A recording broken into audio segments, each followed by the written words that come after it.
Okay. Hello, hello, hello. How are you guys doing today? Hope you're doing well. Welcome to another gotcha night. Oh my gosh, we did Genshin twice in a week or twice in a row. Well, that's because Snezhnaya is out. This is the biggest, most hyped up area in Genshin in the past 6 years. It's been talked about since version 1, and now we're finally here. 6 years later. Wow. Who's been here since day 1? That's crazy. I've only started playing since version 2 or so, at the end of version 2. So I only had to wait 4 years. But yeah. So today, what we're going to do, I believe my Sanjon, they should be built enough. You know what? She'll be fine. She'll be able to hold her own. And Chi-Chi is built enough as well. She's finally getting used. She's built enough. Okay. Anyways, so what we're gonna do, we are doing the Archon quest today. That's what I always do. But before that, we're gonna take a look at Snezhnaya. We're gonna do a first look. And I've been waiting for this. So let's go ahead and take a walk around. You know, just ignore all of the unfinished things I have in Not Cry. I mean, you know what? I recently finished Natlan, so I will, you know, Not Cry will have its time. I think. Oh yes, they already have a teleport waypoint unlocked here, but you know, we're gonna do this. We're gonna do this the normal way by walking across. Yeah. It's finally time. Guys, hello, it's time for Snezhnaya. It's finally time for Snezhnaya! They wouldn't play right here. Atlan and Michael, welcome. How does it feel? Day 1 players of Genshin finally being at Snez. At the big Snez. Where are we going? Does this not take me all the way? Okay, this is taking me somewhere else. I'm going away from Snezhnaya. I need to go towards Snezhnaya. Okay. Day 1 players know about this trick. Damn it, Chi-Chi. I don't really need to do this. I think that's close enough, honestly. This Paskaya. But new gen, they have Farina. And other efficient methods.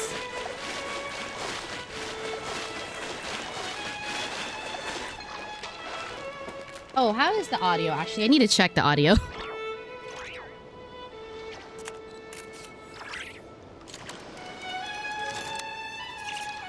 Okay, sounds fine to me. I believe. It feels unreal. It feels like I'm both attached to this game, but also a waste of time on it. It can't be a waste of time if you enjoy it. If you love it. If it ultimately brought you happiness, it can't be a waste. Would you tell your partner that, Like, oh my gosh, I always... I'm joking. But... Wheel of life.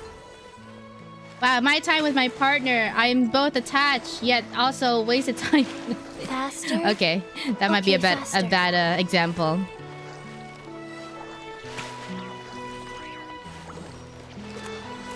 I know there's a teleport to unlock, but this is the way to do it.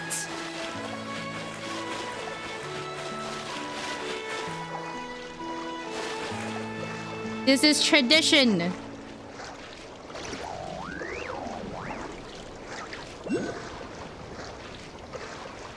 Genshin players don't care about efficiency. We care about exploration. I might die here, though. Special Territory Research Institute. Oh boy, Chi-Chi. Come on, Chi-Chi. Okay, this might be end of the line for her. Uh-oh. Okay, let's start from here, actually. Oh no, that's False Moon. Ugh. I mean, I could also... I'm only doing this because this is my stellar conduct team. But you know what I also can do? There we go. F it. I'm not as Ojin as I thought. Sorry.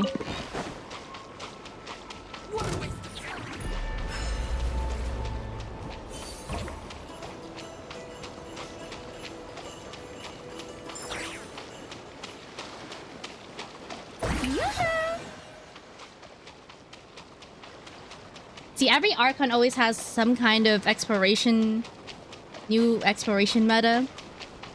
Rena's exploration is amazing. Such a game changer.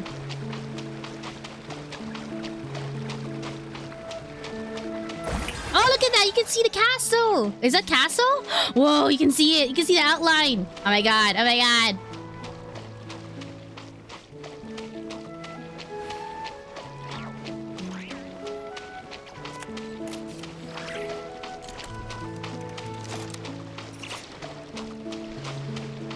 Ooh, I wonder what kind of friend we're gonna get for the anniversary. They used to have the bubble ones. Last year we had this one for Notcry. I wonder what it will be for Snez. Whoa, it's so gray. All right, go back to the basement, Marina. Oh my god! Oh. Oh. Oh, that's nice. That's neat. This is my first time seeing this. Oh, look at the castle. Oh my god. It looks like the movie / book series Chronicles of Narnia. That's what it reminds me of. I will.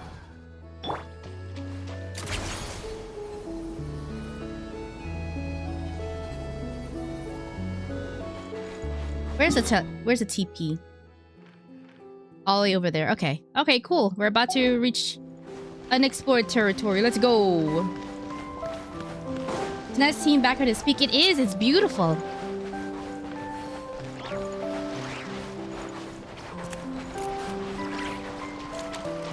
The music, it's already Christmassy. Ah, more water.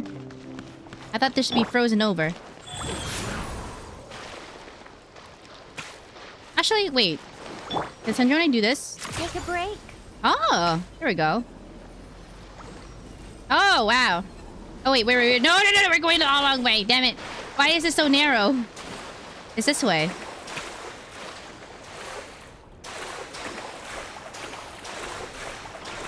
Really? That looks like it's... Oh, well. Oh, whoops. Wrong one. Go. How tiresome. I'm already getting lost. Okay, I guess follow the coast. Ooh, the rocks here are purple, blue. Indigo. Indigo. Look at that! You can see pine trees! Christmas trees. Or coniferous trees. Can you hear that? You can hear... It sounds like winds. Like freezing wind. Or is that sonar? Is that you? Is that my buddy? Oh, you heard that? I heard wolves.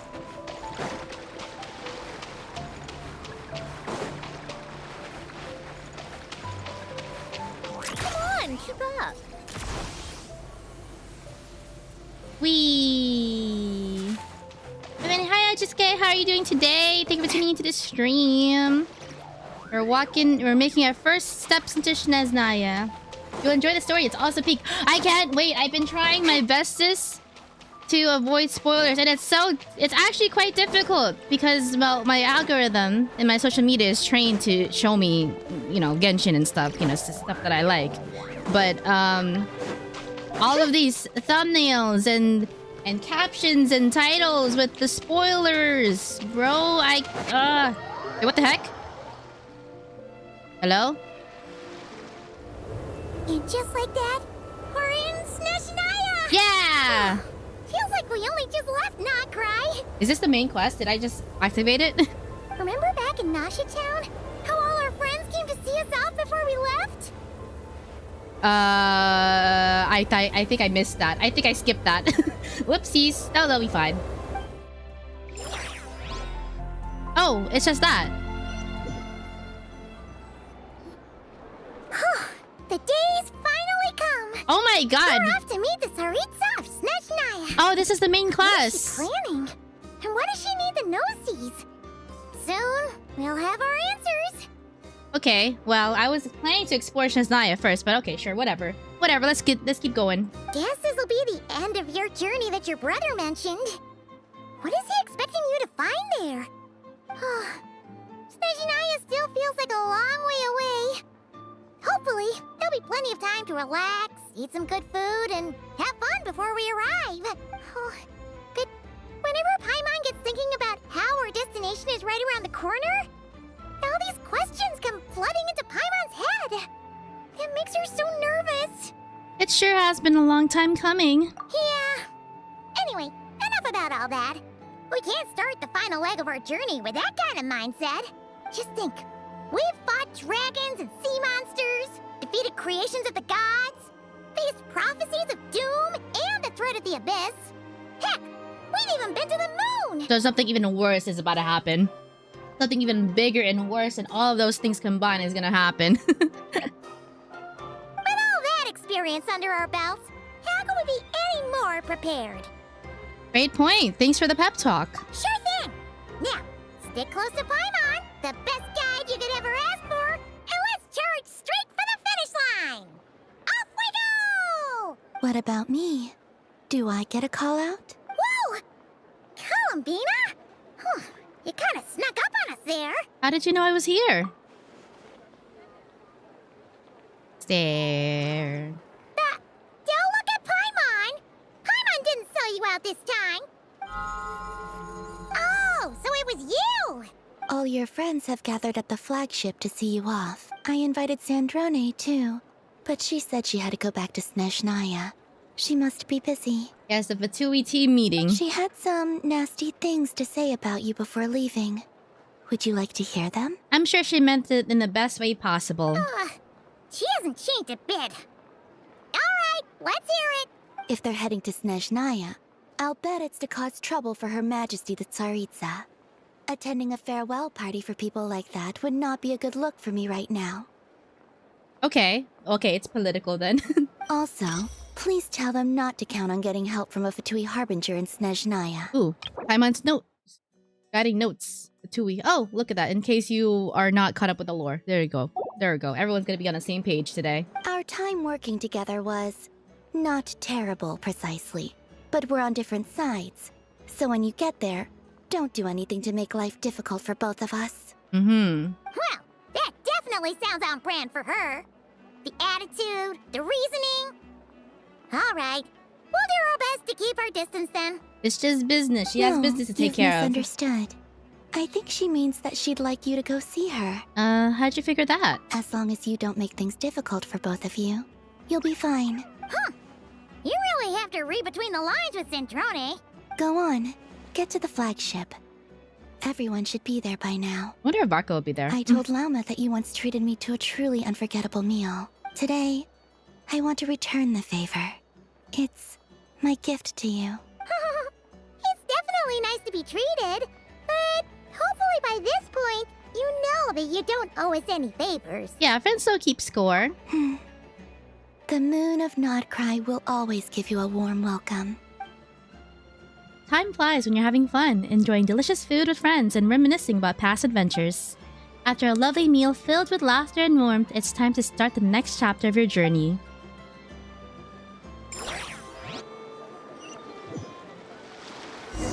They sent you back to Nodcry. Alright! Teleported me back. Oh, it didn't show the entire cast farewell. Okay, that's fine. We're getting straight to it. Pure white as far as the eye can see. Dang. So pretty. Come on, keep up. It's like that entire mountain is a chunk of ice. Is Paimon changed into a camera? No, that's just like a little accessory. There's like different types of it, but that's the free accessory that you can equip. Chapter 7, Act 1, Everwinter Without Mercy.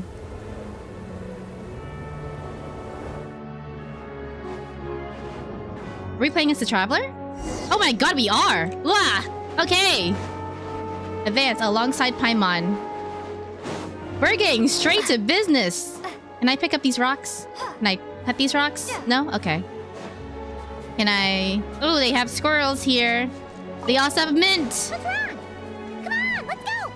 You're excited. Ooh, shells. Icy pebble. Wait, no. They have this in Nutcry.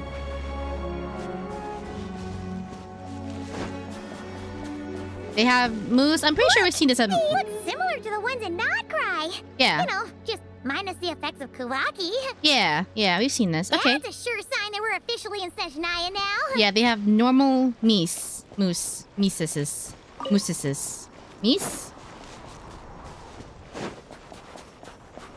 There's Ooh! gotta be a treasure chest around here somewhere. No adventure is complete without a chest or two. There you go, Paimon. Look at that. What? Are you in? What? Oh, she got buried. Paimon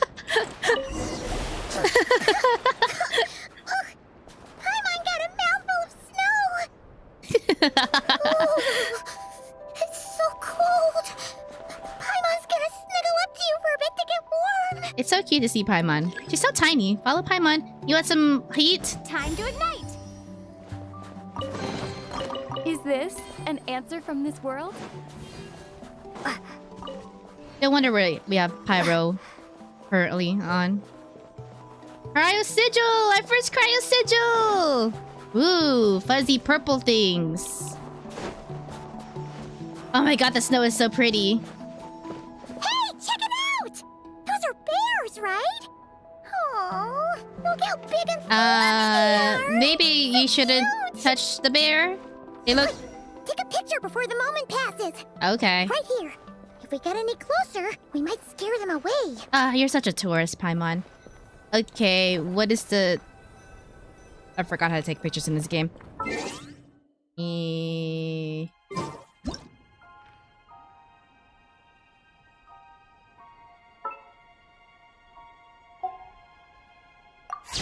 we go. Did it work? No? I have to go closer? I thought this was enough distance. Oh, up here. Oh, back here. Oh my god. There we go.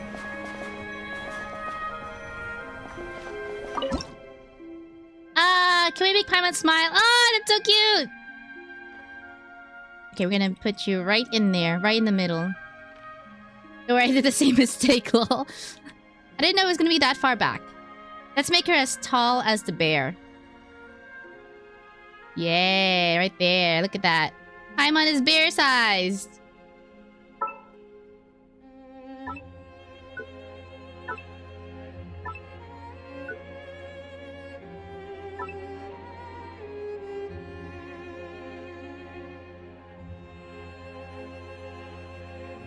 Little bit of that. Ooh, look at that. Cute. Beautiful. Let's see how your camera skills are these days. Oh, wait a sec. Paimon sees something. Come on, quick. It looks like a train carriage. It looks decrepit. Okay, bye-bye, bears. Ooh, what's this? Snowball flower. Ooh, it's cute. Oh, it's a cluster of flowers. Into a ball.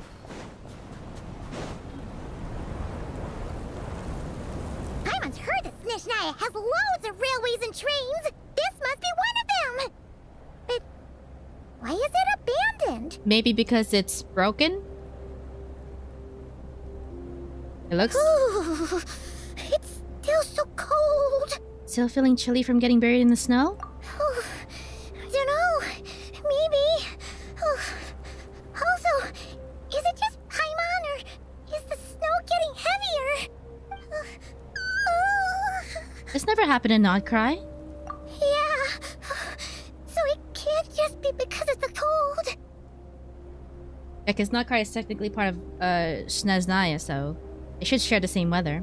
But then Snezhnaya is norther, so more north than her. It's hard to describe, but Paimon feels so weird. She's never felt like this before. Uh-oh. Everything feels heavy. Getting kinda dizzy, too. Should we turn back? Oh, no need. Paimon's just feeling a little low on energy. That's all. It's nothing serious. Not worth ruining our travel plans over. Well, don't push yourself, okay? Yep, sure thing. Snezhnaya, here we come! Let me take off your scarf. Give it to Paimon. Find a place to hide from the blizzard. Oh. Oh, wait, there's a cold meter. Wait, what? Hello? Can I move? There's a cold meter. Let's go, let's go. Seems like the snowstorm is getting worse by the minute. Paimon can barely fly. Uh-oh. Blizzard is intense and movement is difficult. Best way for Paimon. Paimon, come on! Oh. We have to go up here. Can we just like backpack her, put her on her back? I think that'd be nice. You can definitely do that, Lumine. Come on. So she doesn't have to use up her energy. Come on. Oh, what is this? Oh, you can hear that. The ice. Ice footprints. Dang, the music isn't whimsical anymore. Oh boy. This doesn't feel very tourist friendly. Oh, look! There's a cabin over there. Phew. Let's get out of this storm. Oh gosh, okay, we still have this. Get some spare change on the way. In case they start charging. I don't know, it could be an Airbnb for all we know.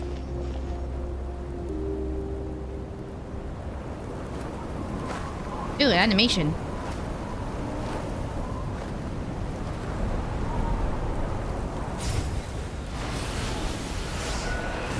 Uh-oh.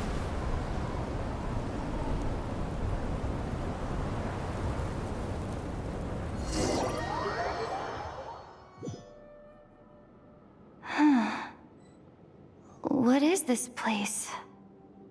Ooh. Where's Paimon? I need to find her. Fast. Oh my god, look at that! You can see her breath! That's neat. That's a neat detail.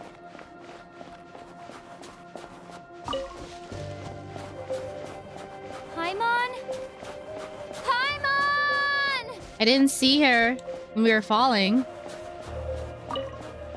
Oh my god, wait. There's a freeze. There's a freeze meter. That's strange. Where could she be? I guess I'll try further ahead. Hang in there, Paimon.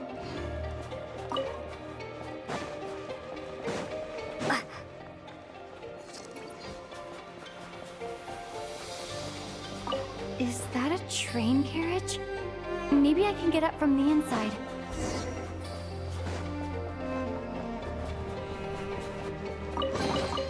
Is this an answer from this world? Okay, let's make sure the bar's fully down when we can. But I must collect coins. Wait, through up? Oh god, I don't have the stamina for this. Oh, there we go. We're fine. Snezhnaya weather does not chill, or rather, it's too chill. It is relentless. Yeah, cold weather can be so dangerous. This hypothermia, man, it can just strike whenever you don't realize it. It says here, Krasnik's torch, civilian model. Ah, it's definitely getting a little warmer now it's turned on. I really hope Paimon's okay. You don't hear her at all. Oh gosh. I'll keep this close. It feels like we're playing a world class, sound? which is good. I can't tell if... Paimon? Paimon, is that you? Because yeah, their world quests are really, really well done. Oh.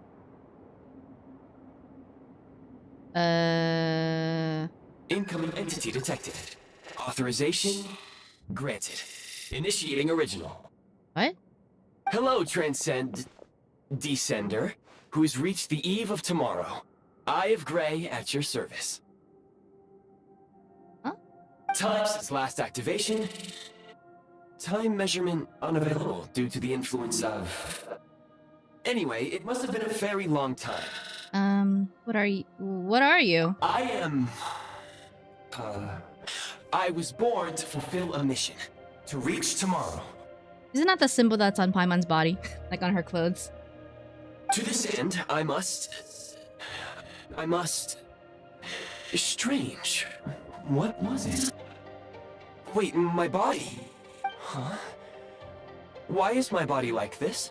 So you weren't born like this? I have been like this since I was created. And yet, I also have memories and an awareness of a physical form that I once had. But this contradicts my current status. Anyway, I was created so that humanity could reach tomorrow. But I am unable to load further details at this moment. Nevertheless, serving humanity remains my primary objective. I have detected a drop in your surface body temperature. You cannot remain active in this state for much longer. In accordance with my preset programming, upon reactivation, I must ask the one who awakened me the following question.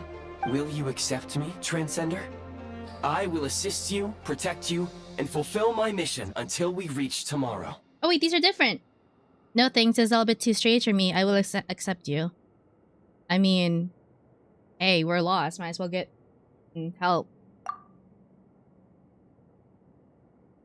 Sure, let's accept the thing. Did it just go into her body? Oh, it's in her eye! You have made a very wise decision. Now, I detected that you called out a name earlier. Presumably that of your missing companion? Yeah, that's kind of funny. He kind of sounds like Wise. When he said Wise, I was like, oh, I was like Wise, like from Zenless. The name was Paimon. After helping you get out of here, I will search for a match in the nearby area and pinpoint their location. Wait, you can do that? Merely the tip of the iceberg.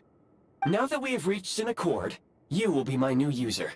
May I ask your name? Lamine. Very well. I will remember this name until the mission is complete. What's your mission exactly? I need to recover my body, retrieve the power to unlock tomorrow, and help the suffering masses to reach the far shores where the empty ark floats. This is... okay. I can sense my power scattered across this ice-covered land. I even have a vague sense of where it might be found. But right now, that is not essential. The key right now is you. You must survive and reunite with your companion. This dude is just using me as a host. But, I mean, it's symbiotic. They live. Tap on Fab Vision to enter Build Prime Ice mode. When a preview blueprint... Wait. The affected item will be marked red at this time. Pressing build will... Wait, what? We're building ice constructs? What is this, Fortnite? You may now execute the command, Demolish. Use it to remove the prime ice blocking the path, and a prime ice unit count has been updated. Oh my god, wait. Oh, wait. This is... Okay. Tap on Fab Vision to enter Build Prime Ice mode to build a prime ice construct. You may now execute the command, Build. Use it to create a prime ice construct to prop up the door. Interesting. Cube.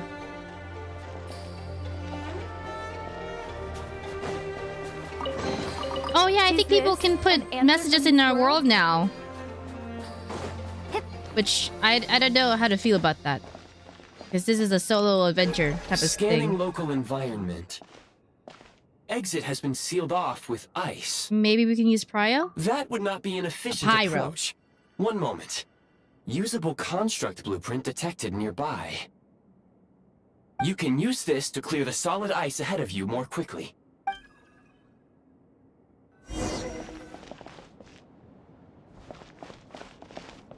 To obtain a construct blueprint. Or do I have to build one here?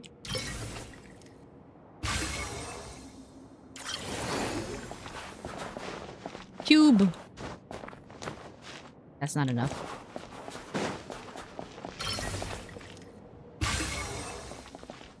Can I stack them? They don't stack?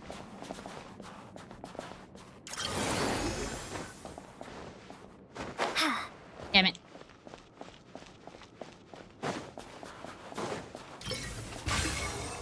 Grab all the ice.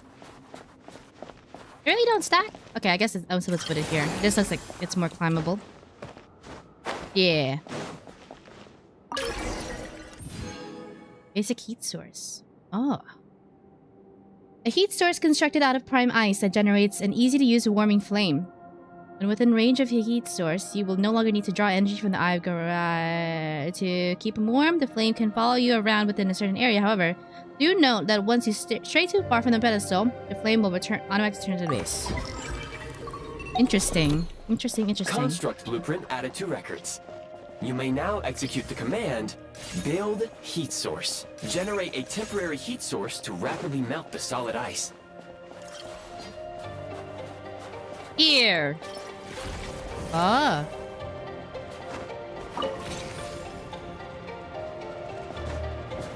It's not melting the ice. Give it here.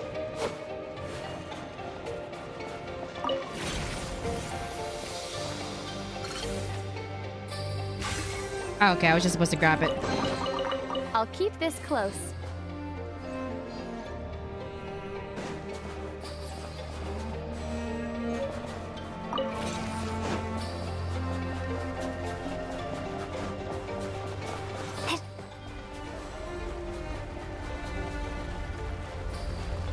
Ah.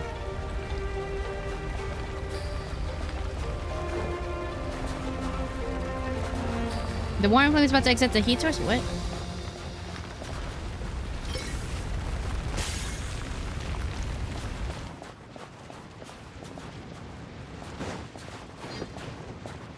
For this one? Oh, it's this one.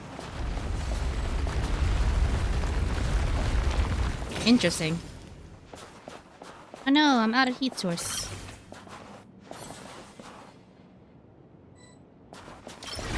There we go.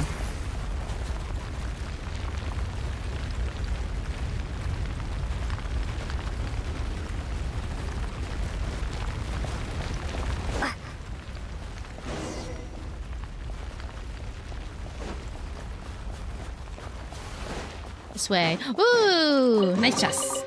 I'll keep this close. Scorch and burn! Oops. Gonna grab all of these. My scan indicates the path is straight ahead. I recommend we proceed.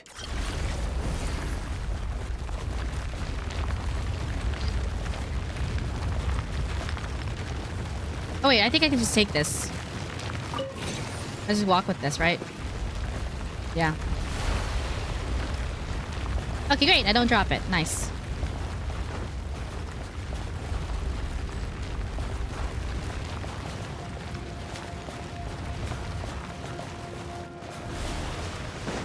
There we go. There we go. We're out. Kresnik Crystal located.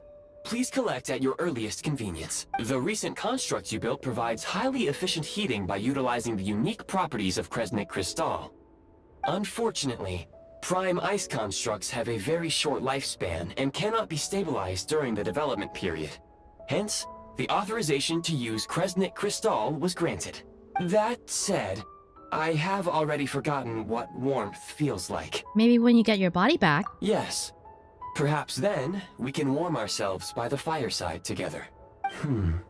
But for now, all you need to remember is this.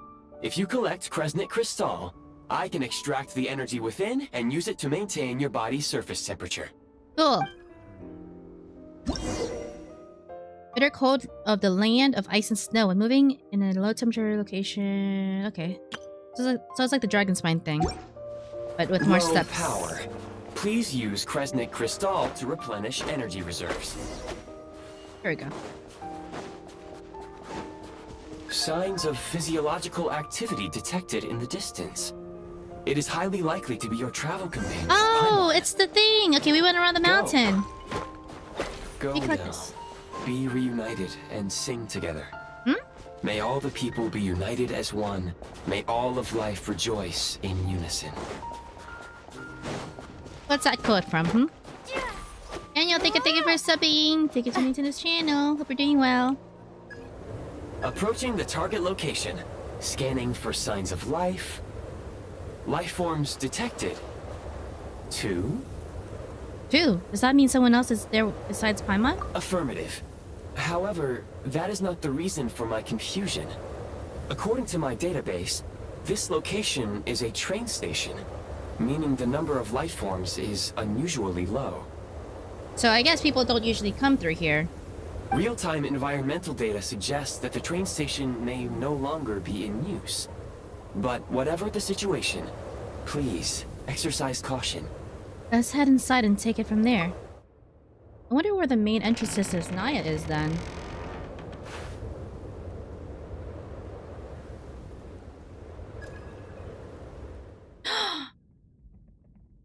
Paimon!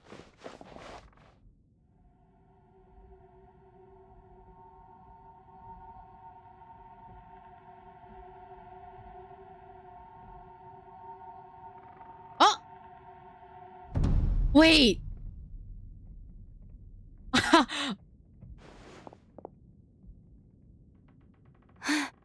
Who are you?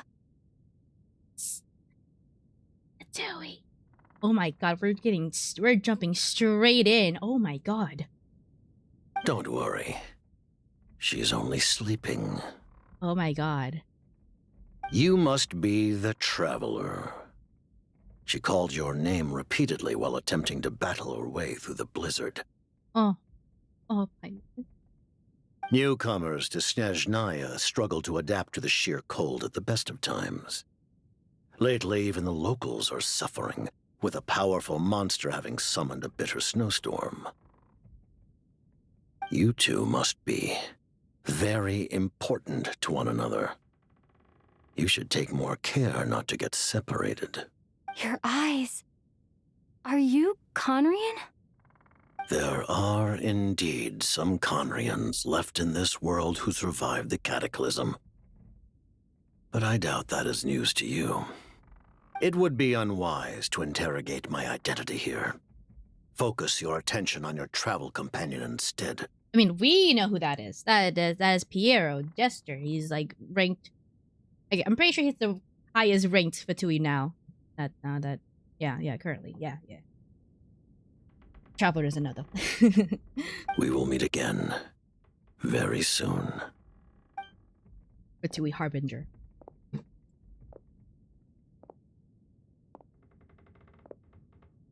The unidentified subject has now left the area. He appears to be an individual of great significance, but my search has yielded no relevant data. I will try searching the database again.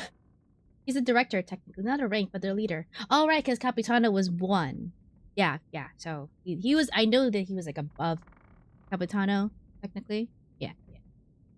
I have a rough idea. He's probably some big shot who works for the Tsaritsa. Against the odds, your companion is safe and sound.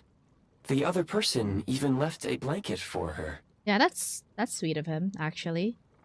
Made it very comfortable, too. I'll boil some water.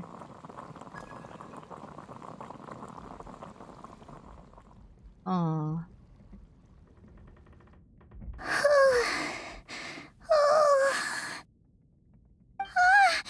Traveler!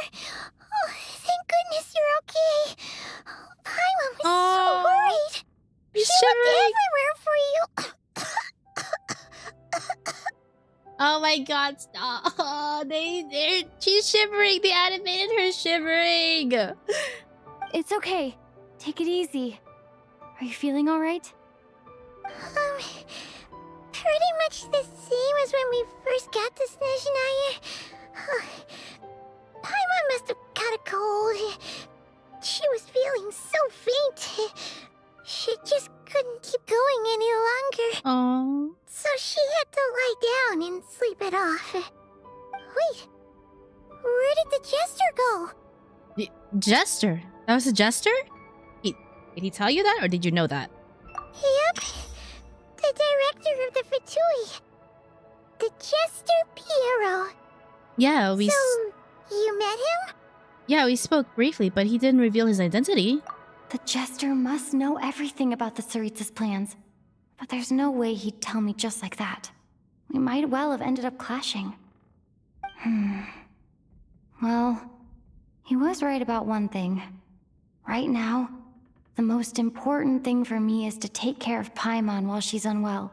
Aww. He had no intention of explaining his motives, and he left in something of a hurry. Hey! What the? Who is that? Oh, I found this in an ice cavern. It looks like half a pair of goggles. How amazing! A self-aware, talking pair of goggles. Snezhnaya was once the land of the Fae. There are many ancient creations here that I'm sure would broaden your mind further still. Mind you, my database is also expanding as we speak. You must be a rare creature yourself. That's right. We've never ever seen other Paimons, and we've traveled through 7 nations. Paimon's family has never been brought up at all, so... Are we gonna get answers? Are we gonna get answers today? I have... The eye helped me find you. That's how I made it safely out of the cave. Oh, wow! Well, thank you so much. You've earned yourself some of Paimon's favorite candy.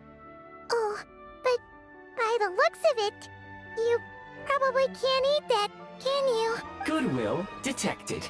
Aw. Instead of candy, perhaps I can suggest my preferred strategy. Please clean me regularly to keep me operating at peak efficiency. Oh, that's sweet. Oh, that makes sense. Every pair of goggles needs wiping clean once in a while. Sure thing, mister. Anyway, back to the Jester for a second. Paimon's still confused about something. When he first showed up, he already knew Paimon's name. And he acted like he expected Paimon to know who he was, too. Paimon could tell that he was Conrian from his eyes.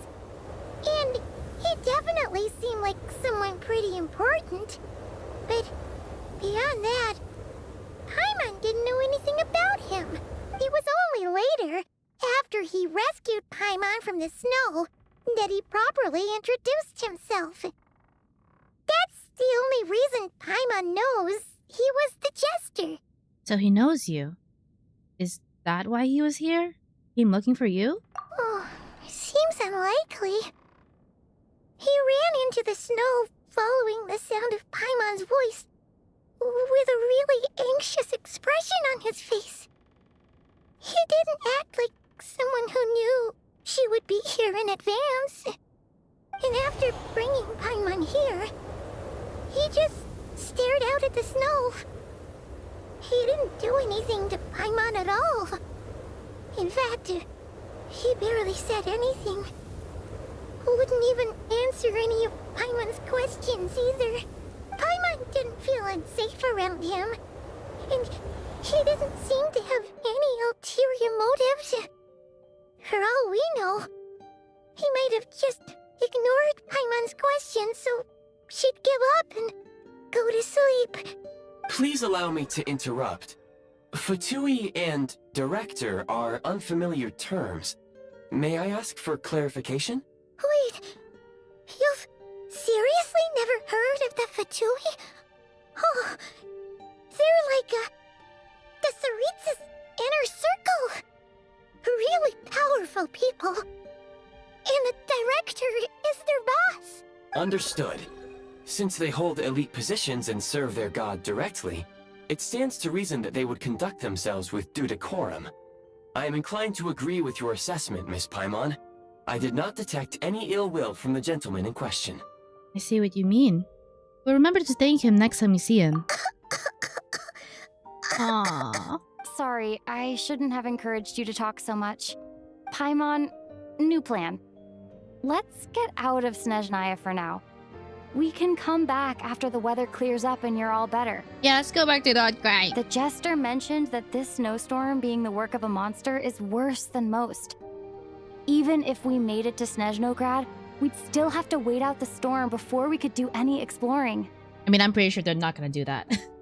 The story has to progress. They're not gonna get out. Oh, well, it's really nice of you to look out for Paimon, but she doesn't want to hold you back. We were really psyched up for this journey when we first set off. Just think of all the burning questions we have. If we turn back now, who knows how long it'll take before we finally get answers. Right, this was 6 years in the making. We have to continue. Further information is required regarding the monster situation. But objectively speaking, there is another, more pressing issue at hand. At this point, we have traveled a significant distance into the blizzard. Were we to turn back now, the road would be extremely treacherous, especially since we would need to travel on foot. If, however, we continue onward, there may be a better solution. Do you remember what I said as we neared this location? I told you that this is a train station. While it has evidently fallen into disuse for unknown reasons, the tracks remain intact. Okay.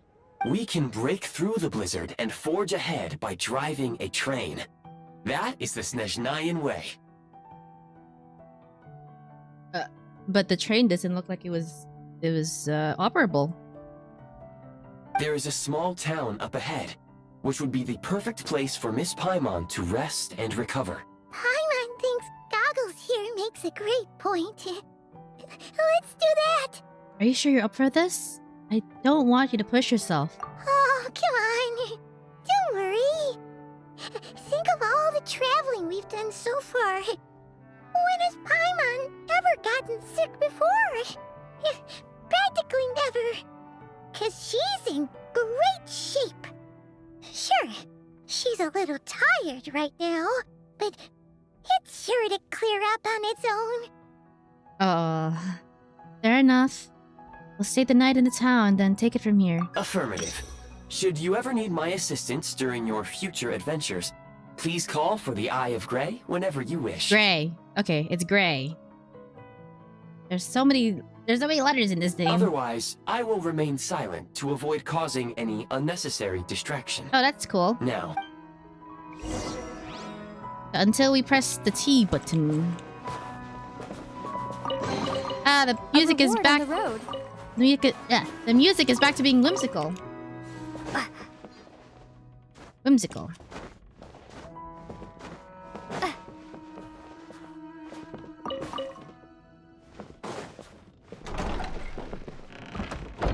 How much time has passed in World since 1.0 launch? I wouldn't know. It's almost 6 year-ish.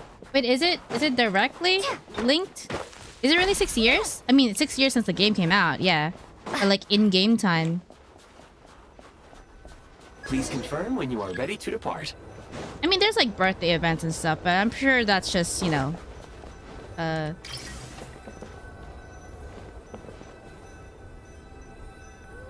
We have it equipped. What, are we putting the features on?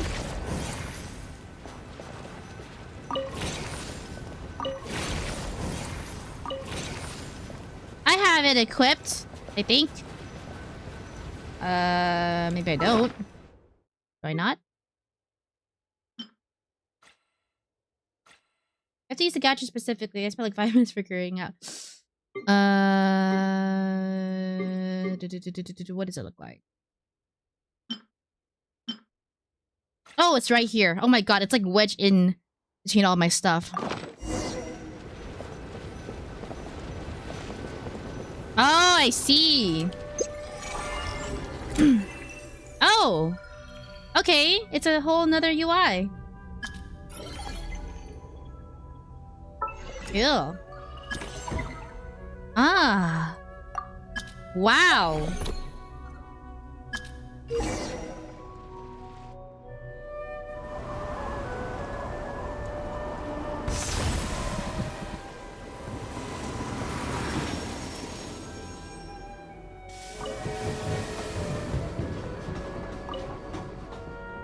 Okay, so there Heading was... north from here, we will soon arrive at... Oh, he's gonna drive the train? Wait, there's an error message. Could not detect clear tracks. What exactly does clear mean? Brace for impact, friends! Preparing to enter impromptu flight mode. Oh god. There's no seats in this train. There's no seat belts.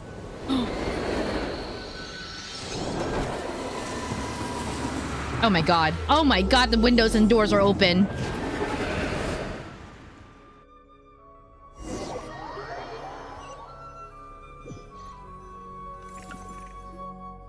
Temperature in the current... strange. Not only was the station's status different from my records, but even the railroads and the terrain itself have changed substantially. Oh my god. Paimon, are you okay? Yeah.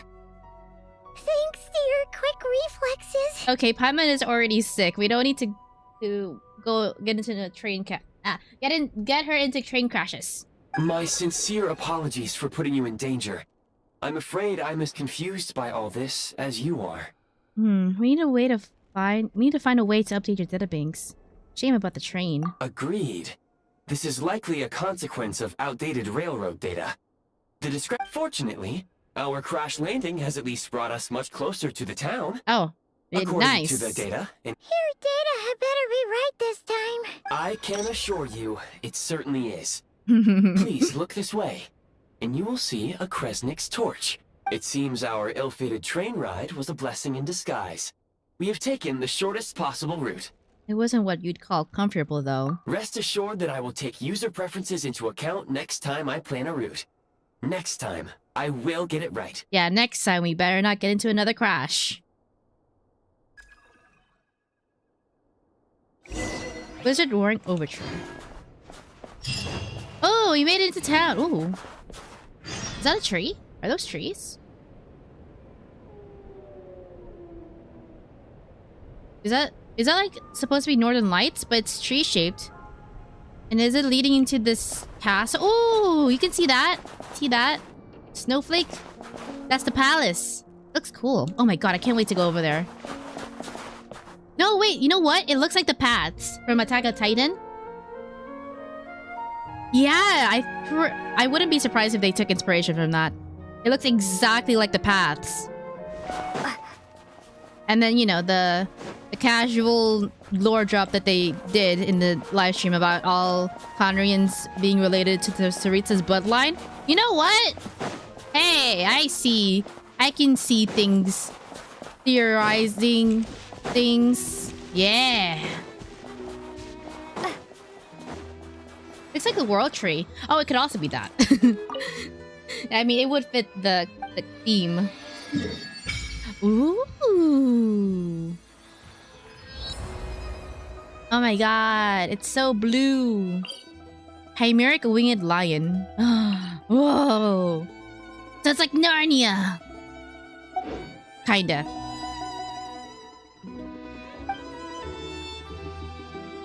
Resident with Cryo. Ooh, I like this. Her thing looks good. We now have Cryo? Whoa, we have Cryo! That was so fast. Oh my god, Cryo Traveler.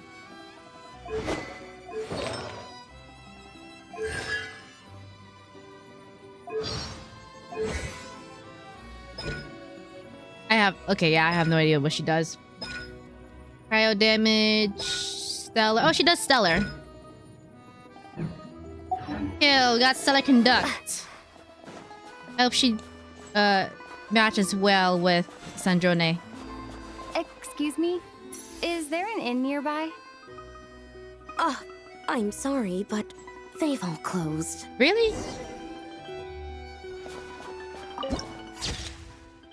Oh, it looks nice. Borderlands town.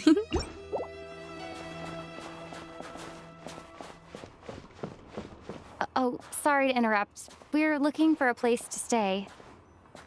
I can't even afford to warm my own house, let alone run a business. Okay.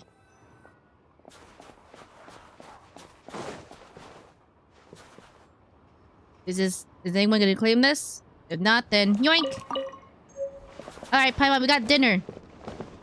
Excuse us. Is there anywhere we can stay around these parts? I'm afraid not. You'll have to try your luck somewhere else. Really?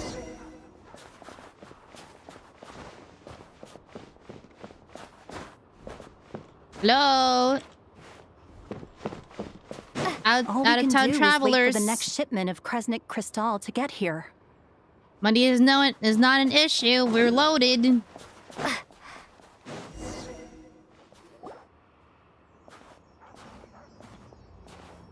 Hi there. Do you know if there are any inns still taking guests in this town? The playable character could be anybody. Doubt it. They're probably all closed. No one has enough Kresnik Crystal to heat their own homes, let alone a business. Oh my god, he has such a unique face. Oh my god, it looks so good. Oh, what a bummer. I clocked you a while back. You adventurers or something? We don't get many tourists in inland Snezhnaya these days. Why is that? Because of the snowstorm? In part. But the bigger reason's Project Stuzha. Since it's Her Majesty's will, we have to put up with it whether we like it or not. I don't really know what Project Stuzha is. Oh, sorry. I assumed it was common knowledge by now. Basically, the Tsaritsa is planning something big. Something that requires an enormous amount of energy. It's been brought up before. I think at the end of the... one of the Nagkar quests. You know, the last in the American quest. Even if they used all the surplus Kresnik Crystal in Snezhnaya, it still wouldn't be enough to meet demand. So, the Vetja passed a resolution requiring all factories and households to reduce their energy consumption. Oh boy. The policy has thus been charmingly named Project Stuzha, meaning bitter cold. Oh. Oh no. Bitter cold. So, like, it's gonna be a cold winter, folks? You're all gonna have to find a way to get through it? That kind of idea? Pretty much. When you're broke, you scrimp and save. When it's cold, you huddle together for warmth. There's always a way to stretch things out to make ends meet. Trouble is, if you stretch someone out like an elastic band for too long, who knows if they can ever bounce back. You know what? Come with me and see for yourself. Or is that the worm rocks? They're rationing it? Can you please explain to me why the price of Kresnik Crystal has gone up by 1/3 again? Even as our purchase quota has gone down. You only come here twice a month. This won't even last us a week. The supply and pricing of Kresnik Crystal are based on current production volumes and price data. Bro. We Fatui are only responsible for delivery and security. I'm not in a position to explain to you how the figures are calculated, but I assure you, they are as fair and reasonable as possible. Fair and reasonable, but the prices keep going up. Oh, so our lives mean nothing to you? How can you expect anyone to survive a single night in this weather without heating? Since you insist on making me repeat myself every single visit, I will remind you again. There is no monopoly on the trade of Kresnik Crystal. You are free to purchase the shortfall from elsewhere on the market. What market? Nobody else is selling. And when they do, they charge 8 times the normal rate. It's robbery is what it is. Which is why the Snezhnagrad Veche passed a resolution to support border communities, without which you wouldn't even be able to buy crystal from us to begin with. So if you're here just to argue, move aside and let the next person in line come forward. Everyone's feeling the cold here. Damn. Oh, damn. These poor citizens. You... All right, everyone, let's calm down for a second. A few words, if I may. We're all subjects of Her Majesty the Tsaritsa, and I'm sure every one of us is dedicated to her great cause. We all know how cold it is. And the more it snows, the harder life gets. Everyone's struggling already. Let's not make things even more difficult for each other. But Liaison Shishkin, there's clearly something wrong with this quota. I have a family in Marepasak who tell me they can buy at least double our crystal allotment. Oh? Oh, believe you me, I had the same reaction when I first saw the numbers. Couldn't believe what I was reading. I even wrote a letter to confirm the true figures, but I'm afraid the quota really is as low as you've been advised. Still, you must understand that calculating these energy quotas is a complicated balancing act. They have to factor in population, town-size industrial application, our top priority must be to keep the largest Kresnik's torch burning continuously. Only then can we sell the remaining crystal for household use, and in doing so, we must make sure that everyone is treated fairly. As our Fatui comrades said, they are only responsible for delivering the goods. They need to keep accurate records, and they do not have any authority to modify the rates or quotas. That's right. Our duty is to do things by the book. Tell you what, listen. I know how anxious and upset everyone is. As a matter of fact, I was just discussing it with the mayor. What we can do is open the lower combustion chamber of the Kresnik's torch to the public. You can come to me directly to register, and I will allocate time slots accordingly. Time slots to stand in front of a furnace. I can't guarantee there'll be ample energy for household use, but we can at least make sure you'll be able to boil water and cook food each day. Let's hang in there and make this work together, all right? Fine. I don't see any alternative. So, this is Project Stuja in action, huh? Oh, no wonder nothing's open for business. People are barely getting by. So where do we go from here? You were looking for an inn, right? For your, Fae friend? Oh, Paimon's not a fae. Just Paimon. She must have caught a cold or something. We only just got to Snezhnaya, and we're still getting used to the climate. I have a small place in Stratomaros. I don't stay there very often, though, so it's pretty basic. Hey, it's something. But if you're not picky, you're welcome to rest there for now. It's not much, but I've got blankets and a warm fire. Thank you, kind man. Are you sure? Oh, that's really kind of you. Thank you so much. This is an enormous help. All right, then. This way. Hello. I'm Alosha. I'm a hunter. Though, if you've talked to any highwaymen, you might have heard a different side to my story. Oh, that's so But anyway, neat. let's keep that between us for now. It's a neat introduction. Oh, we're back to our normal team. Go up higher. Hello, hello, Marionette. Hello, hello. How are you doing today? Hope you're doing well. I know the town folk are kind of struggling, but if I see loose change, loose chests, then there will be mine for the taking. What is this? Yeah, mine. Finders keepers. Oh, so cozy and warm. Aww. Paimon's getting nice and toasty. Oh, wait. Paimon only introduced herself so far, didn't she? This is Paimon's best friend, the Traveler. Good to meet you. I'm Alosha. Most travelers find the Snezhnayan climate to be a shock to the system at first. But as long as you keep yourself warm, you should be fine. Still, you should keep an eye on your condition. When people are too quick to dismiss a cold, it can easily end up turning into something more serious. That's right. Don't say that. Paimon's too young for chronic health issues. Is there a doctor in this town? This place? I can't pronounce his name. I'm not gonna try. They aren't in town right now, and they won't be back anytime soon. The train station has been closed ever since these power shortages began. Dang. I do a lot of hunting, so I spend most of my time exposed to the elements. But even the animals wouldn't survive long in a storm like this. Dang. Let alone a hunter. Nothing to do but sit tight in town until the weather improves. Is there any possibility of getting the train station running again? I get that you're in a hurry, but even if the station were open, that doesn't mean there'd be any trains. We could end up stuck here for a long time, I'm afraid. Actually, I have my own train. What? Your own train? Wait, hold on. That train? The one that suddenly fell out of the sky and crash landed on the ice?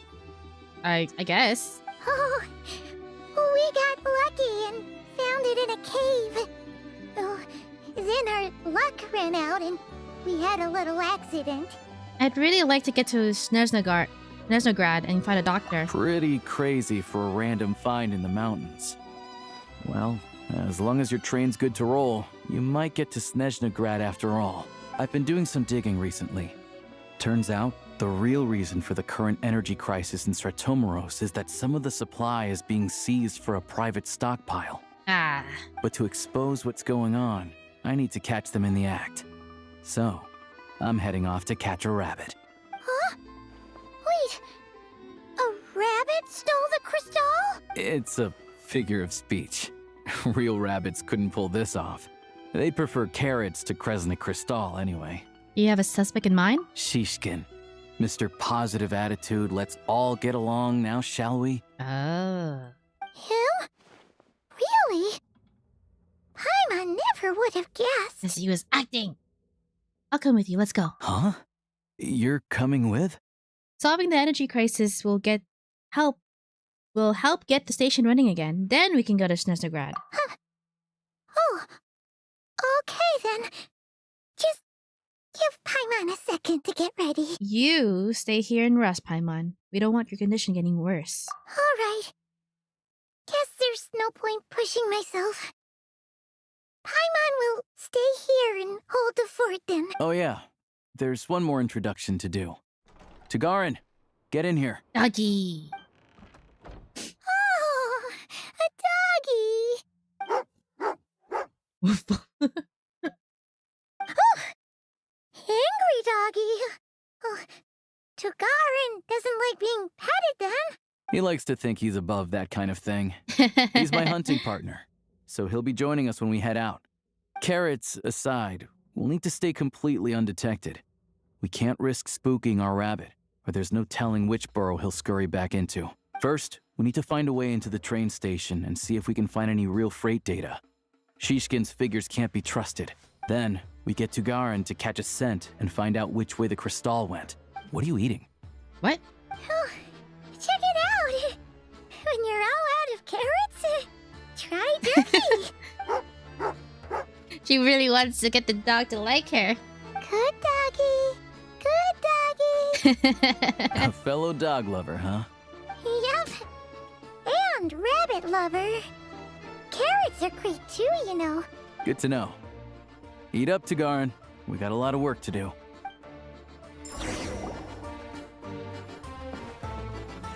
Paimon's just gonna stay here and get some good rest. You guys, be careful out there. Rest up, Paimon. I'm quite well, how about you? Thank you for asking, I'm doing good. Starting up Snezhnaya, it's quite interesting so far. Oh my god, doggy, get out the way.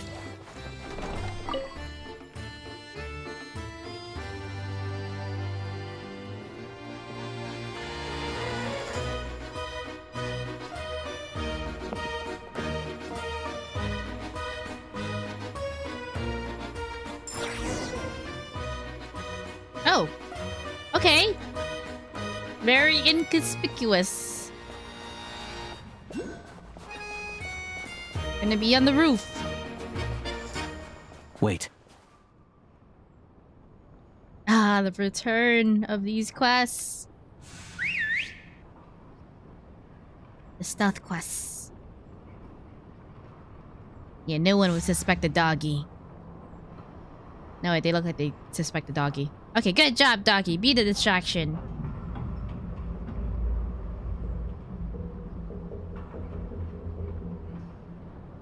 Nice work, Tagarin. Come on, we'll go around.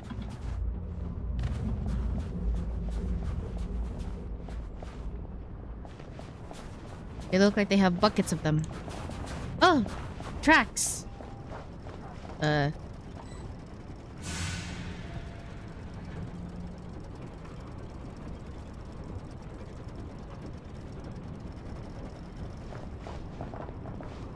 Oh shit. Oh, why am I here? Why am I over here? Okay.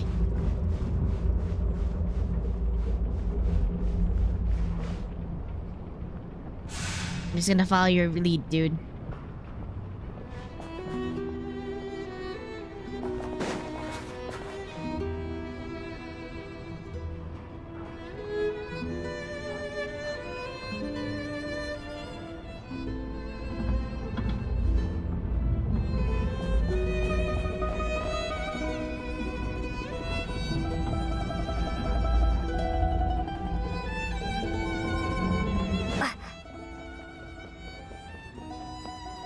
This way. We'll enter from the upper floor.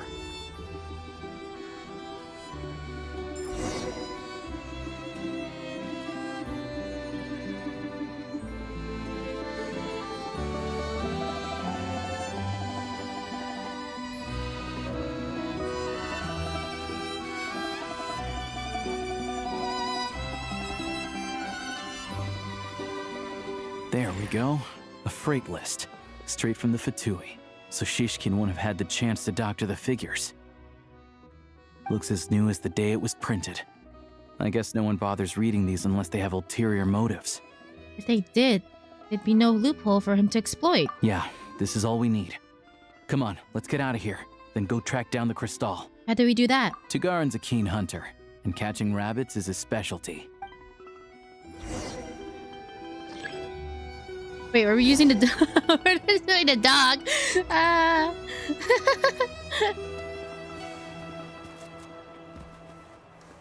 Where are we controlling the dog? Search for suspicious traces. Okay. Should we go now? Oh my god, we're the doggy!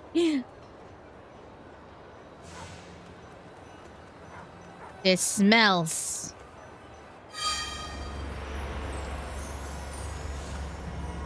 This one. Oh, okay. This is a sit thing. Okay, let's not do that. Alright, go, go, go, go, go. Go, doggy, go. Go.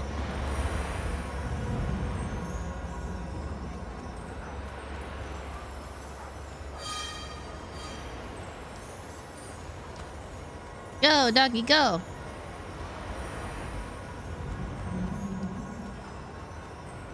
Yeah, this house. Anywhere there's a stove, there'll be the scent of crystal.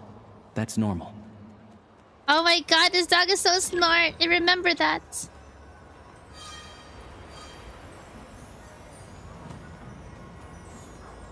Woof, woof, woof. I'm a dog. Woof, woof, woof. I'm a dog. Nothing suspicious here. Just sniffing around because I'm a dog. But if he picks up the scent of crystal somewhere and there's no stove around, that's how we know something's up. Yeah, right here. Right here.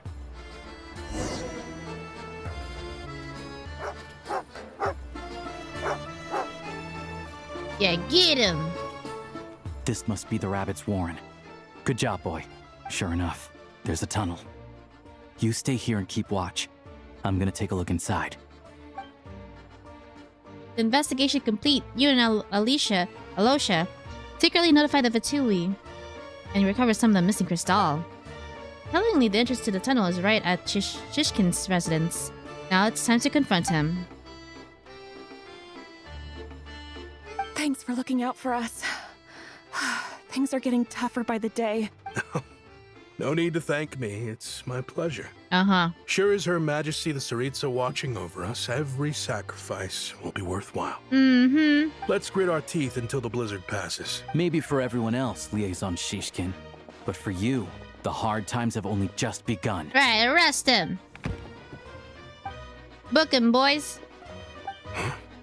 Who are you? The jig is up. I just had a question for you. Why, when times are as tough as this, would someone hoard more Kresnik crystal than they could ever use? Yeah. All the crates here are from the most recent shipment, but they weren't brought here for sale. Instead, they were secretly stashed away. Would you be able to shed any light on the situation, Mr. Shishkin? Me? Why, I have no idea. But look at how much there is. It's quite a godsend. Now there will be plenty to go around. Mm-hmm. This godsend was found in a cellar adjacent to your residence following a tip from Mr. Alosha. And this is only a fraction of what we found down there. We're still taking a full inventory. I've always been grateful for your efforts to mediate between us and the townspeople of Sretomaros. But now, Mr. Shishkin, it appears you were the source of the conflict all along. How could you do this to us? We trusted you to have our backs.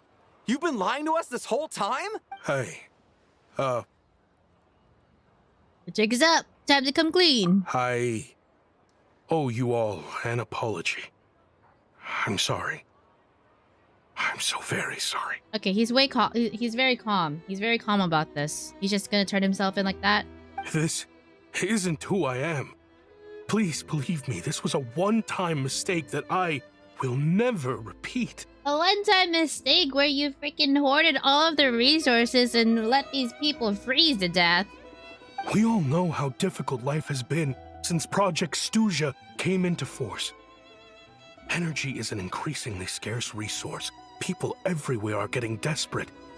But some places have been hit harder than others. I grew up in Alatir, a small village with no train station. Deliveries of Kresnik Crystal have ceased there entirely. If nothing is done, they're all going to freeze to death. You know as well as I do how downright impossible it is to buy Crystal these days. The thought of my poor mother and father, with no one to help them. Oh, I felt so afraid. I watched as energy grew scarcer by the week, all the while knowing that their lives were at risk. Then one day, I looked at the Crystal shipment in front of me, and a terrible, selfish thought entered my mind. Looks like I'm just not cut out to be a criminal. I'm so sorry.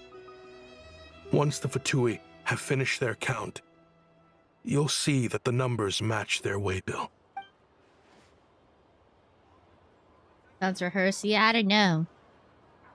I have the official Snezhnayan quotas here. Anyone who has already purchased energy, please make your way over here to correct your transactions. I'll make a batch purchase of Crystal worth 3 months' salary for you all to use free of charge. As for Alatir, I'll think of something else. You don't have to go that far. Yeah, owning up to your mistake is enough for me.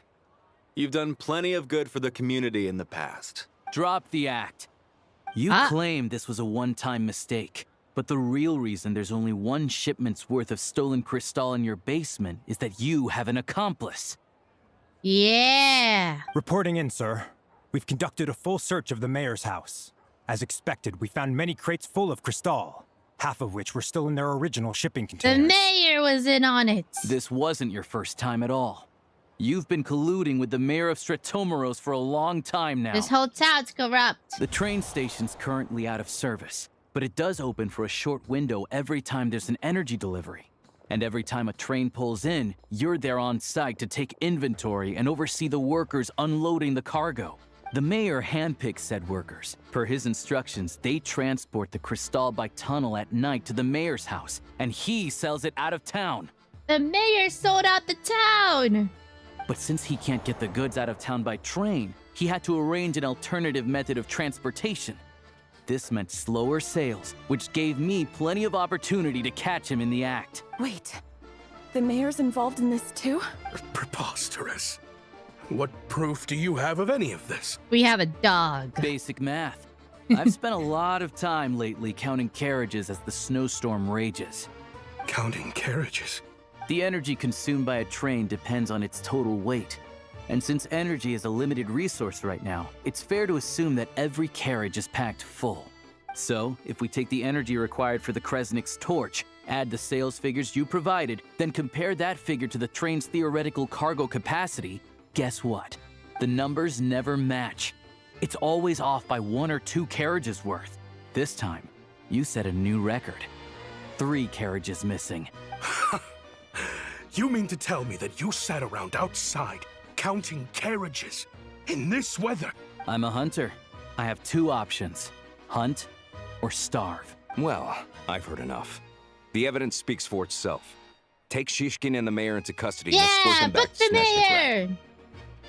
And escort them back to Snezhnaya. Yeah, get the mayor. Yeah, he was too calm. Way too calm.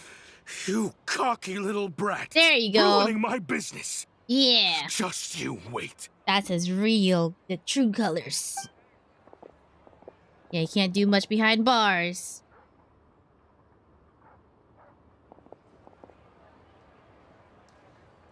So you've been investigating this for a while, huh? Yeah, something felt off.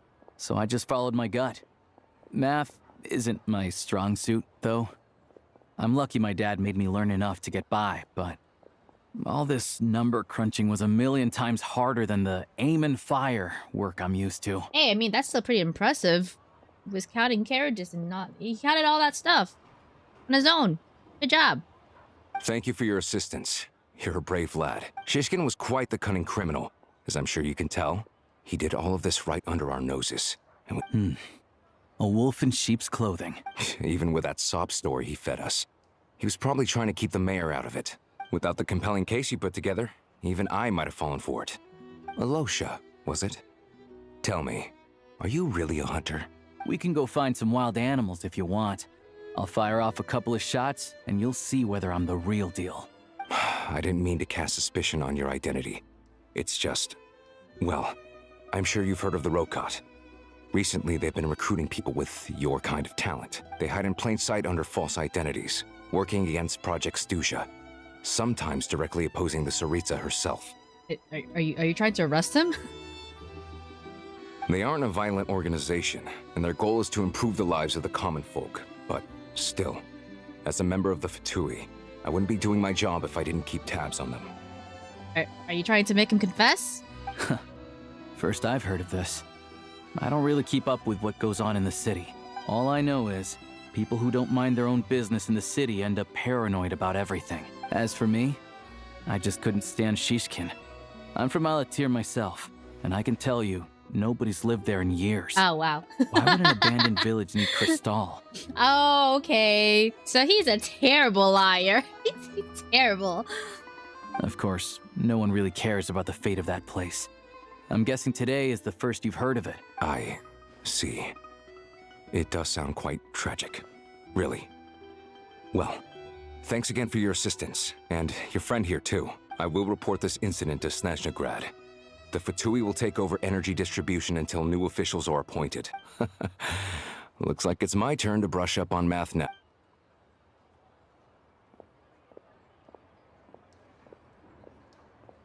Thanks for me too, Alosha. Don't mention it. Isn't the soldier overseeing the delivery supposed to verify the quantity of the goods? Was he just careless?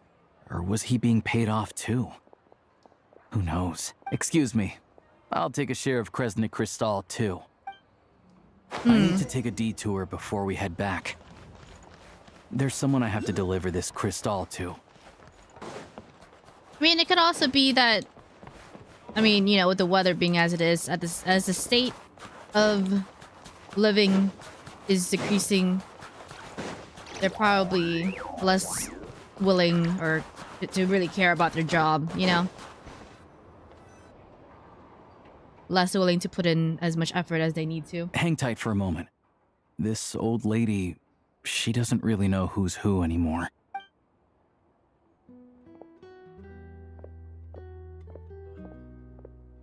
Aw. Oh, grandson. It's so cold today. You must be freezing. Ma'am, it's me, Alosha. Alosha? Alosha who? You know me. I came by earlier today. Cleaned the ashes out of your stove, gave you some warmer bedding, and washed your back. I'm sorry, I don't remember. Now, how often do I get to see my grandson? Come on, take a seat and relax while I fix you something to eat. It's okay. You just rest. I'm fine. Oh, you. It's nice to come and visit your old granny once in a while, isn't it? Sretomaros, a good town.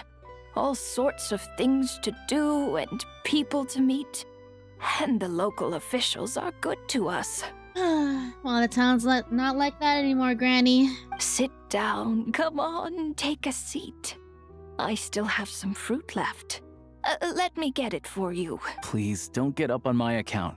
You need to rest. Where's the fruit? Right under the basket by the door. Or maybe it was on the bedside cabinet.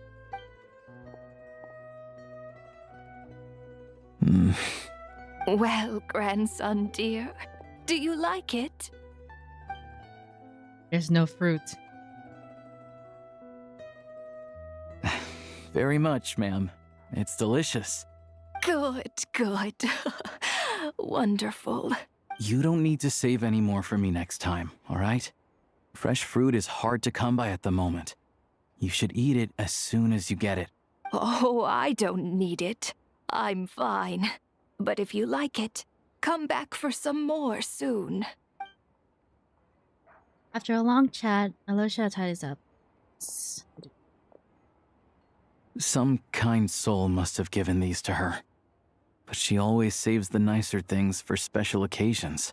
How do you know her? I met her at the market back before her health began declining. She was a lovely old lady. We're from the same hometown. Aww. Not many people have heard of Alatir. And if they have, it's usually for all the wrong reasons. There's a gang of highwaymen that came from there. Now that it's an abandoned village, it's rare to find anyone who shares fond memories of our hometown. So after we got talking and realized we were from the same place, we decided to keep in touch by letter. I first learned of Stratomoros's energy supply problems from a passing comment in one of her letters. The town's been in decline for a while now. But because of her memory problems, she thinks of it as the bustling, prosperous Stratomoros still in its heyday. That said, I kinda appreciate her optimism. There's not much of it going around in this world of ice and snow. Sorry, maybe I shouldn't have asked. It's fine. Everyone grows old. In Snezhnaya, some people believe that in your final moments, you'll sense a familiar presence by your side. You turn to look at them, but their face is blurry. So you focus hard, trying to make out who it is. And when you finally see their face, the Grim Reaper reaches out and takes your life. Oh. Damn. She still calls me grandson, though. So at least I'm not a blurry face in her world just yet. Come on, let's get back and see how Paimon's doing. Okay. Great, let's just segue a conversation about death and to seeing our friend who's currently sick. Yeah, that's perfect way to transition that.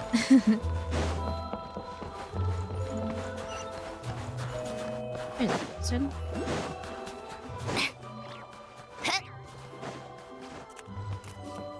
Nope.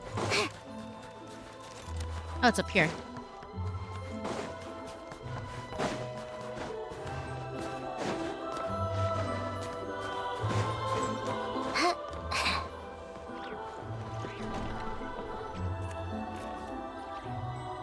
Paimon, we're back.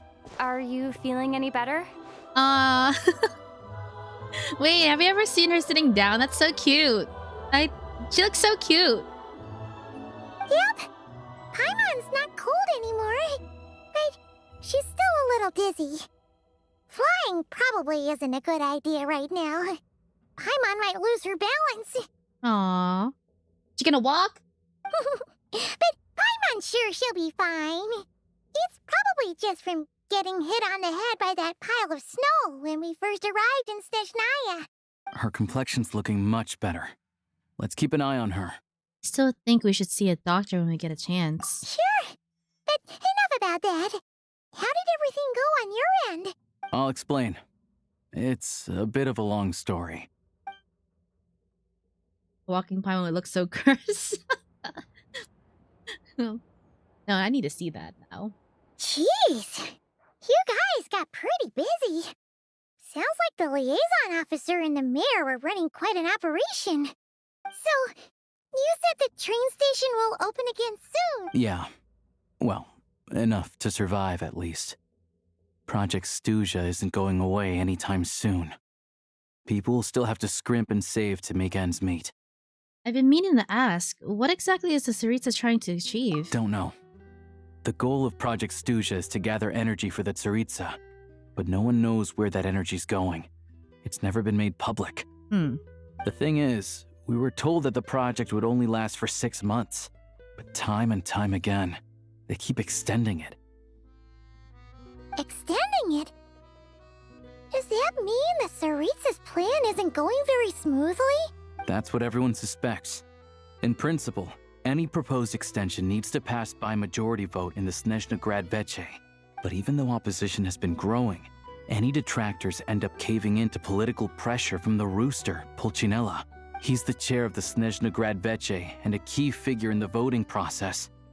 He has the backing of many powerful and influential people. Sounds like par for the course for the Fatui. How come the Fatui are picking on ordinary people even here in Snezhnaya? I don't see it like that. Fundamentally, the Fatui will always think and act in the Tsaritsa's interests, but that doesn't mean they don't care about the plight of the common folk. The only reason Stratomiro still receives crystal shipments is because of a relief proposal put forward by the rooster himself. Then there's the Fatui soldiers providing support in every corner of the nation. Even the Northland Bank provided some mora for disaster relief, and they're as conservative and indifferent as they come. Okay, well... It's just that the rich and powerful in their fancy palaces live in a completely different world from us. There's always gonna be some conflict when those worlds collide. Oh, okay, now I really need to get a look at this. Look at the palace. I need to see what that looks like. It looks, even from a distance, the silhouette of it looks so grand and majestic. I'm reminded of something the Fatui officer mentioned. The rocket. Yeah, well, even though we all believe in Her Majesty the Tsaritsa, there are still many differences of opinion on how best to tackle the big issues of the day. Regular folk don't have an easy way of getting their voices heard in Snezhnaya, while the rich and powerful are either unwilling or afraid to speak out for all sorts of complicated reasons. The Rokad provides the disaffected with false identities and an outlet to vent their frustrations. Feel like, an opposing faction. Of course, an organization like that exists in a gray area. The moment the Vece think they've crossed a line, there's sure to be a crackdown. Ah, civil war? But so far, they've been doing their best to help the common folk. You sound a lot like you. Like us, don't you mean? You didn't hesitate to join in. You're not new to this. I can tell. Yeah, we did solve a couple of civil disputes in the other nations before this. That's because we're adventurers. It's our job to help people out with commissions and get to the bottom of things. It's less about the money and more about the adventure itself. Sounds like we're going to get along. So, what's your business in Snezhnaya?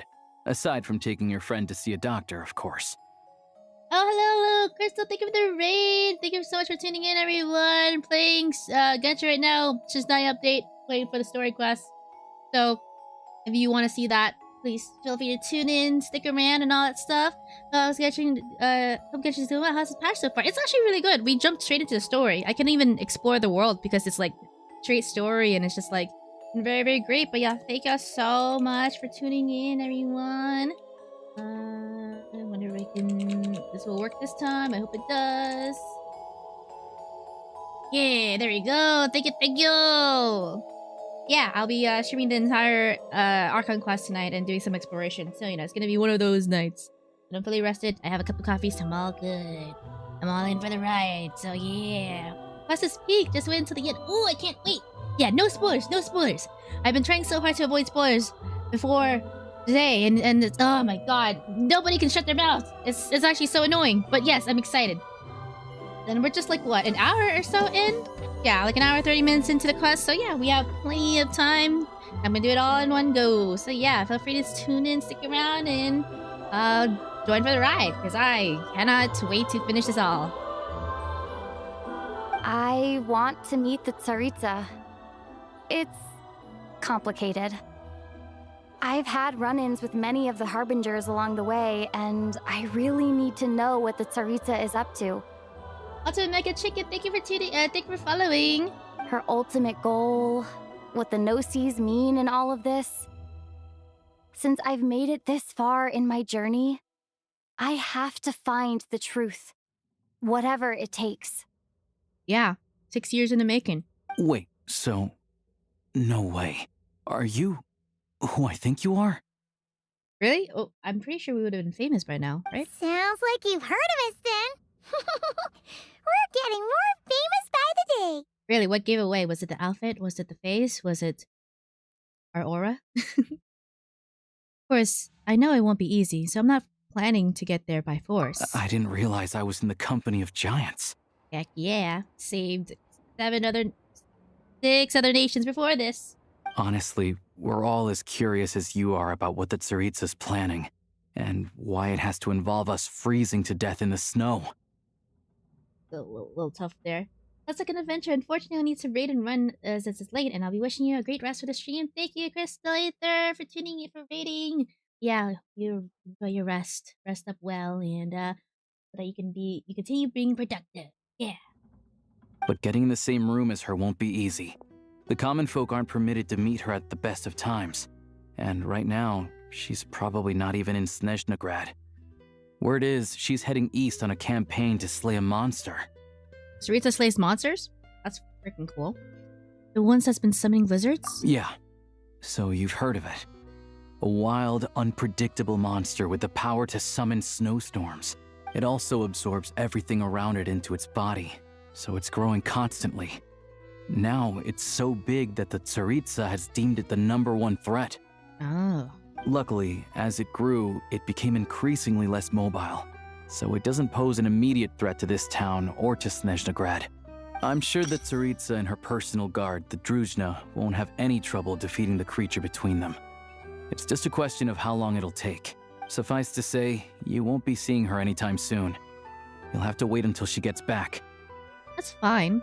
Getting Paimon treated is more urgent right now. And if it comes to it, I'll just have to go to her. Fair.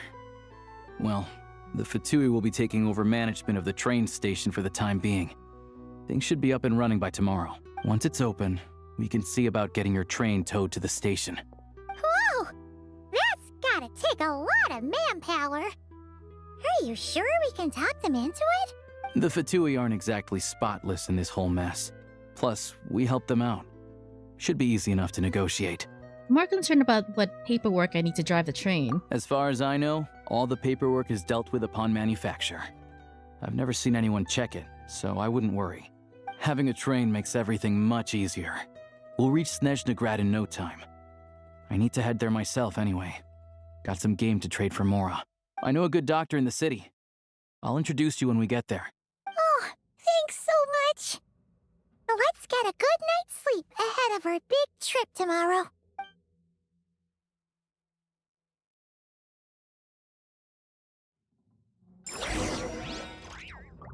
Go to the something station.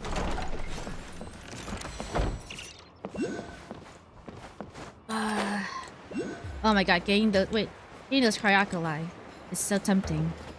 But I don't want to detract too much. Ooh! Oh! It looks so cool! Oh my god, I like that it's so spiky. It looks like ice crystals! I mean, obviously, duh, it's cryo. It looks so nice. Maybe I can get that teleport waypoint first. Actually, no, let's continue with the quest. We can do exploration after. To explain the situation to Fatui soldiers, they readily agree to help. Soon, something train appears. Drive carefully, all right? You don't want to end up in this situation again. Also, I don't think I've seen a train like this before. Is it a new model or something? Yeah, I guess.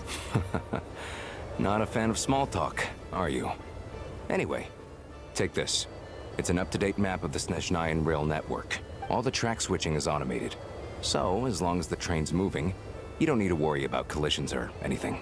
We'll leave you to examine the train's conditions yourselves. Fingers crossed nothing's broken. I doubt Sir Tomoros has any engineers with experience working on this model. Shouldn't be a problem. Thanks for everything. All right then. Have a safe journey. And make sure to check everything's working before you set off.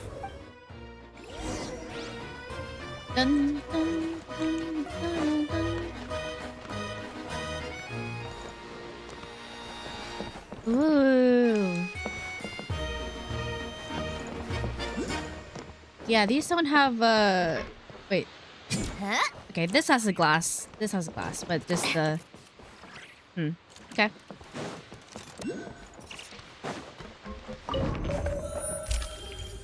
Ew.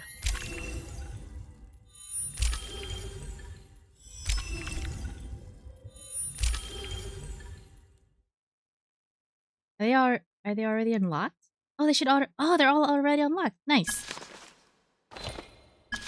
Yeah. Okay, that's sweet. I'm glad there isn't like a, you know, oh, you have to do this quest to build the truck so you can unlock this location. Settings have been applied. Let's give this thing a final once-over and then head out. Goggles, your time to shine. Over to you. Affirmative. Running vehicle diagnostics. What's this? Think of it as kind of a autopilot system. Engine, green. Wheels, green. Frame, minor damage, but no impact on function. Diagnostics complete. All systems nominal. Neat! Huh. Paimon still can't get over the fact that you just found this tech lying around in a random cave. It's too convenient. I feel like that's it was targeted. But we'll see. We'll see. Too convenient. Yeah, I definitely looked out there. I've lived in Snezhnaya my whole life, and I've never heard of an interactive talking train autopilot. Yeah, a little weird, huh? Wait, isn't it? Strictly speaking, I wasn't designed purely to drive trains, though I doubt you have any interest in navigating the practically unreadable operator's manual yourself. Oh, this is the Morse symbol, isn't it? All configurations are complete. Should you require any further assistance, please call for the Eye of Grey. Yeah. I'm not even clicking it. I thought it was this at first. It's not. Paimon's gonna find a warmer seat.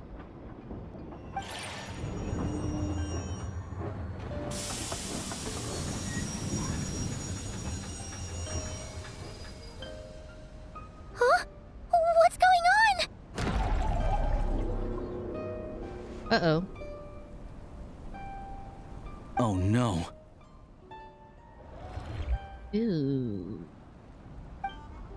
It doesn't look good.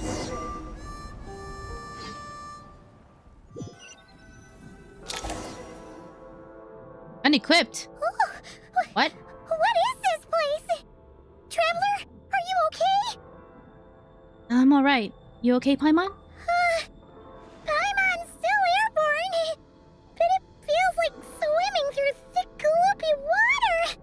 Just our luck. Of all the things that could have gone wrong. Halosha, you're Snezhnayan, right? Any idea what the heck this place is? It's called the Shadow Realm. A place where no wind blows, no light shines, and no elemental energy flows. Even time itself doesn't exist here. It's a world where everything seems to come to a standstill. Wait, how did we get here? I've only seen it a few times before, and this is my first time inside. It's a dangerous place. Most people who get sucked into the Shadow Realm are never seen again.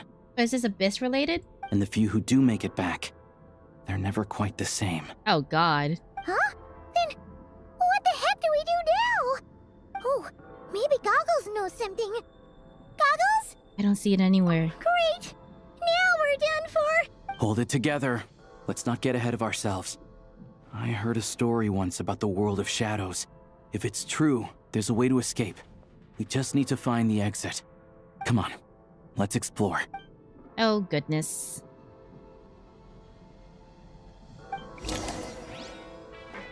My traveler skin. The feet that put in to have become twisted in the Shadow Realm. Look at these Fatui! It's like they've lost their minds! Shadow Realm? I Their didn't hear shadows anyone yell have been Yu-Gi-Oh! devoured. They're no longer amongst the living. Got banished into the Shadow Realm. Can we touch this? Okay, I guess we can. Okay, so, bam, bam! We don't have our elemental power! Oh god. Oh god. I can't channel elemental energy here, but I have a few gadgets that still work. Stab, stab, stab! Slash, slash, slash! Oh, I'm sorry. My bad. I thought you were another enemy. Oh.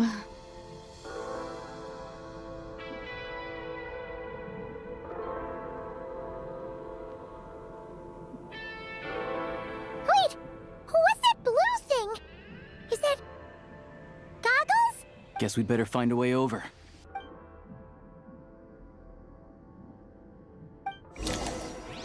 Okay, how come nobody told us about this place until after we set off?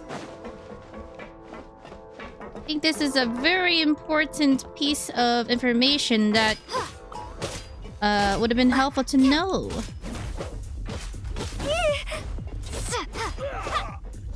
Okay, push him off, push him up, push him up, push him up.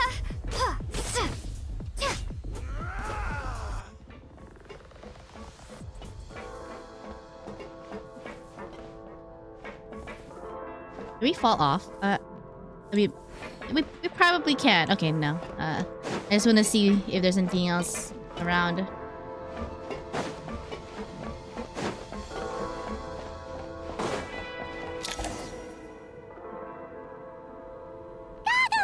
Hello. I am glad to see the three of you safe and sound. For now, at least. But things aren't looking too good.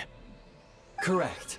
We are now inside what is known as the Shadow Realm, the darkest space in the shell, where even the Most High is loath to cast its gaze. Time and space hold no meaning here. It intersects with the world of the Light Realm only rarely, like an air bubble that rises to the water's surface. We must leave this place before it sinks back down into the depths once more. Sounds like you have a plan. Yes. In fact, the very purpose of my creation was likely to... from the Shadow Realm. It appears that key data is currently inaccessible, but now is not the time to resolve that problem. I have marked the exit to the Shadow Realm for your convenience. In addition, I have prepared some equipment to aid you as you traverse the Shadow Realm, traveler. Is it a gun? Is it our gun? Are you finally getting the gun? Specialist equipment for this? It may well be one of my core functions. Scan complete. Construction in progress. Activation code? We once peered into the past from the ruins of the shadows. This is what remains of the Golden City, Hyperborea. Lore.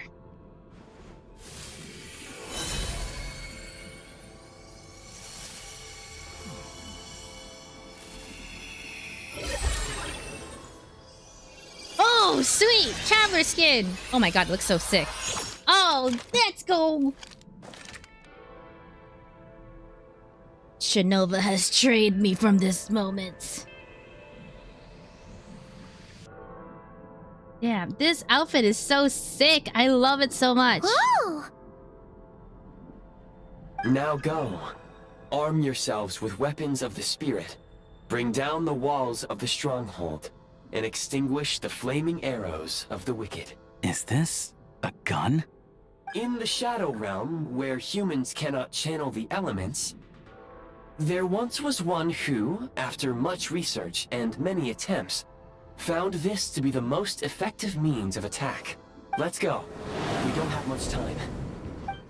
Dope, Traveler looks like an operative. Oh my god. Oh, reset to... Okay, hold aiming mode, sprint, reload. Classic shooter. Let's do that. Oh my god, let's frickin' go. Use the power of America. Oh god, yes, it's third-person shooter.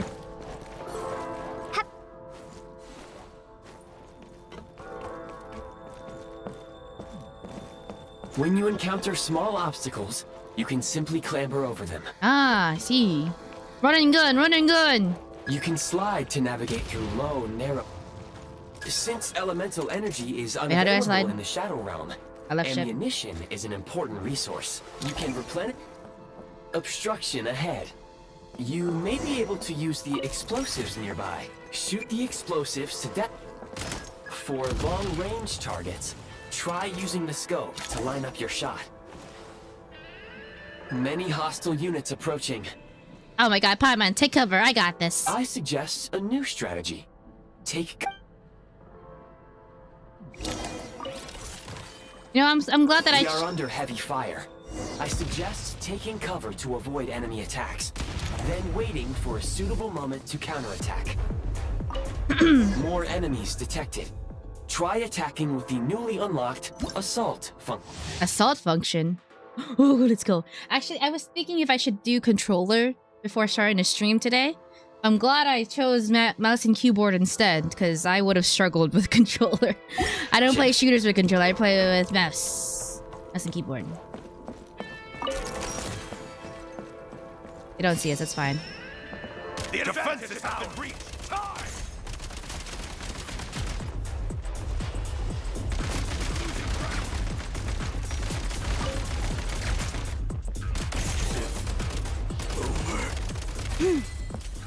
It's hard, dude. Where's the...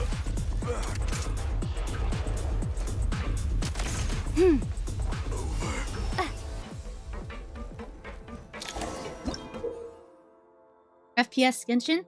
Technically third person. FPS, yeah.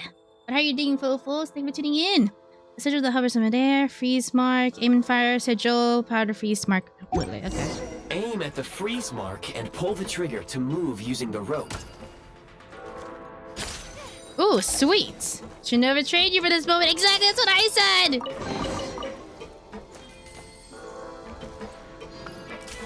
State number 2. State number 2. What? Light him up. Oh, we have a... Okay, I did not know that. I just pressed that accidentally. Points can restore a small amount of stamina. Press on. Whee. This is still the tutorial mode, but I can't wait for this to like... Ty, taking cover. Fall back. It's over. That's right. That's right. That's right. Whee!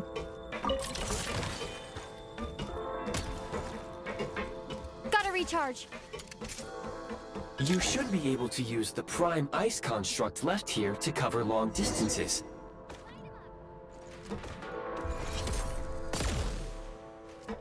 Oh crap! I keep switching back to the other form. Wait, prime oh, this. No. Use the prime ice zip line to move forward. That's right.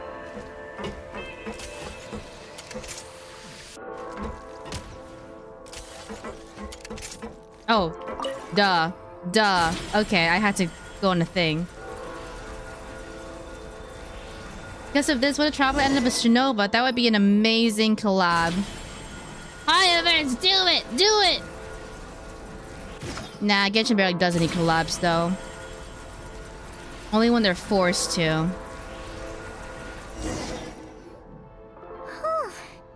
do we get over there now? I recommend using this grappling gun. Such devices were originally used to secure structures in the Shadow Realm.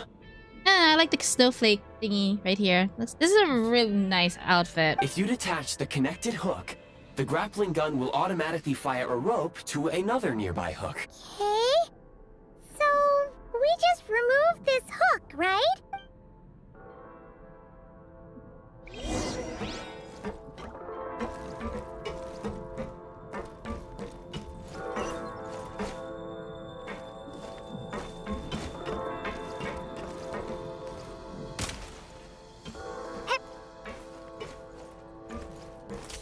Do I not touch it?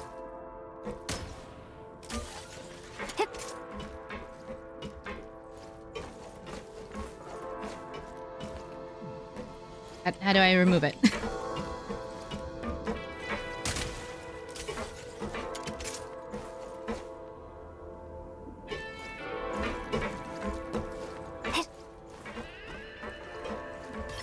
Eh? Fortnite.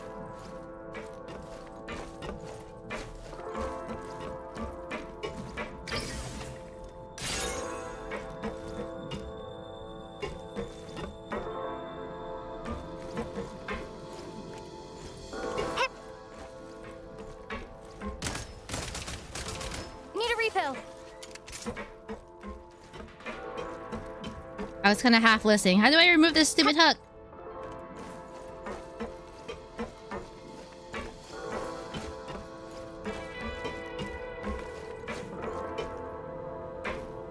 It's the Eye of Graph or something? Oh, there we go. Thank you.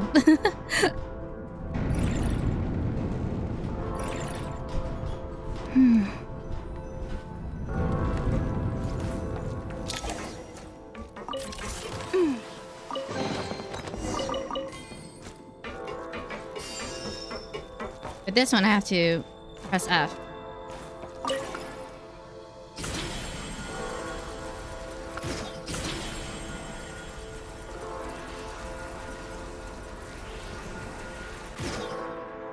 Go.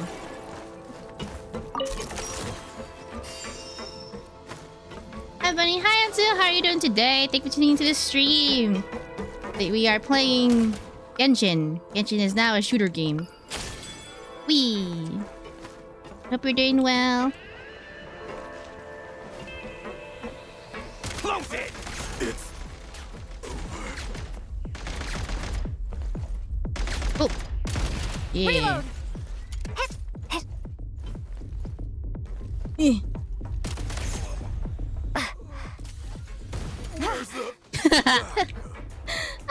Sprint at the prime ice launcher to reach high places with ease. This is still a tutorial mode, so it's fairly simple right now. But I like that the control is very familiar. As somebody who plays a shooter, one shooter, Genova, similar enough. Fry crystal, ooh, electro to damage and deployments inside the field periodically. The field will. Ooh, wait, it'll huddle them together. Go! Oh, sweet. Okay. Now, if only we have a snipe, that would be amazing.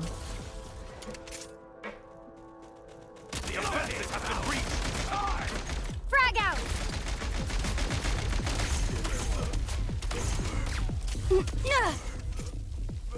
Yeah, that's right. Frag outs. Whee!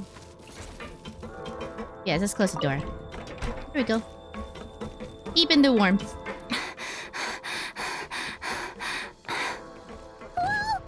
Uh-oh. Shift your center of gravity and slide down. I'm out of stamina. Don't worry, I do this all the time though. I always end up using all my stamina. There we go. Go! Wee! I know that's gotta hurt. He's wearing stockings. I know that's gonna cause some friction. Now what? Continue onward. Oh, we're moving! Oh, sweet. How much longer is this gonna take? The exit is right ahead. We are very close now. However... It's like they're trying to keep us trapped here. That platform and the carriages are swarming with undead Fatui. Guess we gotta storm through. Oh!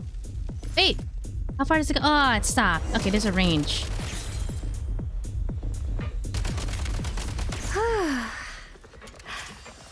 See, it's okay because they're undead. It's okay to shoot them.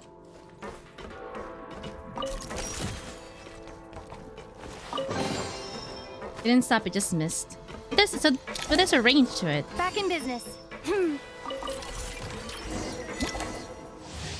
Fire over you. Ooh, grenade launcher! Ah, there we go.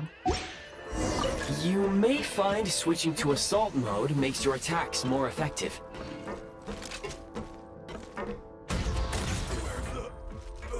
Oh, I'm supposed to grenade launch them. Say hello to my little friend. Need a refill. Read! Cover me.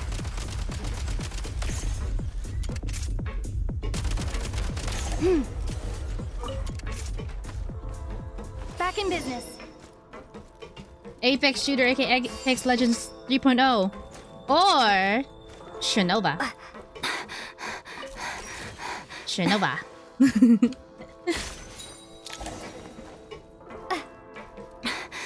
The best anime shooter ever. Oh, that big thing. Okay.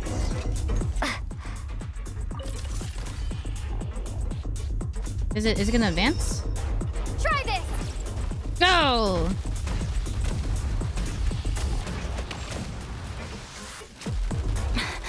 Wait, hold on. Wait, this might be... Can we make cover? Can we do that?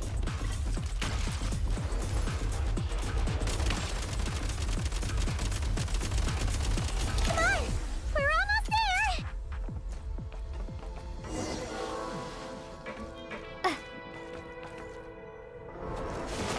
Huh? Why is everything shaking so much? Looks like the Shadow Realm is about to sink back down into the depths. The exit is right here. I hope we do more of this shooter mode. This is actually quite good. You mean this weird bubble thing? Wait, No time to think. We just gotta go for it.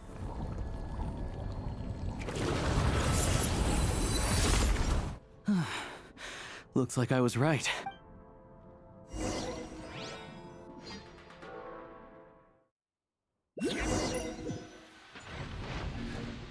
Well, that was pretty fun. Yeah, I'm glad I can't believe the chose Shadow mouse and Realm keyboard today. manifested right on the railroad tracks. It's almost unheard of. Lucky we made it out. All thanks to you and that awesome gun. While we were in there, you mentioned Hyperborea. Ah, so you have heard of the Golden City before? Yeah, it came up a whole bunch in Nocrai. You're a pretty neat surprise in that sense, aren't you, Goggles? We had no idea they left cool gadgets like you behind. Thanks for saving us again, Eye of Garai. Make no mistake, Right? It was a team effort. For a first-time firearm user, your performance was quite outstanding. Far beyond my expectations. As Alosha said, it is highly unusual for the Shadow Realm to manifest in a place like this. But we should still watch out for similar dangers ahead. Let's hope not. If anything else goes wrong with this trip, Paimon's gonna have train trauma for life. The Shadow Realm can appear anywhere, not just on the railroad. I am simply advising that we take sensible precautions. Now, if you wish to further calibrate and upgrade your firearm, you may do so over there, provided you have the necessary components. Please take a moment to catch your breath while I repair the body of the train.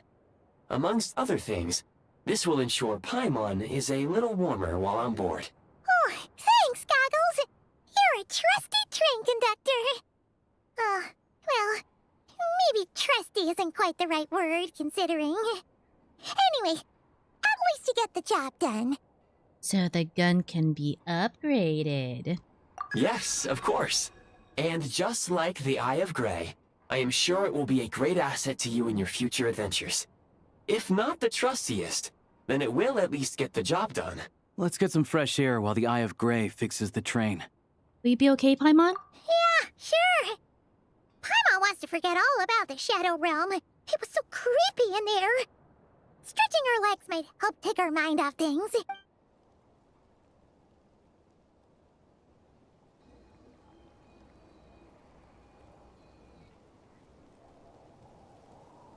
Oh, there's a bird nest there, huh? It's so quiet here for a train station. Not a person in sight. Just abandoned houses.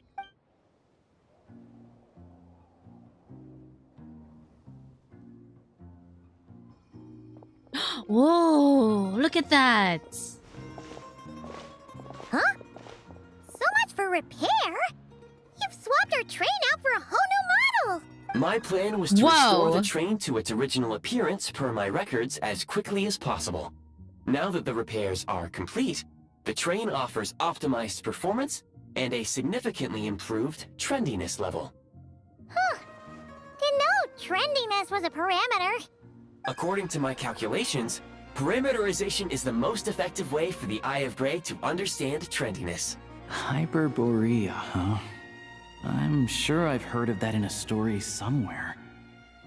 What an incredible little gadget you are. That is very incredible. Snezhnaya Adventure Journal.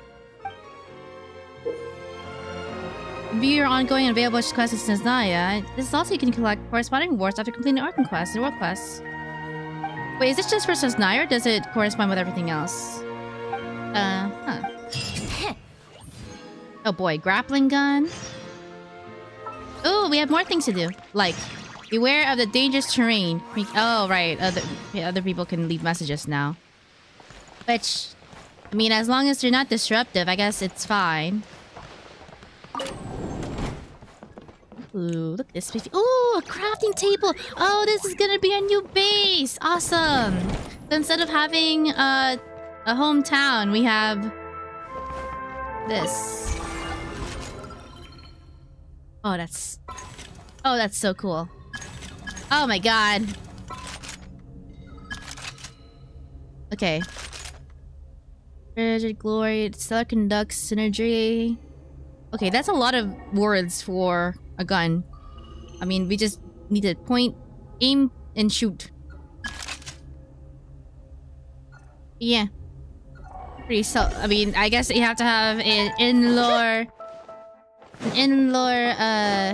explanation for it. Dang, this. Wait, let me see. Is there like anything else in here? Is this a shooting range? That's like your main hub in Snezhnaya. Huh. Oops. Oh my god, he even made us a shooting range. That's pretty cool. That's pretty neat. It's our challenge.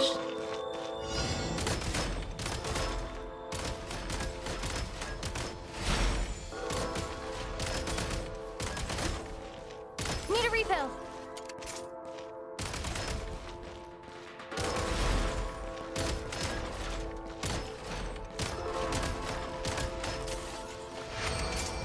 Pretty easy. Does it get more difficult? Is it just that?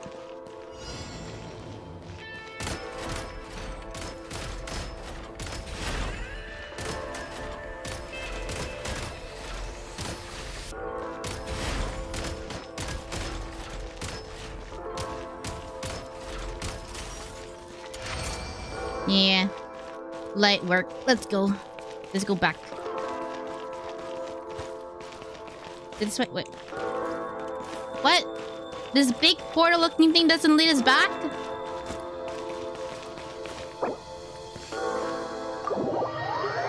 So that giant circle is just there for decoration? Interesting choice of decorations.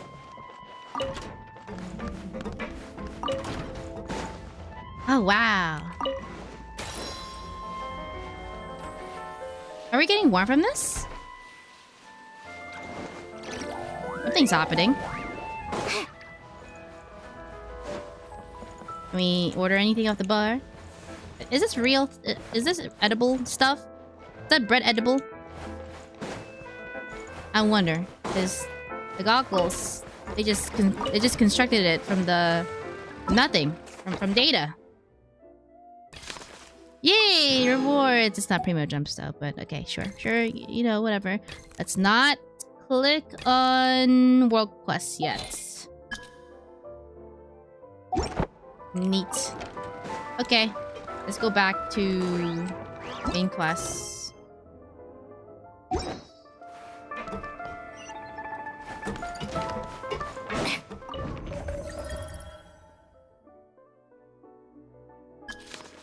Hill Crown Palace. So we just go to here. Oh! We can watch the train move! Wait, I wanna see! Look at the window! Whoa! Enjoy the scenery! Oh my god! Oh, that's so cute! Ah! Oh, Paimon made a little drawing. That's adorable. Oh, look at that. Local wildlife. Ooh. Oh my god, we can honk the horn. Oh my god. This is amazing.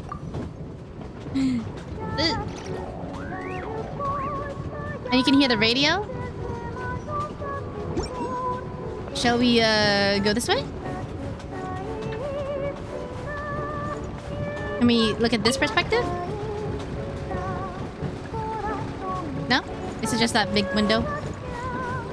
Can we jump out of the train?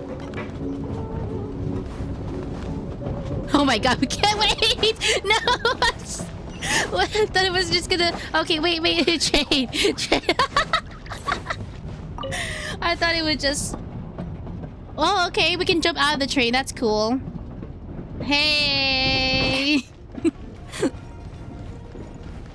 Of course we can jump... Oh, god.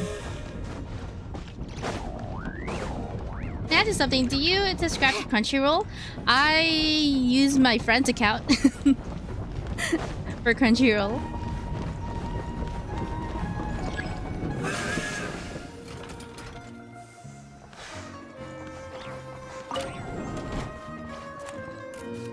Who are you? This isn't my train.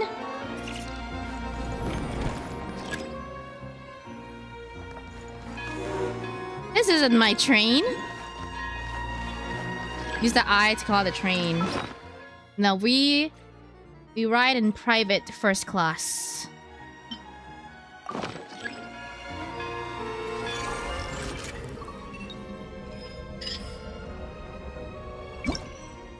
Oh wait, no, not this. Call train. You don't ride with the common folk. Okay, let's get back on track. I get it, because we're on a train. Literally, back on track. Haha.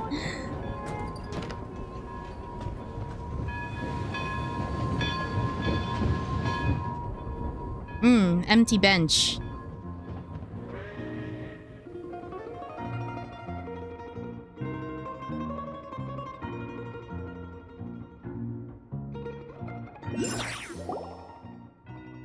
Board the train and head for Snezhnaya.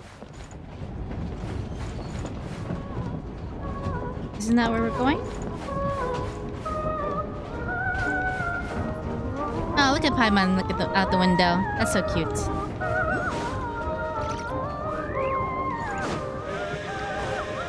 They really had to build the railroad over a canyon, huh? You might want to avoid looking down if you're afraid of heights. No, it's not that.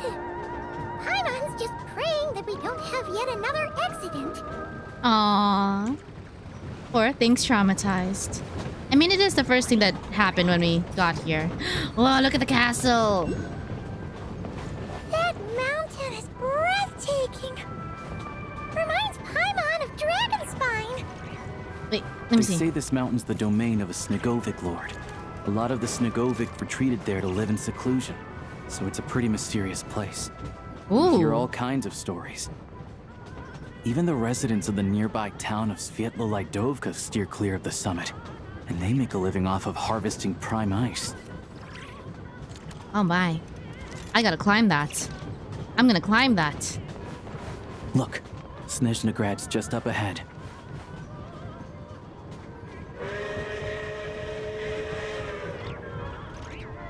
You want the gadget pet? It's offered in Crunchyroll, but I don't play this game. You can have the code if you want to. Ooh, wow. I mean, hey, I don't mind. That's really nice. Thank you. I didn't know that the pet was exclusive to Crunchyroll. I know you usually get a pet when with the anniversary reward, so I guess it's.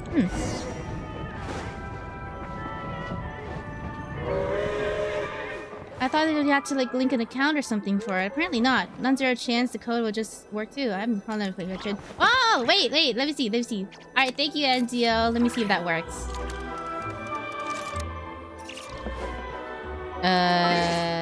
Codes are right here. Ah, it's right. It says did not work. Already in use. And my phone just crashed. But I appreciate the thought, though. I appreciate the gesture.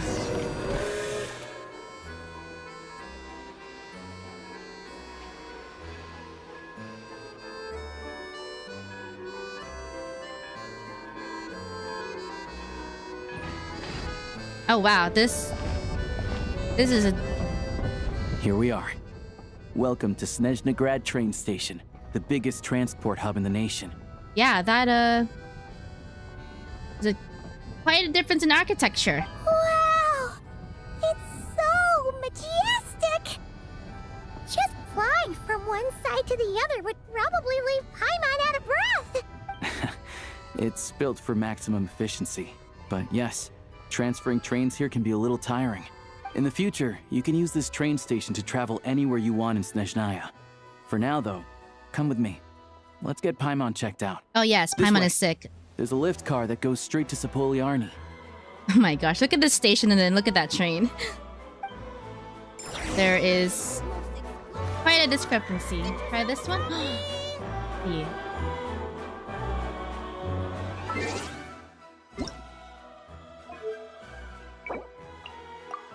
Oh! Oh, that one worked! Ooh! Primo gems. Wait, made this keepsake. We'd like to present you thank you gift. Oh, it doesn't have the pet. But I mean, hey, free primos. Free resources. Hey, still good. I am in need of resources, so that's all good for me. Thank you, thank you. Thank you, Until. Appreciate that. Oh my god. Wait. Look! They have really funny-looking hats. Paimon, you can't say that! Paimon, don't say that! These ones are about the same height as Paimon. But it looks like they can't fly. Paimon, stop Those it. would be Volkudlak and Domovoy. You'll also see the winged Vila and the snowborn Snegovic amongst others. No wonder. We'd heard that Snezhnaya used to be the realm of the Fae. Paimon can really see it now. Oh my god, they're so cute! Look at his eyes. Sparkly. So this is what Paimon would look like if she was standing up. Hey, that answers a question from earlier. This would be Paimon's height. Aww. Aww. Oh my god, even Chi-Chi's taller than them.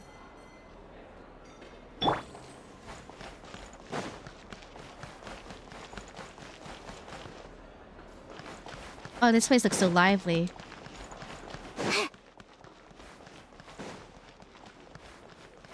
Ticket agent.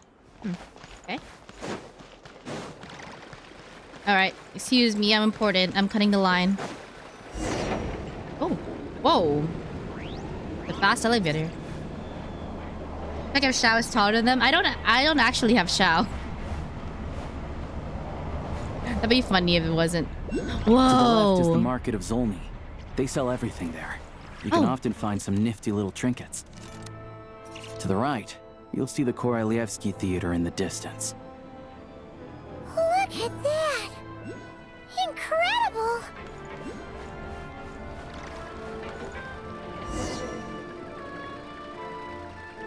Oh my gosh, we haven't really met the cast yet. We've only met one person in the cast.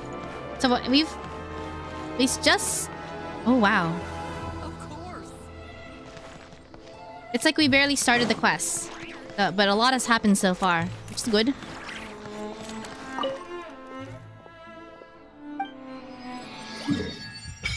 Ah. Sanctuary of Grief. Oh. You think Senora's in there? That looks like a grave. It looks like it could be a graveyard. Oh, there's something else over here. There's another oh, there's 2 more statues. Oh boy. Okay, you know what? Snezhnaya is gonna be very big. It's quite big so far. For the first area, this is quite big.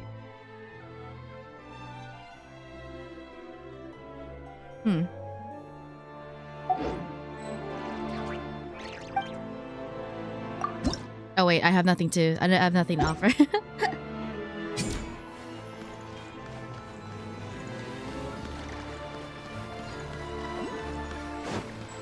Oh, look at that.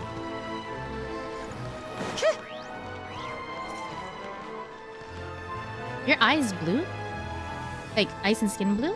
Oh my god, are you a snow person?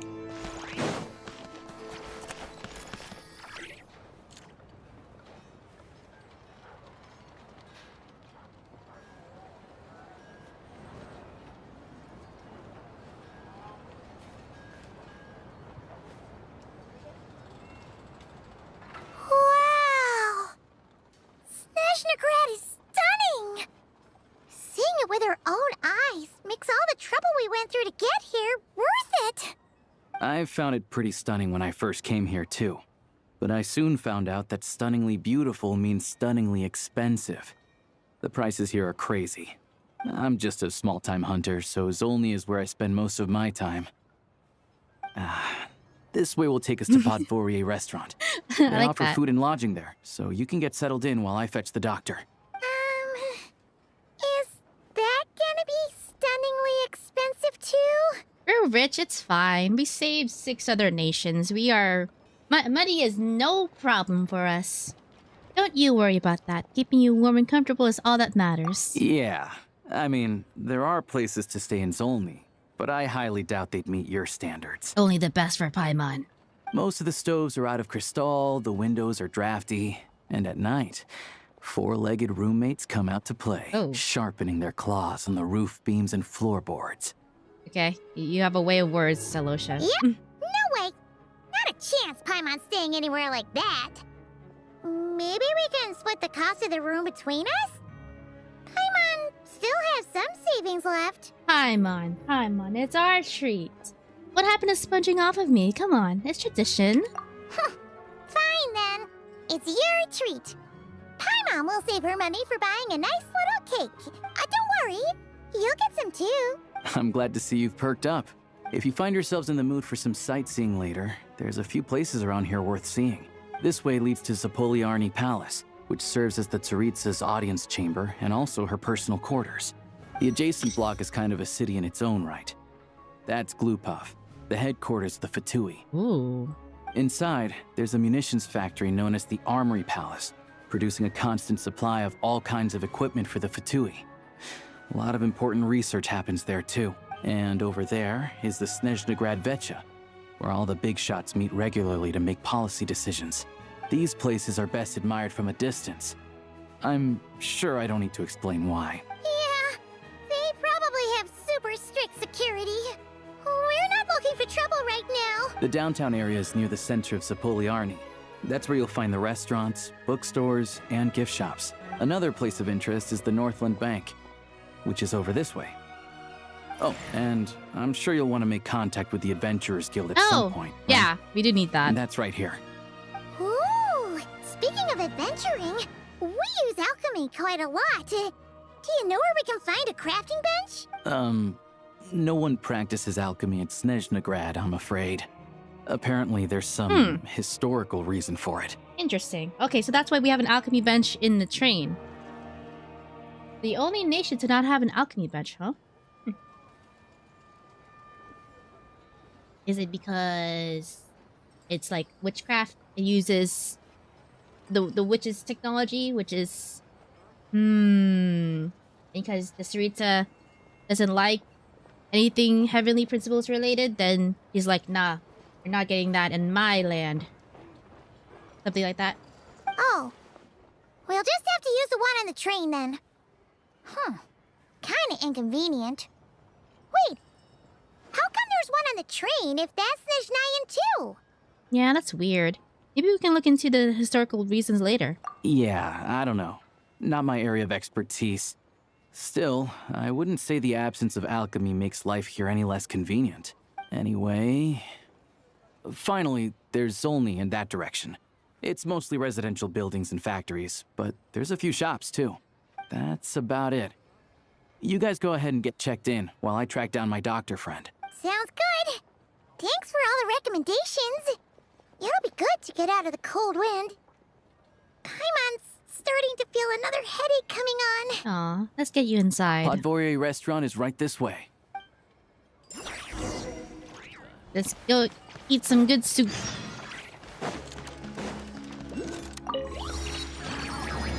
Okay.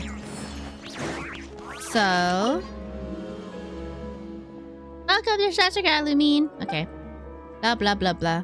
Wait, whether you're seeking adventure...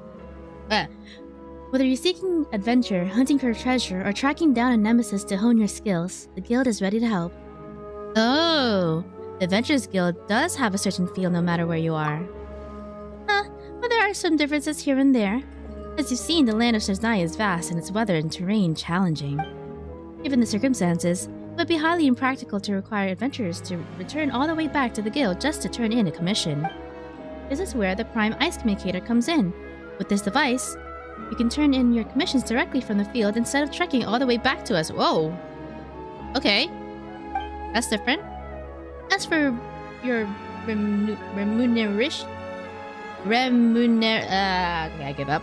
Rest assured, there'll be no delay, as the guild will also arrange to have it sent to you through various means. By various means, do you mean... Please don't worry about that.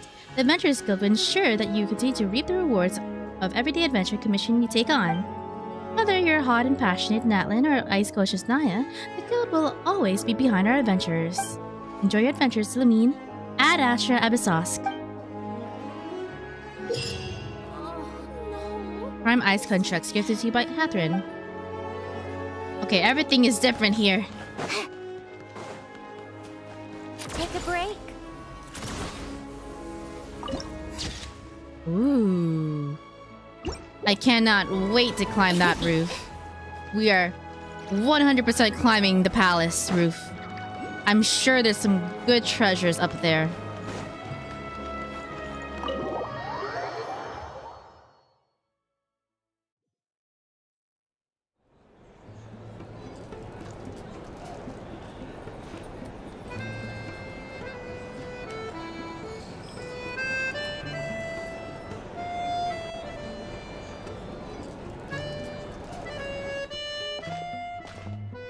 Looks like you get what you pay for, huh?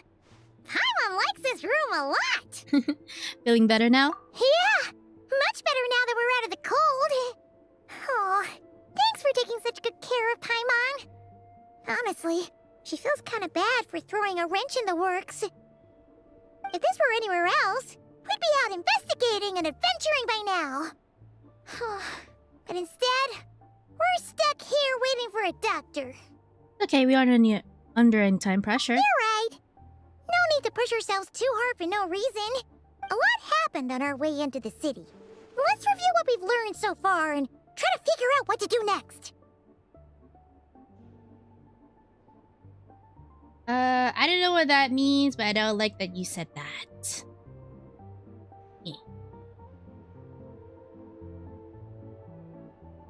Obviously, the million more question is, what is this Saritsa planning? Everything else leads back to that. Yeah, that was our main goal in coming to Snezhnaya. Sure was. And so far, we've learned that in addition to the 7 Gnosis, her plan also requires a ton of energy. But we won't get to see her anytime soon. Alosha said that she went east to fight that big monster. It must be a pretty powerful one if it can blanket the whole of Snezhnaya in a snowstorm this awful. Mm-hmm. It's one of the threats we'll need to face, I think. To be honest, what we're really lacking right now is information. The kind of information that only the higher-ups in the government would know. Not word-on-the-street type of info. Paimon can think of a few people who might be able to help us.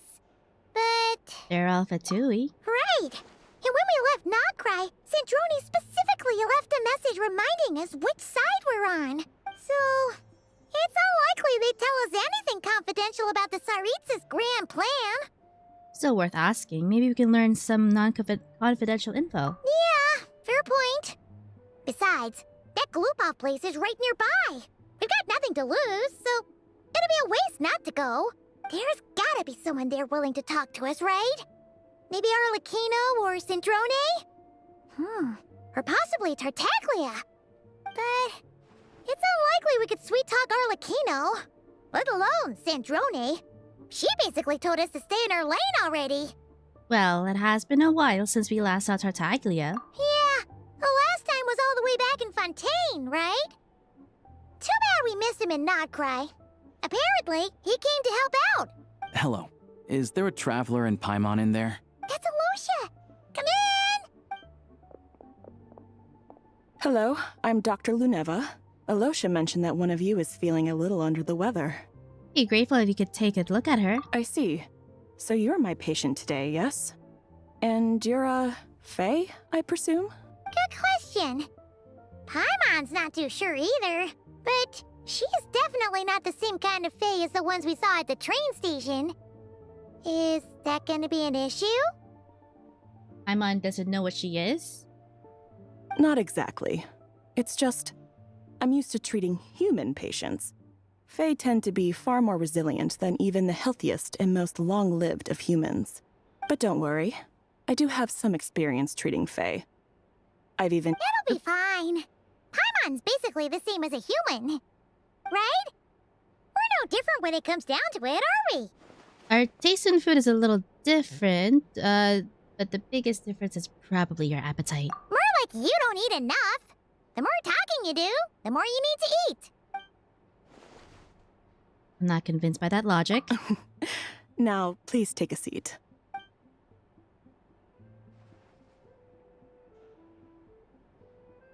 Okay, vital signs are good. Test results are all within normal ranges. I don't think it's anything serious. More than likely, you've just caught a cold. I can give you some medicine to tide you over, but as long as you rest properly for the next couple of days, you should feel better. Make sure to keep an eye on your temperature, though. If you find yourself with a persistent low-grade fever, or if your symptoms don't improve, just contact me again. Sounds like there's no cause for alarm. Yeah, let's just see how it goes over the next few days. Thank you, Doctor. Aw. You're very welcome. Just doing my job. I'll leave you in peace now. Time to visit my next patients. Take care. You heard the doctor. Best you rest up here for a couple days. No sightseeing for the time being. I'll stick to the local area then. All right, then. Guess we've got no choice. Let's just treat it as a short vacation. I have to get back to it. If you need anything else from the doctor or me, go to the Hunter Trade Station in Zolny. The boss there knows how to reach me. Thanks for everything. Hey, no big deal. You saved my life in the Shadow Realm. This is the least I could do. See you around.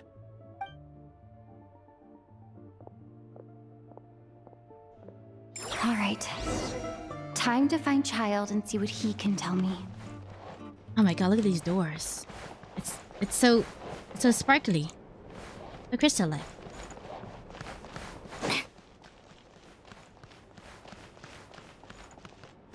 Whee. Wait, higher? Oh, access over here. Okay.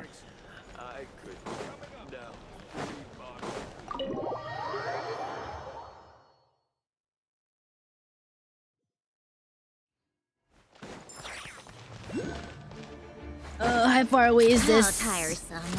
Pick up the pace.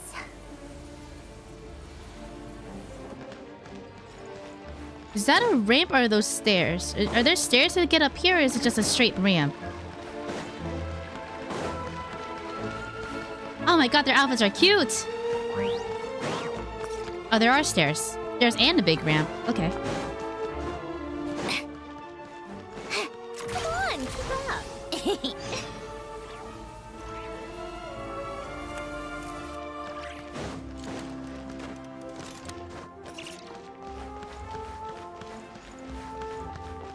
Okay, and we're just gonna go straight to the patootie. More snow, damselettes.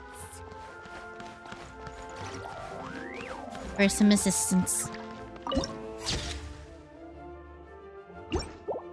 Citadel of Fools.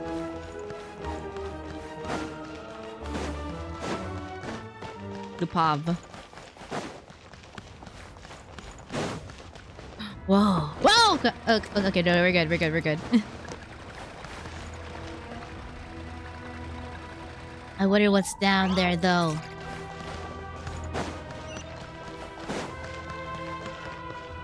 Okay, let's just go.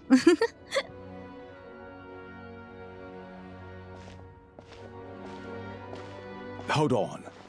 Please display your invitation letter or permit. I'm looking for someone. Could you pass along the message? Klupov does not accept meeting requests without a prior appointment. You'll have to apply per the advertised booking process and wait until your invitation letter is issued. But we're old friends.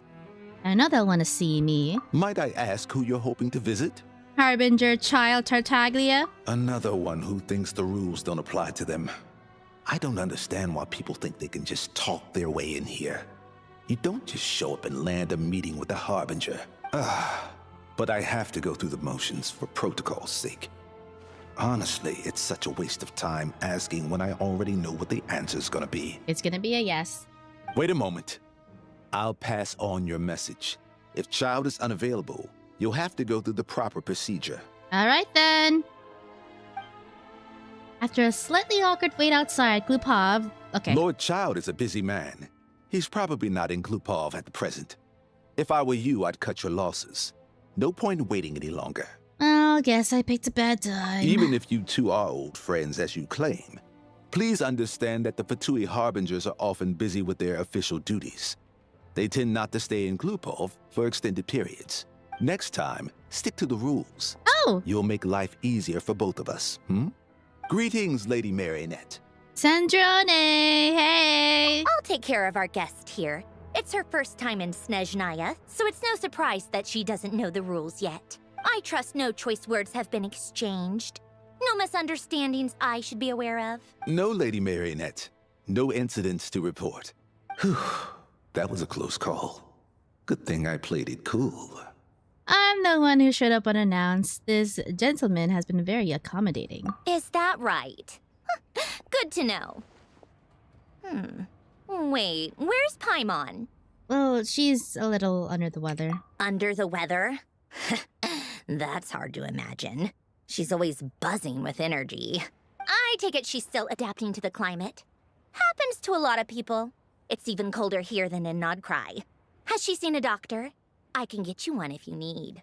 She already has seen the doctor. He said it's nothing it's nothing serious. She just needs to rest for a couple days. All right then. Well, let me know if you run into any other problems. Did you come out here specifically to see me? Why else? I was just about to sit down for some much-needed tea time when I heard that an old friend of Tartaglia's had shown up outside. No appointment, nothing. And, as obnoxious as it may be to show up uninvited at Glupov, I couldn't help but take pity on the poor soul who was waiting outside in vain. So I had no choice but to abandon my freshly brewed piping hot tea and come to see this mystery guest for myself. You already guessed it was me, didn't you? Well, I felt our time working together in Nodcry warranted some courtesy. I couldn't exactly let you freeze to death out here in the wind. Unfortunately, I can't invite you inside either.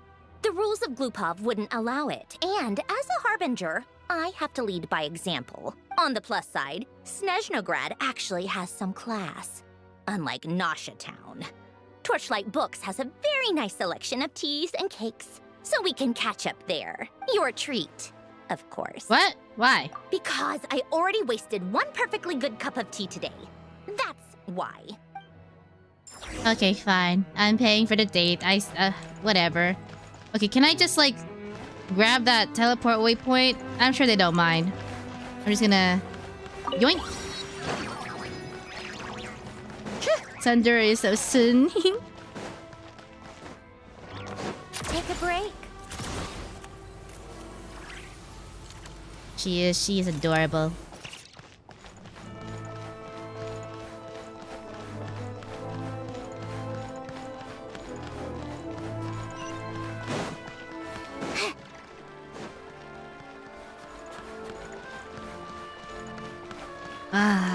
I want to go in there now. It looks so big and grand.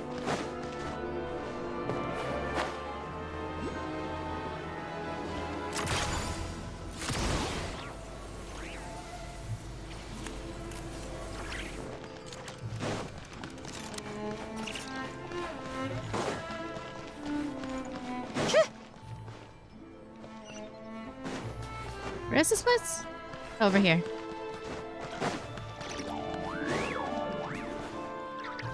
You good? Okay. We're just gonna go around.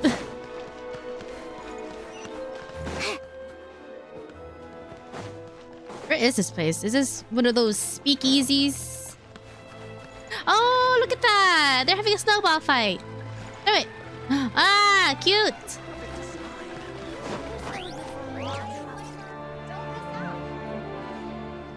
I've ordered for the both of us. No objections, I assume.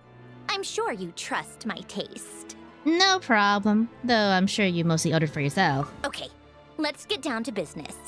I'm guessing you don't actually have any urgent business with Tartaglia, per se. Okay, what is this? You Caviar? just want information, right? And she got us parfaits. It's already cold outside, and you got us. You got us ice cream. Not parfaits, ice cream. Yep, you got it. But how's he doing anyway? Wanna take a guess? Has he been picking fights again? Of course you'd say that. You shouldn't underestimate Counselor Tartaglia, you know. Counselor? That's right. I'm sure you've heard of the Snezhnaya Vetcha by now. Well, he's busy preparing some paperwork for their next meeting. They'll be discussing yet another extension to Project Stuzha. It's basically all anyone cares about in the Vetcha these days. Tartaglia Counselor. Huh. Sorry, it's just a little hard to imagine. He doesn't exactly strike me as a pen pusher. Yeah, he's more of the shoot first, ask questions later sort, isn't he? It all started with a very detailed letter that Capitano left for the jester, Piero, before leaving for Natlan. In that letter, he detailed the future arrangements for his subordinates. All of his key people were reassigned to Tartaglia. Oh, look at him moving up in the company. I guess he'd already prepared to leave us for good all the way back then. But Piero didn't reveal the contents of the letter until the events in Natlan had concluded. Why Tartaglia? That was his reaction, too. Why me? With a bewildered look on his face. He'd always assumed Capitano looked down on him. He was a man who kept his thoughts to himself and barely spoke to him the whole time they'd known each other. But he occasionally brought Tartaglia along to my tea parties back in the day. So to the rest of us, it was clear that Capitano had quite a lot of respect for his young comrade. By the rest of us, I mean my tea party regulars. Arlecchino, Rosaline, and... actually, not Columbina. She was probably oblivious to it. Anyway, then the Liu situation happened. Normally, it took a lot to get under Capitano's skin, but that time he was furious. It's not really my place to talk about it, though. You can ask Tartaglia about it sometime. Interesting. We're getting some workplace gossip. Basically, Tartaglia probably had the wrong idea about Capitano all along. Right up until Piero revealed the letter he'd left behind. Capitano believed that despite Tartaglia's immaturity, he showed great potential. Plus, he possessed a kind of purity rarely seen among members of the Fatui. That makes sense. Yeah, it's one of the few things that I'd agree those two have in common. But there's one other reason why Capitano chose Tartaglia to assume command of his troops. He knew that after he was gone, several of the others would swoop in on his army like vultures, with the ones who stood to benefit the most being the rooster Pulcinella and Regrator Pantalone. Once they divided Capitano's troops between them, they'd be more powerful than ever. No one would be able to stop them. So, you can see why Capitano chose to hand that letter to Piero, right? Guess the jester needs to maintain a balance of power? Exactly. Piero also needed to back a harbinger as soon as possible. And all things considered, Tartaglia was the best choice. Even though Tartaglia has had the support of Northland Bank for a long time, he and Pantalone are ultimately not cut from the same cloth. I'd say Capitano made a good judgment call. Anyone else caught in this situation would probably feel like they'd been hung out to dry. His best course of action will be to distance himself from any shady business, while still maintaining friendly relations with Pantalone, but seeking Pulcinella's support at the same time. Are you sure it's okay to tell me all this inside information?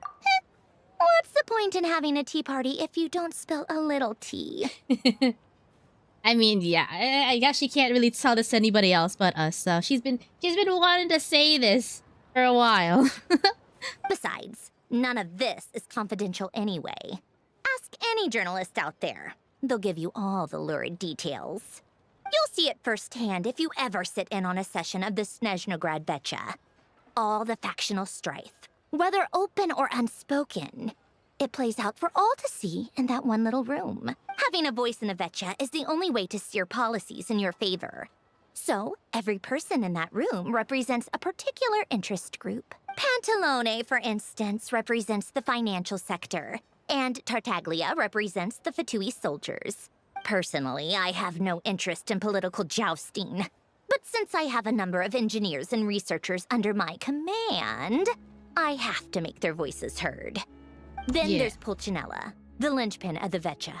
He represents politics itself. In quotes. Everything involves him, so nothing can bypass him. Any issue that comes up, he knows how to mediate. That's what the Tsaritsa values most about him. That explains a lot. I'm starting to see why everyone is so frustrated with the way things are, but also powerless to change it. A complex web of interests connects all parties involved. And the Tsaritsa sitting at the top adds another layer of complexity. It must be nearly impossible to come up with a perfect solution.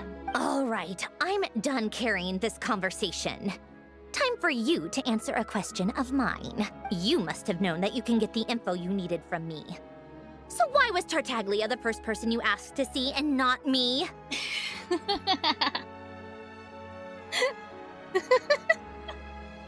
What makes you ask that? You're not jealous, are you? Huh? Jealous? As if. Wait. Oh, I think I know what it is. Columbina passed on my message to you before you left Not Cry, right? I only meant you should be mindful of which side you're on. Is that actually why you didn't ask for me? Because you took that to heart? I guess that's part of the reason. I wanted to make sure I wasn't being disrespectful. You... fair enough. It's not your fault. I blame all these politicians I've been hanging around with lately. Always beating about the bush when they talk. I guess it must have rubbed off on me. Anyway, just ask for my help next time, okay? Little things like this are no problem. Yeah! Lady Marionette. What now? Can't you see I'm on my break? Whatever it is, just leave it on my desk. I'll look at it later. Sorry to disturb you during your break, ma'am, but I'm afraid it's an emergency. Oh boy. Isn't it always? I've told you before. Fixing the tracks and transporting ice blocks does not constitute an emergency. The equipment in Svietlolai is in urgent need of maintenance.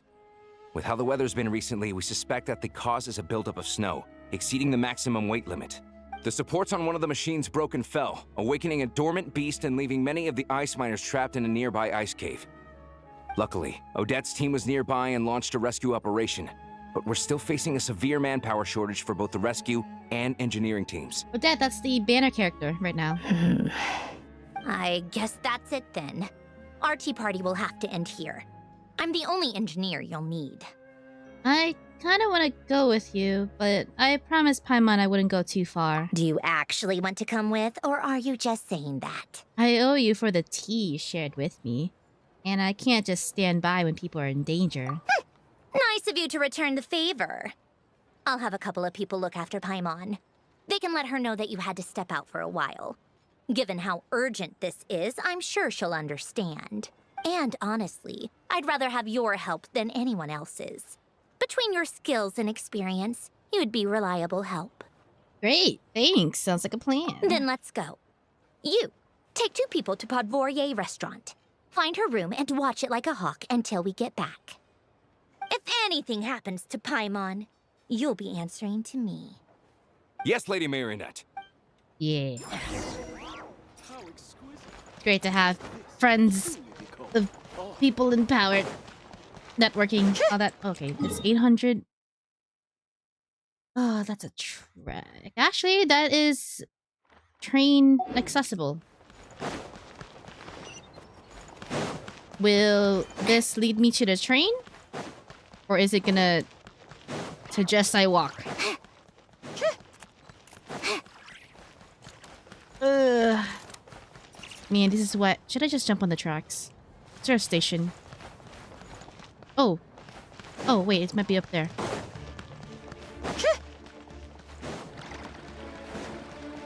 Ooh, a flower. Alright. This is why I prefer exploring the region before jumping into the Archon class. But, I mean, we were basically locked into doing the Archon class as soon as we got to Snezhnaya. Which is fine. It's just a minor inconvenience. I will use the local transportation or whatever. Wait, can this act as a station? I should be able to use this, right?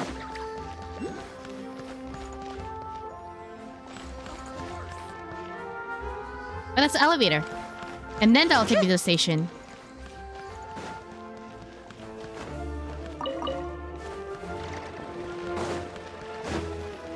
Can I hop on the elevator, please?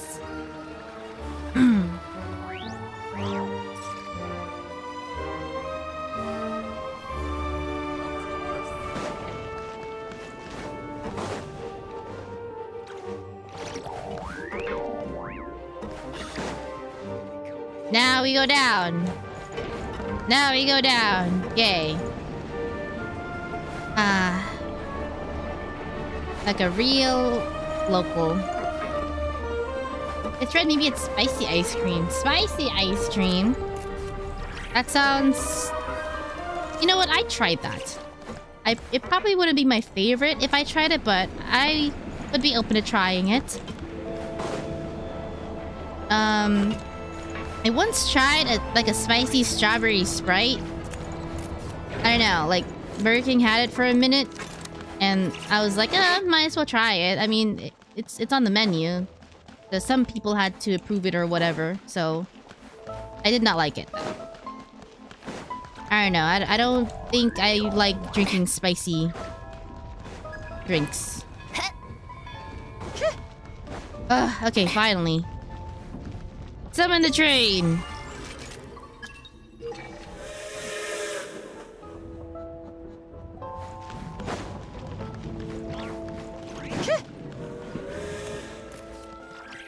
Not just strawberry Sprite, but spicy strawberry Sprite. Yeah, spicy strawberry Sprite. Train, hurry! Wait, open your door.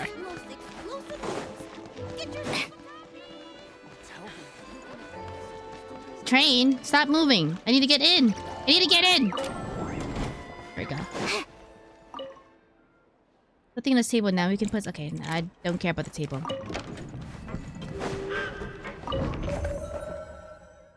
What was it called? Sweat something? Yeah, this one.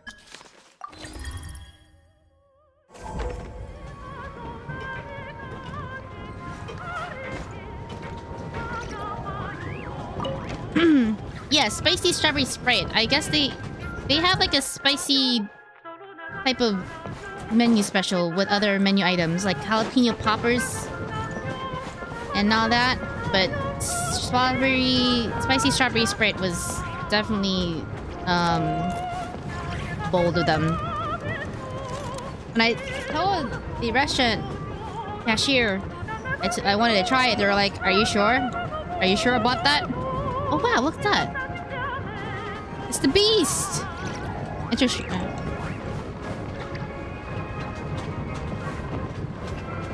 Was there something down there? Is there an underground city?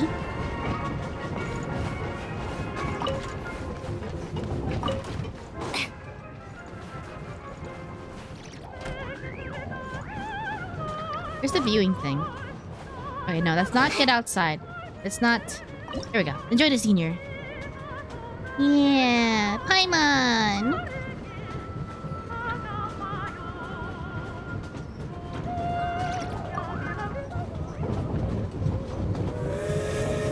I like that. I like that we can honk the horn. Honk it again.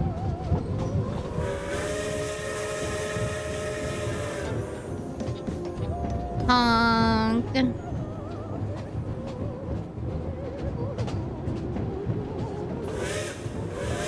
Marina, I think you're following.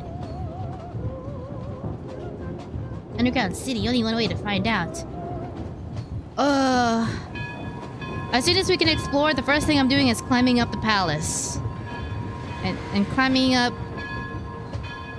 I'm climbing up the Fatui, HQ, the palace, and see some goodies. We've arrived!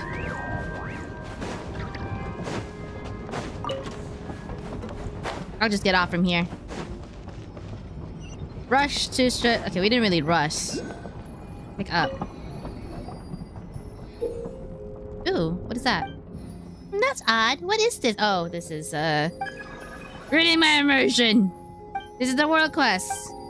The wedding is being held at House of Hesp something. Up on the snowy mountain. House of Hesperide, yes.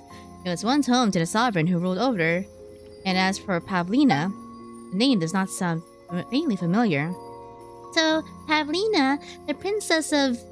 might be tied to the goggles past too. Most likely. Oh, let's go check out that princess's wedding then.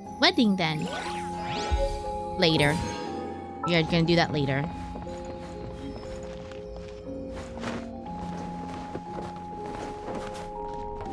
Wow.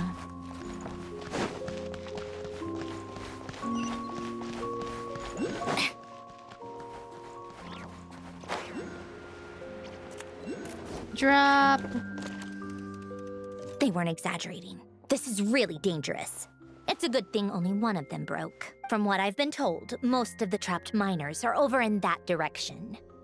I'll go rescue them. Yeah, you do that while I check the rest of the equipment. I'll evacuate the people around here as I go. Meet me back here as soon as you're done.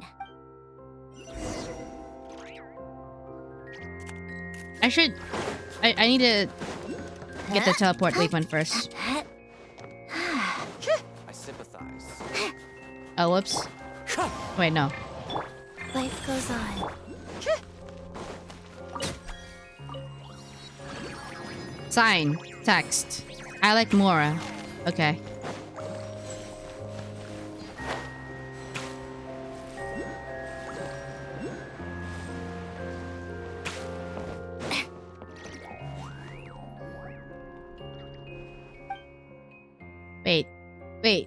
Wait, I need to... Oh god, I need to enter focus mode. I keep triggering world quests. Okay, stop it. This is ruining the flow.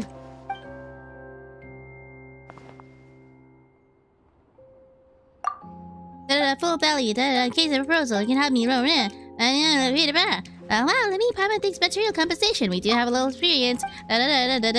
Specification. Look, lady, we have some trapped miners to get out.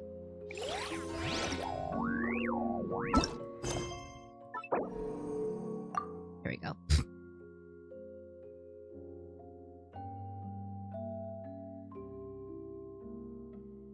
No world quest. No world quest today, just main quest.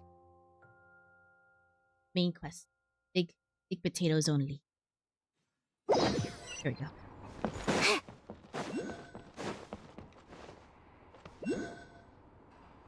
Just drop here?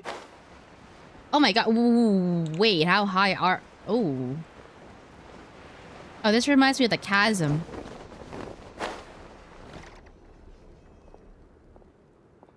I have to be getting close. Don't go any further.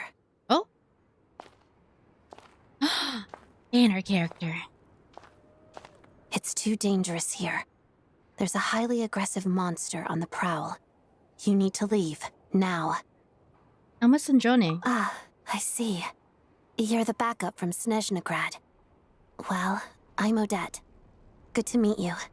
Oh my god, she's so pretty. Ah, so this is Odette. She was the first member of the Fatui on the scene. There are 5 people trapped in the cave. Monster type is unknown, and so is its location. Let's go. Every second counts. Oh my god, her eyes are so sparkly. She's so sparkly. Ooh! Yes! Premium character design.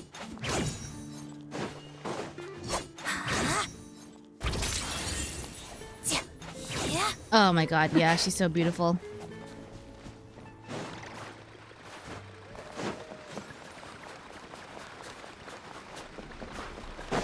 Careful. Something's moving. Like the traveler, it's not forgotten. Well, how else will we be able to do stellar conduct lore accurately? This must be the monster's shadow. Looks like a tough opponent.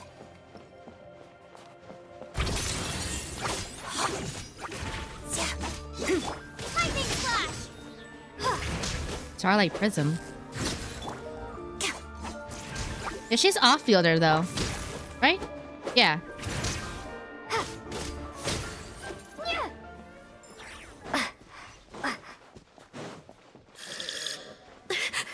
It's That's creepy.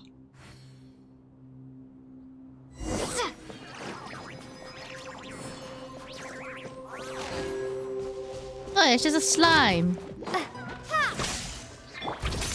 Crystalline Adagio.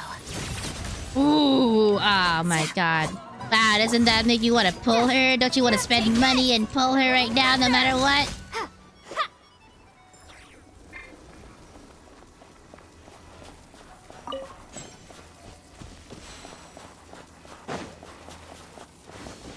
They sound like the big rats from Silk Song. Ugh, not the rats.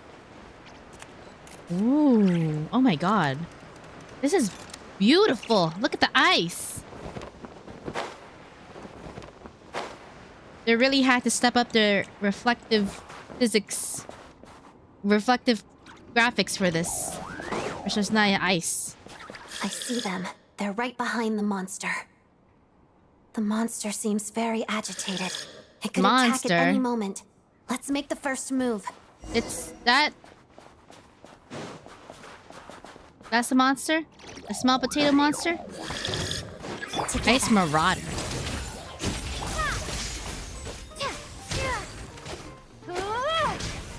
Witness the snow swan's grace.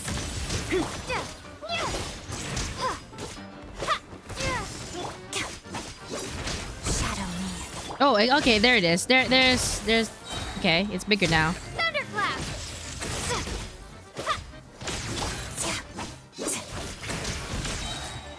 Waltz of the snowflakes.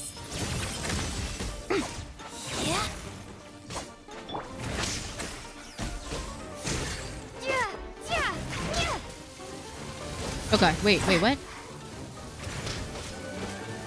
Together.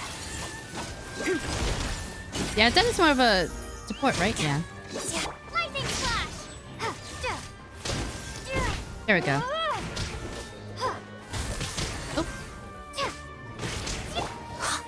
Let's begin. A spot of Wait. Snezhnaya? I switched out. It switched out just now. Thank you for saving us. We'd have been monster fodder otherwise. Thank you. Thank you. You're welcome. You should be safe now. Follow this route out. She and I will stay behind to watch the rear. The path's been cleared. It's safe now. Thank you. Come on, let's go.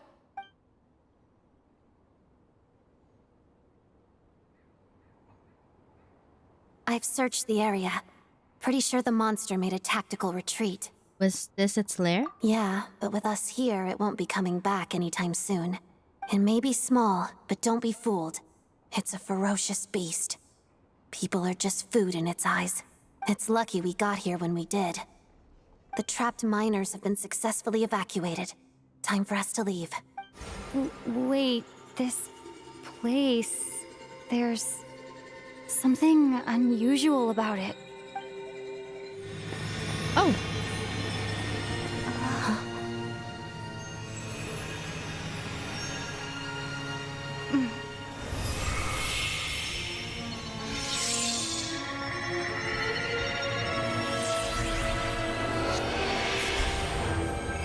Ooh, new sword. What is that? I don't know. Looks nice. It's back? Guess it has family.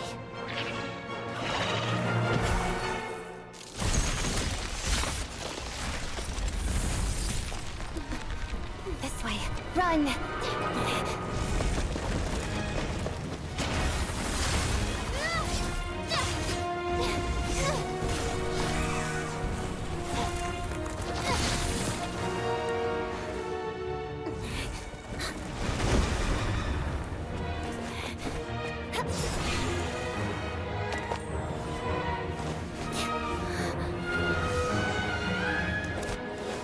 Oh.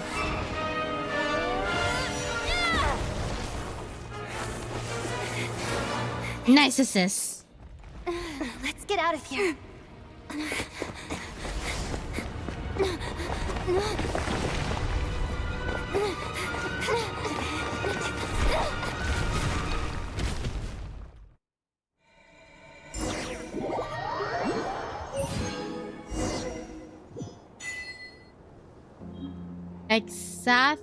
I can't pronounce this word. Blade!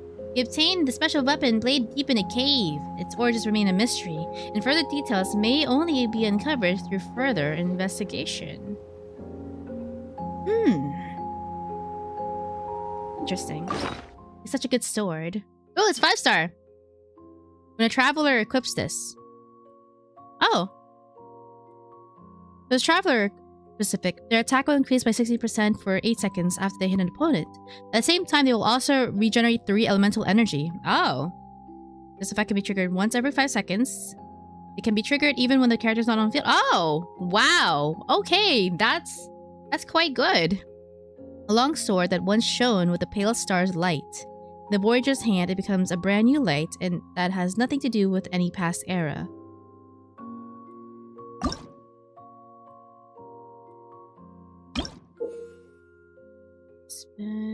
After using cryo. Ah. Story related. New Traveler Signature Stories. This is a good story. It's Traveler Signature. Yeah, it does look very Traveler-like. Traveler with Snezhnaya stuff. Alright, try going to bed. Night-night, guys. Night, Marinette. Thank you for tuning into the stream. Hope you rest well. Take It's care. about time to throw another tea party, don't you think? I wonder who else.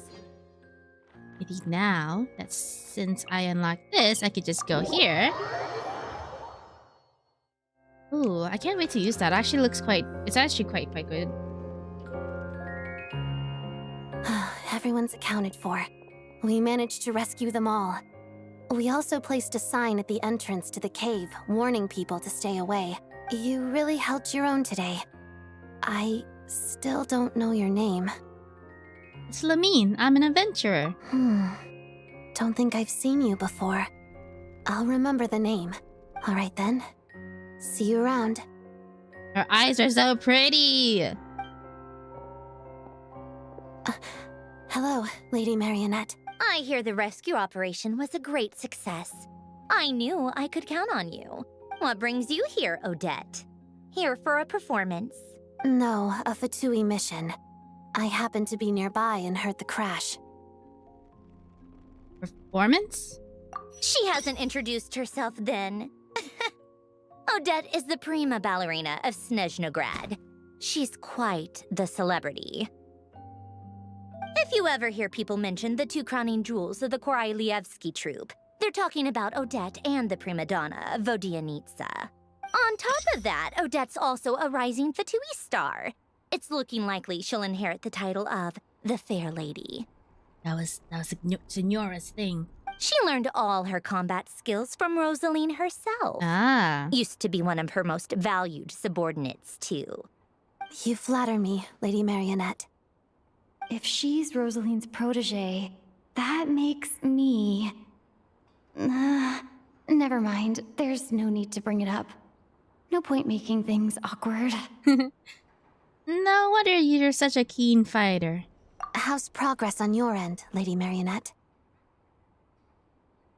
If she worked as Rosaline's, Signora's subordinate, or one of her key subordinates at that, then she should know who Traveler is. Weird. I feel like she does know. She was just playing dumb. Equally successful. I finished reinforcing all the equipment. Took me a little longer without Polonia's help. But the outcome is the same, of course. Even if the heavy snowfall summoned by that monster lasts for another 3 months straight, this equipment won't give way. All right, now that we're done here, it's time to get out of this blizzard. That's it? Isn't there more work to be done here? Sure, but Snezhnaya will send someone to investigate and draw up a relief plan. And I guess I'll have to write the incident report myself this time, since it involves a mechanical malfunction. First, Pantalone needs to approve the budget, then Pulcinella has to sign off on the plan. Once they've argued it out and reached a compromise, we can move forward. Dang, that's a lot of extra stuff. How long would that take? A couple months? That's the rough process anyway.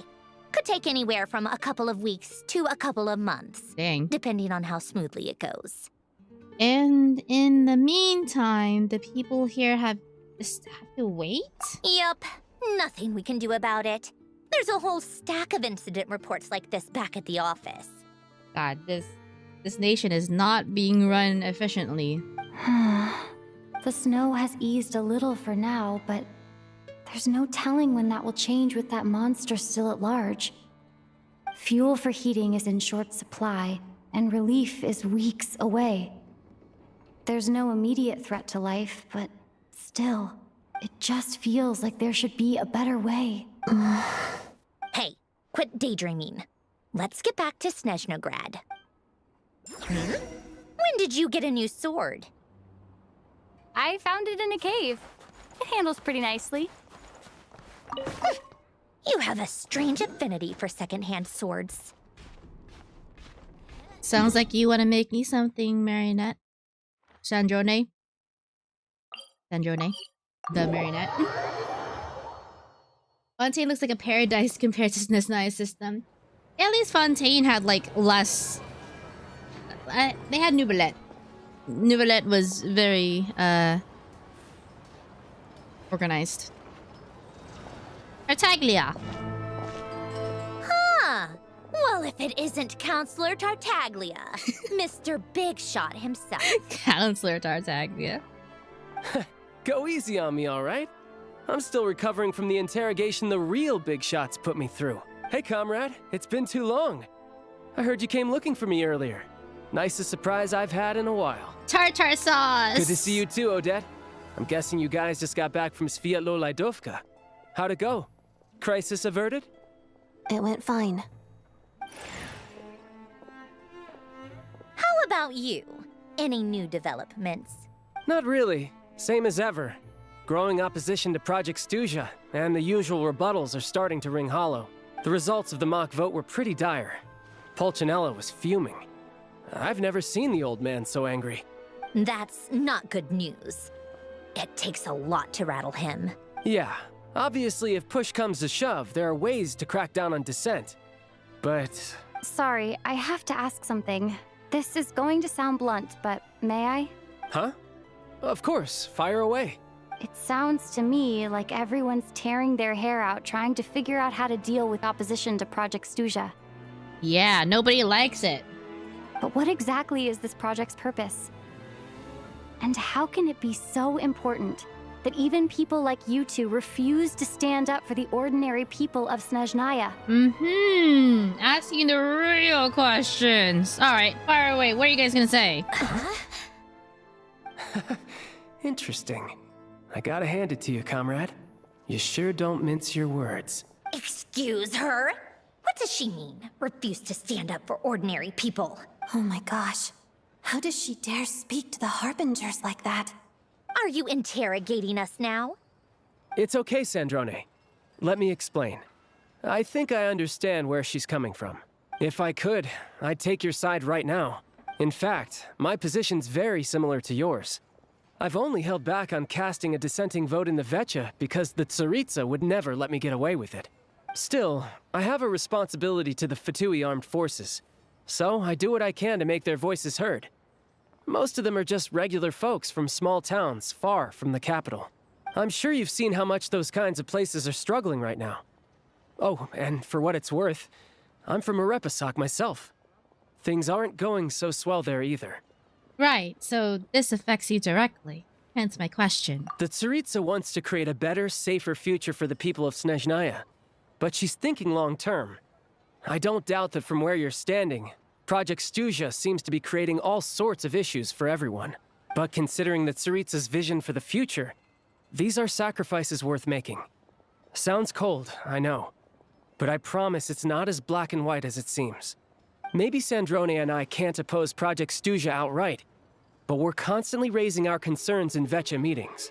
And even though we can't put an end to it, there are plenty of other ways to make a difference. We're trying everything we can think of, and so is Pulcinella.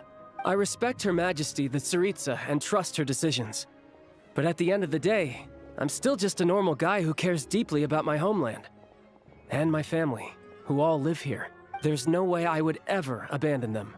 As contentious as things can get within the Vetcha, there's no selfishness or malice behind it. Everyone wants to get through this period as smoothly as possible. The issue is that there's no way of pleasing everyone under the present circumstances. Most of the time, we're trying to decide on the lesser of two evils, which obviously isn't a great look. But that is not the same thing as being blindly loyal to the Tsaritsa. No one's got their head in the sand here. We're all well aware of the way things are. We're just doing our best to make it work. In fairness to Sandrone, she rushed to Svietlo Laidovka's aid the moment she heard that people were in danger. And even Tartaglia, who used to only care about the thrill of the fight, is clearly doing his best to rise to the demands of his new role as counselor. I mean, yeah, I guess if we knew more about, as far as like, what is the long-term plan, right? If we knew more about what the long-term plan is, then I guess it would all make sense. But I don't know. Politics is complicated. They gotta look good in front of their boss. Yeah, they gotta keep their jobs. They gotta provide for their family. Well, one of them has to provide for their family. I don't know. With how things are looking, I mean, Tsaritsa did go on and mess with other nations on top of all this, so... Sorry, maybe my question was a bit rude, but I'd still like to know what exactly the Tsaritsa is up to. Hey, come on. There's only so much we can say, so don't press us too hard. Look, I know how untenable the Tsaritsa's position looks if you don't understand her motives.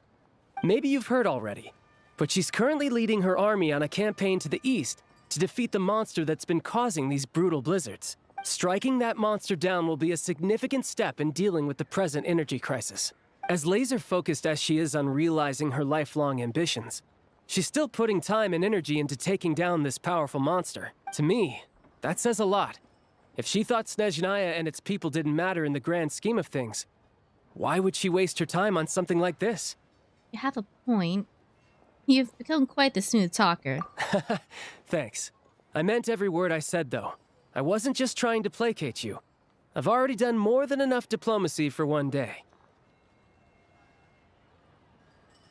I still think this adventurer raises a very important point. Our two harbingers have made their positions very clear. But there are many others in the Vetcha who must feel trapped and forced to vote against their conscience. Oh my gosh, I like the little white eyeliner detail in her eyes. Oh, she's so pretty. I think it's a very valuable quality to be willing to speak one's mind, despite the risk of offending powerful figures. It's mostly because we know each other quite well. You can say that again.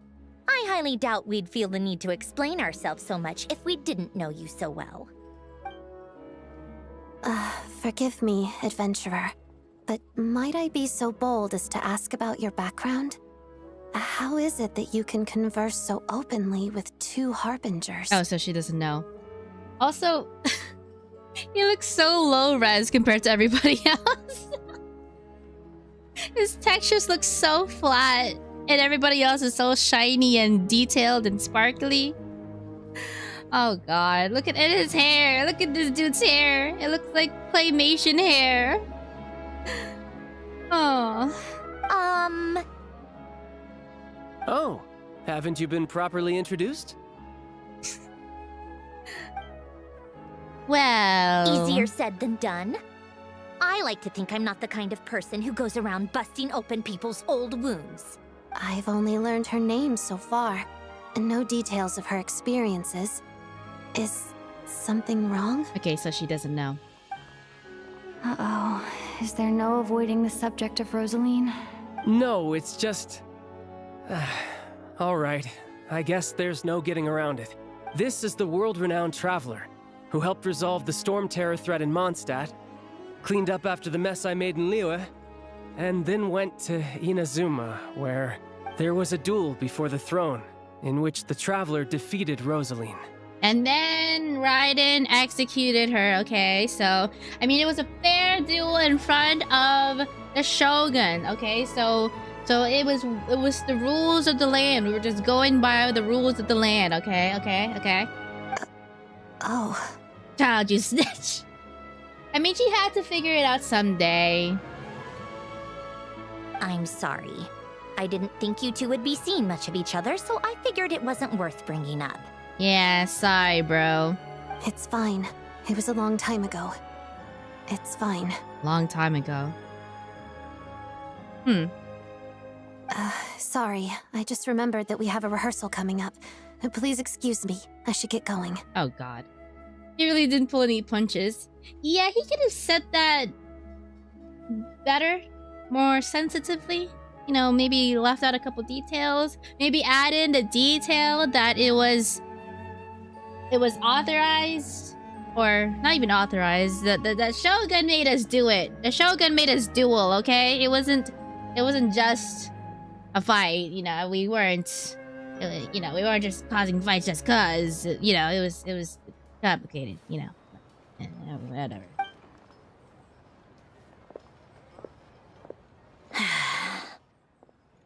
I've mentioned this to you before, remember? She was Rosaline's most valued subordinate. But they didn't actually get along. Most valued subordinate, but they didn't actually get along. Oh yeah, don't they have like a mother-daughter type of relationship? But I guess it's more complicated than that. Toxic mother and daughter relationship. Not that Rosaline was really the type of person to make friends, but death has a way of resolving a lot of conflicts. Don't let it weigh on you. Like she said, it was a long time ago. It's in the past now. So is it safe to assume that in-game time is the same as world game time? So it's been 6 years? 6 years have passed? Odette has a very different personality from Rosaline. Give her some time. I'm sure she'll work through it. Oh, by the way, where's Paimon? It's not like her to hide away. Well... She hasn't been feeling well, so she's resting at Podvorier restaurant. I got a couple of my people to look after her while we were gone. Oh, right. Sorry to hear that. Poor thing. Reminds me of when Tonya was little. She really felt the cold back then. Used to get ill all the time. I felt so bad for her seeing her lying in bed, coughing. She was so mature for her age, though. Whenever someone came to visit her, she'd greet them with a smile and would never complain. Just like Paimon. I'm sure Paimon's a good kid, too. You're a little short on manpower, right? Let me have a couple of my people take over for yours. I'll send my most capable and reliable. They'll make sure Paimon can recover in peace. Well, that would be great. Your people are more qualified. Paimon's gonna have a whole entourage watching over her. Thanks! Hey, don't mention it. I'm sure you have things to do. Hopefully this takes a load off your mind. So no more accusing me of not being on your side, all right? Oh, one more thing. I just remembered something. So, I met the Jester when I first arrived in Snezhnaya. Already? That was quick. Yeah, he seemed to know who Paimon was. I want to see him again to clear things up. I'm afraid I can't help you there. Our director's recent movements are confidential. Even we're not in the loop. If you hadn't told me, I never would have known he'd gone south. I assumed he'd been in Glupov this whole time. Oh, I see. Got it. Well, I guess I'd better go sort out Paimon's security situation. I have some other work to catch up on at Glupov anyway. Me too. I have an incident report to write up. Let's leave it there for now. Sure thing. See you. I guess everyone's in a difficult position. But Tartaglia's right. I have things to do. Things I want to do, and things I ought to do. To start with, I should go ask Alosha if he knows of any way to help Sviet Liledovka. VIP, very important Paimon. Oh, teleport. Let's go. Senora requested that duel. It was her ego that ultimately led to her death. How strange. This sword seems to be vibrating of its own accord. It's very nice. It's a very faint vibration, but it's getting stronger as I get closer to the statue of the Seven. Does this sword have some connection to the statue? But all it does is vibrate, even when I touch it. That place I got this sword from was definitely out of the ordinary. Maybe I should try channeling the power of Cryo? Cryo sword?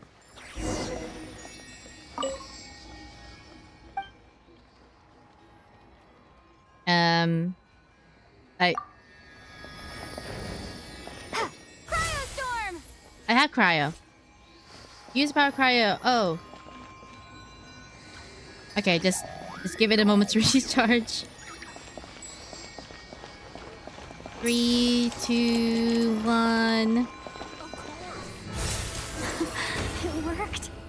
There really is something special about this sword.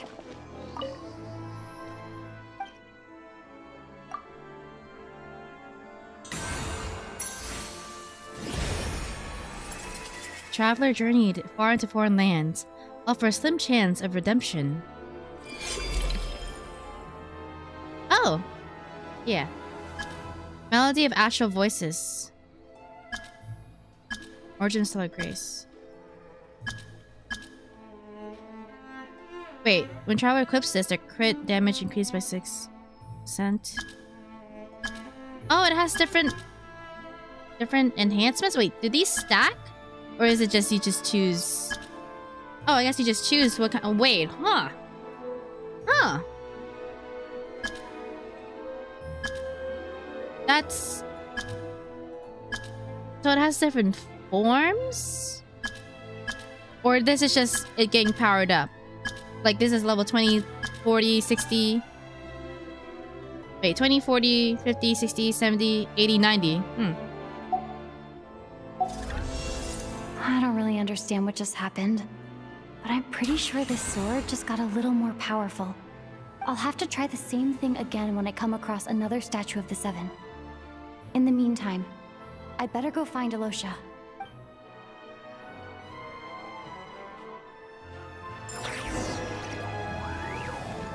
Look up. I see. I will get that later. When we're not doing inquest. Oh god, I gotta walk.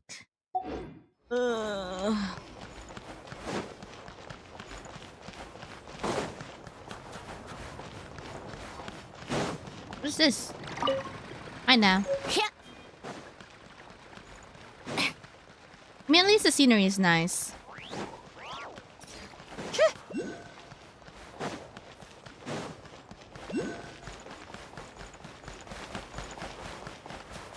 Ew, that looks like a treasure chest hiding spot. Perchancedly? It is, Hippie? No?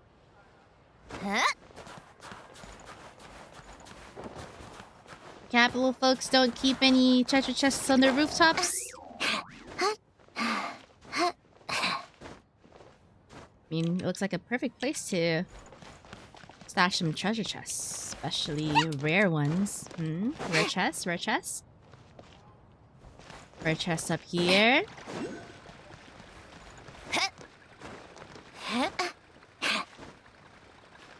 No.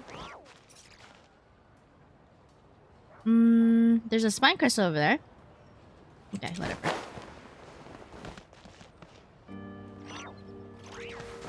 Away we go! Ooh, can I land in here?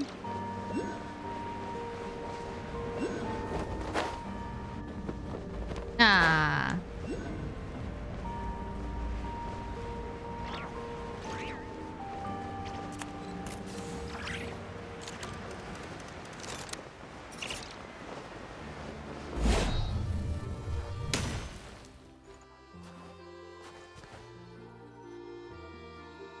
Hello there.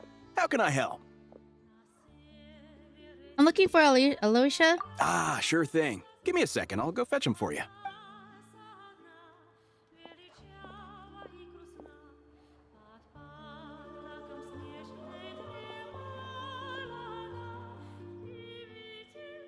Alosha arrives. You tell him about what happened in the lack of energy emergency relief. It's a familiar story. I've had similar experiences. Although Snezhnaya doesn't deliberately delay or withhold relief, those first few days of waiting for help are always the hardest. It's a fundamental contradiction. If emergency relief can't be delivered in time, what's the point in even calling it emergency relief? Yeah, right? Imagine getting emergency relief months later, after the fact. So that's it? They just have to wait? No one in Snezhnaya has enough energy right now. Not necessarily. I think there's a good chance that Kresnik Crystal from Stratomeros will start flowing into the market. Really? Why? When we resolve Stratomeros' energy issue, it's like we open the floodgates. A huge backlog of Crystal is now available to the townspeople. There's no way they can use it up at once. A lot of them will probably stockpile it and slowly work their way through. Probably a good idea, since energy prices are only going to keep rising. But there will always be people who urgently need Mora. So they'll sell it to the highest bidder? Exactly. At the current prices, selling Crystal is an easy way for an ordinary person to make a fortune. Hey boss, how much do I have left in my account? 1 second, let me check. So, you're planning on buying the Crystal out of your own pocket? Yeah. I don't know if I have enough, so I'll chip in a little extra and buy as much as I can afford. Let me cover this. I can't let you pay for it all yourself. No, it's fine. You're new to Snezhnaya, and you have your own living expenses to worry about. Besides, you're already providing the train. It's okay, I volunteered for this. Here's your Mora. See what you can find at the market. But I doubt there'll be much Crystal left. Yeah, well, can't hurt to take a look. Let's see. Huh? Oh, what's that doing here? Oh, Alosha, and... Hello. Hello. I didn't realize you two knew each other. Well, we teamed up back there, and I also didn't know that you two knew each other. Yeah, I take on some odd jobs in the city to supplement my hunting income. Sometimes I work as a cleaner or prop hand at the theater where Odette is one of the big stars, so I've met her a few times. When the weather's as bad as this, it's better for a hunter to adapt than to keep looking for game. Yes, and we sometimes need extra help.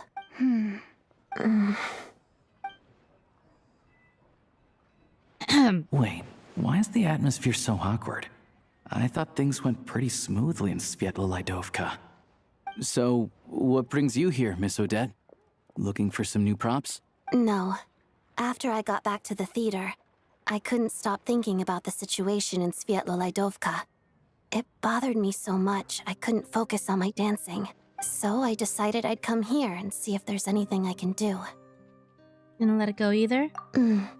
You too, I presume. I suppose that's why you're here. I didn't feel comfortable expressing my true opinions in front of the Harbingers. Not least because ordinary Fatui like me don't even know what Project Stuzha is all about. Without knowing the full picture, I can't make sense of it. And at some point, if things aren't making sense to me, I can't just keep going along with it. So many people feel the same way.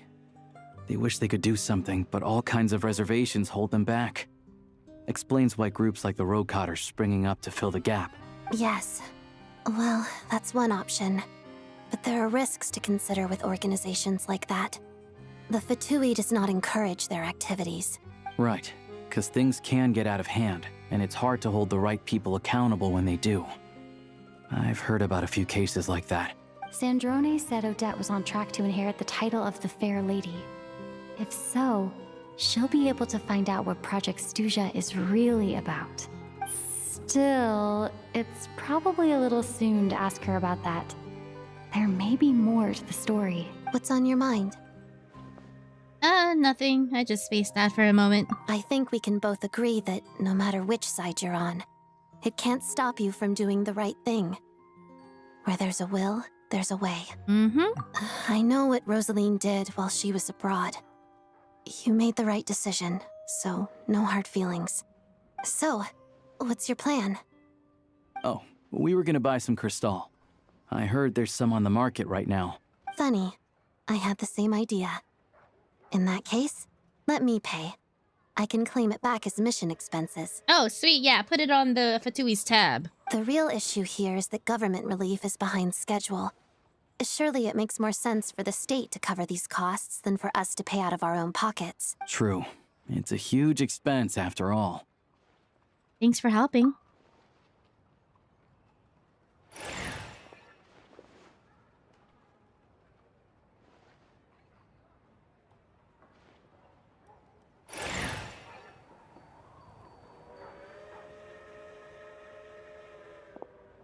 Let me see. I'll take it all, please. And I'll be needing a receipt. Right. Choose mission budget under the expense category, but be sure to specify emergency rescue operation in the description. Otherwise, the normal reimbursement limit will apply. Let's book this train. Regulations say that if we need to transport Kresnik Crystal during Project Stuja, extra carriages can be added 1 hour before departure. Yeah, use your resources.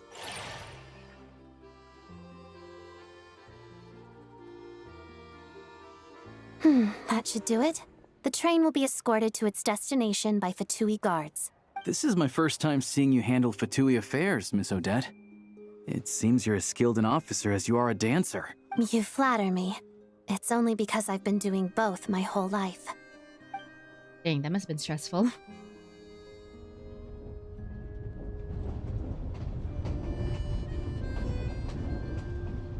I mean, being a dancer, it can be pretty cutthroat. Well, I'm glad we're in safe hands. Anyway, I bet you've been non-stop today, am I right? Any idea how Paimon's doing? I've had my hands full, but I'm gonna go check on her now. What's wrong? Who's Paimon? Her travel buddy hasn't been feeling well. She caught a cold right after they got to Snezhnaya. Sounds like she's important to you. I can't believe you've been dealing with this on top of everything you've been doing to help the people of Snezhnaya. I couldn't just turn a blind eye to their suffering. And Paimon wouldn't want that either. I've got nothing going on right now, so I'll join you. I want to see how she's doing. May I come too? I have some candy that someone gave me back in Svietlolaidovka. Plus, I know a little bit about relieving cold symptoms. Aw, she'd like that candy. Sure, she'll appreciate the company, and she'll definitely enjoy the candy. All right then, let's go.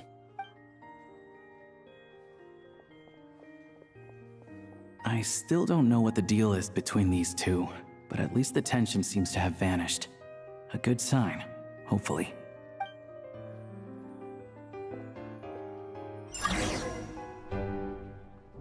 They are just normal folks underneath the vtuber name. Beware of missions. Is that because of world quest getting triggered? Might be because of that. Kind of vague though. Kind of a vague sign.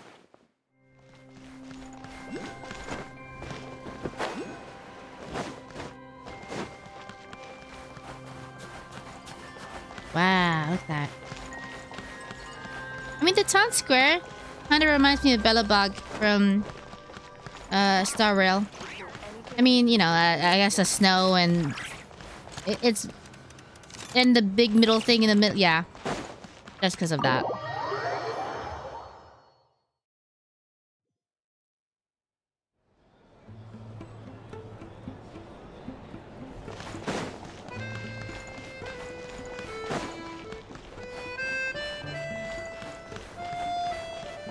I've been...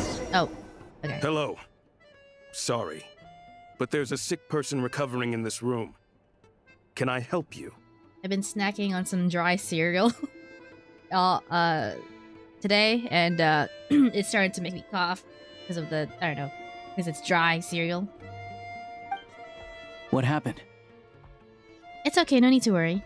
Are you one of Tartagna's guys? Oh, please, excuse me. Are you the Traveler? Could I take a quick look at your Adventurer Handbook? Master Child said I should verify your identity.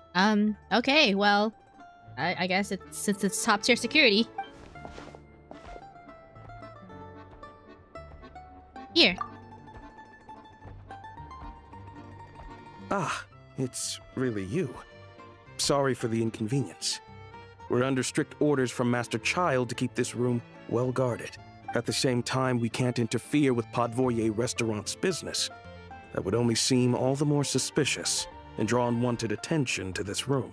Besides myself, a few of my colleagues are stationed in and around the restaurant, in plain clothes, of course. Rest assured, you're in safe hands. Yeah, VIP. Very important Paimon. I didn't expect such a high standard of protection. Well, Master Child handpicked us for this special assignment. We're not about to let anything go wrong. Anyway, I won't keep you any longer. Please, head inside. Oh, this is like a translucent fabric right here. Oh, it's so pretty. Ooh. Oh, I want to see some cosplays of this. I mean, I probably will eventually, but yeah, that'll be... Ah, the details in this outfit are so nice.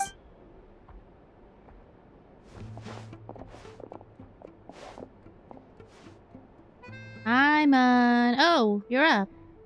Traveler! Alicia, you're back! Oh, hey! Who's our new friend? Hi, I'm Odette. The Traveler and I crossed paths a few times. She's a member of the Fatui, but she's solid. We can trust her. Another friend from the Fatui, huh? You're practically a member yourself by this point. How are you feeling? Paimon's definitely on the mend. We should be back to our usual travels in a few days' time. Seems like that doctor was right. It's just... Paimon's limbs are still feeling a little chilly. I have just the thing. Whoa! What's this? Is that... a flame inside an ice cube? Wait, is this real ice? How's it not melting? And how does the fire keep on burning? All keen observations. You're right. This is called core ignis. Whenever I've caught a cold in the past, I found I recover much more quickly if I place this by my bed. You're welcome to borrow it. Awesome! Wow! It's so nice and warm! Oh, it's like magic. Your name was Odette, right? How did you two meet again? Looks like she's in pretty good spirits. That's a relief. Any progress with your investigation yet? Nope. I couldn't get anything out of the Harbingers. No surprises there, I'm sure. They're not likely to let anything slip. I need to try a different approach. I want to look into this Rocot organization. The Rocot, huh? They might know what's really going on. Do you know how I can get in contact with them? Let me think. Members of the Rocot keep their true identities hidden, but I think there might be someone I can introduce you to. Leave it with me. Meet me at the Korolyevsky troop tomorrow, and I'll tell you how it goes. Would anyone like a drink? I'm gonna head to the bar. Paimon will have... maybe some hot milk? Yeah. Paimon's in the mood for something warm. Enough with the secret chat, you two. Let's catch up properly in a minute. Paimon wants to know everything that's happened today. Yes, ma'am. It'll be kind of like tabletop troop. No reason why listening to a story can't be an adventure.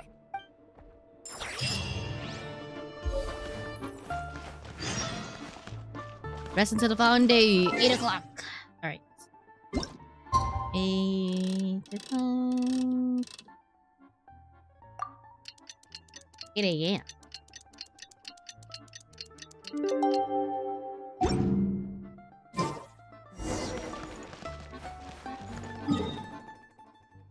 Peter is... How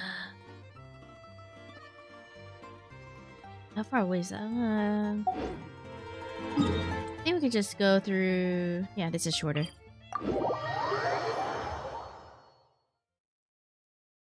Dun dun dun dun dun. Bum, bum, bum. Come on, keep up. Pick up the pace.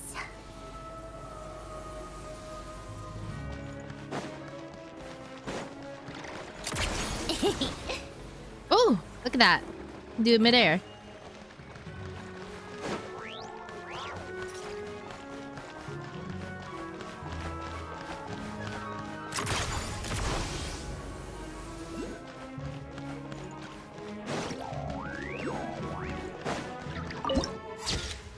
Where dancers and singers weave their dreams.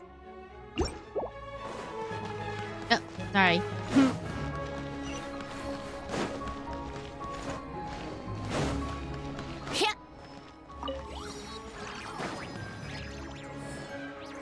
Ah, you made it. I've got some tickets, and I managed to set something up with the Rokot. It'll have to wait until after the show, though. Happy to stay and watch? I doubt you've seen the Korolyevsky troupe on stage before. Of course, no problem. Pleasure. Here, this is the way in.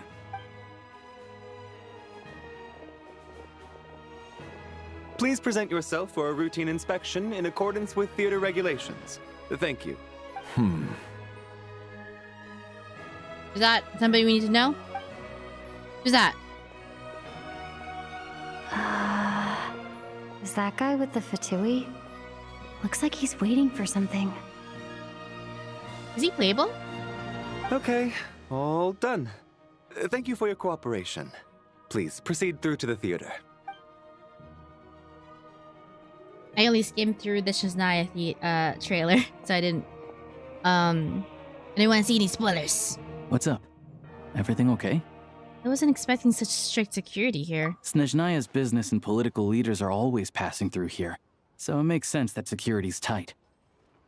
Still, it's a little unusual to see the Fatui's Armory Palace guard here. You saw him, right? The guy right at the back. Strong, silent type. His name's Valeri.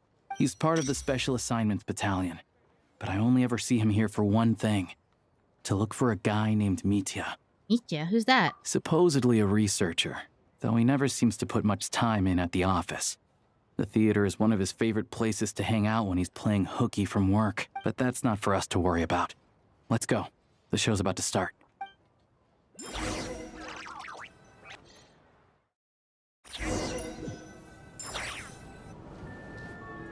What do you think? Ooh. Pretty impressive, huh? Oh, that's pretty.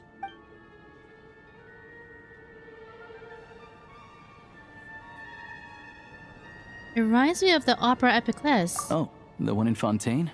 I hear it's iconic. Never seen it for myself, though. Yeah, it's pretty similar.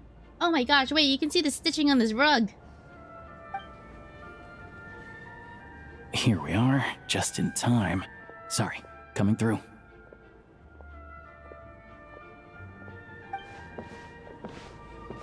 Use us. If you're gonna show up late, keep your mouth shut. What's his problem? Whatever. No point arguing with people like that. Look, there she is. That's who I'm introducing you to later. She's the lead singer of the troupe, Vodyanitsa. Oh, yeah, she's playable. She's pretty. This is a cutscene?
Ooh.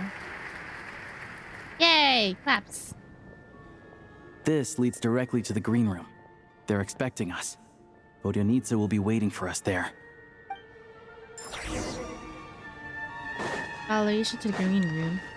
I saw that Hydro vision. She looks like a siren. I think, yeah, she's supposed to be like a siren mermaid theme. There's like pearls in her hair too, and she had like the fins. Hey there. Excuse me. Can you believe it? I am so mad right now. Come in. Oh, it's you two. I wasn't expecting to see you here. Huh? You know each other? Oh, wait. Is this who you were telling me about? The one you met yesterday and couldn't stop thinking about? I never said that. Yes, you did. Why are you denying it? It was right before I went on that rant about the moody factory owner. Might I ask what brings you two here? Oh, I just brought her here to see the show. And when it finished, she was full of praise for Vodyanitsa's performance. So I thought I'd try my luck, see if we could get the chance to chat for a bit. Maybe get an autograph? You work here. You of all people ought to know that's against the rules. It's not what the green room is there for. Oh, what's the big deal? Come on, don't be shy. I can give you an autograph. You can take a picture too if you want. She's so good. She has so good premium animations. She has multiple animations, yeah. Even her hair that looks less stiff. Do as you please. Less stiff. The kind of stiff, you know. I finished all my shows for the day. I'll leave you to chat.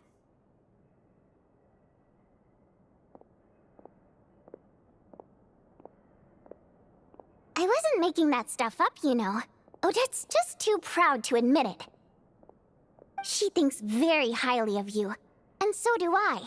You did the right thing in Svietloladovka. We're good. Odette's out of earshot. I'll lock the door. What? Confidentiality, of course. The Rokat is very strict on that. Whoa, Alosha! Not out loud! Not with an outsider here. Relax, I've taken care of it. Look at this. The President's reply sent this morning. Wait, so she's been approved to join? Wait, as in me? You told me last night that you wanted to get intel from the Rokat. Unfortunately, Rokat intel is only available to members. Oh, okay. We're messy. We're dipping our toes on both sides. But ever since you set foot in Snezhnaya, we've been working together. I've seen the way you work, your character, and your motives. Everything about you is perfectly in alignment with what we're trying to achieve in the Rokat. So I figured I might as well cut to the chase. I wrote a letter to the President explaining your situation, including just the right amount of detail. His approval came very quickly. Of course, it's still your decision whether you want to join or not. So we'll respect your choice. So that means you are both members? Well, assuming Odette was telling the truth and she didn't misjudge you, I guess we don't need to worry about you blowing our cover. Still, you gave me a real fright. I didn't know that's why you came looking for me. So, that stuff you said about admiring my performance, was that just because Odette was here? Did you actually mean it? No, I meant every word. I love your singing. Now you're talking. That's what I like to hear. Anyway, let me give you a quick rundown of how things work. Like I said, the Rokat is a covert organization, and we hide our identities. Members typically don't meet in person or even know each other's identities. This helps us maintain a high level of independence and secrecy. Because of this, members are basically free to decide their methods without constraints, so long as the outcome of any activity doesn't violate the organization's principles. After all, we don't have any ostensible contact with each other. This way, if anything goes wrong, no one else will be implicated. Beyond the freedom to choose how you operate, it's also your choice whether to act at all. We have plenty of members who have yet to take any action. In short, joining the Rokat in and of itself won't place any restrictions on your activity in Snezhnaya. There's a code of conduct you can read if it interests you. But basically, as long as you don't plan on using your anonymity to go around doing evil, you'll be fine. I tried reading it 5 or 6 times. Never made it all the way through. Even the most lackluster script makes for more interesting reading. Sounds good to me. I'm in. Great. Then I'll go grab an official application form.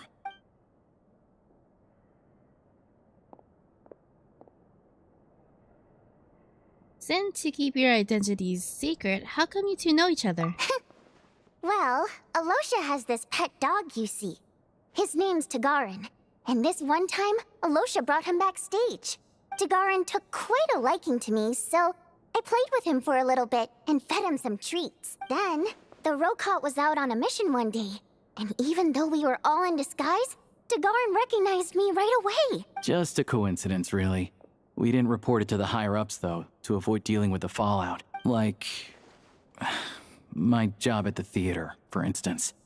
I really needed to make ends meet. By the way, what were you complaining about just before we came in? Did everything go okay with Chuganov? Everything did not go okay. That's why I was so mad. I tried to make some small talk with him before I went on stage to fish for intel about the Iskra manufacturing plant. But he wouldn't take the bait. No matter what I said, he kept dodging the question. And then he started complaining. He said he didn't appreciate his second-rate seat in the stalls because he usually gets a private box. I mean, what did he expect? Everyone knows that if you want a box seat, you buy a ticket well in advance. But instead, he sends me a letter the day before the show when we're practically sold out. I had to juggle things around just to get him a half-decent seat, hoping he would appreciate the gesture enough to share some information. But nope, he didn't give me anything. Yeah, meeting Chuganov in person has definitely been a disappointing experience. Oh, you probably don't know who we're talking about, do you? Chuganov was that older guy you were sitting next to today. I'm sure he didn't make a great first impression on you either. Oh, that guy. Yeah, he seemed like a real grouch. To the citizenry, he's a family man and a kind boss. But our interactions with him tell a very different story. It's one thing to ask for a favor, but he acts like it's his right. Take the ticket situation, for instance. I've actually gotten him a private box in the past. But not only was he not even grateful, now he's acting like I've sold him short this time. Not to mention that he's never paid for a single one of his tickets. Oh, that is pretty outrageous. And another thing, if he's such a big family man, why doesn't he bring his wife and daughter to see the show once in a while? I've never seen them here, not even once. Does he even have a family? Calm down, Vodyanitsa. If you won't do it the easy way, we'll have to try the hard way. But first things first. Here's your application. We're gonna see it. Can we sign our name?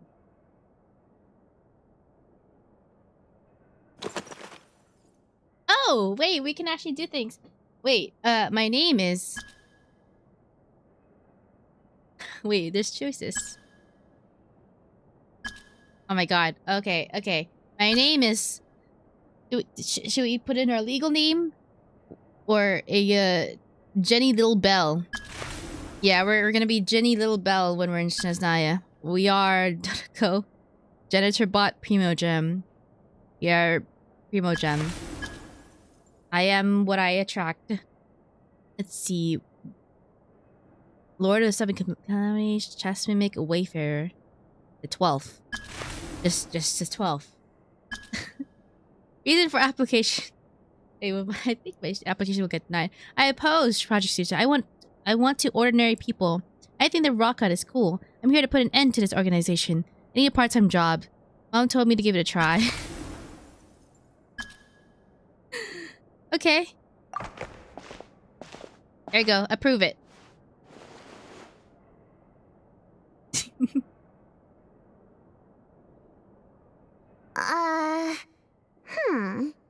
Looks like I'll need to make a few little tweaks here and there.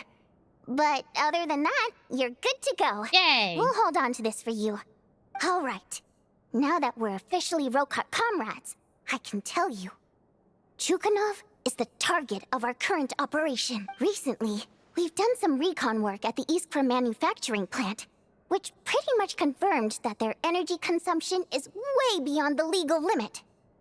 All we need now is some direct evidence to present to the Vetcha, so we can demand that they shut the plant down. That way, the Kresnik Crystal can be allocated to where it's needed most. I was hoping he might let slip during one of our chats, but he's too tight-lipped. We'll have to find another way. I'm meeting another regular theater goer tonight. Mitya. Well, I should have mentioned that name earlier. But Valeri's here too, and he's probably looking for Mitya, so he may end up being a no-show. Don't you worry. He must know how to dodge Valeri, or he wouldn't be showing up on time for every performance. Mitya is a renowned energy expert. Although we can't get any direct evidence of the excessive energy consumption at the plant, we can accidentally let the information slip to him. The authorities should take someone like him seriously. So if he starts raising questions about energy use at the Iskra manufacturing plant, there will be a proper investigation. Also, we're not allowed on site, but he has clearance. So all we need is his cooperation. Since he's an energy expert, does that mean he might know the inside story of Project Stusha? Yeah, so that's the other thing we're trying to figure out. Though I think we're far less likely to make any progress on that front. Still, I hear that Mitya is a bit of a chatterbox. So, who knows? Maybe if we catch him in the right mood, he'll let something slip. What do you think? Sound like something worth your time? Definitely. I'd love to join you. Okay, in that case, you guys find a seat somewhere nearby. Pretend you're a couple of buddies there to eat, and keep your ears peeled for useful information. He's a huge fan, so I doubt he'll have his guard up around me. But you two need to be convincing. If he suspects anything at all, he might stop talking. Sure. Don't worry. We'll make a believable pair of buddies. I'm sure we can manage a bit of friendly chit-chat. Perfect! You've sold me already. Now, help me tidy this room up a bit before we head out. Okay. What needs tidying? Everything! Dang. Girl, you live like this?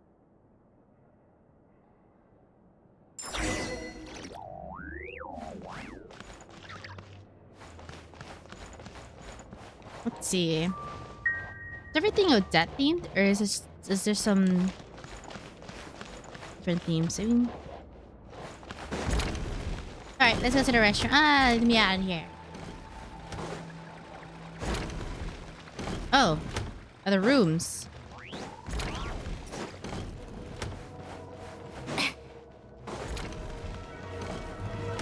Oh. Wow, look at the stage. Wait, can we get on here?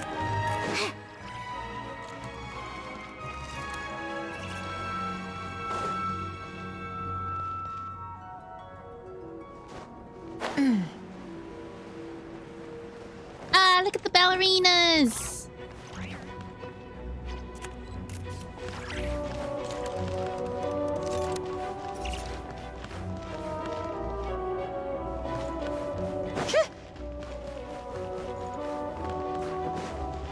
Actually, I can just teleport here, right? Yeah. No, not unlocked.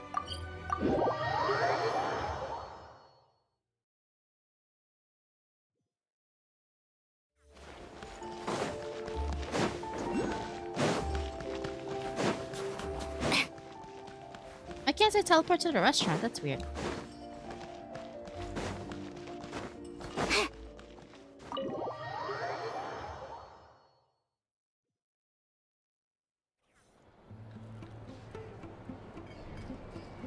That's a big cup. We come here often, so we shouldn't stand out. Let's sit here.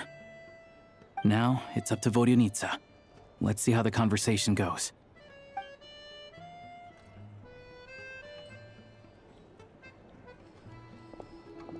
Oh my god, wait, this face looks cool. Ah, Mr. Mitya! Over here! Over here! Oh, sorry. I got a little held up on my way here. Now we have even less time than we planned. Go ahead and order some snacks and drinks. Whatever you like. Let me see. According to my schedule, we still have 25 minutes left. Oh, he's so pretty! You're really pressed for time today, huh? I was imagining this would be a leisurely chat. If you'd prefer, we can always reschedule for another afternoon when you have more time. No need. Getting to meet the lead singer is a very precious opportunity for me. I'm not about to pass it up. I've already had to decline your invitation several times because our schedules rarely align. If I don't grab this chance while it's here, who knows when the next one will come around? Well, it's very kind of you to make time just for me. What's going on with this scarf? Like it's alive. I'm not too sure, to be honest. But Snezhnaya is full of weird and wonderful things like that, so people tend not to bat an eye. I'm sure the same will go for the Eye of Grey and Paimon. I'll make getting around easier. The reason I invited you out for tea and a chat today was to get some feedback from a true fan of the theater. Well, I genuinely have nothing bad to say. No matter how many times I hear you sing, it never gets old. It always seems fresh and new somehow. Maybe it's because the more times I listen, the more details I notice. Or maybe you simply improve with every performance, delivering it better each time. Thank Thank you! I'm delighted to hear that! Could you give me any specific examples? Oh, yeah. The piece you sang today, for example. Beneath the Frozen River? Hey, what's with you? I'm just praising a good performance. I always used to find that such a bleak and lonely song. But the more you listen, the more you realize that it's not as cold and nihilistic as it appears. When you really dig down into it, there's a certain level where you're surprised by the emergence of hope. Wow, I'm impressed. I didn't expect you to pick up on that. Actually, I only tried out that angle after talking with a composer. Still, Beneath the Frozen River wasn't on today's program. Oh? Oh, really? But it's a classic. You sing it every time. Fake fan! Almost every time. Oh. Well then. Let me say a few words about that other all-time classic, Flying in the Wind from the Mountain Sparrow. I didn't sing that one today either. My voice wasn't quite up to it, so I switched it out at the last minute. Oh. But, Sorry, Mr. Mitya, but you were at the theater today, yes? Of course I was. Remember? I said hello to all the troupe members before the show started. You, Odette, and the others. So what did Odette sing today? Elegy of the Snow-Winged Goose, of course. Correct. I see. You find my singing boring, don't you? That's why you don't remember a single song. Looks like I'll need to cut a few from the program next time. No, that's not it. I swear. All right. I'll be straight with you. I'm sorry. My mind was wandering as you took the stage today. I enjoy watching your shows because the exquisite performances stimulate the mind. It always sparks some inspiration for my research. So whenever I get stuck at work, I come to the theater for a change of pace. Odette's dance during the elegy of the Snow-Winged Goose today was simply incredible. It got me wondering what she's been going through recently. That look of sheer defiance in the face of utter tragedy? It was so inspiring. I started scribbling in my notebook right away. Not that I made a ton of progress in the grand scheme of things, but I still think it was productive. By the time I snapped out of it, the entire show had finished. So what you're saying is, you didn't listen to my singing at all? Unfortunately not. I'm sorry. I don't know which is more disrespectful. The fact that I don't always come for the show itself, or the fact that I missed your performance. Seems like things are getting a little awkward. Goofy effed up, right? He's meeting his idol and he's saying all the wrong things. Told her straight to her face that she wasn't listening to her performance. You look nervous. What's up? Mitya just stepped into a conversational minefield. If there's one thing Vodyanitsa doesn't like, it's people who show disrespect for her performance. Oh boy. This meeting was so hard to set up. Don't tell me it's already falling apart. It's fine. I suppose this is affirming in its own way. At least, it shows that our performance really touches people's hearts, right? Don't let it bother you. It certainly doesn't bother me. She's showing a lot of restraint. It must be tough. Well, I'll be sure to let Odette know how much you adored her performance. Please don't say that. I always love your performances too. It's just that inspiration struck at the wrong time today. I'm usually all ears. I know, I can tell. That's why I value your opinion. I'm sure some people can't stand it when others praise their coworkers right to their face, but not me. No, sir. Fair enough. I still feel kind of bad, though. Oh boy. But you know what I really can't stand? People who only show up to the theater to pretend that they're cultured. Makes me sick to my stomach. Oh, yeah, 100%. There are too many of those people around. By the time they're walking out the door, they've forgotten all about the show. What's wrong? You look furious. It's like he's clicking on all the wrong dialogue choices. I don't know if you've heard about the boss of the Iskra manufacturing plant. He isn't even a theater investor, but he always demands the same privileges as actual investors. Box tickets only, premium drinks, even the right to request specific songs. Well played, Vodyanitsa. Seems like she's harnessing her rage to steer the conversation back on track. Now that you mention it, I've interacted with that guy before. I gotta say, everyone holds him up as an example of a benevolent businessman, but I don't know. I don't see it. Yeah, he couldn't care less about what's happening on stage. He's just there to flaunt his social status. I hate that I have to prepare programs for guys like that. What's the big deal with that factory he runs anyway? I asked around a bit and heard some pretty shocking stories. Sounds like he's just another greedy capitalist. Oh, really? Yep, the things people are saying are pretty damning. Low wages, insanely long working hours, equipment running around the clock. And as if that's not bad enough, he also strictly forbids his employees from giving any kind of interview. Project Stuja has now been extended so many times, we're at the point where crystal rations for the common folk are barely enough to survive on. Yet he even wants to get his greedy hands on them just to boost his own profits. If the rumors are true, he's in serious violation of the law. Interesting. So you've heard about it too? What? So it's really true? Who knows? I've only heard the same rumors you have. But there's no smoke without fire. The Rooster's been coming down on us hard lately, demanding that we track and trace every single batch of Crystal. My coworkers in the Department of Energy have been tearing their hair out over it. The Rooster? I didn't realize he cared that much. Yeah. Even though there are no restrictions on Crystal trading, the poor will wind up freezing to death if we let the rich buy as much as they want. That's clearly unfair. Looks like we'll need to arrange an investigation into the Iskra manufacturing plant as soon as possible. I never knew you kept up with current affairs beyond the theater, Miss Vodyanitsa. You really have a heart for the common person. Most Fae in your position have long been indifferent to the plight of humans. Oh, she's Fae. Well, those of us who choose to live in human cities are naturally going to pay attention to any significant upheaval. Isn't the Rooster a Fae himself? Oh, okay. I guess that explains the design. I'm just surprised to learn that even someone with as much experience as him is getting so stressed out over Project Stuja.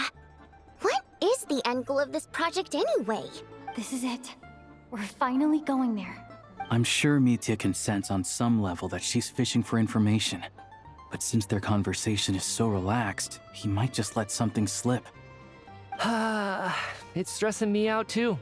If I'd only made better progress with my research, things wouldn't have dragged on this long. Oh, so your work is related to Project Stuja?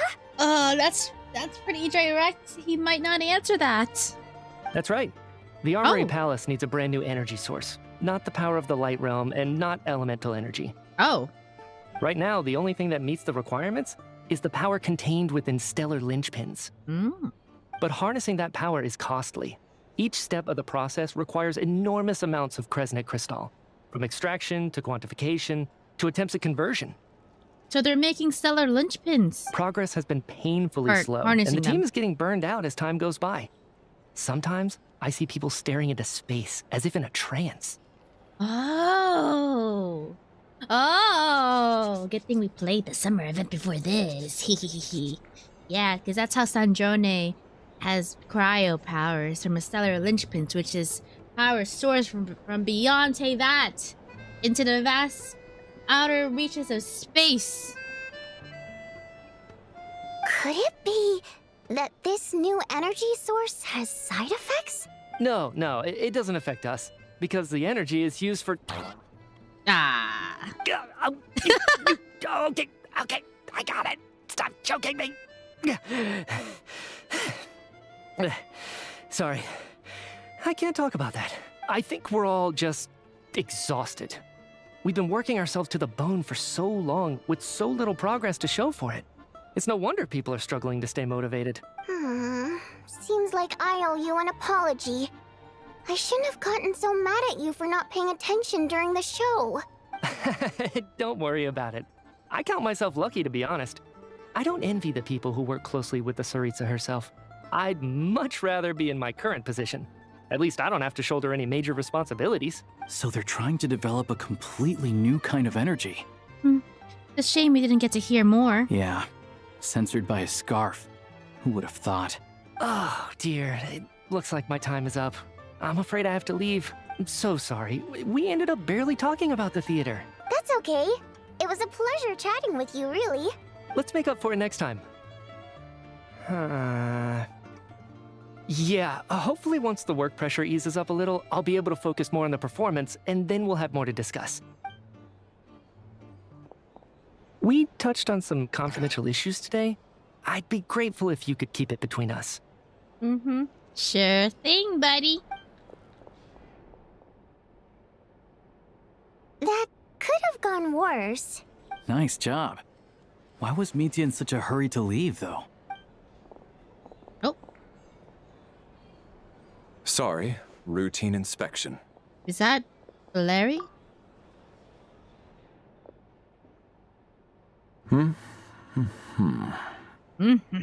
Okay, let's go. Oh, he was looking for him. So he wasn't rushing to get back to work. He must have calculated that Valeri would find him here in exactly 25 minutes. One of the main duties of the Special Assignments Battalion is to ensure that important figures stick to their schedules. Sounds like Mitya's arch enemy then. All right, time for us to get going too.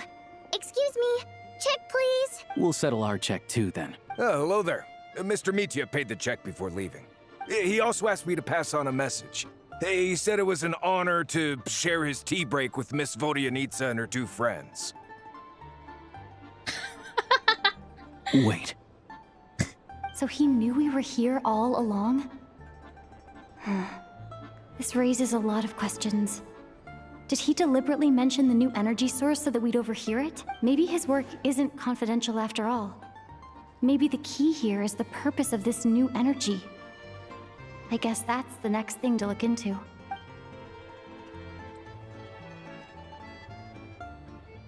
Vodyanitsa and Alosha have both left. Time to head back and call it a day. Back to Paimon. Go into your room. I wonder if they tried using Kuvaki as an entry source and they had Kalabina work on that. Oh, right. And then maybe that's why she was let go? Huh? I mean, there was a bunch of signs that they were using. They were trying to harness it. In Nutcry. You're back! Here pretty early today. How are you feeling? Paimon was just gonna mention that. After she woke up today, Paimon felt like her temperature was completely back to normal. But her strength still hasn't returned. Ah, she's feeling better. Still, there's some good news. Paimon thinks she might have figured out the source of the problem. It's like there's some kind of mysterious power affecting Paimon. Paimon's never felt this way before during any of her travels. So it's not just a cold. She only started feeling this way since we arrived in Snezhnaya. Some kind of mysterious power, you say? That's right. The Armory Palace needs a brand new energy source. Could that have something to do with this? Oh. What is it? You're making that face again. You know, the one you get whenever you have a light bulb moment? Let me tell you what I found out today. And then... But then... So, they're trying to develop a new energy source here? And you think that might be why Paimon's feeling unwell? Yes. Well, Mitya denied that the energy they're researching has any side effects. Although, he did say that people working on the project have been having issues with their concentration and short-term memory. But even so, those are completely different symptoms from Paimon's. This power you mentioned, can you sense where it's coming from? It's pretty faint, so it's kind of hard to tell.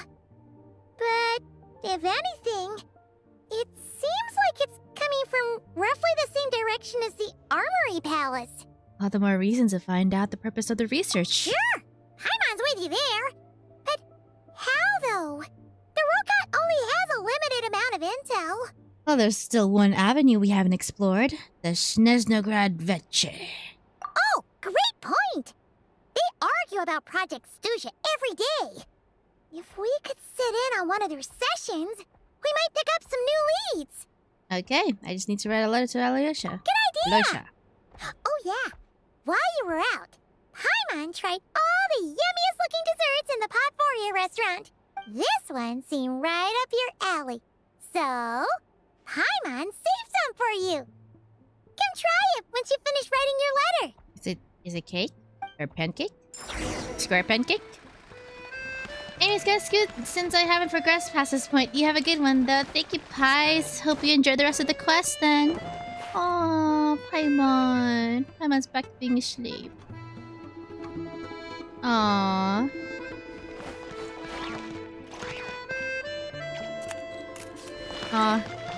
Wait until 2 days later.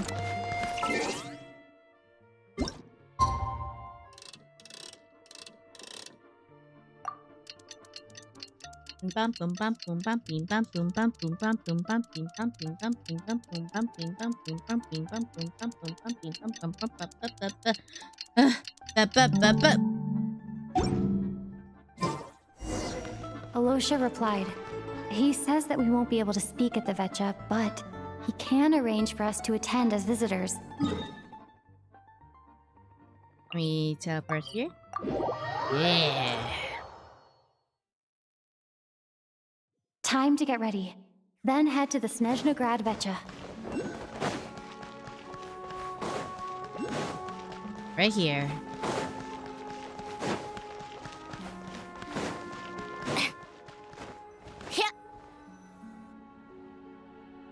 Oh, her heels are pretty. Miss Vodianitsa, prima donna of the Korolievsky troupe. What a surprise meeting you here. Will you be sitting in on a session of the Vetcha?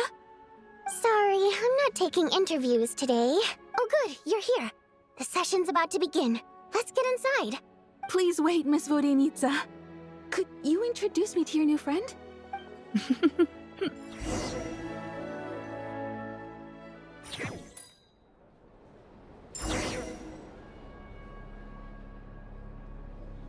Shortly after you take your seat, the meeting of the Snezhnaya Vetcha officially begins.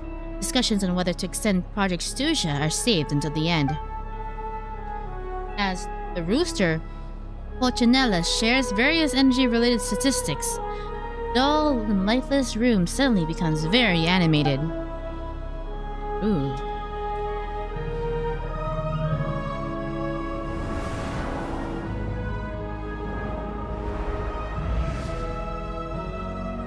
In summary, the energy management commitments made for the outgoing period have been delivered upon.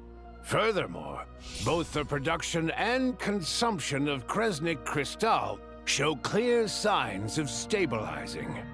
But does he also have the Cadmian eyes? Right? The star diamond thingies? The relevant agencies have assessed the present circumstances and determined that the status quo can be sustained until the next period.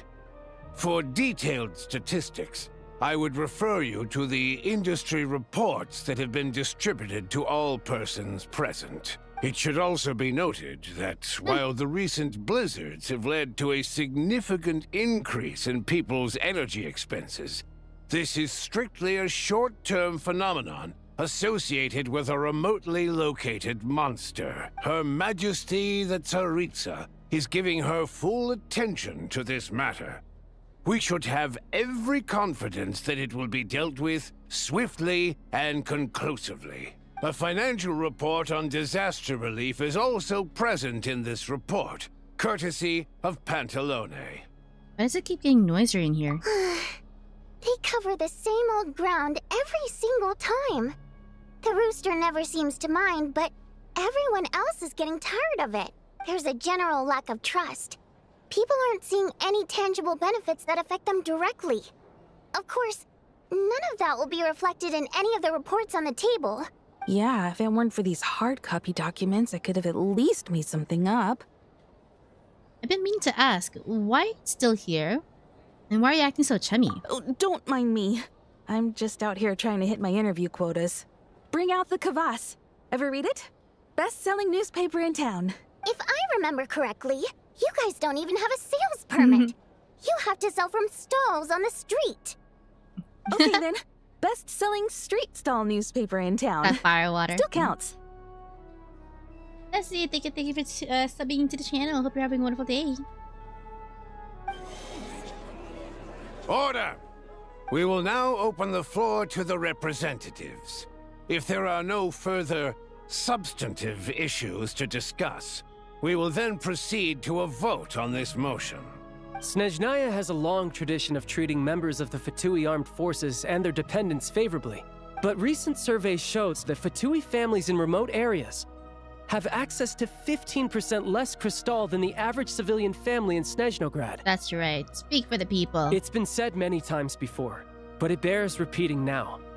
There needs to be a clear and consistent rationale behind how crystal is allocated, or we will soon face immense public backlash. Perhaps you wouldn't need to keep repeating yourself if you would hear me out for once. I say again, true consistency exists only in principle. In the real world, fairness is relative. You appear to treat resource allocation as a simple function of production and population. So what about when the equipment used in production breaks down? Have you factored that into your equation? And do you even know how long it's been since Snezhnaya last conducted a census? Oh god, he's using all these big words. If I knew the answers to questions like that, I'm sure I'd be a very wealthy man. And I doubt I'd be going by child. Oh, I don't know if it really... Okay, so child... His term, his name is technically like young noble. I guess in English that's how it's localized, but everywhere else it's like the name of a young nobleman. I'd like to bring the focus back to the specific issue I raised. Or do you wish to deny that favorable treatment for Fatui dependents is our long-standing policy? It's easy to be a critic when there's no accountability. That seems to be a running theme in the anti-Project Stuzha cohort. Defeat the ringleader and all other problems will magically resolve themselves. That's what they seem to think. But in case you aren't aware, not one jot in my report would change whether Project Stuzha continues or not. So you have no intention whatsoever of finding a solution to this problem? Yeah, he seems pretty stubborn. On the contrary, I'm the only one here who ever brings solutions. Child opened by speaking up for the armed forces. Regraders struck back with style and a war of words ensued. Our reporter was live on the scene to get the audience's reaction as it all unfolded. Who do you support? I think Child raised some issues that need addressing. I think Regrader's rebuttal makes sense. Oh. The people have spoken! Child received raucous applause from the crowd as he pushed Regrader onto his back foot with a relentless barrage of questions. It had to be seen to be believed. Now you see why they don't have a sales permit. However this reporter wants to spin things, I haven't forgotten that Tartaglia was representing the Northland Bank when we first met in Liyue. So, surely their relationship can't always have been this strained. You two are getting off topic. Let's focus on what the data is saying. Mr. Pantalone, may I speak on your behalf? Oh, please do. I'm more than happy to save my breath. Crystal distribution policy undergoes modifications with each new period. The ultimate goal being to find the most reasonable method of allocation, which I believe is what Mr. Tartaglia also seeks. But I fear many may have been misled on this topic by extremist activists. To clarify, Project Stuzha is not the root cause of the problem. It is merely a framework for resource distribution. The most recent reports all point to Snezhnaya's resilience and adaptability during this period of fine-tuning, and give clear indications that a distribution framework is improving with each iteration. To make drastic adjustments without first considering the risks would likely do more harm than good. It would be a waste of the hard-won experience we've gained to date. Renowned scholar of finance, Arapov spoke up to clarify the fiscal logic, clearly alluding to social organizations like the Rokot in his words. Oh wait, I'm glad that she's here to simplify what's going on. With the notorious Lelex still active to this day, should the Rokot be held responsible? No, there is someone else to blame. Where'd you get this Rokot from? She's just rephrasing what Mr. Pantalone said. The Rokot are the critics he accuses of taking no responsibility for their actions. As for Lilik, you won't have heard of him yet. He's currently the most famous member of the Rokot. Well, more like infamous. Ending Project Stuja has become an obsession for him.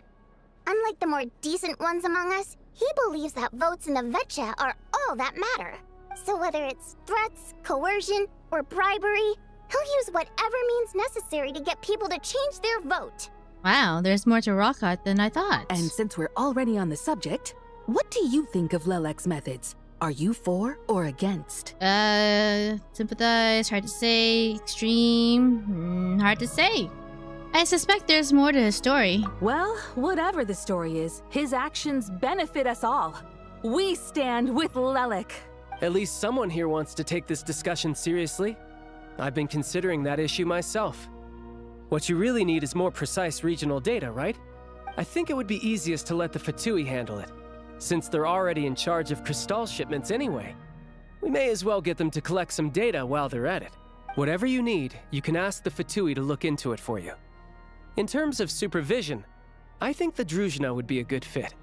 I had hoped to discuss this with Miss Vesna, but sadly, she's not present. I will be happy to take a note of your suggestions and present them to Commander Vesna for a decision upon her return. The Commander has always taken a keen interest in Project Stuja.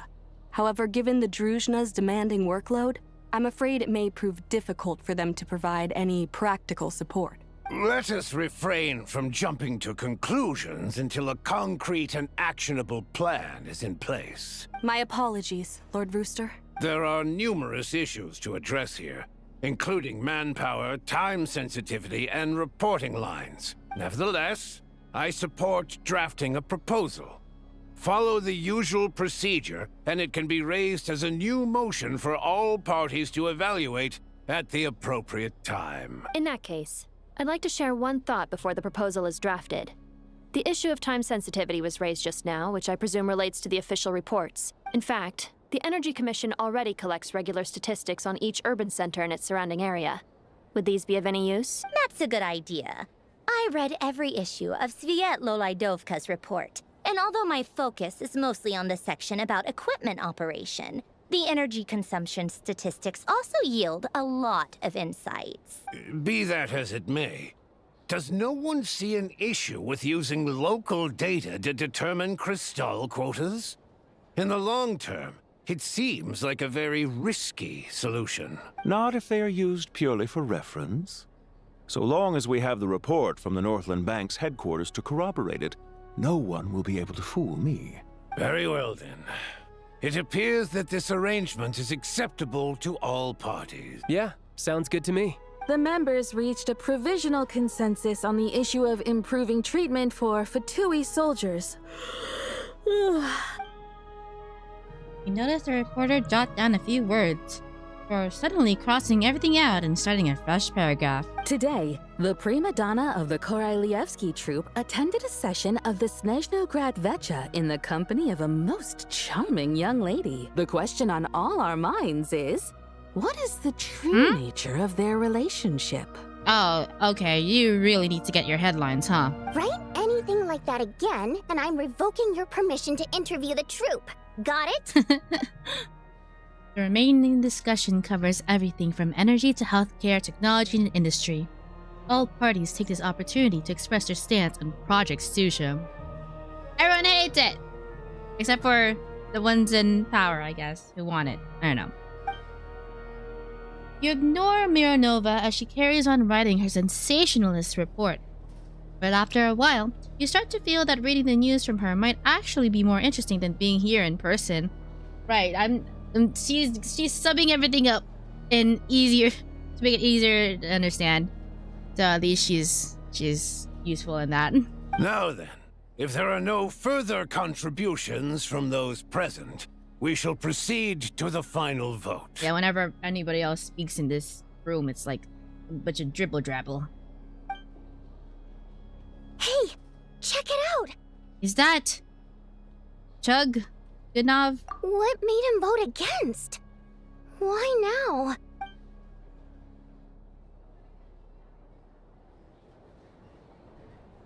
The votes have been tallied. Those in favor of continuing Project Stuja total 61%. securing a clear majority. 61%? That's barely a majority.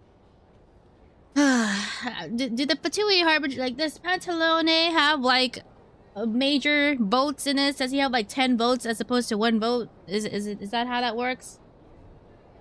Still a favorite, but it's like, I don't know. It sounds like everybody doesn't like it. Oh, I'm just in time for the best NPC of the patch. The Razor Language Report with extra spice. That was too close. The margin has shrunk yet again. Chuganov was a huge loss. Chuganov. I'll bet Lelek is behind this. I wonder how Pulcinella will respond this time. Chuganov. I see. Lelek strikes again. Yes. Go, Lelek. Once Project Stuzha is defeated, our unwavering support at Bring Out the Kvass will finally pay off when we make our comeback. I can taste our victory already! She just wants to make her newspaper business thrive, I guess. In accordance with the result of this vote, Project Stuzha will remain in effect until the next Vetcha period. Finally, may I remind us all, we debate only for the greater glory and solidarity of our nation. May the aurora shine ever on, and the tundra always stand firm. The session is concluded. Talk to Voyanitsa. I have to say, I really wasn't expecting Chuganov to vote against Project Stuzha. Why? What's so strange about that? Well, in principle, Snezhnaya's business and political elites ought to be the ones least likely to oppose it. Yeah, because they're getting off of it, right? As we heard, Project Stuzha is basically just a resource distribution framework that requires everyone to cut back during the winter. But even if the policy got cancelled, the Tsaritsa's energy needs wouldn't suddenly go down. The extra demand from the public would have to be filled from somewhere. So logically, the factories would have to take the hit. Means a lot. I got a letter from Mr. Mitya just before today's session. He said he's confirmed that there are issues around overtime and excessive energy consumption at the Iskra manufacturing plant. In a situation like this, once the Rooster receives the report, he'll order the factory to halt production and submit to an investigation before issuing a penalty. But that's a week-long process, and thus didn't make it onto the Vetcha agenda this time. I don't think he suspects anything so far. Got it. So for him, it's a choice between reducing production and stopping entirely. Exactly. And as you know, he's a very selfish person. I was originally gonna try and flip him after he received notice of the official sanctions. My plan was to convince him that the whole thing was completely unfair. Rather than just sit back and take the hit while his factory stopped production, he'd be better off voting to end Project Stuzha. At least that way, no one else would be able to make any money either, because all the factories would suddenly have more limited energy to work with. But now, he's already voted against it, which means someone must have used more forceful means to change his vote. Just like with everyone else who flipped. You mean Lelek? Yeah. No one knows why Lelek is so obsessed with ending Project Stuzha, but by the looks of it, he's inching closer and closer to success. Lelek must have strong motivations, given how he'll stop at nothing to achieve his goal. Maybe he knows the full truth of Project Stuzha. Maybe my next step should be to focus on him. All right. What are your plans for the rest of the day? Shall we head out? Hey, comrade. I noticed you were here during the debate. I didn't take you for a political enthusiast. Greetings, Harbingers. I just happened to have some free time today, and my new friend here thought it might be fun to check out the Vetcha. Fun. Ah, Odette must have introduced you. Looks like you two are getting along pretty well. I'll leave you to catch up. I should head back to the troop. Sure. Break a leg and all that.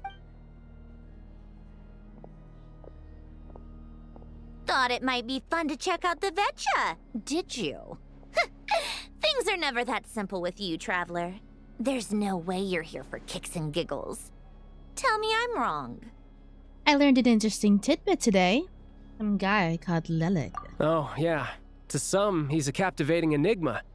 To others, he's the bane of their existence. No one ever thought that some anonymous nobody from the Rokot could cause such a stir. I want to find out his true identity. Is it okay if I start digging around? Huh? You want to look into Lelik? Then I'm sure his days of anonymity are numbered. What do you think, Sandrone? Fine by me, I guess. If the Traveler actually manages to expose Lelik, it'll be doing Pulcinella a favor. In return, it seems fair to let her in on what we've learned so far. Yes, information. My thoughts exactly. Sharing is caring, after all. Head back to Glupov and grab the files on Lelik. It's easier to just pull the records than go through the rigmarole of getting the Traveler a visitor's permit. As you command, child, sir. In that case, since we're going to be waiting anyway, I'll have someone brew a pot of black tea. Yay, another tea party. That's not, is that black tea? One It's very common orange. thread among the many incidents Lelik has been involved in is that the victims are all too scared to share any real information about him.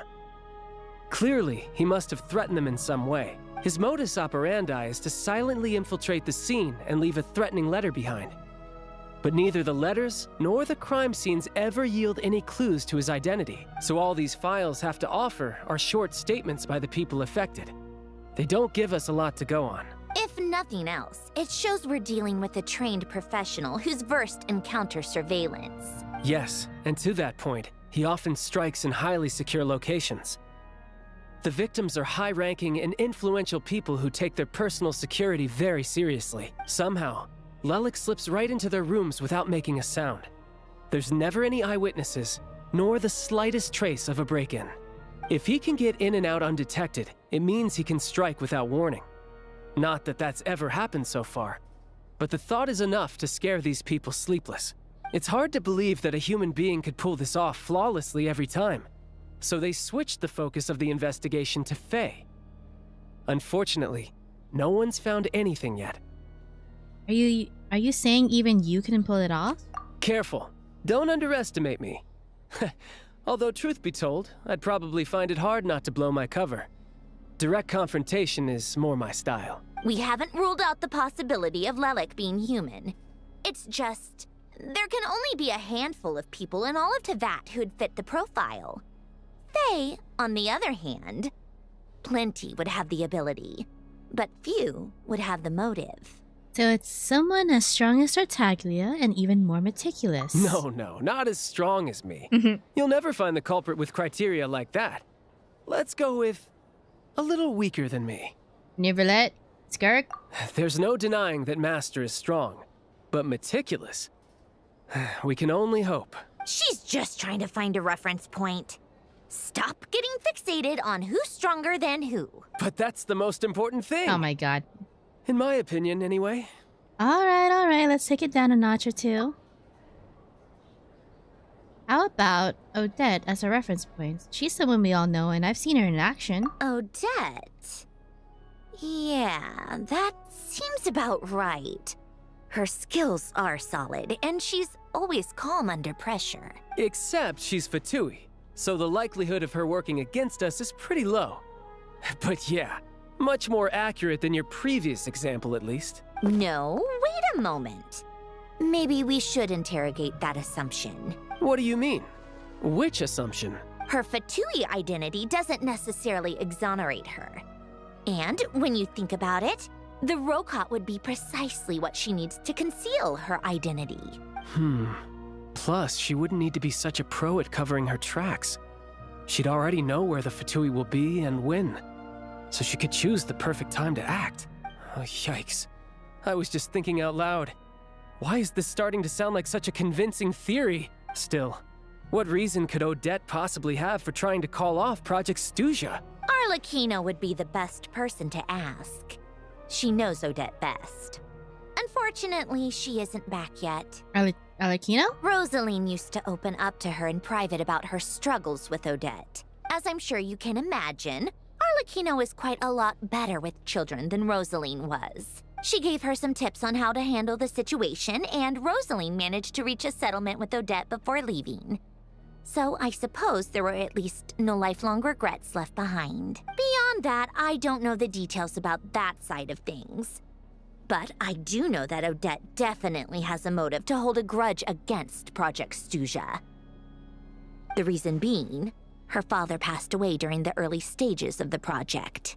That was back before it had been named Project Stuzha, when things were still being worked out. But in essence, it's remained the same ever since. Dang, so it's been going on for a while. Huh. The more you know. Rosaline was always so self-centered. I never understood why she started paying so much attention to Odette. Oh, even you didn't know about this? Is that such a surprise? If you cast your mind back, you may remember that Rosaline and I weren't exactly close. We had tea together a few times, but that was about it. Odette's past is no secret. Her father was a fetus and her mother was a very famous ballerina. On the surface, it looks like she followed right in her parents' footsteps. But the truth is quite a different story. After her father passed away on a mission, her mother was overcome with grief. She broke her leg during a performance and could never dance again. Odette was only interested in ballet at the time, but this tragedy left the family with both breadwinners gone. They could barely make ends meet. Per Capitano's policy, family members of Fatui who died in the line of duty had to be appropriately accommodated and provided with adequate assistance. Oh, that's nice of them. So, regardless of how Rosaline may have felt about it, it fell to her to resolve the issue of Odette's family's livelihood. In the end, the solution they agreed upon was to have Odette join the Fatui. Right, because the alternative would have been a one-off compensation payment, I guess. In that sense, joining up was definitely the better option. Still, she must have had mixed feelings about it, right?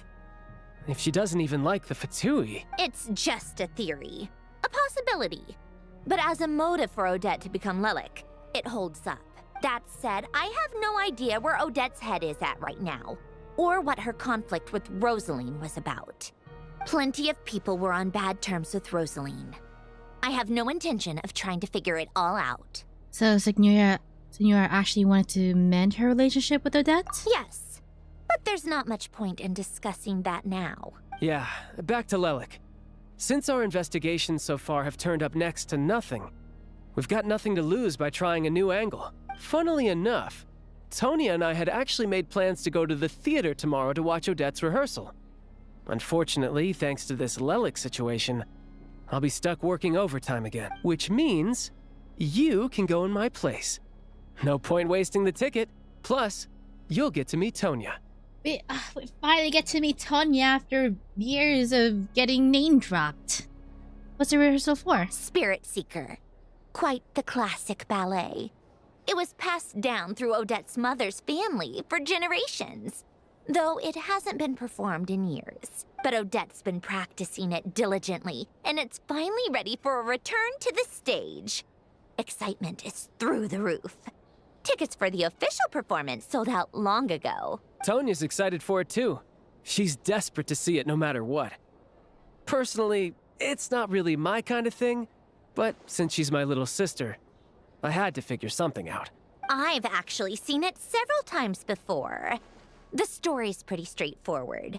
The lead character follows a trail of clues left behind by a spirit, gradually recovering her memories along the way. It's a tale of love and regret. So not exactly reinventing the wheel, at least by today's standards. But when that classic melody kicks in and the lead character begins to dance, it always gets me. It really is beautiful. Not an easy dance to do justice to, though. I know it's always been Odette's dream to perform this piece, but I'm not sure she's really ready. In that case, I think that even if she is Lelik, we should wait until her performance is over before we respond. I'll let you take it from here, comrade. Return to the restaurant, which you can't really teleport there. Yeah. Dave does have to block of walking. Oh my god, we literally just came out from there.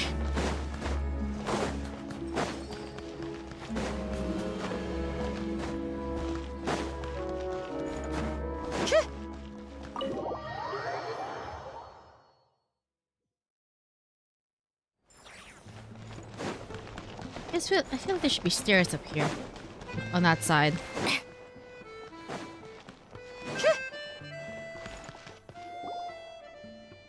like you've made a ton of progress today. It's good that everything's going so smoothly. Next step is to head back to the theater and get a clear answer from Odette. It'd be easier said than done. Even if she's the one, she won't necessarily admit it. Either way, Paimon doesn't get the sense that she's a bad person. Sure, she might have done some pretty extreme things, but Paimon bet she has her reasons. Maybe this is going too far, but like, with everything she's managed to do so far, wouldn't it make more sense in theory to be even more, you know, heavy-handed? Why leave a letter when she could, well, we know there are plenty of other ways to keep people in line, right? The point is, she could have gone further, but she didn't. So, if it is her, she's got some principles at least. I want to believe in her too. Yeah! Well, all you can do is follow the facts wherever they lead. How are you feeling today? No change, really. But that thing Paimon told you about yesterday? Paimon feels like she can sense it more clearly now. Hearing you talk about your day makes Paimon itch for an adventure. If only she could be there with you so we could experience it all together. Yeah, I wish you could be there too. I'm not used to adventuring alone. But don't worry, we'll get to the bottom of this. Guess it's just one of those things. Never mind. Paimon will behave herself and keep resting. Backseat, thank you for following. Hope you're having a wonderful day. Thank you for If joining the Odette stream. is Lelek, she may well have inside information on Project Stuja. Her father was involved with the project's early implementation and tragically died in the process. Now, she's dedicated herself to bringing it to an end. It's hard to imagine she could have gotten this far without knowing anything at all about the Tsaritsa's true intentions. When she spoke to us as a member of the Fatui, how much did she let on? And how much was she hiding? She didn't know who the Traveler was a one. Only time will tell. Maybe tomorrow everything will be answered. So she might not be it. I don't know. I feel like she would definitely had more information. So knowing who the Traveler was and what happened with Senora would have been something that she would have known about if she had a network of information. Hey look! It's snowing! Could be a tough day ahead. Make sure you wrap up warm tomorrow.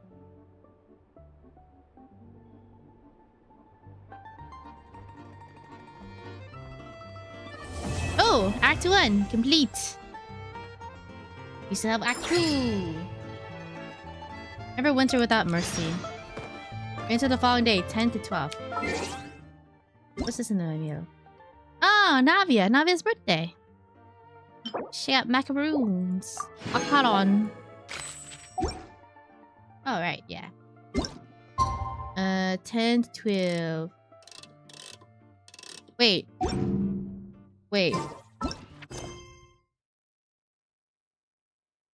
Never mind. I thought there was a thing where you can just click on the mission and then and then it would automatically do a thing for you, but yeah.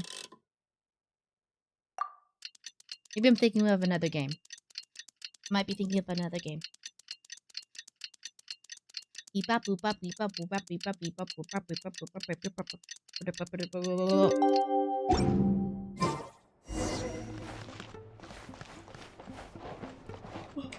Theater. Let's see, as far as chapter 1s go, I mean, the beginning of this chapter, of this Act 1, as an introduction to the nation, was pretty solid, pretty good.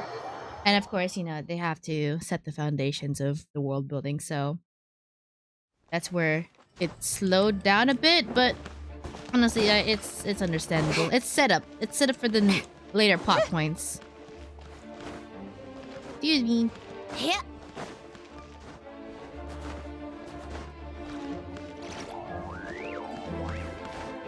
Because this story's gonna be ongoing for at least 5? Or maybe the entire patch. We'll see. So, saving. Oh, there's a saving thing. I'm blocking it though. I will assume that this... Oh. I assume the rest of this chapter will be more action now that we have the setup done. I mean, I would hope so. If not, then I would be disappointed. We still haven't seen a Tsaritsa. I won't be satisfied unless we actually see it. Why am I so far? What is with this camera angle? It would be very unsatisfying if we didn't see the Tsaritsa. It sure is cold today. I wonder how much heavier the snow's gonna get. Here to see Odette? I just need to see your tickets for the preview. Perfect. Thank you. I'll hold on to your tickets. Come on in. It's freezing outside. Aren't we supposed to be with child's sister?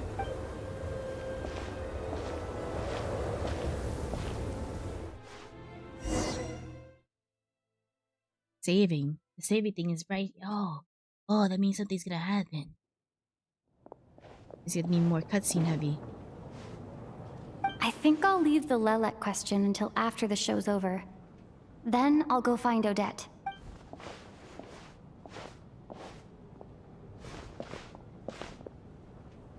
Child said he was originally going to come with Tonya. So I'm guessing Tonya's already here somewhere. Is there anyone here who looks like a Tonya? Let's see. It's a small audience. Makes sense for a preview. But wait, I do see some familiar faces. Mr. Chuganov's back again by the looks of it. Oh, and is that Mitya? And that Fatui officer, Valeri. Guess he must be playing cat and mouse with Mitya again. Oh no, it looks like the show's starting, and I still haven't found Tonya. Never mind. I'll just have to take a seat for now and see if I can catch her afterwards.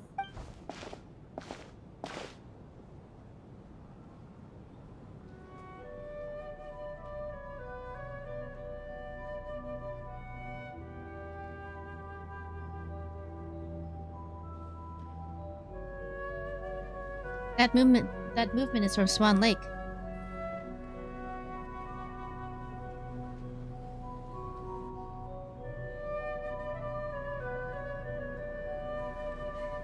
Is she actually dancing Swan Lake? I mean, her character design is based on Swan Lake.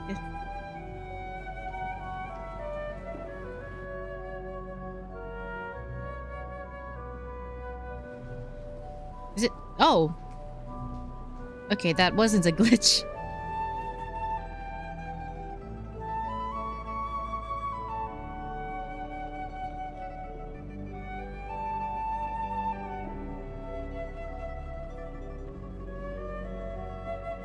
Oh?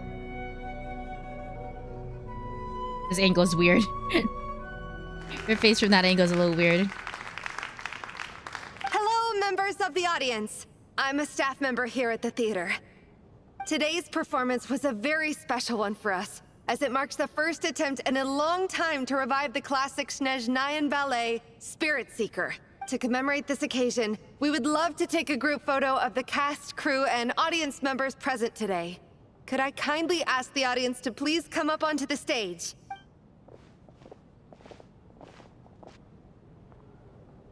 All right, everyone, huddle in a little more. Now, look at the camera. 1, 2, 3. Performance was so good that it gave everybody chills. Oh, is that her? Is that Child's sister? What is this kid?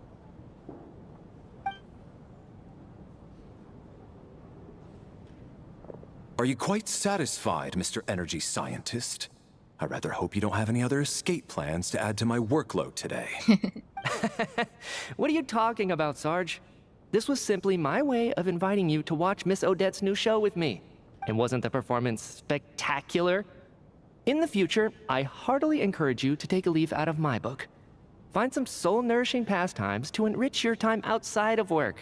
It was indeed a fine performance, but I must correct you on one point. This is not time outside of work. These are working hours. Working hours and non-working hours are just a social construct. Human technology can never advance if we're too rigid in our thinking, Sarge. May we leave now? I like the way he thinks. Already? I mean, I was kinda hoping to soak up the atmosphere for a little longer, but... No? Okay, guess I'm pushing my luck. Didn't seem like too much to ask, but fair enough. Off we go then, Sarge. Back to the land of working hours. Lead the way. That has to be her. Oh my gosh, her model is so cute. That has to be her. She's the only person in the audience around Tonia's age. Excuse me? Are you Tonia? Huh? Your brother's busy today, so I took his ticket. Don't worry about him. He's fine. Oh, okay. Sorry for the trouble. What's wrong? Are you sick? No, I'm fine. It's nothing. Aw, she was looking for her brother. Maybe she caught a cold on the way here because of the weather?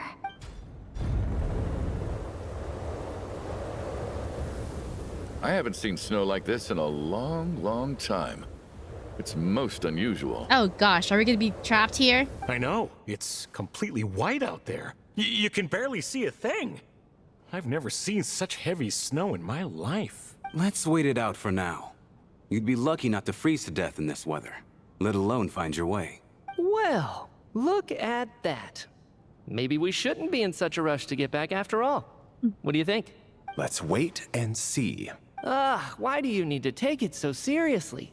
Fate has given us this wonderful chance to take a break. We owe it to ourselves to make the most of it. Come to think of it, there's a small inn not far from here that always keeps plenty of extra blankets on hand for guests. I know the route well. Shall I head over and borrow a few blankets?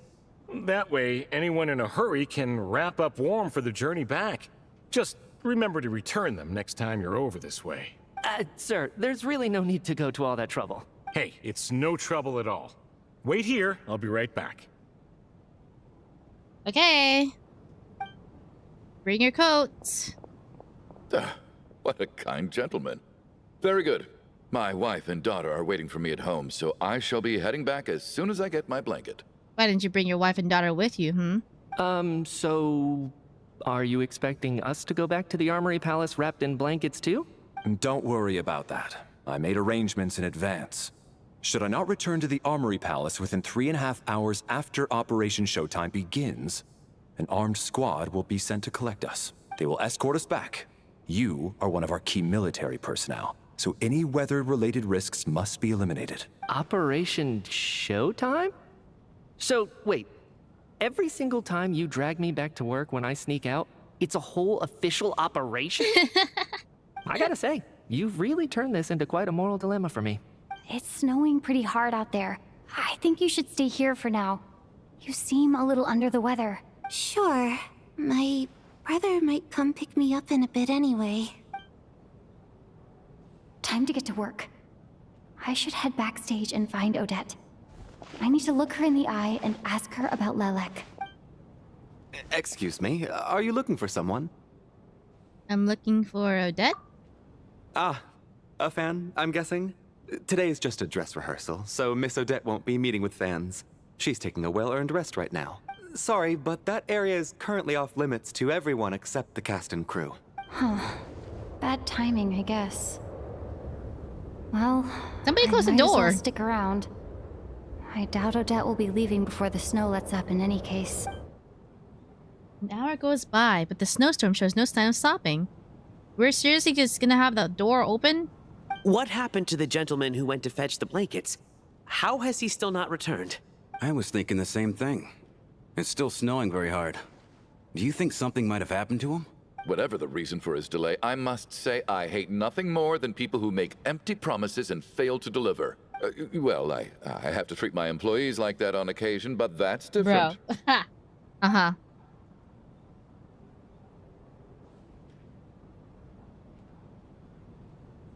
You seem anxious, Mr. Valeri. It's been nearly 4 hours since I left the armory. 4 hours? The army should have arrived to extract us by now. Okay, it's a little weird, huh? Insulation who? They know how much I despise tardiness and disrupted plans. There's simply no reason that they shouldn't have shown up by now, barring exceptional circumstances. Like the snowstorm. Surely a snowstorm like this one counts as such. Few things in this world can stop the Snezhnayan army, Mr. Mitya. And a snowstorm is certainly not one of them. I guess so. Why don't you go out and take a look? They might be right outside, waiting for your orders before they dare come in. An absurd hypothesis. I have no intention of leaving your side for even a moment until I have escorted you back to the Armory Palace. This doesn't look like an ordinary snowstorm to me. That guy who left earlier. It looked like he just vanished into thin air. Either that, or my eyes were playing tricks on me. That's disturbing if that's what happened. A man-eating snowstorm? Come on. Night hasn't even fallen yet. Spare us the ghost stories. Oh, goodness. Traveler, didn't know you were coming today. How come you didn't say anything? I'm here to see Odette. I'm not sure how I should say this. I'm here to see Odette. Oh, right. I assumed you were looking for me and Vodyanica. Odette's still backstage. Whoa, that's quite a snowstorm out there. I've been working backstage this whole time, so I didn't even notice. No wonder the audience hasn't left yet. Huh. Is weather like this rare even in Snezhnaya? Yeah, snow like this. I'm sure I've seen it out in the wild before, but never in the city. Actually, I take that back. I don't think I've seen snow this bad even in the wild. Oh. This is something else. It's not normal. If even Alosha thinks snow like this isn't normal, could it have anything to do with that monster people have been talking about? Oh, the monster. We can't stay cooped up here forever. Someone needs to go out and take a look. Should I go with you? No need. I have plenty of experience with snowstorms. Besides, I work here while you're an audience member. I should be the one to do it.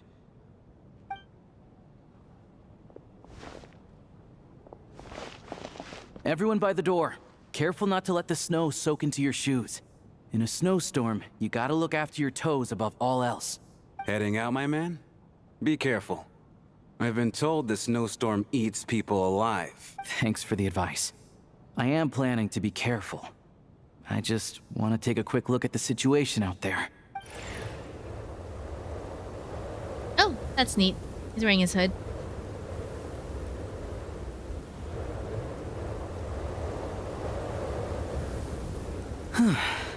He's back! He's back!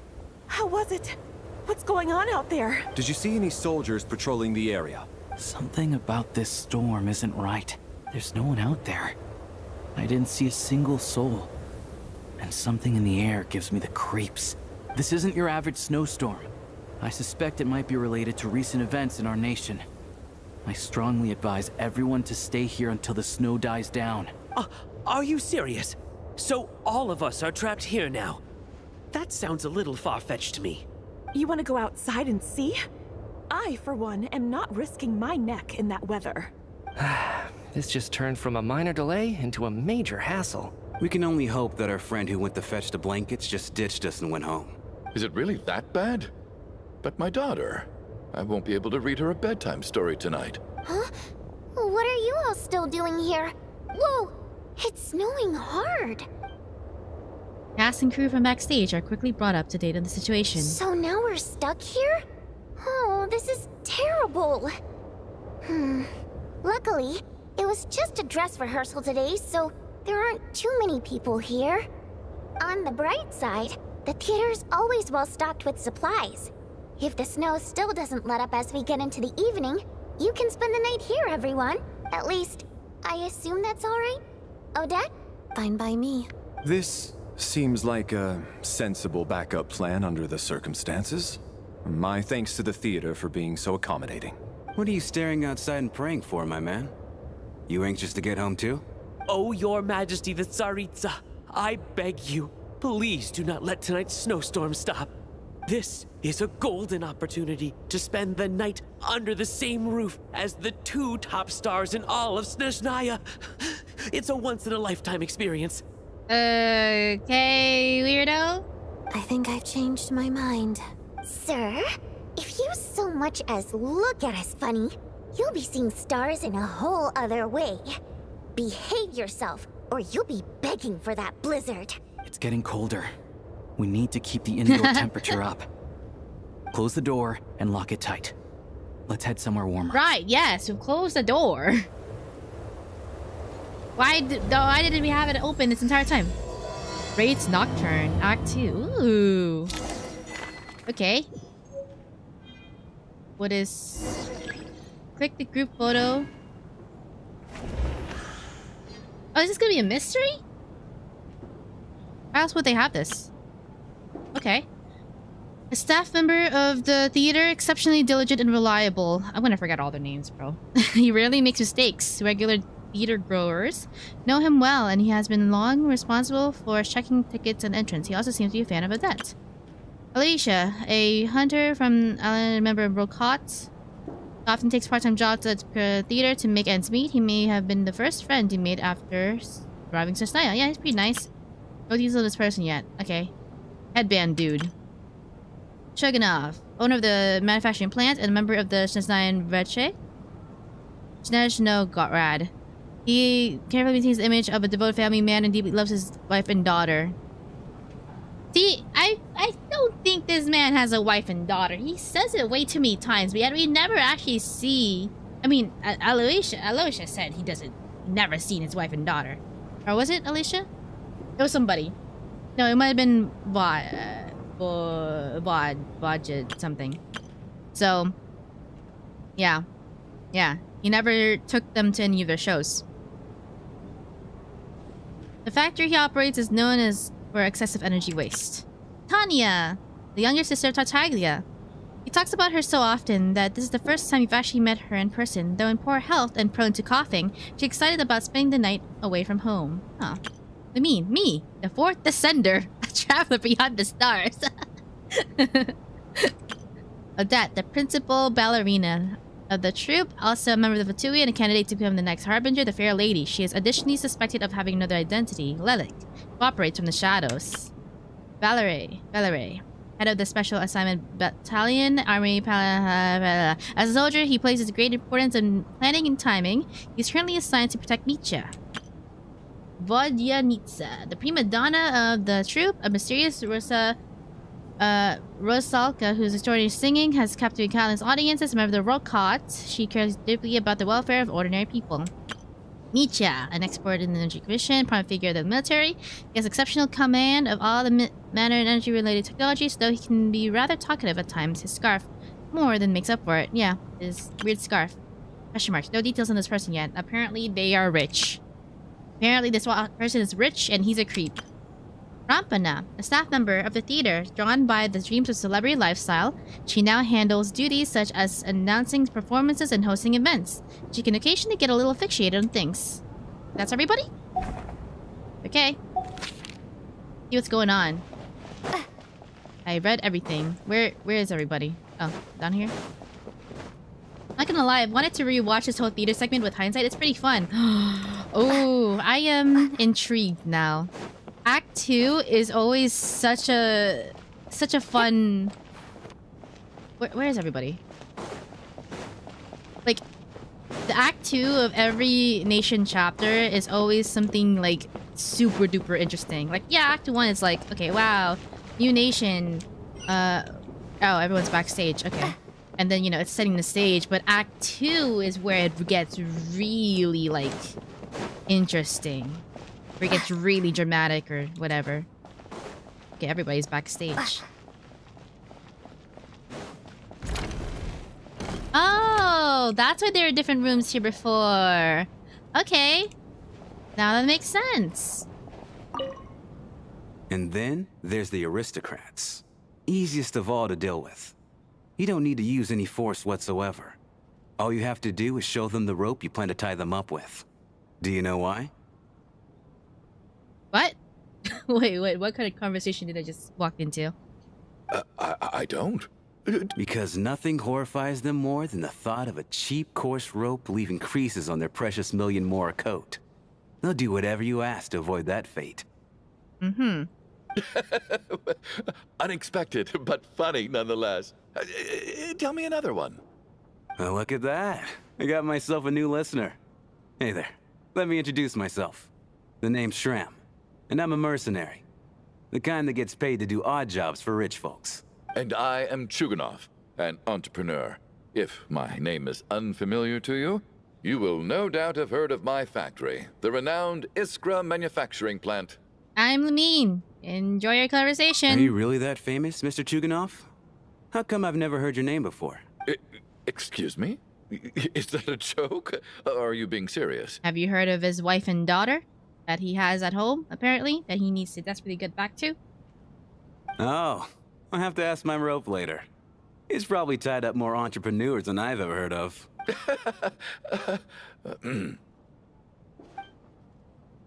Okay. Interesting characters. Bookmarking that in my brain.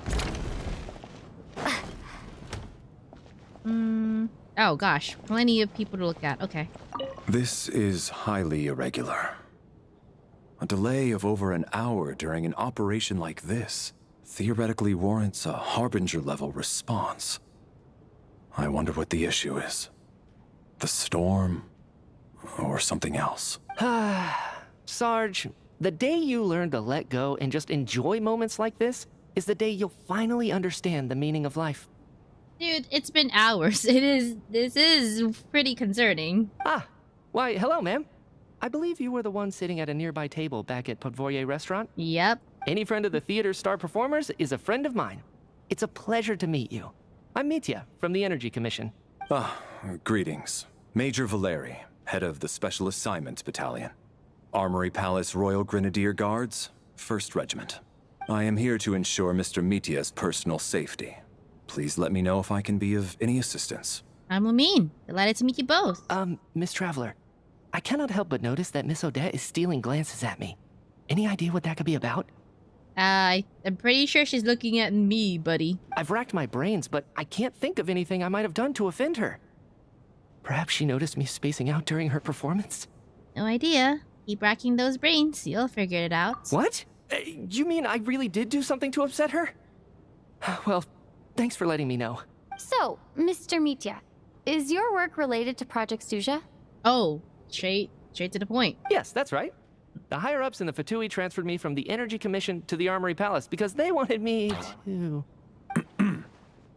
Really? I can't even talk about that? Pretty sure it counts as part of my private life. All right, I won't say anything. Sorry, Traveler. As you can see, I'm afraid this pleasant chat will have to end here. Well, she tried.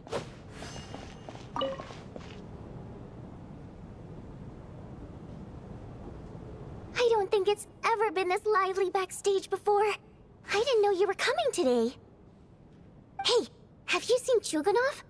I heard he was coming today. Have you spoken to him at all? Well, actually I did, but I mean, their conversation was being weird. I mean, I don't know. He was having his own weird little conversation. So, not really. I'm with you. This could be just the chance we need. Yeah, I gotta figure out a way to coax some more intel out of him. I want to know why he suddenly changed his stance on Project Stuja. What exactly happened before the most recent Vetcha vote? For the Rokad, or just out of personal interest? Shh! There are other people around. Don't say the R word.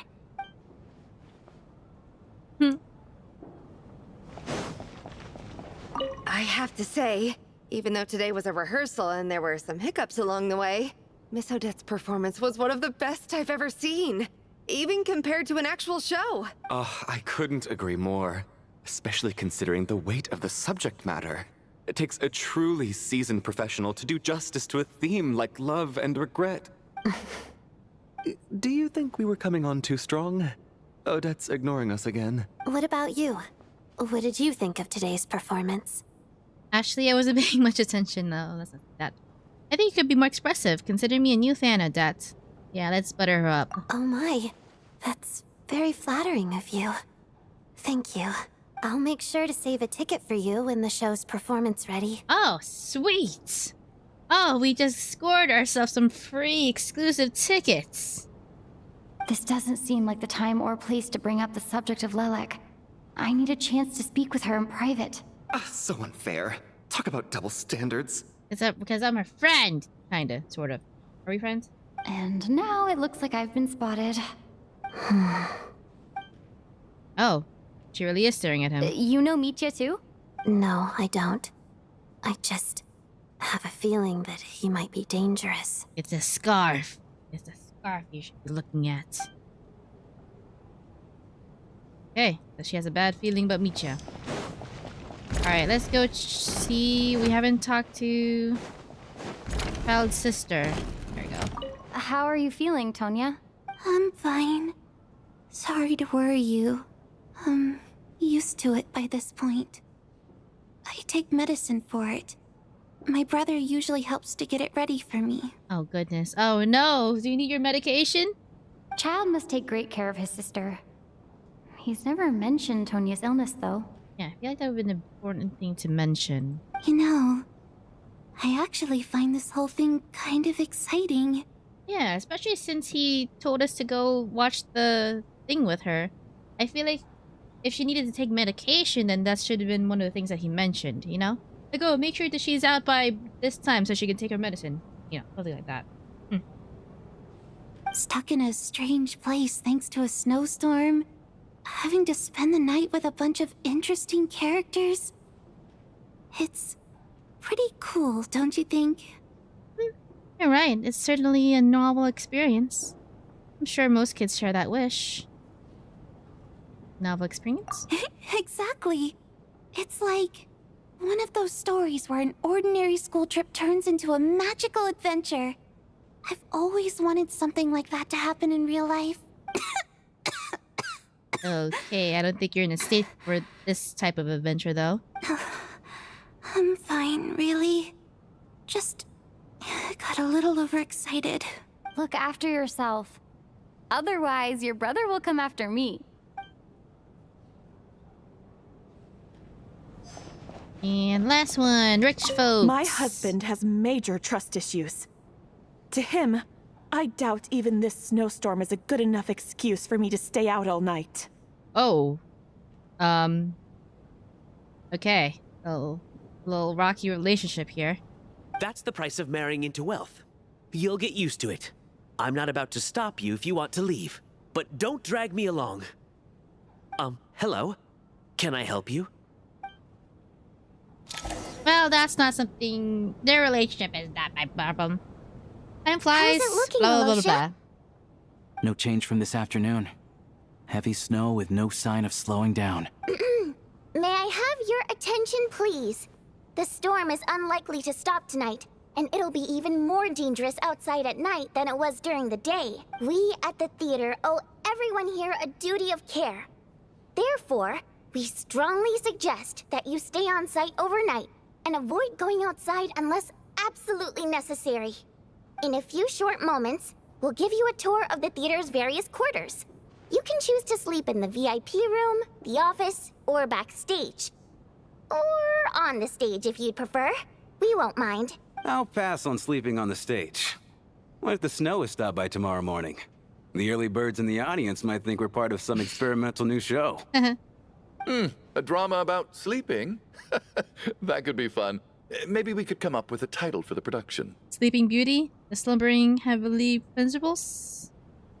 Sleeping Beauty? Not bad. Clear selling point, at least. Could be a big hit. Anyone who doesn't wish to sleep on the stage, please follow me.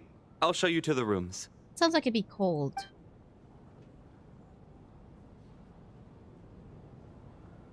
Where are we sleeping, Lamine? I guess I'll call it a night. Though, I feel like I won't sleep very well without Paimon here. Oh no, Paimon's gonna get worried without us. I'm sure she'll be worried that I haven't made it back yet. Yeah. But as long as she looks out the window, she'll probably realize what's holding me up. I wonder if she's feeling any better yet? At least she hasn't been getting any worse. Still, I should try and get back first thing tomorrow morning. Oh.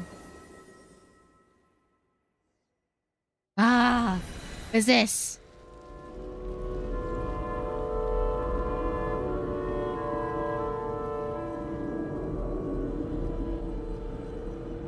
Huh? Ah, finally. Welcome back to the world of the living, lazy bones. I was about to wake you. The black mist is almost on us. What? What? Where are we? Still waking up, huh? You know, the black mist. It's been chasing us from below ever since we were born. You're just dozy. There's no way you've forgotten. Come on, let's keep heading up. Onwards and upwards is the only way to survive. Don't listen to a word those black mist cultists say. Here we go again. The endless march toward survival. What's going on? That black mist down there is creeping me out. And it's rising. Guess I should head upwards and get away from it. The black mist cultists believe that being swallowed by the black mist leads to everlasting peace. But if you ask me, they're just lying to themselves. We're the only heretics left. Is the theater haunted? To give in. We have to keep going.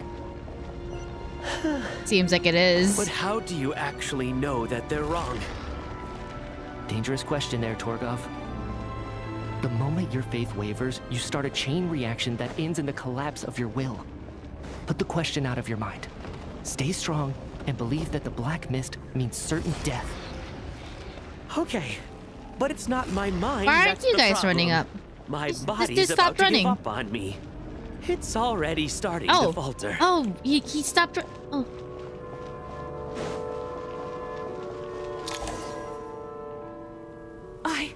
I can't do this anymore. I've had enough of being forever on the run. What's the point of it all? All this will pass eventually, I promise. Keep fighting. It will be worth it. You accuse the Black Mist cultists of being liars. But you're lying too. There is no end to this path. It keeps going up forever. There was never any hope to begin with. The cult of the Black Mist has poisoned your mind, Sobolova. Are you thinking of giving up as well? What? Oh, there's nobody else here. I am. I think I'll take my chances with the Black Mist over this perpetual torture. As much as I detest the Black Mist cultists, I'm just too weary. Then I bid you both farewell. Let me put my personal opinions aside for a moment and say, I hope that you both find peace within the Black Mist. So we're just gonna give up on them? Fate always appears so impossibly complicated. But at moments like this, its raw simplicity is laid bare. Their fate was sealed from the instant they entertained doubt. From then on, the outcome was both inevitable and irreversible. Let's go.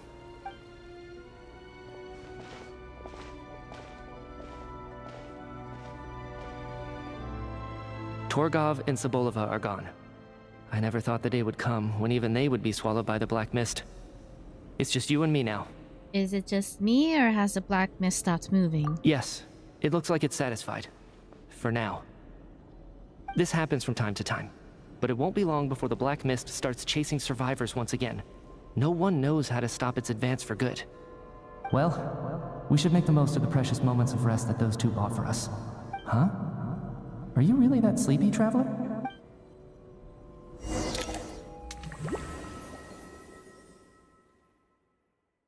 Yeah, I think this theater's haunted. Help! Somebody, come quick! What is it, Chuganov? What's wrong? Huh? Is it morning already? What's all the commotion? Sounds like it's coming from next door. I should check and see what's going on. Bad dream? Lilith's confession. Wait, next door. Am I not? Yeah. Wrong way.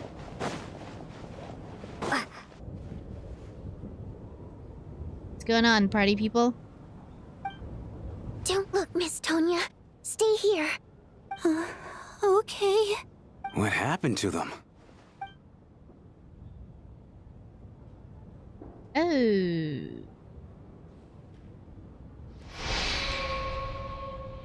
Two people are lying down in the room, completely still, as if they're still asleep. But your gut tells you that they are not sleeping. Somehow, you can sense it in your bones. This is what death looks like. These two people have passed away. And the strange thing is that somehow I knew this was going to happen. I knew that they would be the ones to die. Have I seen this moment before? Or did I have some kind of premonition? I can't remember what it was. Let me take a look.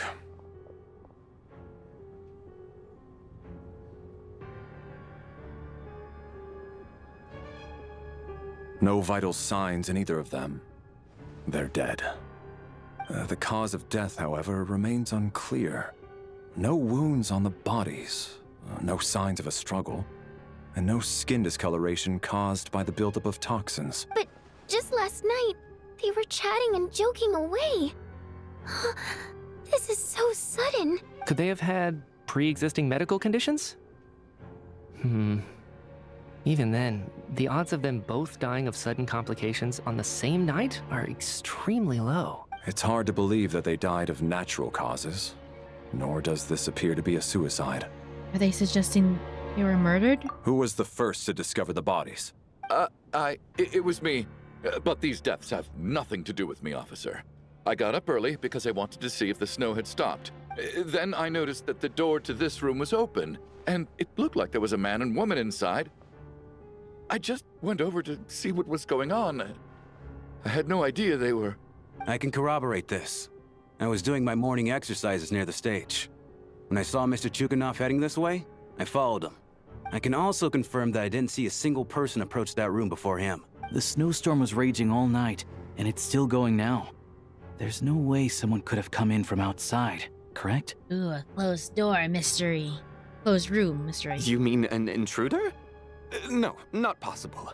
I slept by the door last night as a precaution. There's no way I wouldn't have noticed if anyone had tried to open it. Everyone, split into pairs and search the theater for anyone in hiding, or any signs of suspicious activity. I'll follow up with a full search of my own shortly. Go. There is no time to waste. Pair up with Tanya. After a thorough search, you're satisfied that no one else from outside the group is in the theater, and everything is exactly as it is, as was left last night.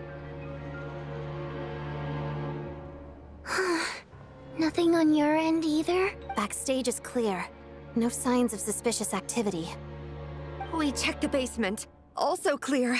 I don't think there's anywhere here that a living person could hide. I didn't find anything either. Are we certain that the theater doesn't have a back door? Or any tunnel or passageway wide enough for a person to fit through? No, there's nothing like that. If people were sneaking in through some secret tunnel to avoid buying a ticket, we'd have sealed it off ages ago. I also checked the windows. All of them are locked from the inside, and there's no sign of anyone entering or leaving. It sounds like we can safely rule out the intruder theory. If anyone came in during the night in this weather, there'd be no way for them to avoid leaving footprints or water stains. This can only mean one thing.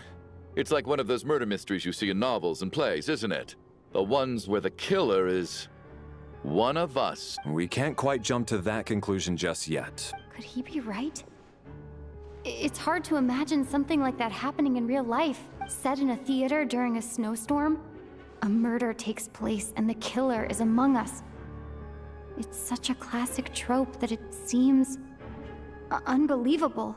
Looking at who the killer targeted and the clean entry and exit, it all adds up.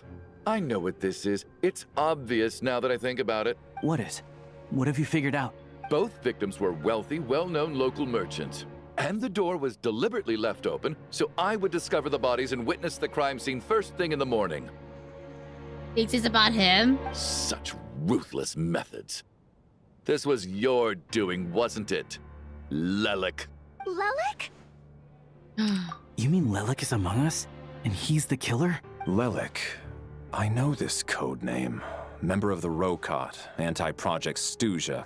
Always works alone. I've read the case files at the Armory Palace. Walk me through your reasoning, Mr. Chuganov. What do you know about Lelik? What now, huh? What now, Lelik? What more do you want from me? I already voted against Project Stuzha at the Snezhnaya. You snuck into my house the other day while I was asleep. Left a threatening letter. And I did all that you asked. But Project Stuzha cannot be so easily shaken. Not with the rooster in charge. Is that threatened by a letter? So he really was threatened by Lelek. That makes sense. And now you're resorting to murder to threaten me. Isn't that right? I knew it. The Rokot despises the rich. The lives of the wealthy are but refuse in your eyes. Show yourself! Which one of you is Lelek, Tell me! I'll do whatever you want! Just stop playing these mind games! Was this really Lelek's doing? Would Odette really do something like this? I don't think we even confirmed that yet, though. If Odette really is Lelek, this seems out of character. But then again, how well do I really know her? Barely, we just met her. I'm probably the only one here with a compelling theory about Lelek's true identity. But if I reveal it now, I'll be putting Odette in the line of fire. What should I do? I don't think it's likely that Lelek killed anyone. At least from the stories I've heard. He's never killed anyone before. And his name has never come up in connection with any murder cases. Besides, even if Lelek did want to threaten you, why resort to such an extreme and roundabout method? It's not his style at all. Vodianitsa doesn't know that Lelek might be Odette, but her assessment is pretty much identical to mine. Miss Vodianitsa, why do you suddenly feel the need to speak in Lelek's defense? Oh boy. Defense? Oh, no, it's just... I'm worried that we're jumping to conclusions here, so I wanted to share my point of view. Also, I don't think the Rokot is as bad as you're making it out to be. Oh god. Well, if you think I'm so wrong, what's your theory then, Why don't you tell us who the killer is? The case is still evolving, Mr. Chuganov. Please do not prevent others from expressing their opinions so early on in the discussion.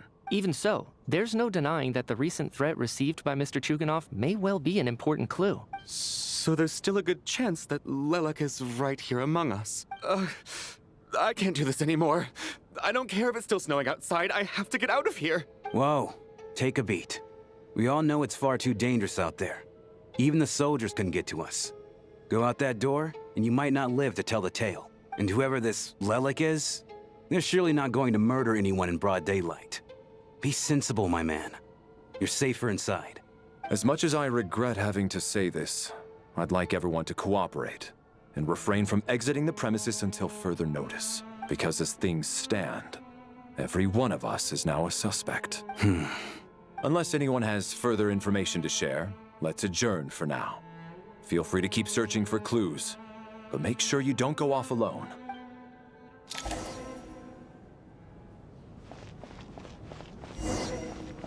Discuss the death situation with your cot members. Okay, I guess they're just gonna be chatting over here.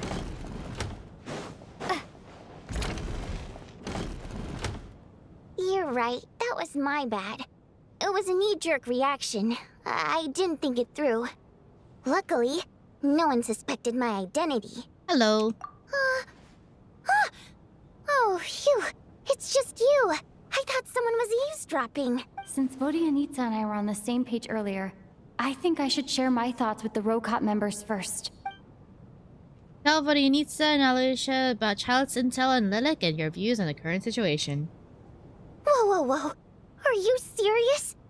I don't know if this counts as gossip, but it's definitely on track to be the juiciest this whole year. Odette? Really? Odette? Oh god, how dumb does this make me look? Lelek has been right under my nose this whole time, and I didn't notice a thing. Actually, it's exactly what you'd expect. Sometimes, hiding in plain sight is the best strategy. And now that you mention it, the more I think about it, the more sense it seems to make. It all adds up. What are we up to now? 1, 2, 3, 4... What are you counting? Odette's identities. She's my coworker, specifically a ballerina, and also a Fatus, a member of the Rokot. Now, Lelek. It must be so exhausting. I just want to give her a hug. I guess since I've always known her as a member of the Fatui, it never even crossed my mind that she could be involved with the Rokot. Let alone be Lelek. I don't understand. If she's with the Fatui, what reason could she have for being so opposed to Project Stuzha? You still haven't confirmed it, though. Probably best if you ask her that in person. Well, since you waited until now to bring this up instead of announcing it to everyone earlier, does that mean we're all on the same page here? She doesn't seem like the type to kill innocent people. Yeah. Lelek may not follow orders from the Rokot leadership, but as far as I'm concerned, she's never crossed the line. If anything, her actions benefit the poor. We need to confront her face to face. Do you think she'd really admit to being Lelek? I don't know. We'll have to see how it goes. For now, we'll work on the assumption that she didn't kill anyone, and see how much she's willing to tell us.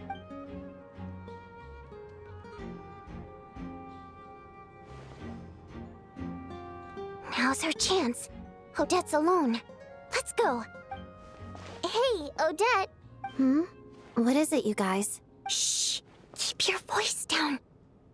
We need to talk. So, you're Lelek, aren't you? Alright, fine. You don't have to say anything or explain yourself. Just hear me out first. Oh, God, wait. This is just assumptions. And if she's gonna expose that she's her position, so like, I mean, you know, if it turns out that the theory is wrong, then Bonanitsa would just expose that she's part of the organization. None of us believes you'd kill innocent people. Whoever murdered those two people last night, it wasn't you. I mean, I guess it depends on how she words it, then. She can still save it. She can still save it. Traveler was the first to figure out your identity, but she kept quiet during the discussion just now. Still, it's clear where the group consensus is heading. Everyone believes Lelek is the culprit. If your identity is exposed, you'll be in a really bad spot. We're your colleagues, and we know what kind of person you are. I don't want anything bad to happen to you. So, can you clue us in? Tell us everything. The more we know, the more easily we'll be able to cover for you. Alright. Huh? Yes, I'm Lelek. And no, I'm not the murderer. Oh! And thanks, but I don't need you to cover for me. Actually, I'm planning to reveal my identity.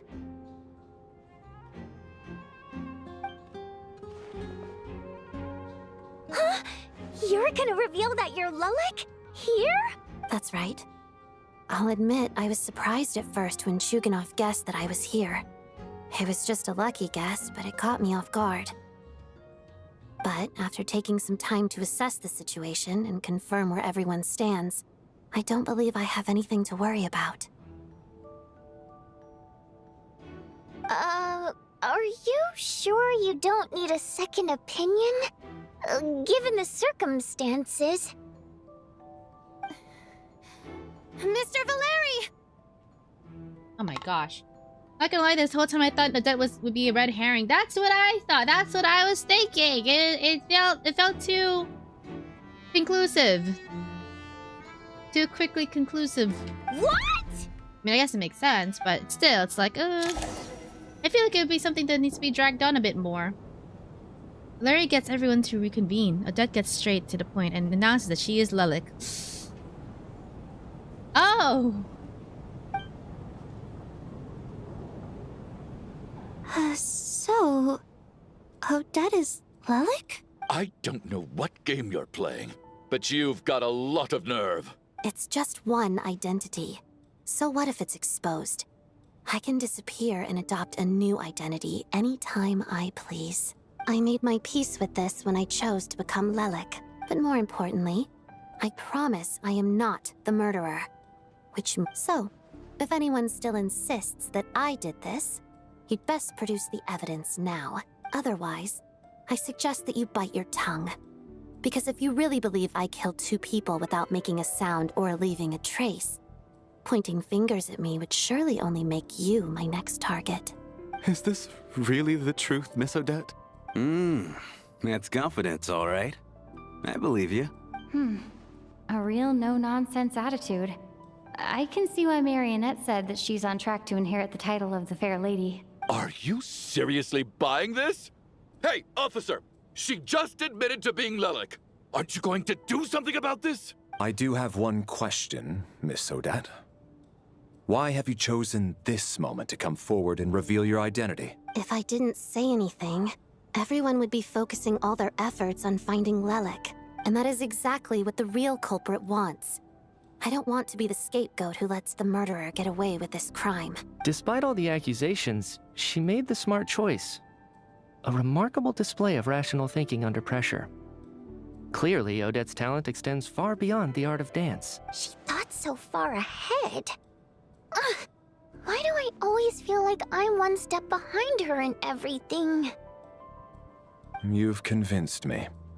Dealing with the murder case remains the top priority right now. Let's put the name Lelik and all related incidents aside until further notice. Nevertheless, the group still considers you the prime suspect. I assume you have no quarrel with that, Miss Odette?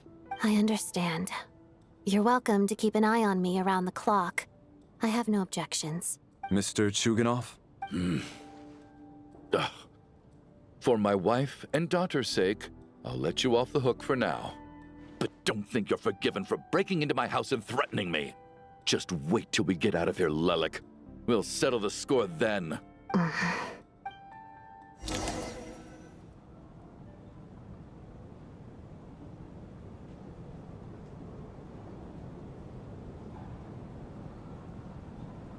Good work, Lelik guard team. And Lelik too.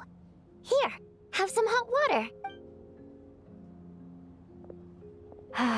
Turns out Valeri knew about my exploits, so now I've been told I have to guard Lelik with him. Shouldn't you be facing my way if you're guarding me?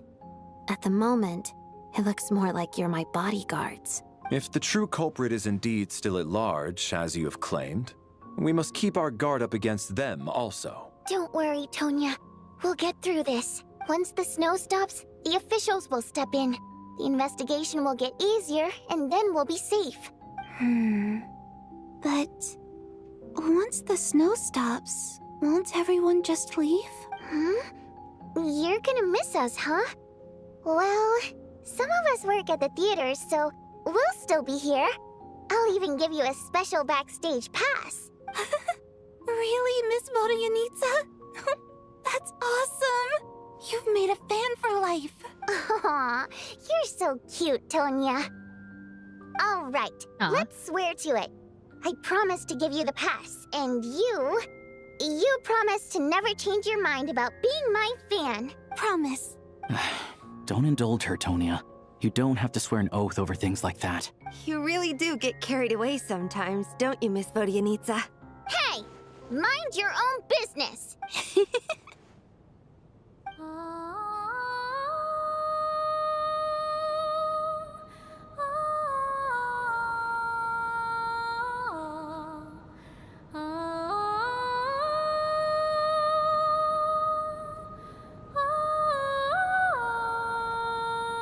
The cups is appearing. Cups and balls are disappearing. Don't be nervous, Miss Water Imp. Everyone's here. There's nothing to be afraid of. Excuse me? Do I look nervous? Don't be ridiculous. No. You sound nervous, lass. Oh. Wait, but how... Okay, plenty of people know that I'm a water imp, but still... How come you understand our primary mode of expression? Primary mode of expression? I've not come across that concept before. Do enlighten me, Vodyanitsa. Well, it's just... We water imps tend to communicate our emotions to each other by singing, rather than facial expressions. The emotions we convey through song take precedence over our facial expressions. So, we think of it as our primary mode of expression. I'm impressed, Shram. I didn't take you for a man of culture. but you're clearly rather learned. It's not about being cultured or not. The thing is, this mode of expression can usually only be understood by other water imps.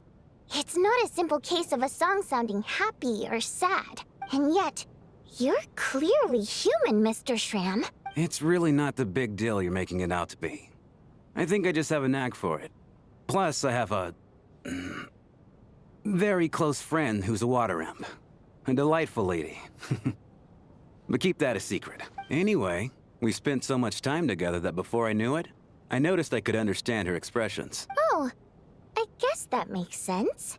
Still, the fact that you have a water imp friend is even more surprising. I'd better watch what I'm singing when I'm around you from now on. Hey, what are you implying? You're not secretly insulting the audience in your songs, are you? She could. Heavens, why would I do a thing like that? It's getting late. We should discuss our sleeping arrangements for tonight. To guard against the killer, someone needs to keep watch. I suggest that we don't sleep in separate quarters tonight. It will be safer if we all stayed together. As long as someone keeps an eye on Lelik, I'm quite sure we won't have any trouble. Are you saying that you wish to bet your life on Miss Odette being the killer? Nonsense.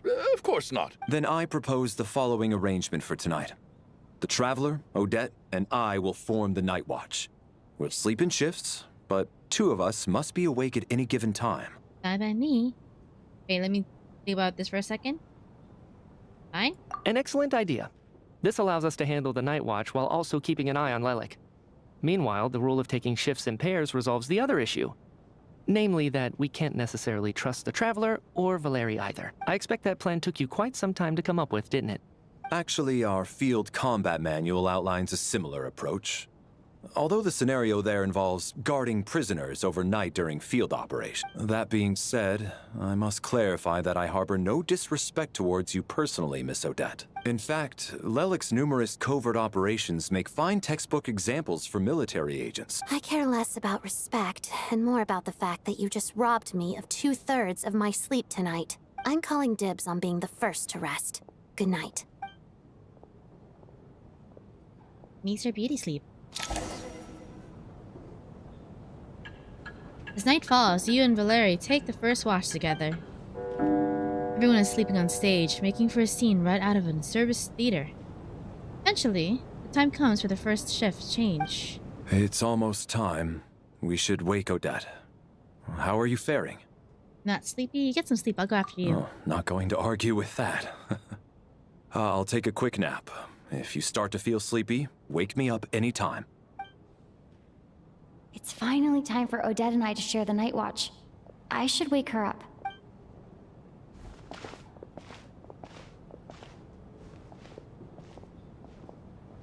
I came here to get information from her in the first place. Maybe I should think about what questions I want to ask before she wakes up. How long are you gonna keep staring at me? You're awake? Couldn't sleep. My mind's been running haywire. Plus, there's something I've been meaning to talk to you about. You too. I had a hunch that you wanted a conversation too. Let's take this chance to clear the air, shall we?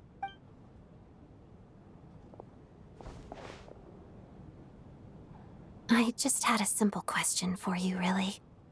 It's, Rosaline.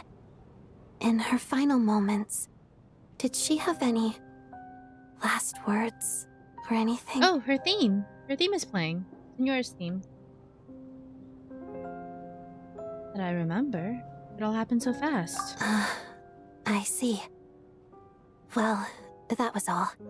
I have no other questions. You miss her? No. She was utterly ruthless in pursuing her goals. That kind of person should be hard to miss. And yet, even though I never approved of her methods, and she was an abrasive person, the fact remains that I am indebted to her. I heard a little about that from Snezhnaya. Oh, she told you. I guess that makes sense. I think she and Rosaline were on pretty good terms. Still, she didn't know the full details. Yes. Rosaline wasn't the kind to gossip about this sort of thing. Not that it's any huge secret to me, though.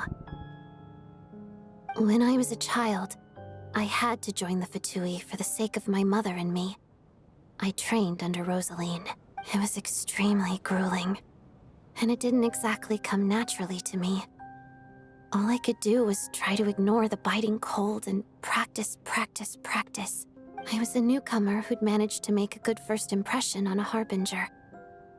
There was pressure to live up to her expectations, to be worthy of the fair lady's reputation. Every day was a struggle against the cold, pain, and fatigue. And most nights, I struggled to fall asleep. After enduring all that, I've become almost immune to the sensation of pain. I suppose that was the cost of survival. Surely, any child who had to experience that would grow to hate her lot in life. Don't you think? You really paid an enormous price. So, I put an equal amount of effort into my ballet. Because in my young mind, that was the only way to defy my fate.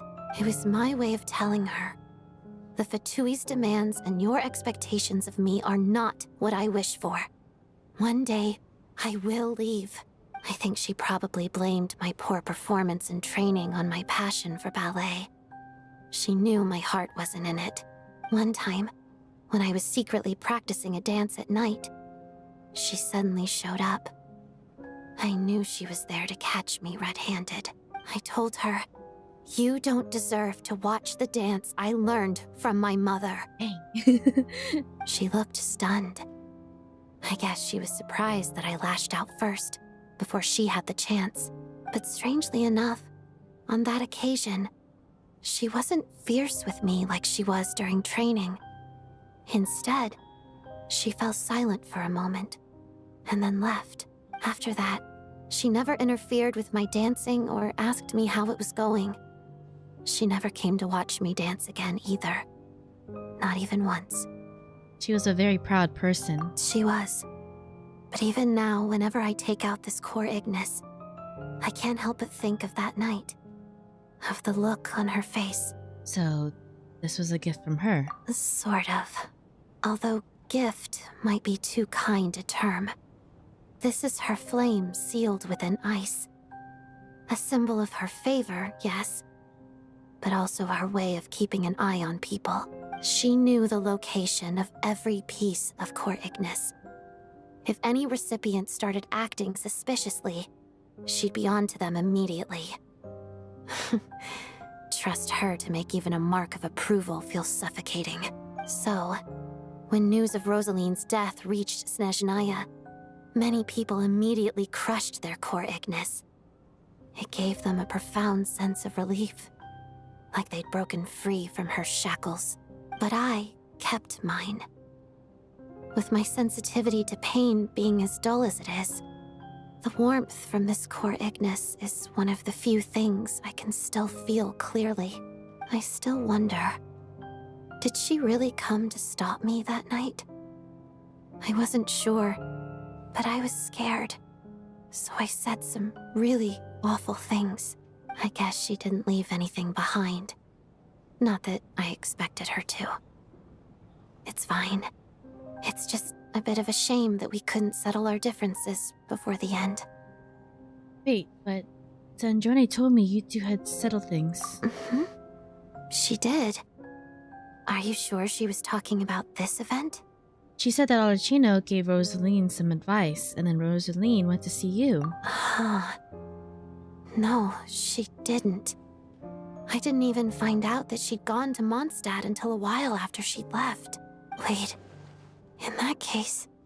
I think you should go and see the Knave. Okay, I will. Thanks for letting me know. There's something I'm trying to figure out. I'm beginning to suspect that Paimon's mystery illness is being caused by the energy research behind Project Stuzha. Paimon's very important to me, so I have to get to the bottom of this. I figured that since you're Lelek, you might know something about all this. The ultimate goal of this energy experiment is to create a weapon for the final battle. Mm-hmm. The weapon's construction was completed in Nodcry. Now, All that remains is to arm it with a sufficiently powerful energy. So that's what they were doing at the Experimental Design Bureau. So this is the purpose of the energy experiments? Yes. The weapons development and all the related experiments are overseen by Lord Piero, the Jester. Ooh. And the lab is located deep within the Armory Palace. I'm not sure why this experiment would be making Paimon feel unwell, though. The best way to get to the bottom of it would be to go there in person. Once we get out of here, I'll help you apply for an entry permit. Are you sure? Let's not forget that you're also a Fatuz. And I'm hardly the organization's proudest member, as you know. You answered my question about Rosaline. I want to do you a favor in return. It's that simple.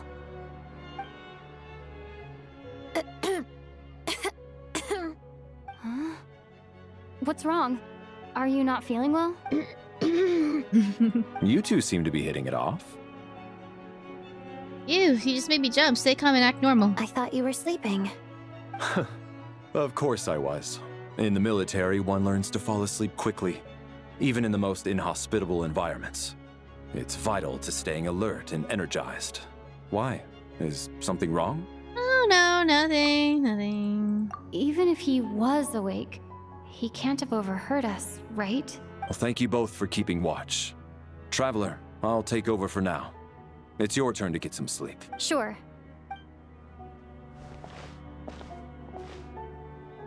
Okay. Are we gonna have some weird dreams again tonight? This is our second night here, but at least I found out a little more about Paimon's condition. I hope she's been sleeping well the past couple of days. Huh. Why do I feel like I'm being watched? 'Cause you are. Seriously? Is this payback for when I stared at her earlier? But I thought she was asleep. Okay. Never mind. I'd better try and get some sleep myself. I wonder what this is.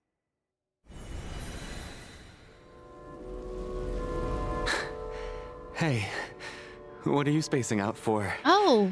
Are you reaching your limit too? Where are we? Wait, I don't know where this is, but yet it feels strangely familiar. How long have we been walking for? Do you remember? Time's lost all meaning. Ever since we noticed that thing above our heads. A star key? Or key star? Anyway, the person who named it was swallowed by the black mist. Whatever it's called, ever since we noticed it, we've been walking up and up, hoping that as long as we reach it, we can find a way out of this place. But it seems like no matter how far we walk, we never get any closer. Well, we've come this far. You never know. Maybe we're almost there?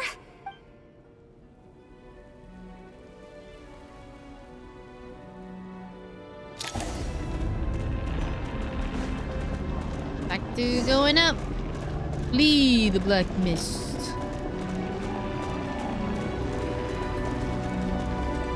Oh. Monsters! Watch out! Oh, we have to fight them. Not again! I've lost count of how many times we run into them. Be careful. Not strong enough for this. You guys have weapons? We do. I'm not sure how cryo travel operates either. Oh god, get away.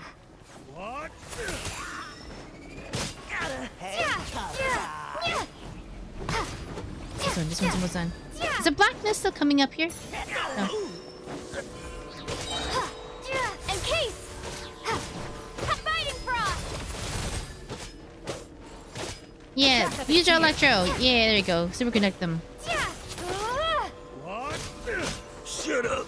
Run faster. Whoa. Is that frozen?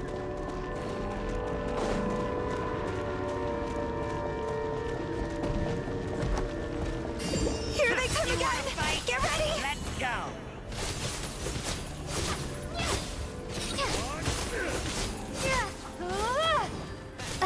Having second thoughts? Back of it here.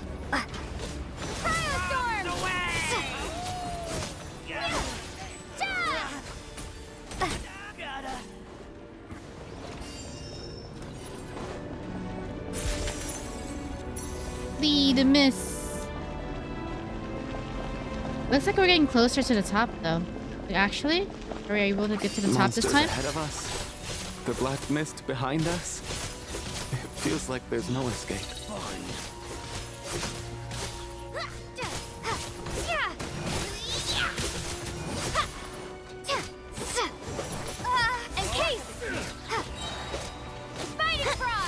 Shut up! Run faster. Ooh, okay, awesome. It fell down. Are you hurt, Coolish? No. I'm fine. It's just... Suddenly I don't want to walk any further. I get you. In fact, I reached my limit a long time ago. Sometimes it feels like there's hope where there shouldn't be. Yeah. The hope that the star gives us is the only thing keeping us going. But I'm not sure it's real at all. Otherwise, why would it always be out of reach? Are you really going to give up like this? I actually feel like we're slowly getting closer to it. We know you mean well, but you're only saying that to try and encourage us to keep going, aren't you? Thank you, friend. But enough is enough. You're going to continue, aren't you? I admire that. I've given up, but I wish you the best. They're gonna be the next victims.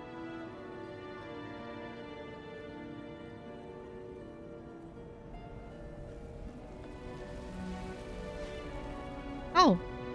It's not an illusion. We really are getting closer to the star.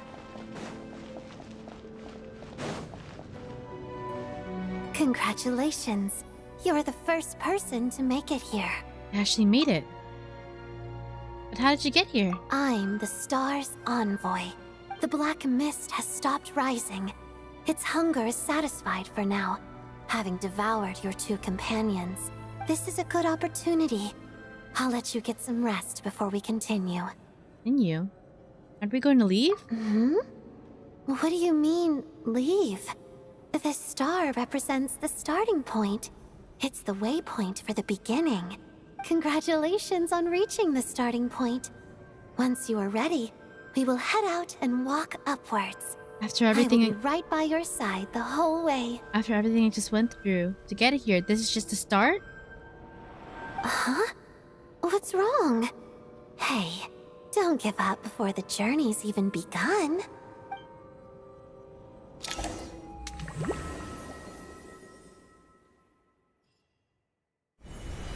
Rampana!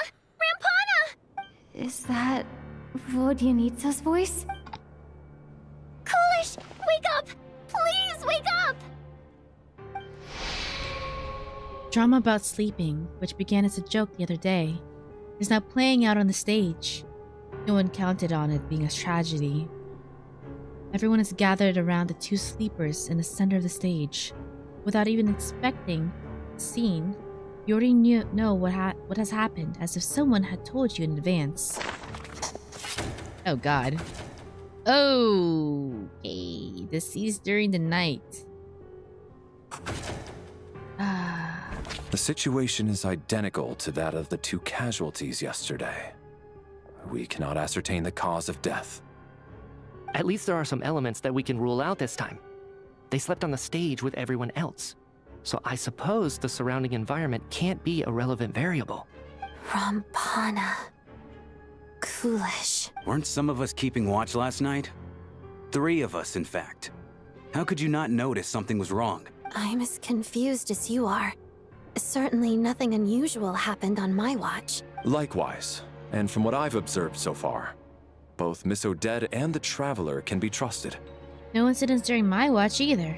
I have no reason to suspect Valeria or Odette either. To be honest, I didn't get a wink of sleep last night. I couldn't help but think I was the target. So I just laid there with my eyes closed. I heard the Traveler and Lelik chatting, but otherwise I don't recall hearing any commotion during the night. Me too. I didn't want to wake everyone up, so I was concentrating hard, trying not to cough. I hardly slept at all. If anything had happened, I'm sure I would have noticed. Then, what could possibly be causing this? Once was bad enough. I can't believe it happened again. I worked closely with Rampana and Coolish for so long. I never imagined that one day they'd... And on this stage of all places... Voryanitsa. 4 victims in just 2 days, and we still don't have a single lead. I need to get to the bottom of this as soon as possible. And above all, keep Tonya safe. I'd never be able to look Child in the eye again otherwise. Still snowing? Yes, I just checked. Still no sign of anyone outside either. So we only have ourselves to rely on. If you ask me, this killer can clearly strike whenever they please. The Night Watch was a useless endeavor from the start. Lelik must be an expert in poisoning. Clearly she used some poison that can't be detected on the corpse. Here we go again. Listen, I was already thinking to myself last night, was Lelik's reason for revealing her identity the real story? Well, now I have my answer. It most certainly was not. She's been playing us for fools. You get off on this, don't you? Revealing your identity, only to carry on with your killing spree? That's a hideous thought. One that only a hideous mind like yours could dream up. How dare you? That's enough. Yesterday, you named Lelik as a suspect because the victims were both wealthy merchants. Lelik might have had a motive then, but today's victims were just ordinary people. Not to mention that they were colleagues of Odette and mine. What reason would she have to murder them? Let me guess. Just to scare you? Who knows? Maybe you don't know her as well as you think. I implore you all to ask yourselves, how many people are there really in this world that have what it takes to kill another person? Not many, I'd wager. Lelik is well known to be a ruthless operator, and now she has revealed her identity. How could it be any more obvious? Everything you've said so far is still just conjecture, which doesn't constitute a concrete lead. You need to back up your claims with some evidence. How can you defend her, officer? What did she say to you while you were on Night Watch? Maybe I shouldn't be so surprised. You military types are always colluding with criminals to target the rich. All so you can get your grubby paws on our hard-earned fortunes, then tell us to fall in line. The Fatui, the Druzhna, and the Rokot. Thugs, the lot of you. Don't you dare. Time up. Sir, but... You were the one who told us not to stop other people from expressing their opinions yesterday. 4 people have already died. Only yesterday I was chatting with Mr. Coolish. Then we woke up in the morning and he's... Turning against one another is the last thing we should be doing right now. The child is the voice of reason. Little girl. Even if Mr. Chuganov is a puffed-up, pig-headed windbag who doesn't have a clue what he's talking about, he's still one of the victims here, isn't he?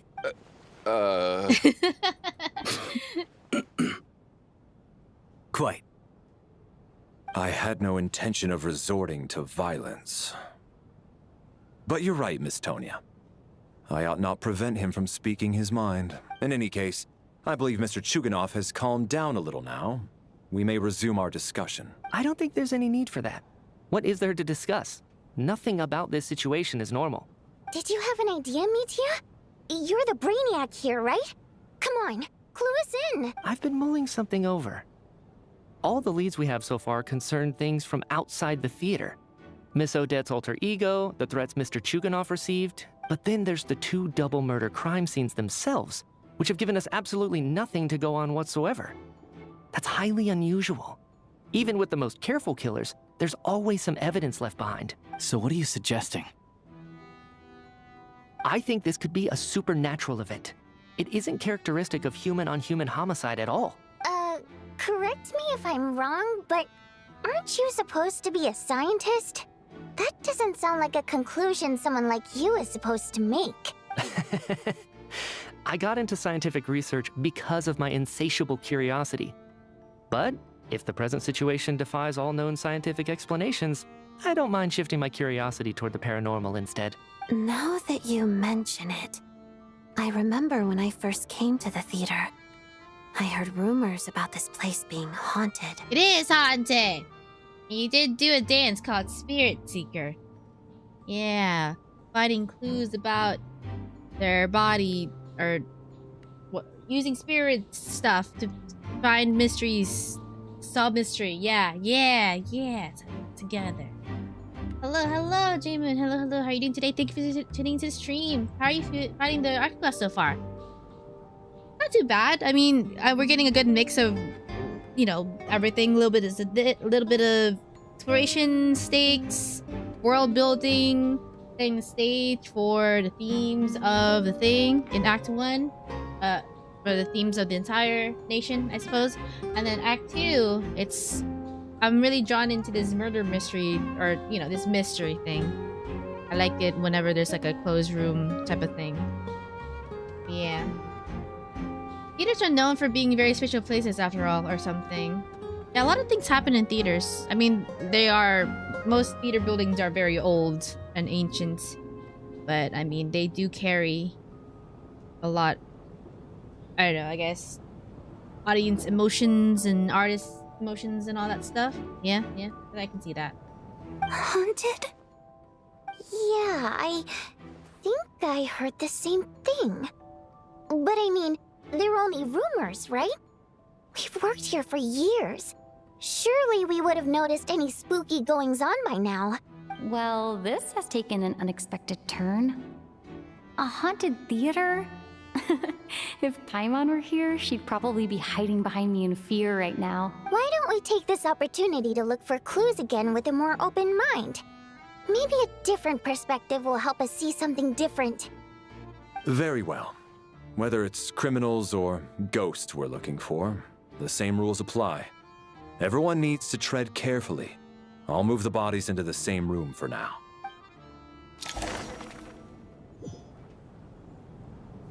Man, that's... Man, this image is so haunted. These during the night. I mean, we've read through everything. Yeah. They're taking out all the NPCs. Oh, we're all sleeping in the stage. Investigate the available clues.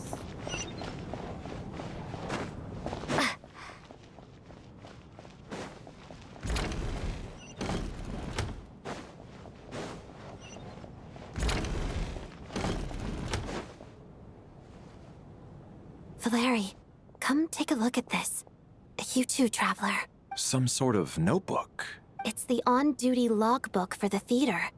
Kulish was the main person to use it. He mostly used it to record any unusual incidents during a show, audience numbers, exit times, and so on. I saw Kulish at the entrance before coming in. Yes. He'd always have this logbook with him when he checked tickets at the entrance. This should confirm a lot of key details about the recent show. Yes. The number of people. I've checked and double-checked, but the numbers just don't match what's recorded in the logbook. Apparently, we have an extra person among us. Are we certain that logbook is accurate? Could someone have sneaked in without buying a ticket or something? Unlikely. Kulish took his duties very seriously. I've rarely seen any errors in his work. Not to mention that this was a dress rehearsal, meaning smaller audience numbers and tighter ticket restrictions than usual. Everything would have been well within his control. We no longer have our tickets with us, do we? They got collected on entry. I assume there's no way we can check them again. Unfortunately not. The theater recycles tickets. Once people are in the door, they don't tend to leave until the show ends. So we collect the tickets at the point of entry. Too bad Kulish is dead. If he were still around, we could just ask him. Still, I'm inclined to believe that this discrepancy in the head count is significant somehow. Did an extra person just materialize out of thin air? If it was a ghost, it would have.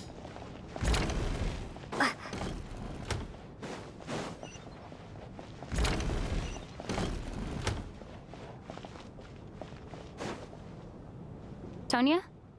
Did you find anything? Not yet. Still looking. So... Are we supposed to be looking for something paranormal? I think I'd prefer teaming up with you than looking around on my own. This looks like somebody's notebook. Shall we read it together? Well, it doesn't look scary or anything. So I guess it should be fine. Alright, let's read it together. A letter in a diary. You once told me I would understand someday, but even now I still don't. I don't believe anyone should be forced to abandon their homeland because of a change in power. She never considered the feelings of us water input nobles. Oh, is this Voidyanita's thing? Every inch of this land reflects memories of my childhood. I close my eyes, I can still hear everyone's songs echoing everywhere. I will not forgive those who drove us away. I miss you very much, Mother. I often find myself missing that dress with the tassels, the heavy bed curtains, and the first rays of sunlight that would stream into the manor each morning. It's all right now. If I narrow my eyes just a little, the light seeping through a crack backstage feels just like the one in our manor. I know that life is gone forever, and I can miss it all I want. But I also feel what I have here now is no less than what I lost. The fantastical sets designed by the prop master, the many fans who come all this way just to see me, and the quiet dancing girl who doesn't talk much. These are all mine. I won't lose any of it again. Never. Absolutely never. I've joined a rather remarkable organization, though I can't tell you its name. Whatever that great figure intends to do this time, there should always be someone looking out for the misfortunes of ordinary people. That's what our organization exists for. Even now, I still don't understand her. Why is it that those in the power always seem this way? They clearly have this ability to bring greater happiness. Some say she has her own difficulties. But what could possibly trouble someone who's so seemingly omnipotent? Never mind, I should just focus on what I can do. I suppose you'll all hear about our organization sooner or later. His name is, never mind, I'll leave it a mystery for now.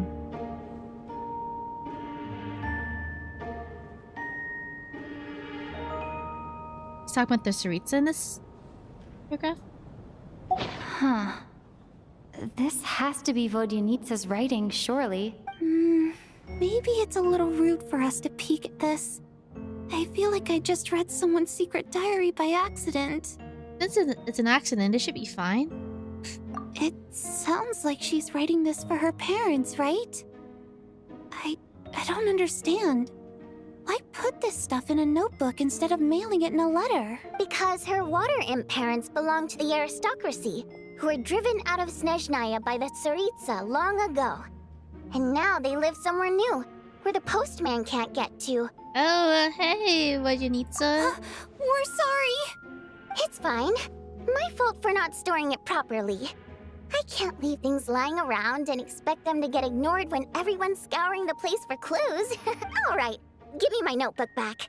I'll take over the investigation in this room.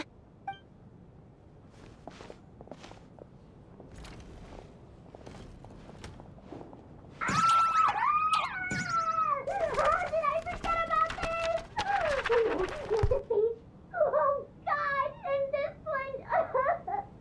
Oh my. Why am I so embarrassing?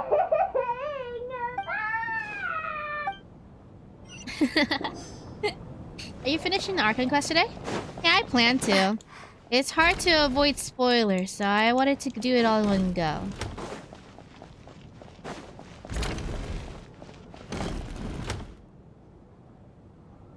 Ah, Traveler.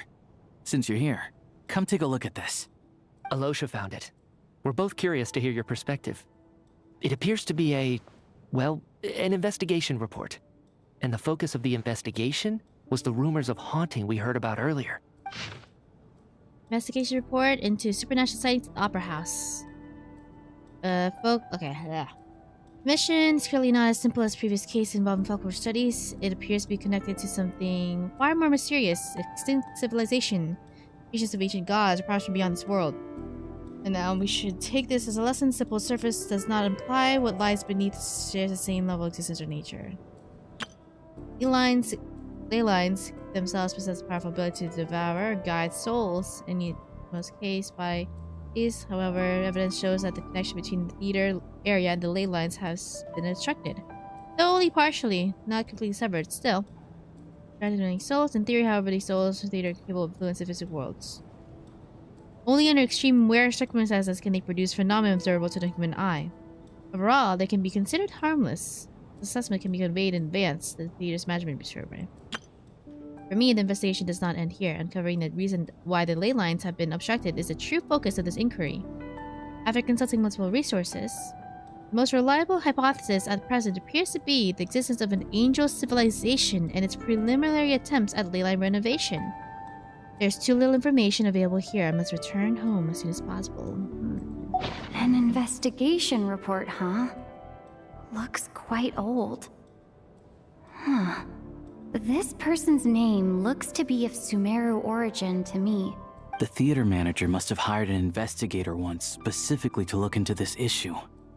But it doesn't look like anyone ever looked at the report. Yeah, well, they probably should have. This theater's haunted. Presumably, the manager wanted to know if the supposed haunting was dangerous, while also being fearful of word getting out in case it affected the theater's business. Anyway, the bottom line is, the haunting is actually real after all. It's caused by an obstruction in the ley lines.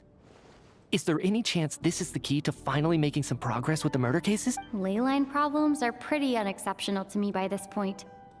And while it certainly offers an explanation for the ghosts, it's hard to imagine what connection it could have to these two murder cases.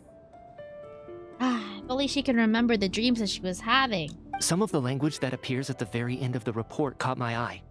Angel civilization, ley line renovation? My area of research doesn't touch on any of that, so it's completely outside of my wheelhouse. Huh? A piece of paper just fell out from the report. It landed right by your feet. Let's see. Words on paper. That is near. Ooh. I just got goosebumps. It looks pretty ominous no matter how you look at it. How unnerving. It was tucked inside the report, so it must be a note left by the author. Death is near. Is that supposed to be what's going on here? With us in the theater? But if so, how did the author foresee it? Could he predict the future somehow? Maybe things are more complicated than we thought. No, wait a second. If we take the report and the note at face value, they completely contradict one another. The report definitively concludes that the hauntings in the theater are harmless and cannot affect the real world. But the note seems to be warning of potential danger. The question is, what exactly does the note mean by death? Is it simply describing a situation? Is it referring to the victims? Or could it refer to the perpetrator? The various ways we could interpret this keyword lead in completely different directions. Let's pause our analysis here for now. I think we need more information.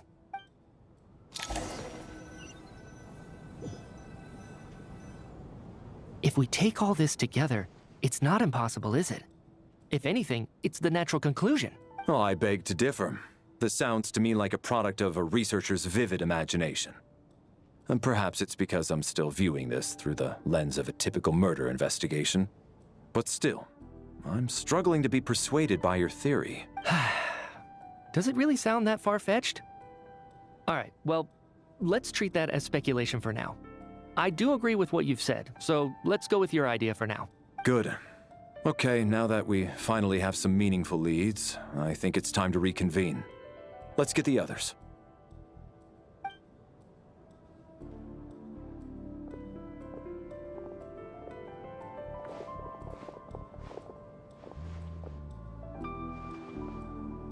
So, that's about everything we've discovered so far. I'll share my theory first.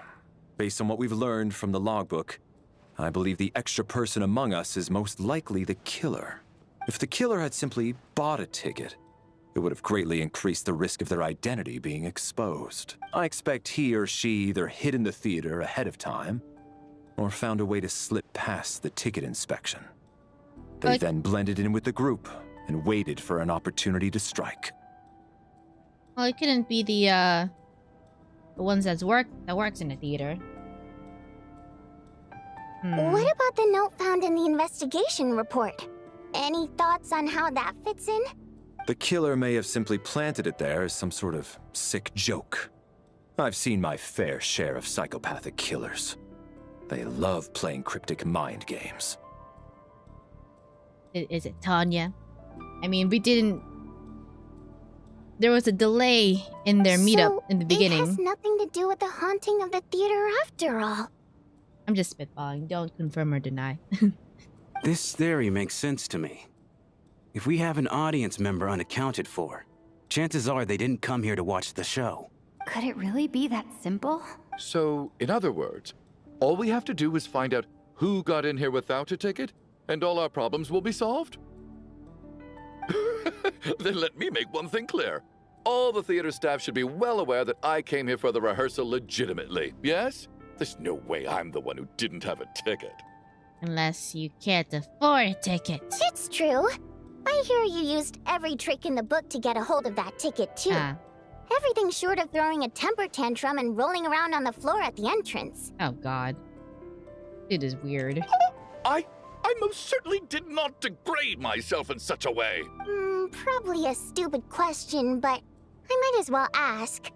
Did anyone here get in without having their ticket checked? Guess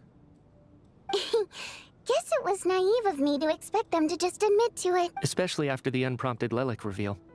Once was already a miracle. Twice would be unfathomable. Most likely extra person who entered without a ticket is... Oh, I get to choose? Okay. Well, we know we have a ticket. We know Tanya has a ticket. Maybe, perchance. He's an active theater goer. He has a ticket. He has a ticket. He actively follows him around. So he most definitely should have a ticket. Theater worker, theater worker, theater worker. So it might be you. Independent mercenary works. Unless he's a red herring, I feel like he's the most likely person at the moment. So we'll see. We'll see. I don't believe any of us here knew Shram before all this. If no one can verify Shram's identity... Mr. Shram, did you really go through the ticket inspection to get in here? Huh? Me? Why am I being singled out, my friend? Do I seem that suspicious? It's not that you stand out as suspicious. More that everyone else has been ruled out as trustworthy. Okay. Well, we spent the best part of 2 days together now, so I'm sure you can all tell what kind of person I am. I'm a true gentleman. I never dream of doing something like sneaking to the theater without a ticket. Yeah, I have no doubt that you're a good person. But the problem is, none of us here actually know you, so no one can say for sure that you are who you claim to be. Although, actually, what was it you said last night? Yeah, you're friends with that water imp, which is why you understand our primary mode of expression. Last time I checked, there were barely any of us remaining in Snezhnaya, since most of the water imps left. Could you tell me a little bit more about your friend? There's a good chance I actually know her. And I suppose it's also kind of a way for everyone else to get to know you a little better.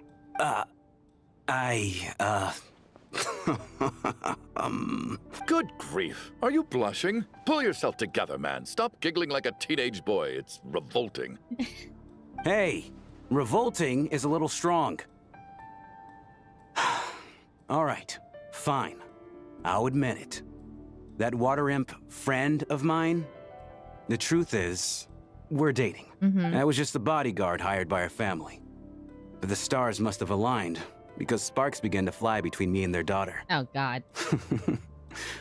Never in my wildest dreams did I think I'd get so lucky. We don't need details. Just get to the point. We don't need all that. Okay. I'm just a little hesitant to reveal her name, that's all. You know how it is. These are delicate times, even with me to protect her. If word gets out that she's dating a human, both the Fae and human factions will give her a hard time. Really? Wait, no. That can't be. Huh? Shram, What the devil are you talking about? Hmm? Why is everyone looking at me like that? Surely you can understand where I'm coming from. Is he not of this era? Are you a ghost? Delicate times?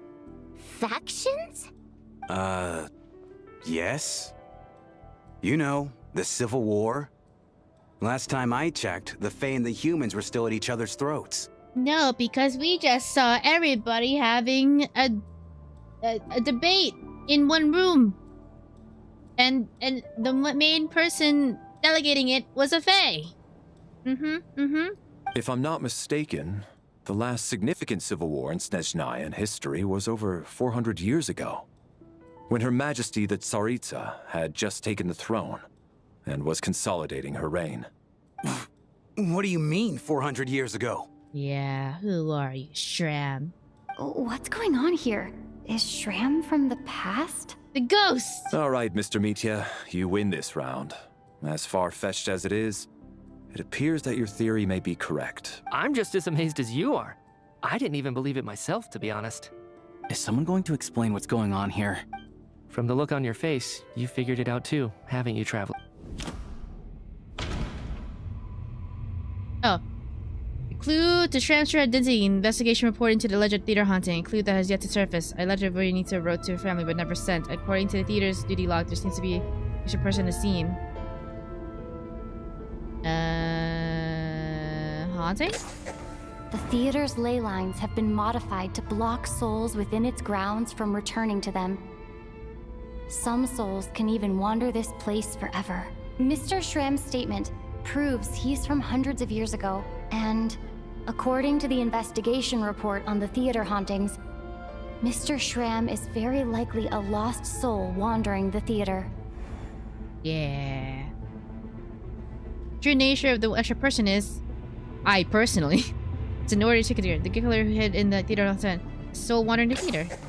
For some unknown reason, the soul that has been wandering the theater due to the leyline issues has joined our group and blended in. Yeah, that must be the immediate reason why the ticket count doesn't match the number of people present. Death is near. In this case, death mostly refers to someone who died long ago. The contents of the investigation report have been verified. There are indeed leyline issues and wandering souls in the theater. Death likely symbolizes the deceased. Mr. Shram, for instance.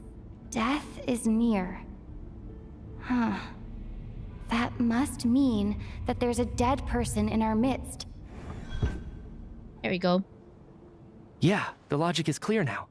The investigation report said that there would be souls stuck wandering around the theater because the ley lines were cut off. Okay, well, that solves one thing, but is that separate from the death cases? We do have 4 dead bodies in since we got in here. Mr. Shram must be one such soul who died in the theater a long time ago. In which case, that also makes him our extra person. So when the note said death is near... Okay, you're repeating it. You're repeating it. There's a dead person. You mean I'm a ghost? But even if I was dead, I know for a fact I didn't kill anyone these past 2 nights. Yeah. Even if all that's true, the report also said the souls inside the theater can't affect reality, right? Then what if the problem isn't the souls at all, but the ley lines themselves? The ley lines have a powerful ability to attract and devour souls. Let's say that the ley lines are like a black hole, constantly seeking to engulf souls. But the souls that don't want to return are trying to avoid being sucked in. The black mist of everybody going to sleep. Yeah, because the ones that weren't really affected were the ones who couldn't sleep. Huh. Why does this analogy sound so familiar? What happens when the black hole can't achieve its goal? I'm only speculating here, but what if it ended up swallowing innocent souls by mistake? Or intentionally taking other souls to compensate? That could explain why we weren't able to determine a cause of death.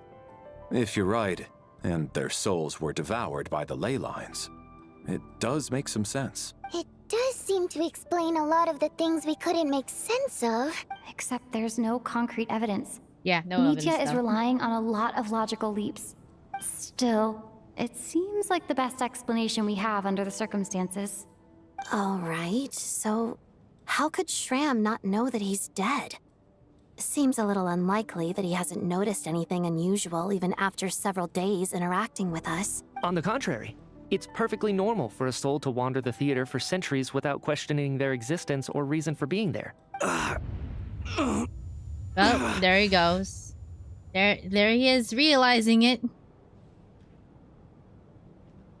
Okay. No, click. You know what, Mr. Brainiac? I think you might actually be right after all. I'm trying to remember and... even though my head feels like it's going to explode, I think... it's all coming back to me. I was the one who didn't want to remember my own death, so I forced myself to forget. Well, I'm sure those are painful memories. My lady and I snuck out to go on a date one day. We bought tickets for the theater. It wasn't really my thing, but I was just happy to be together. All of a sudden, a group of people burst into the theater, shouting for all the water imps to get out. Performers and audience members included. It was clear the conflict between humans and Fae had reached a boiling point. This time, the extremists were even coming after the water imps who had nothing to do with the war. I thought I could pull one over on them. So I took off my jacket, draped it over my lady, and tried to sneak out amid the chaos. But I got caught. They started shouting, calling me a traitor to humanity. But I was going to do whatever it took to buy her a chance to escape. No matter how many people stood in my way. I had to.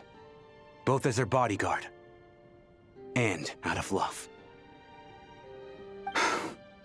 It's all right, friend. You can stop there if you want. You don't need to dig all that up again. Oh, right. We did get backstory of this too. From reading Voynitsa's diary. About the water imp conflict. Because her family was pushed out of the motherland. It's just... even now, I'm still struggling to accept the truth. How could I be dead? I'm sorry, everyone. If I'd known I was a dead man walking, I wouldn't have dragged you down with me. But, Mr. Shrim... No. I refuse to be a burden. I know what I have to do. I guess it's high time I got a breath of fresh air. Out there, I mean. I'll leave this place and take all this death with me. Go out on my own terms. Wait, if this really ends everything, then that means we still got like 4.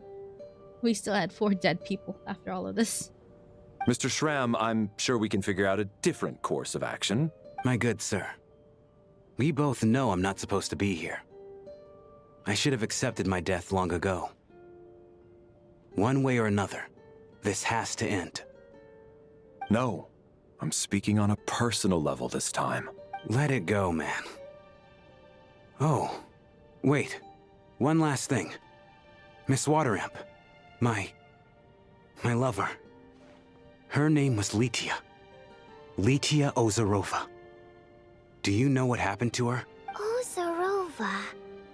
Oh, Auntie Ozarova. That's what we all called her.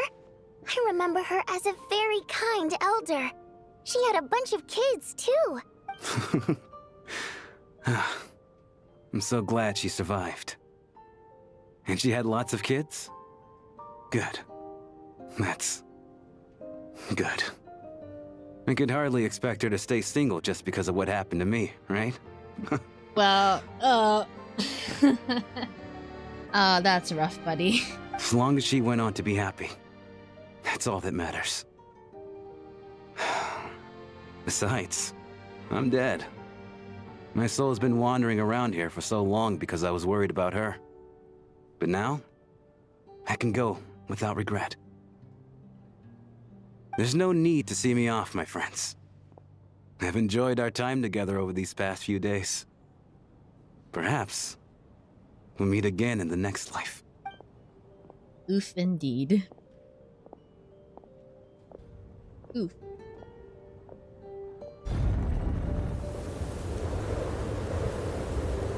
Take care, my man.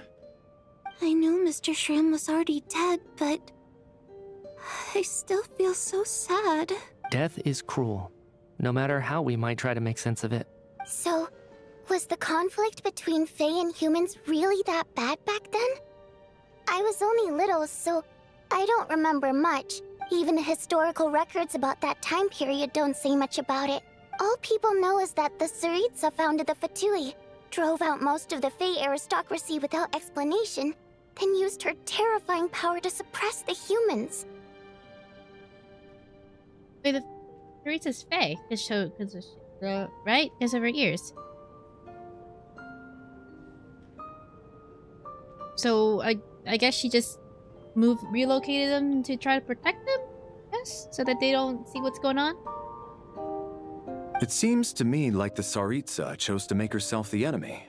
She downplayed the conflict, directing whatever animosity both sides had for each other at herself instead. That's also why, despite how brutal the conflict was at the time, there hasn't been much lingering tension between humans and Fae since. So, the Tsaritsa banished the Fae to protect the Fae living in the city? Maybe it's not quite as bad as it sounds. I don't think Her Majesty is too concerned if mortals hate her or not. All this time, I had no idea. All right. If Mitia's theory is correct, then I think we can consider this matter settled. Let's all take a break. So the 4 dead bodies, the 4 dead people are still, you know, gone forever? Ugh, if only this blasted storm wasn't still raging on. Rest progress saved. Return to your room and rest for now. Okay.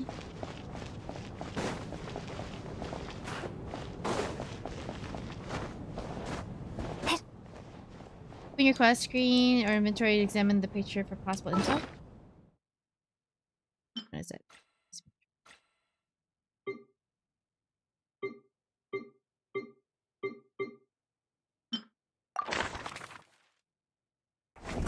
Charm deceased. Friend to be one of the deceased, he voluntarily walked into a snowstorm. Alright, and then there were 2, 3, 4, 5, 6, 7, 8. 1, 2, 3. Yeah, and then there were 8. Keep forgetting this part implies Voida needs is like 400. Yeah, she is a fairy. She was a fairy. Well, water imp, but you know. I guess they are colloquially grouped. Looks like now we can Fae. just rest until the snowstorm stops. I still can't believe Shram turned out to be a ghost who'd been in the theater for hundreds of years. Knock, knock. Hmm?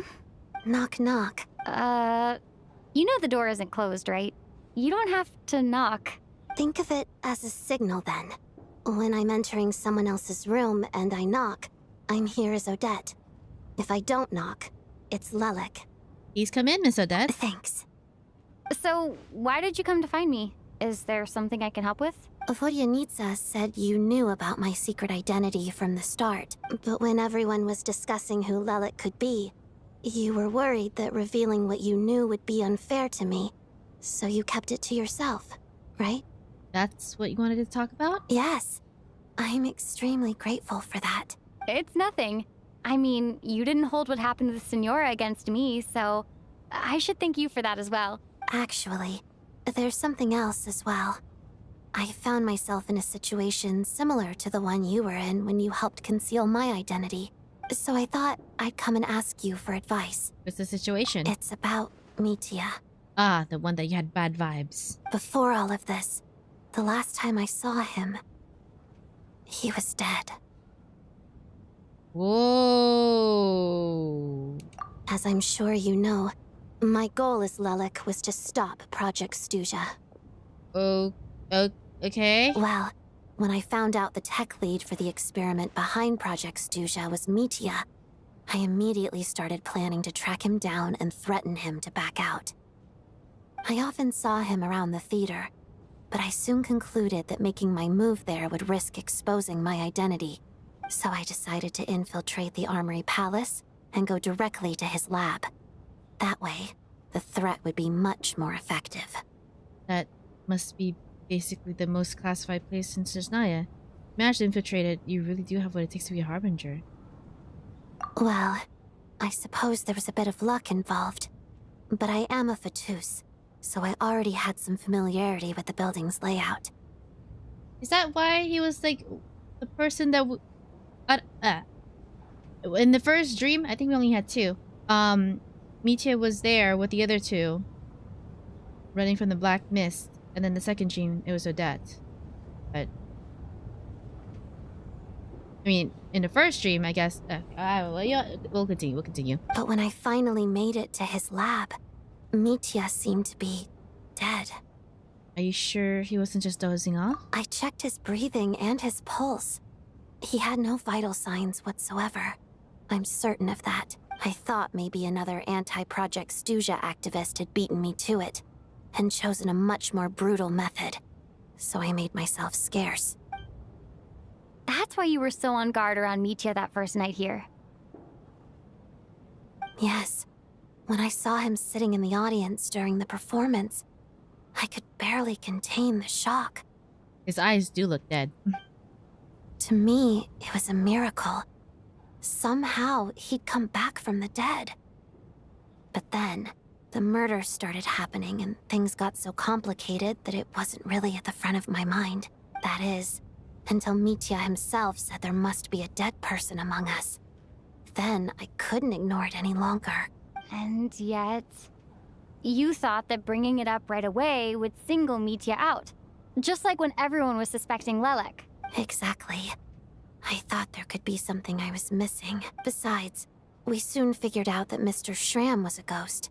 And we knew there was only one extra person. So we thought he had to be the one. But now it seems like there's another candidate.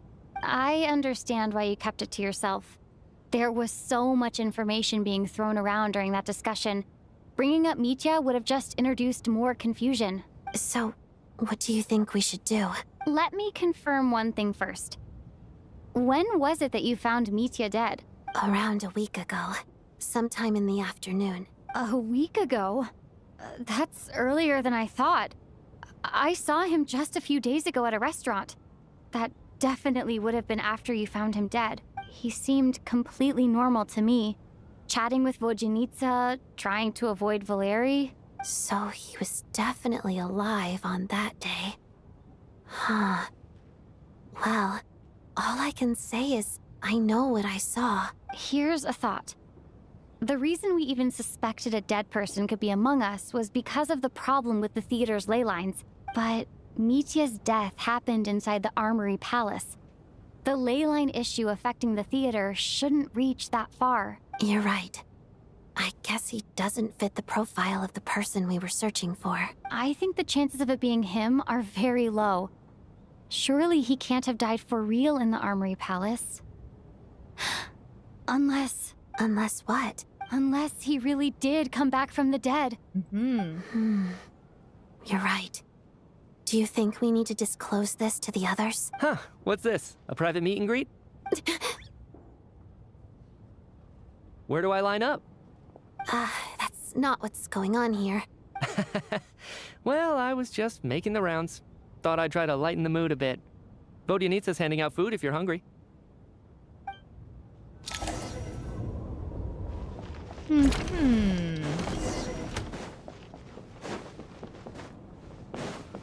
Interesting.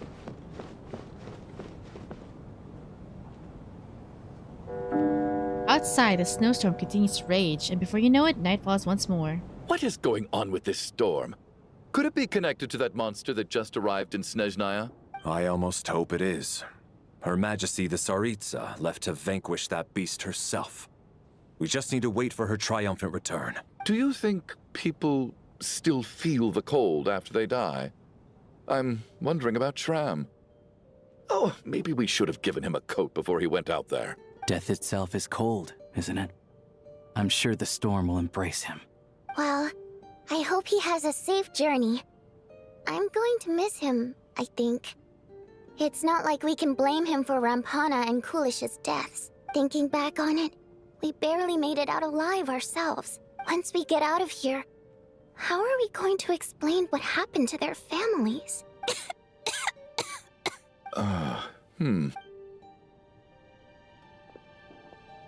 Are you okay? Here, take this. I've never used it.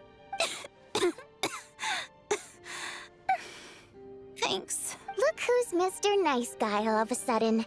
Is it because Tonya stood up for you this morning? At least you know how to return a favor. Yeah, without Tonya, who knows how badly he would have been hurt. I told you already, I never intended to resort to violence. Bunch of rascals. Little girl? I was rather surprised when you spoke up for me this morning. I didn't think I had many admirers here, so, thank you. Oh, no need to thank me. I said some bad stuff about you too. I've been, too embarrassed to admit it, but, you remind me a lot of my daughter. So kind to everyone, but never lets her old man off the hook. Unless my wife and I are having a fight, then she's always on my side, especially when she was little. Every time I took her out... All right, easy now. How long have you had that cough, Tonya? I don't know. It's probably been a while. I'm fine. Are you taking anything for it? Yeah. I'll be fine once I see my brother. He's gonna pick some frost fairy flower leaves and brew a tonic for me. I'll feel much better once I drink that. Gasp? I see. That's good to hear, then. Like gasp for? We should probably discuss arrangements for tonight. Now that the deceased has left our midst, there shouldn't be any more incidents. Does his manufacturing plant knowledge tell him something? However, out of an abundance of caution, I'll keep watch. Shouldn't we take shifts? I can take one if needed. No need. I managed to get a nap in earlier, so I have plenty of energy right now. After all the tension of the past few days, everyone else should just focus on getting a good night's sleep.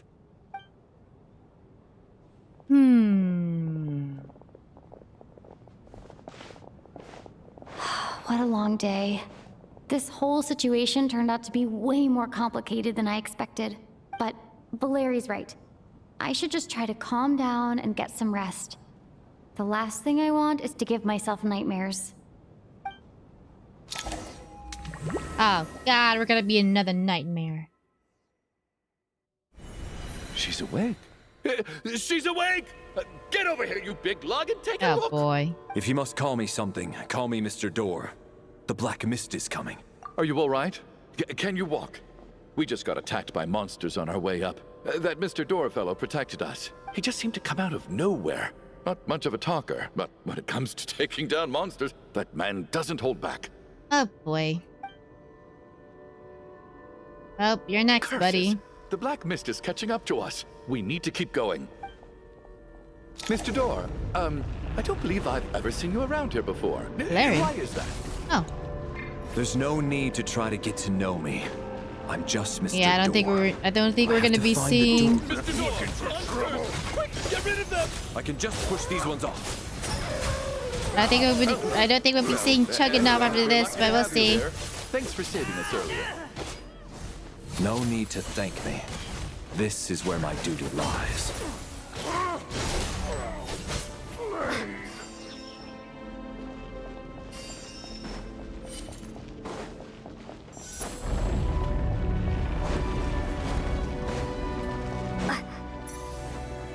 So we're doing this the third way. Fighting frog! You win this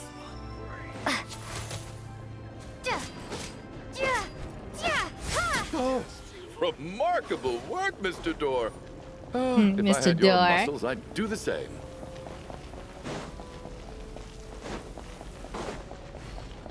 Are none of these doors the one you're looking for? No.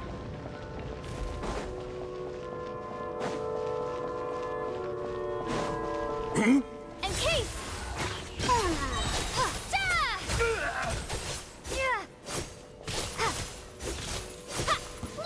Come no closer.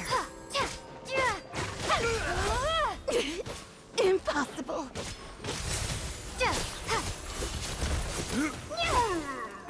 Oh, goodness. And crystallize.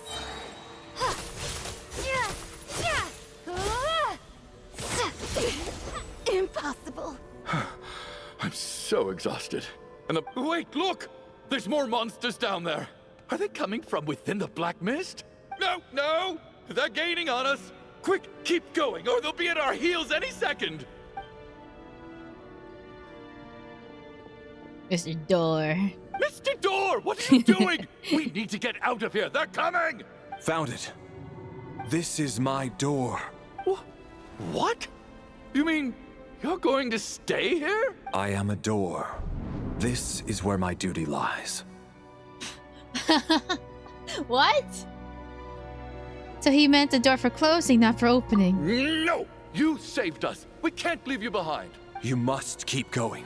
A door can only keep things out for so long. You must make haste. But... Oh, you're right. Let's go. We can't let Mr. Door's sacrifice be in vain. The black mist isn't moving anymore. Looks like both the monsters and Mr. Door are gone. I didn't just imagine all that, did I? Surely I wasn't so scared out of my mind that I hallucinated a door as a human being. No, I remember Mr. Door too. Oh, okay, good. There's no way we both hallucinated the same thing. Getting sleepy? Well, looks like we're safe for now. Go ahead. Let's get some rest. You really said I am a door with a straight face. Oh God. Do we have another body? What time is it? Is it morning? I think I had a nightmare. Oh, I guess everyone's still asleep. These past 2 days have been exhausting. Valeri's keeping watch though, so he's probably the only one awake. Valeri? Oh no! Oh God, Mr. Door! Mr. Dorcas, he was keeping things out. He was watching. Oh God, oh God, no. Oh God, oh no. Mr. Dorcas, he was blocking things. He was the watchman. He was blocking, he was protecting things. He looks as calm and composed as ever. Even now, it seems as if there's no burden he can shoulder. Yet around him, time seems to stand still, as if the gods, in their mercy, finally granted him a moment of respite. Wake up! Everyone needs to wake up! No, Mr. Door! Oh God, we were able to use his skill. He looked playable. Deceased during the night. Shh. Just like the last 2 nights. No clear cause of death. I've been a real thorn in your side, haven't I, Mr. Valeri? I should have known. Now you can rest in peace. He didn't look shiny enough. Some of his textures are blurry. Oh God. Oh God. He didn't look playable enough. But for me, life will be all the duller for not having to run away from you, my friend. How's Tonya? Is she okay? I just checked on her, and it doesn't seem like anything serious. She's just exhausted from the past couple of days, and she's still recovering from her illness. We should let her sleep a bit longer. That means Valeri was the only one who died last night. If Valeri was awake and keeping watch, it would have been impossible to kill him without waking everyone else up. That much is certain. This is so frustrating. Why has nothing changed since yesterday? I thought we already dealt with the dead person causing all this. Actually, one thing has changed. There's only 1 victim this time, not 2. Does that mean...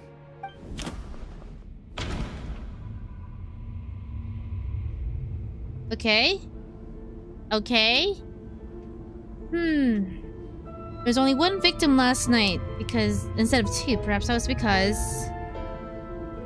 Valerie died twice in a single night. Mr. Schramm was one of the people who should have died last night. I think it might be this one. The number of victims each night corresponds to the number of the deceased around us. What? The number of victims each night corresponds to the number of deceased around us? Valerie sacrificed. Schramm? No? But Mr. Schramm was already deceased to start with. That doesn't seem very Oh no, likely. never mind. I mixed them up. I mixed up Schramm with the other guy. With... Yeah, this one. After the deceased Schramm left, there was one less victim last night. That more or less tracks. It's a reasonable conclusion, considering the only variable that changed. Oh, right, the ghost. Yeah. No more ghosts, so only one person died. Oh. The number of people who die each night is equivalent to the number of dead among us. That's your theory, right? Exactly.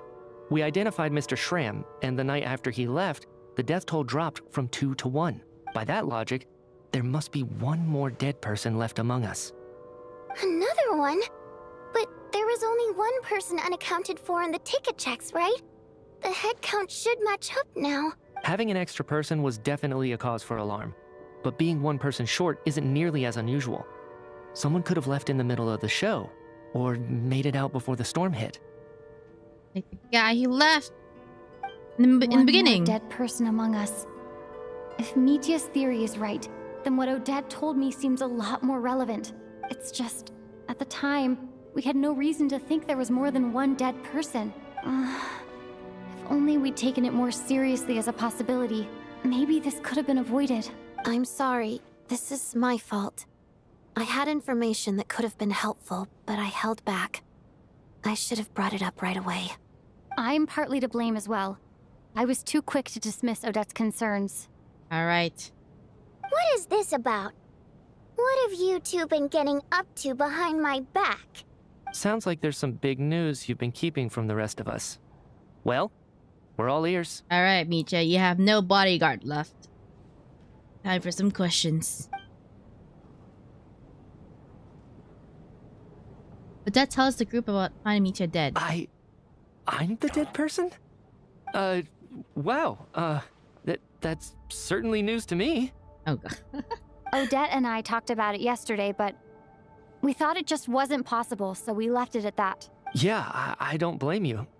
If I'd been there, I probably would have reached the same conclusion. It just sounds too unbelievable. Let me just try and verify this.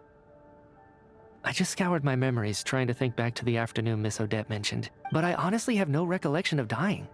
That's where I'm different than Mr. Schramm. Having seen Mr. Mitya a few days ago myself, I also find it hard to believe he could be the other dead person among us. Well, if it isn't Mitya, then who? Do we vote on it? If you don't mind me asking, Traveler, I believe you mentioned that you know Tonya's brother. Had you ever met her before all this? No. No, never. Wait, are you saying... Yes, because there was a discrepancy. We were supposed to meet up with her or whatever, but we saw her after the fact. That discrepancy was a little bit weird. It was a hint to tell her that she's a little odd. Okay, I'm not seeing a notification. Oh, hello, thank you for the raid. Hello, Kendrip. Thank you for tuning into the stream. Hope you're doing well.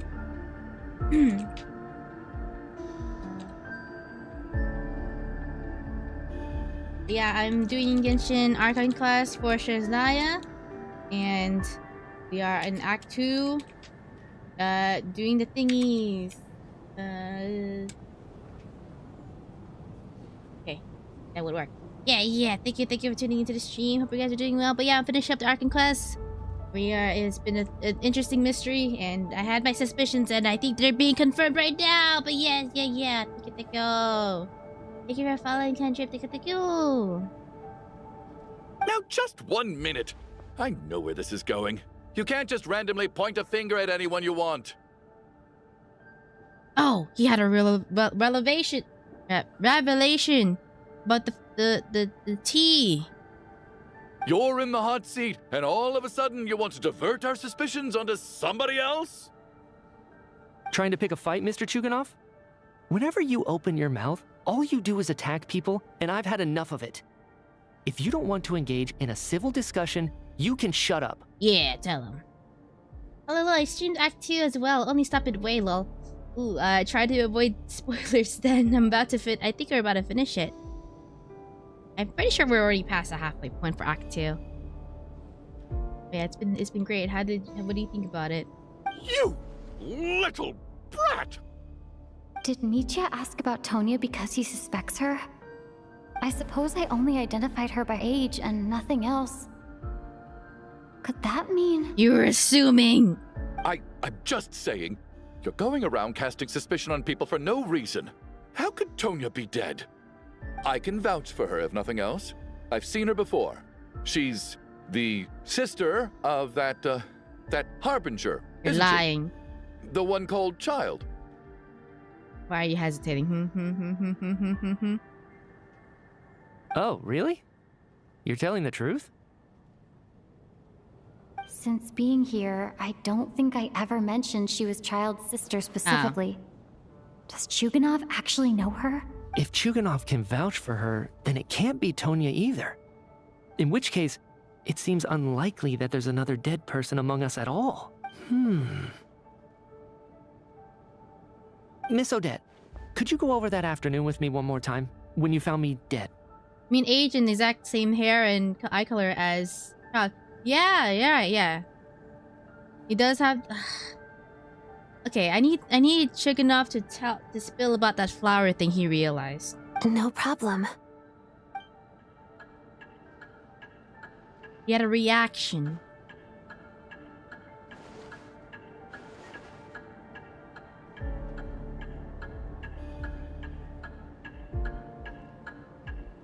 Huh. No matter how hard I try, I just can't remember anything about dying. But I do remember something else.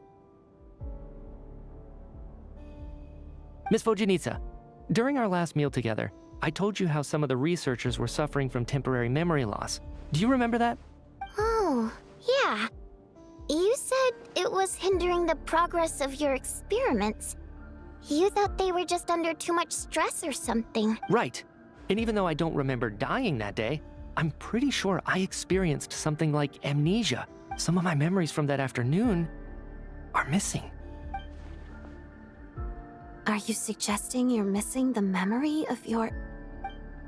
Of course. How am I only just realizing this? Humans aren't necessarily aware of their own death. You mean being silently assassinated, or dying in your sleep? Situations like that? The researcher's amnesia. Suddenly it all makes sense. Rip Mr. Door. I must thank you, Odette. I think your perspective just helped me reach a breakthrough on a series of issues that have been troubling me for quite some time. All right. It's decided then. I'll be the one to leave today. Oh, leave? Hey, wait a minute. Aren't you rushing into this? What if you're wrong? You'll pay with your life. Come on, kid. Aren't you gonna fight for your life? This seems like a rash decision. I have other reasons beyond what's been discussed. In fact, thinking back, I remember during Miss Odette's performance, while I was sitting in the audience stalls, a brilliant new idea for my research popped into my mind. I can't remember it now at all, and I didn't take any notes. I guess that must be another instance of temporary amnesia. No. Hold on. I see where you're going with this. You're suggesting that each instance of temporary amnesia is a death, right? There's a glaringly obvious flaw in that idea, no? How can one person die so many times? I believe Miss Odette's account. During the period where my memory is blank, I must have been either dead or in a similar state. All it would take is for the same thing to happen in the theater, and I would come under the effect of the ley lines in this vicinity. This increases the likelihood of me being the deceased, does it not? But... There's no evidence to suggest that anyone other than me is a candidate for the deceased. So allow me, as a scientist, to treat this as an experiment. Please relax, everyone. I don't think things are as bad as they may seem. If I really am the deceased, then to leave the theater will be a relief for me. If, on the other hand, I'm still alive right now, well, apparently you've all witnessed my resurrection recently anyway. Who's to say I won't return from the dead again this time? He's so nonchalant about this, man. Nietzsche's right. This is the only thing we can try right now. I think he's deliberately downplaying the gravity of the situation, though. Oh, yeah. He probably doesn't want to burden everyone. Yeah. Alright, I gotta go sleep. Enjoy the stream, enjoy the rest of your day. Thank you, Kendra, for tuning in the stream. Have a restful sleep. Restful sleep. And enjoy the rest of your night. What is a scientist if not someone who gambles on experiment after experiment in an attempt to obtain the truth? With this snowstorm, the ley line phenomenon, ghosts of the dead, and my amnesia, we've been paralyzed by not knowing and powerless to do anything about it. But if I do get resurrected, you can be sure that I'll come back with the truth of all this. Just you wait.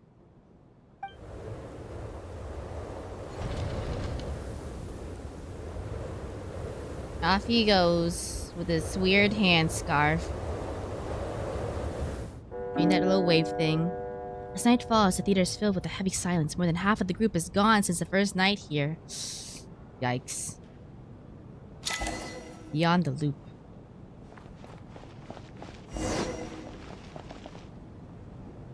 Poor Mr. Mitya. I didn't even get to see him one last time. Maybe it's a good thing that you weren't there to see it. It was a hard thing to watch. I hate goodbyes. Why does it feel like everyone around me is slowly disappearing? Yes, they are. Not just in here, I mean. In the outside world, too. Maybe it's the realization that, at the end of life, everyone has to face it alone. Come to think of it, the main reason we're still alive right now is pure luck. Each morning here, for every one of us, there's the chance that we might not wake up. You could take it a step further and say that the same is true outside, too. Who can ever be 100% sure when they drift off to sleep that they'll open their eyes again in the morning? If I make it out of here, I'm going to cherish every moment that I'm awake and live without any regrets. Without regrets? I feel like a strange sense of anxiety has been quietly growing inside me over the last 2 days. Are you okay? You look really glum. If something's bugging you, let's talk about it. There's only a few of us left here now. After everything we've been through, what's the point in keeping things bottled up? I have a travel companion named Paimon. Alosha and Odette have met her before. She's been feeling unwell recently. You're worried about her, aren't you? That makes sense. We've been trapped in here for days. To be honest, I used to feel like I was just a spectator in this world, watching everything that happens from the sidelines. Maybe it's because I'm a descender? A descender? But with Paimon by my side, over time, I slowly felt my connection to this world growing stronger. I'm so suspicious of Tanya, man. Okay, just continue. She loves eating, sleeping, and having fun, but she's also a great guide. It's her authenticity that makes this whole world feel more real for me. Over the last few days that we've been apart, I've often caught myself wondering, what would Paimon say if she were here right now?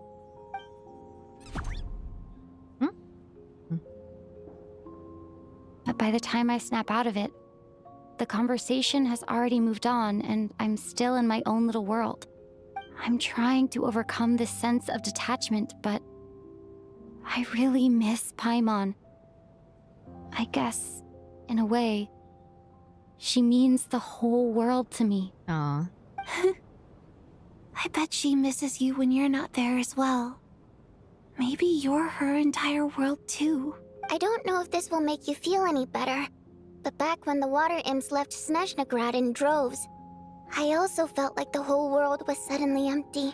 I could be surrounded by people all smiling and having fun, and still feel completely separate from it. So, I totally understand how you feel. Later on, I started to think, maybe accepting the fact that our loved ones won't always be with us is something that takes a lifetime. All we can do is cherish their companionship from moment to moment. So, once we get out of here, you better hurry back to our side as fast as you can. You can't let your story end in regret. That's the trope I hate the most. Thank you. That's exactly what I needed to hear. But Vodyanitsa, if you hate goodbyes too, why didn't you leave with your people? That's just the choice I made. I used to regret it, but I don't anymore. Like I said before, singing is a water imp's primary mode of expression. It's how we convey our emotions. Our songs have echoed through this theater for hundreds of years, each one a story pieced together through moments of joy and sorrow. But does a story exist without someone to read it? To me, the answer is no. So I made the choice to stay. That way, there would still be someone left to sing these songs and listen to their stories. Otherwise, they could have been lost forever. Could you teach me how to understand your people's songs sometime? A fan after my own heart. Thank you, Tonya. Okay, I'll do my best.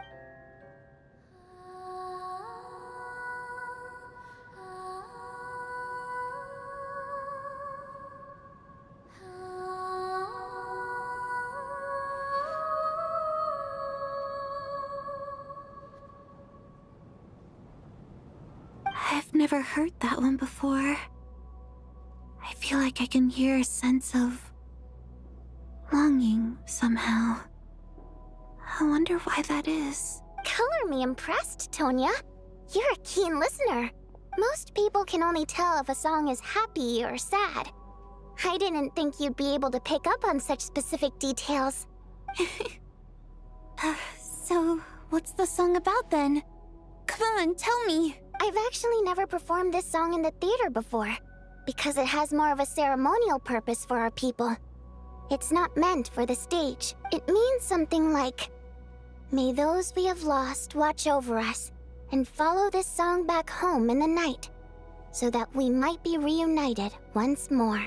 So it's kind of like a requiem. No wonder I could hear that sense of longing. You sing it for loved ones who have passed away. It's getting late, Tonya, and you're not well. We should all turn in early. I suppose there's no reason to keep watch tonight.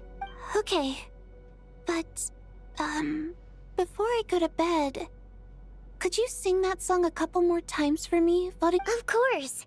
Anything for my #1 fan.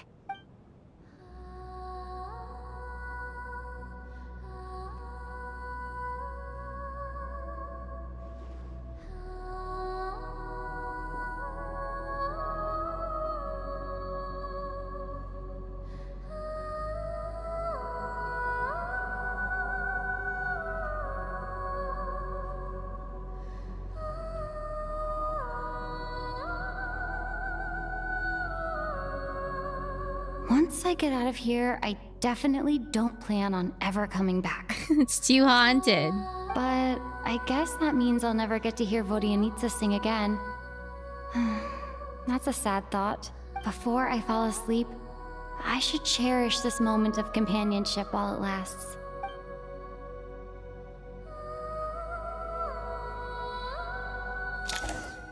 And here we go, back at it again. Oh, that's different. Where am I? It's so dark in here, and I feel kind of dizzy. It's Tonya! Oh god, that's creepy. Huh? What was that noise?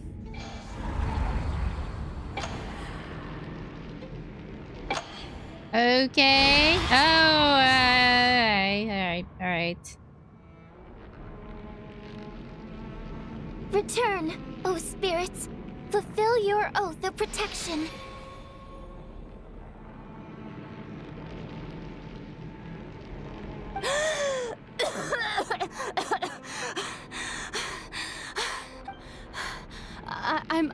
I'm alive?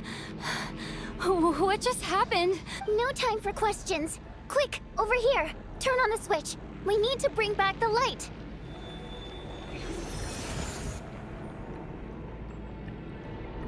All right, we're safe. The spirit just now is called Night Prayer. The light subdues her, but she'll attack without a second thought in the dark. Is she a ghost? Sort of. I know it's hard, but you can't let this place go dark, or she'll kill you again. Did I really just die? Yep. Luckily, I was here to resurrect you. Otherwise, that'd have been a real bummer. A bit more than a bummer, I'd say. Wait, so you have the ability to resurrect people? Sure I do. I'm your guardian spirit after all. I specialize in soul recall. Oh, it's nice to meet you, by the way. Thanks. It's nice to meet you too. All right, there's no time to waste. The black mist is already catching up. We need to avoid it at Night Prayer at all costs. We need to reach the next switch before the place gets too dark. If we bring the light back, Night Prayer won't be able to get to us. Sweet, sweet light! It's back! Shh! It's Night Prayer. We need to move quick, but don't let her notice you. Go over there. Look out!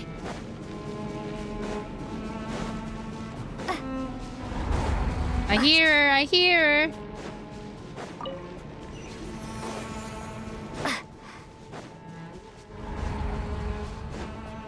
The next switch is over there.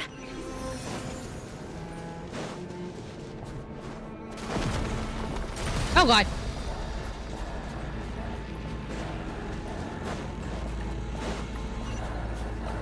Oh god, I hear breathing. Oh.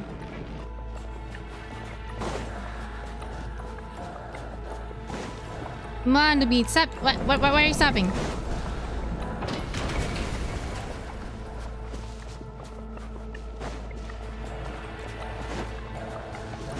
Oh, it's like earlier in the game, earlier in the chapter. Oh boy.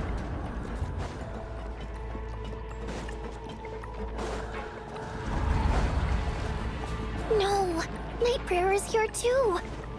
This can't be the only path. Let's head up there and take a look. Yeah, climbing. The switch is just up ahead. Hurry!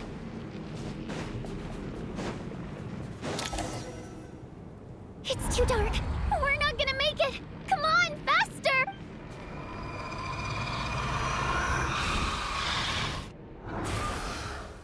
Traveler! I won't let you die like this. Not on my watch.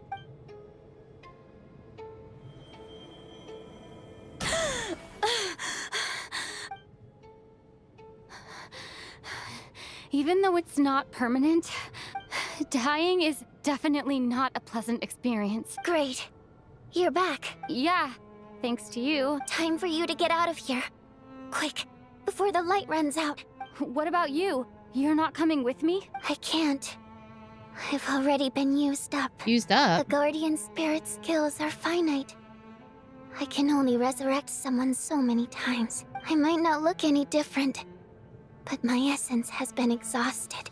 I can go no further. The Black Mist is where I belong. Why didn't you tell me sooner? Because it wouldn't have changed anything. That knowledge would have just burdened you. But... Go. Now, before it's too late.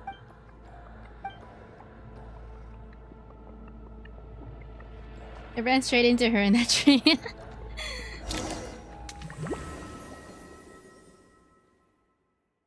I'm glad I climbed up the tree. Buniemoonvt! How could this happen? Buniemoonvt! Okay, no, that can't be right. She is definitely playable. Look at her. Well, I guess there's no need to inspect the body. You're beginning to grow numb to the tragic deaths that await each morning. Before long, the lament of countless water imps seems to resound around the theater, full of deep affection and sorrow for Voynitsa. Your emotions begin to respond in kind, leaving a heavy feeling in your chest. prima donna of the troop. These during the night. This wasn't supposed to happen. You lied to us, didn't you, Chuganov? You've been lying from the start. Take a long, hard look at yourself before you go around accusing other people. I suspected you on day one, Lelik, and now look where we are. By some strange coincidence, you've never been targeted. You just happen to have survived this long? No, you should be the prime suspect. And you, little hunter, ever so content with staying on the sidelines. Yet, you were the one who stopped us from leaving from the start! Now you're just lashing out indiscriminately. That's either a sign of anxiety or a guilty conscience. Where was all this passion and bravado before? Decided to fight until the bitter end. Is that it? Is that a threat? Fine, bring it on. You think I'm afraid to die after all this? You want to kill me? Go ahead. I'd like to see you try. After all the trauma of the past few days, everyone's been pushed to the breaking point. Valeri and Mitya aren't here anymore. Someone else needs to step up and take charge. But first, I need to think this through. Considering everyone left, who's the most likely candidate for the deceased? I mean, we saw her in the thing. She was literally chasing us. Of those who remain, the only person we've never met before is Tonya. There is room to doubt her true identity. People are easily misled by first impressions. Now that I think about it, child sister was in fact a label I imposed on her due to my own assumptions. Yeah, you never double check. But Mr. Chuganov vouched for Tonya's identity yesterday, with basically no other possibilities left.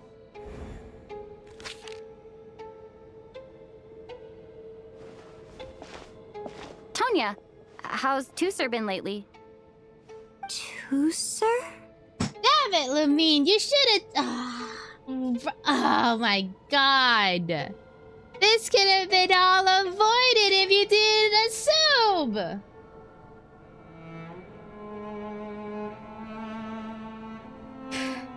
Okay, you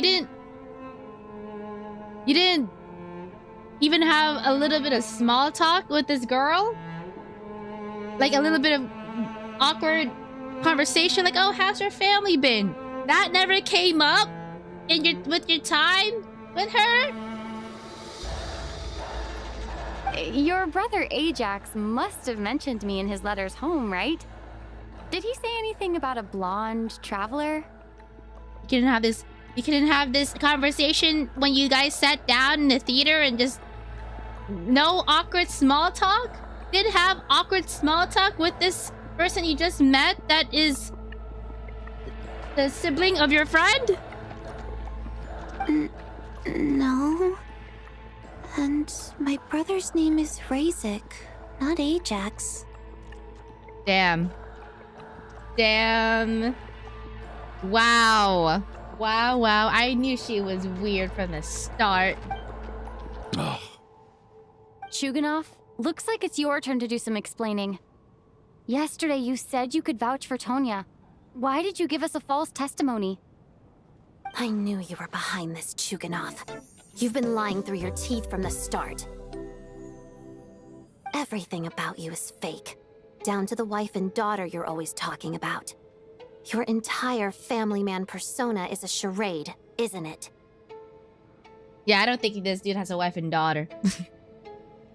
But maybe it's because he's just awkward. Okay, maybe he doesn't want to admit that he doesn't have a family. Jim, thank you for following.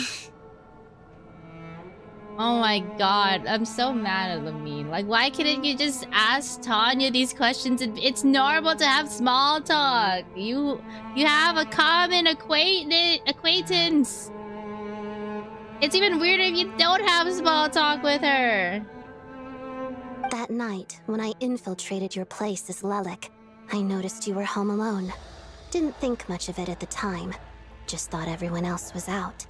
Okay, I think this dude is just lonely. But thinking back on it now, that doesn't seem very likely. My guess is, You live alone, don't you? Yeah, you don't have a wife and daughter. Even that was a lie? But why would he lie about having a family? Curses! Oh, why is there no end to this blasted snowstorm? If it would just stop! I think I remember now. I know how I ended up here. It feels like a distant memory. But at the same time, it's just like it was yesterday. The reason I'm always coughing is because I got sick with frostbite. The locals usually call it the snow cough. It's not a very common illness. It's partly genetic and partly caused by the cold climate, but it can be fatal. They sent me to the hospital as soon as they found out I had it. And I spent so long lying there in that hospital bed. After a while, I felt myself growing weaker and weaker. Nothing seemed to be working anymore. Neither the treatment that the doctors were giving me, nor the medicine my brother was brewing from frost fairy flower leaves. So one day, I told my brother that I wanted him to take me outside for once, so things could be like they used to, just for one day. I wanted to meet loads of friends, experience new things. Oh? Well, she had her wish. He agreed. He snuck me out of the hospital, and we escaped. Boy, your niece is just dead in the background. We got to the theater, bought tickets, and went inside.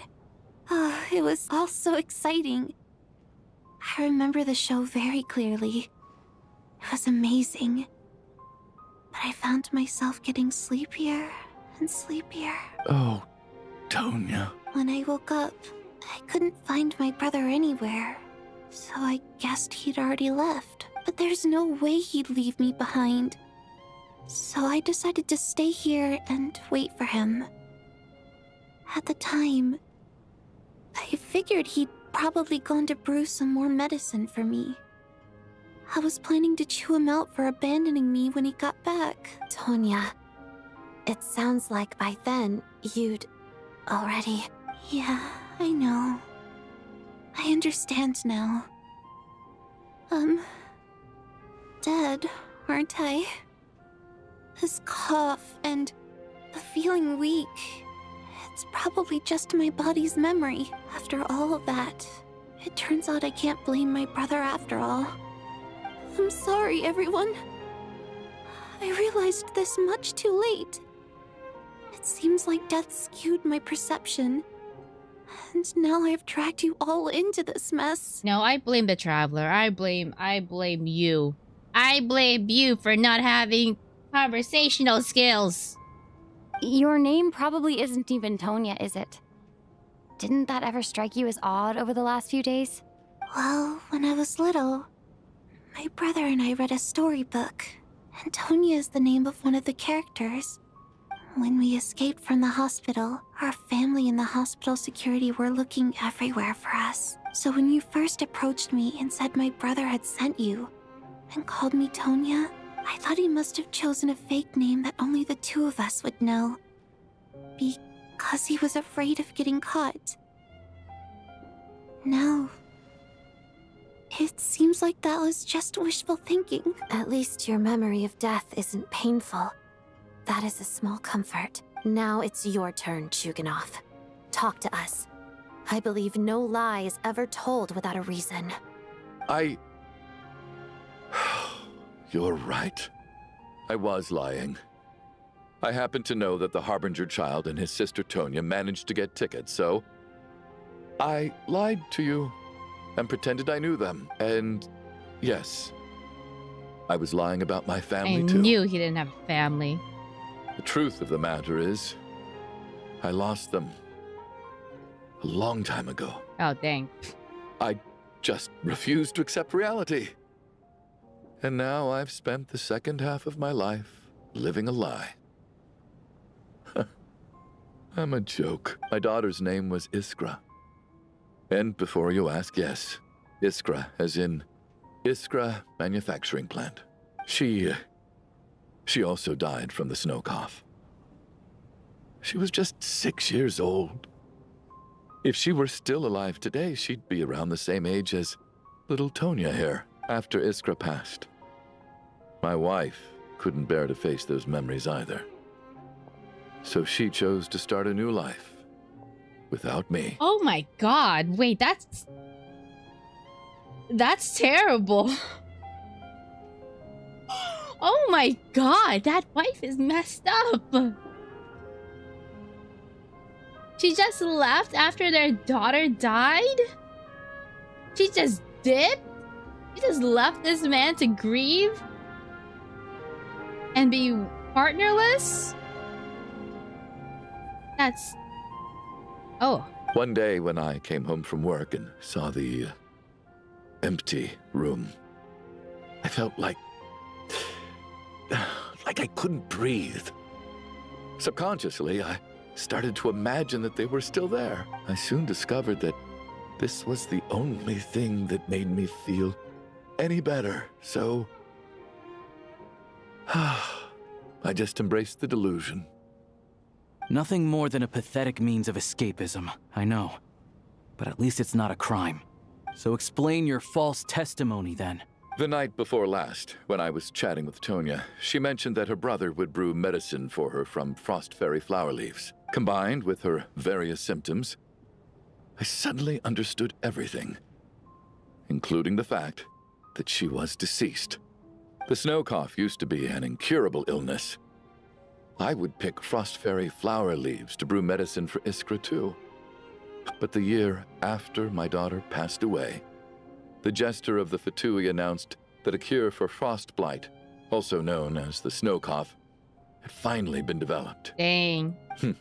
It turned out that all previous treatments were completely ineffective. No better than random concoctions. That was the final straw for me.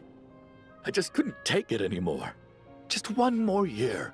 One more year, and everything would have been okay. So, more than anyone, I know full well that in this day and age, no one in their right mind would still be using frost flower leaves to brew medicine for the snow cough. Poor Miss Tonya, therefore, had to have been from an era when snow cough was still a terminal illness. So, you projected your daughter onto her? Even though you knew she was one of the dead? Even though you knew that protecting her could get you killed? That doesn't make any sense. You knew she was already dead. I just don't believe in your crackpot theories.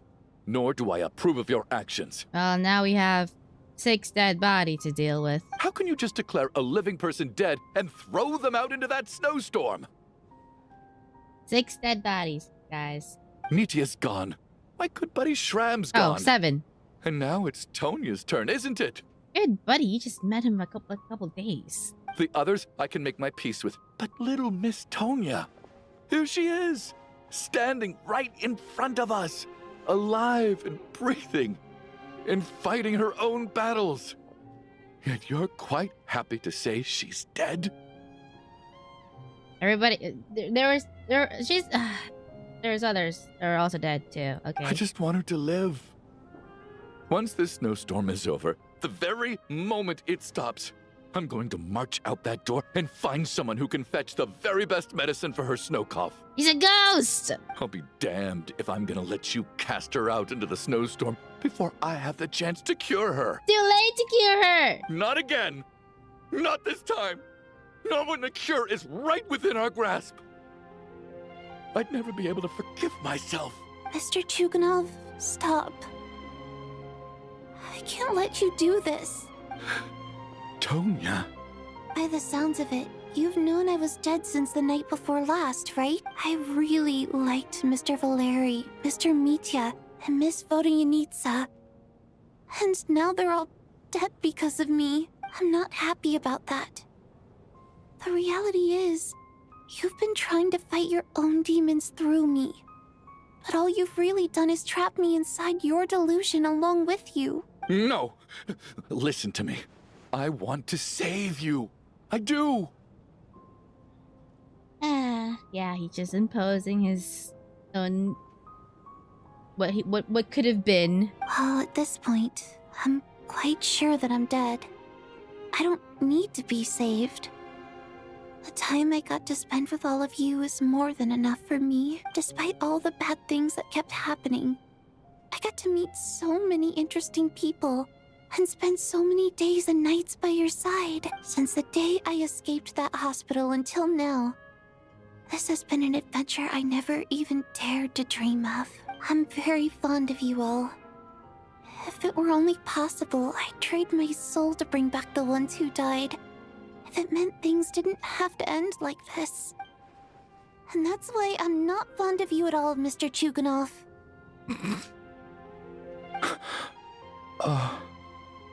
I'm sorry. It's them that you owe an apology to, sir. Not me. Well then, I suppose this is it. It's time for my adventure to end. I've caused enough trouble. You're leaving already? It's still early. Don't you want to stay a little longer? No thank you. Oh, and by the way, my name is Patashka. It was nice meeting you all. Tashka. Feels strange that we're only being properly introduced now that it's time to say goodbye. Tashka.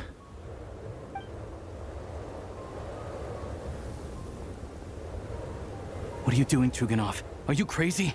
Let me leave. I can't keep lying to myself anymore. In your dreams. Don't think you're getting off that easy when you had a hand in the deaths of so many people. The Fatui have honed quite an array of enhanced interrogation techniques since they were founded. Once we're out of here, Lelik will personally give you a taste of every last one. The snowstorm continues as if it will never stop. Still here? I think we should leave. I doubt this snowstorm is ever going to stop. For all we know, this storm might have destroyed all of Snezhnaya by now.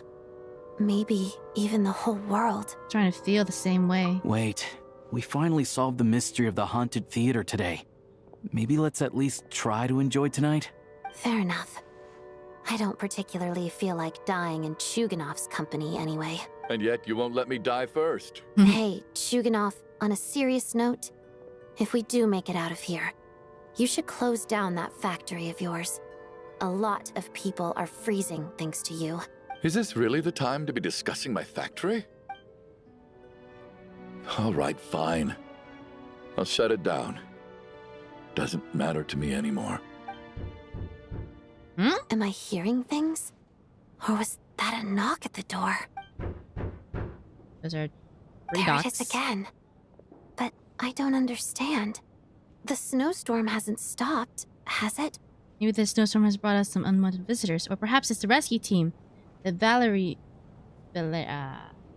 Rip mentioned. Should we open the door? Is this it? Is this nightmare finally over? If the last few days are anything to go by, I probably shouldn't be getting my hopes up. Whatever lies beyond that door at this moment, it could be something even more terrifying than everything we've been through so far. And so we are gonna open the door. Wraith's Nocturne. Oh, it's the name of the quest. So this is the conclusion, Climax. Oh boy. Hey, look who's back.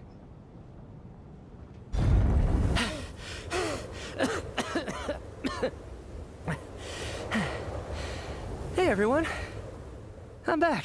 How are you doing? Feeling any better? Much better, thanks. Whew, it is so good to have you guys here. I was a little worried that the theater would be empty by the time I got back. Let me see. Tonya and Vodyanitsa are missing, which means... Yeah, but it needs to rip. Vodyanitsa died last night. And then you discovered that Tonya was the other dead person. Am I right? Not Tonya. Patashka. First, tell us how you made it back here. Ooh, it's frostbite. You're right. The thing that got me back safely was a song. I heard someone singing. After walking into the snowstorm, my mind grew hazy. I don't know how long I walked through the storm before my mind completely slipped away.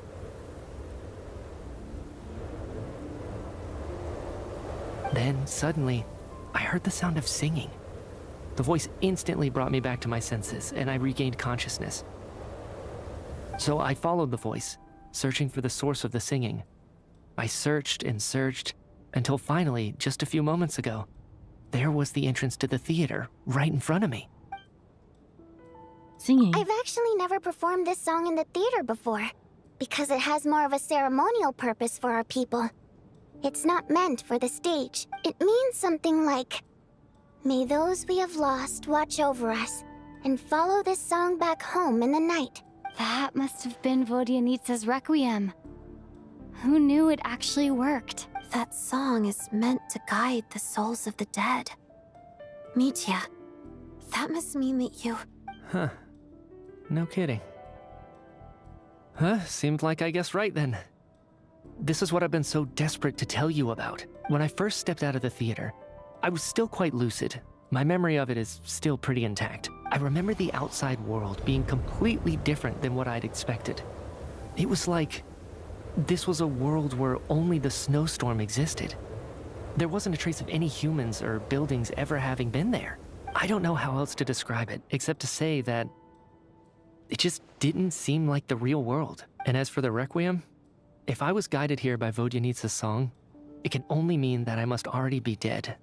But I didn't experience a clear moment of death while I was out there. Nor do I feel any different now than before I walked into the snowstorm. You don't seem any different to me either. In fact, this is something I've been wondering about for a while now. If souls aren't physical, shouldn't they lack tangible form? Both Shram and Patashka were clearly deceased, and yet their souls didn't look or feel like ghosts at all. They were visible, tangible, no different than you or me. This raises a truly terrible thought. What is Mitya trying to tell us? We're all inside a dream. Everyone in the theater had been long dead. And leave this place now. Mitya has come back to life once again.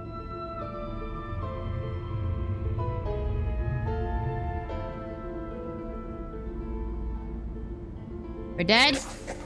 Mitya's soul was summoned back by the Requiem, confirming that he is indeed already dead.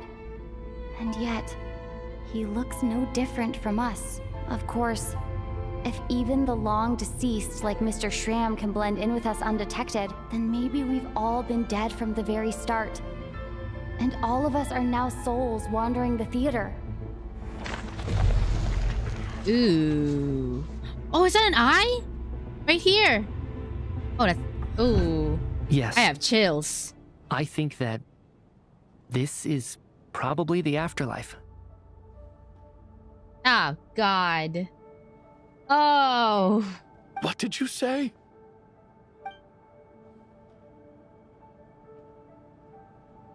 You heard me. We died in the theater. All of us did. But due to an obstruction in the theater's ley lines, our souls are trapped here, while an endless, infinite snowstorm rages outside. It's ironic, really. All that time, we were working so hard to figure out who the deceased among us were, when the truth was, we were all deceased. The only difference being some of us died more recently than others. Do you remember that note, "Death is near"? Seems like we misunderstood what it meant after all. Death was nearer than we wanted to think all along. The note simply meant that all of us were already dead. So all our attempts to survive, our search for the deceased, it was all for nothing? Hard to say. At the very least, we hope 2 lost souls find clarity and go to where they belong. The presence of those 2 is probably what caused our souls to be drawn in by the ley lines. In which case, the deaths we've awoken to over the past few days were just souls returning to the ley lines for good. If what you're saying is true, doesn't that make us the lost souls now? Huh, no wonder. This afternoon, when I was moving Vodyanitsa's body, I noticed that the other bodies in the room hadn't decayed one bit after all these days. That's further proof that those aren't physical bodies at all, but merely our shells here in the afterlife. Am I really dead? This doesn't feel real to me at all. No, that's impossible. This cannot be how it all ends. I still find it hard to believe that all of us are dead. How exactly did we die in the real world? None of us have any memories of dying, right? Not even knowing how we died is preposterous. Good grief. Surely there has to be some reason. Exactly. It's hard to rest in peace when you don't even know how you died. It gave me lots to think about as I strode out into the snowstorm. I racked my brains trying to remember the cause of my death, the exact moment I died, the root of all of this, right up until my consciousness faded. Wait. Hold on. Right before I lost consciousness, I think I saw something. What was it? I can't remember. And I think I lost my notebook and pen. Mitya, your hand. Is that blood on your fingers? Huh? You're right. There's blood on the fingertips of my right hand. Looks like it's already dried. When did that happen? Oh, I thought that was frostbite.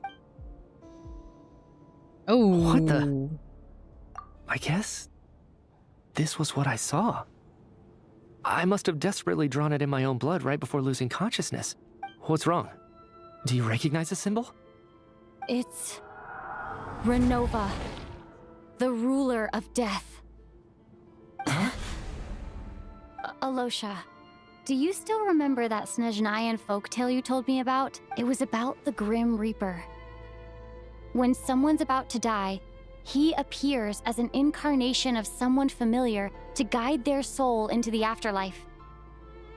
And as soon as you recognize his face, your life is over. I heard a similar tale when I was little. You think the Grim Reaper in this story refers to the ruler of death you mentioned? That's right. In which case, death is near could also mean that the Grim Reaper is here, disguised in a familiar form. Death, the deceased, and the Grim Reaper? So it's a triple entendre. When I first saw this note, I thought it contradicted the investigation report. But now it seems like that was the whole intention. So the Grim Reaper deliberately misled us. Then we started suspecting each other and searched for the deceased while they hid in plain sight. By that logic, the one person most likely to be the Grim Reaper incarnate is...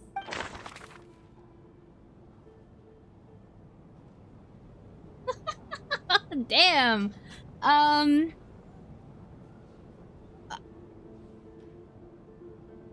So it has to be somebody that they all know. And I think it might be him. Because I think they all had interaction. I don't know, he doesn't look like he'd be Death Incarnate or something. But he hasn't said anything. That's the main thing that's tripping me up. It's like he hasn't had the most interactions with everybody else in the theater. And we've had interactions with the Traveler, had interactions with Adept because they're in the theater troupe, had interactions with him. Right? Yeah? I'm gonna just say that. Oh god, that's creepy! Is it? Is that it? No doubt about it. Ah! It's Alosha. Yeah! Looking back at how everyone has acted over the past few days, Alosha is most likely the Grim Reaper lurking among us. He was! He's been lurking the entire time! He's barely said anything!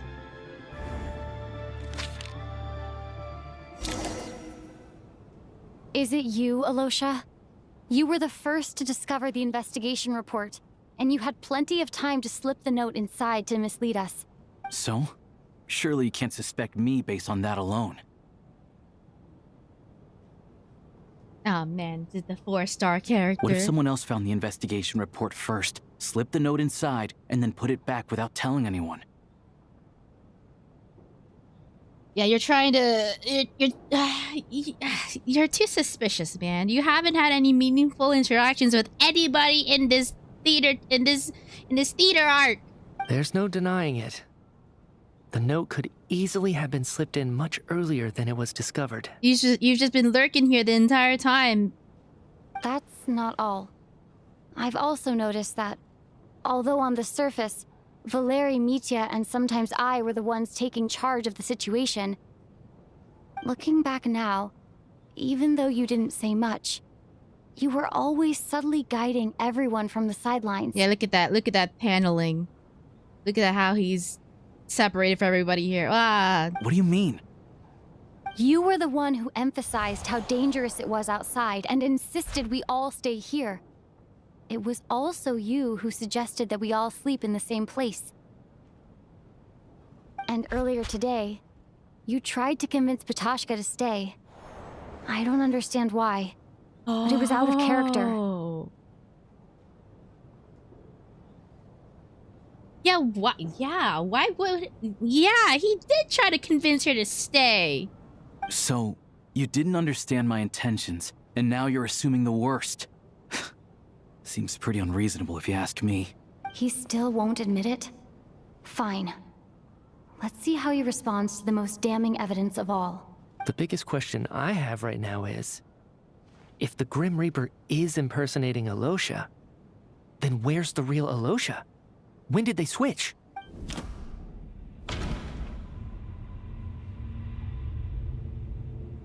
Okay. Memory not working. When was Alosha switched out? The first night we spent in the theater. He might have been the first victim. He might have. Like, actually. Nietzsche returned from a snowstorm after the performance. While investigating a snowstorm. That's right. This was the moment. Right at the start, before any victims had even emerged, Alosha was switched with the ruler of death while everyone's guard was still down. Yeah, and that was... He put on his hood. He put on his hood. Which is like... Oh my god. Yeah, he put on his hood to go outside. And I was like, oh, that's cool. He put on his hood, but that hood could have been like... signaling Grim Reaper hood. Yeah. Oh god. Ah! When all this began, right after the performance ended and the snowstorm began to pick up, no one suspected anything unusual. We just assumed we were snowed in.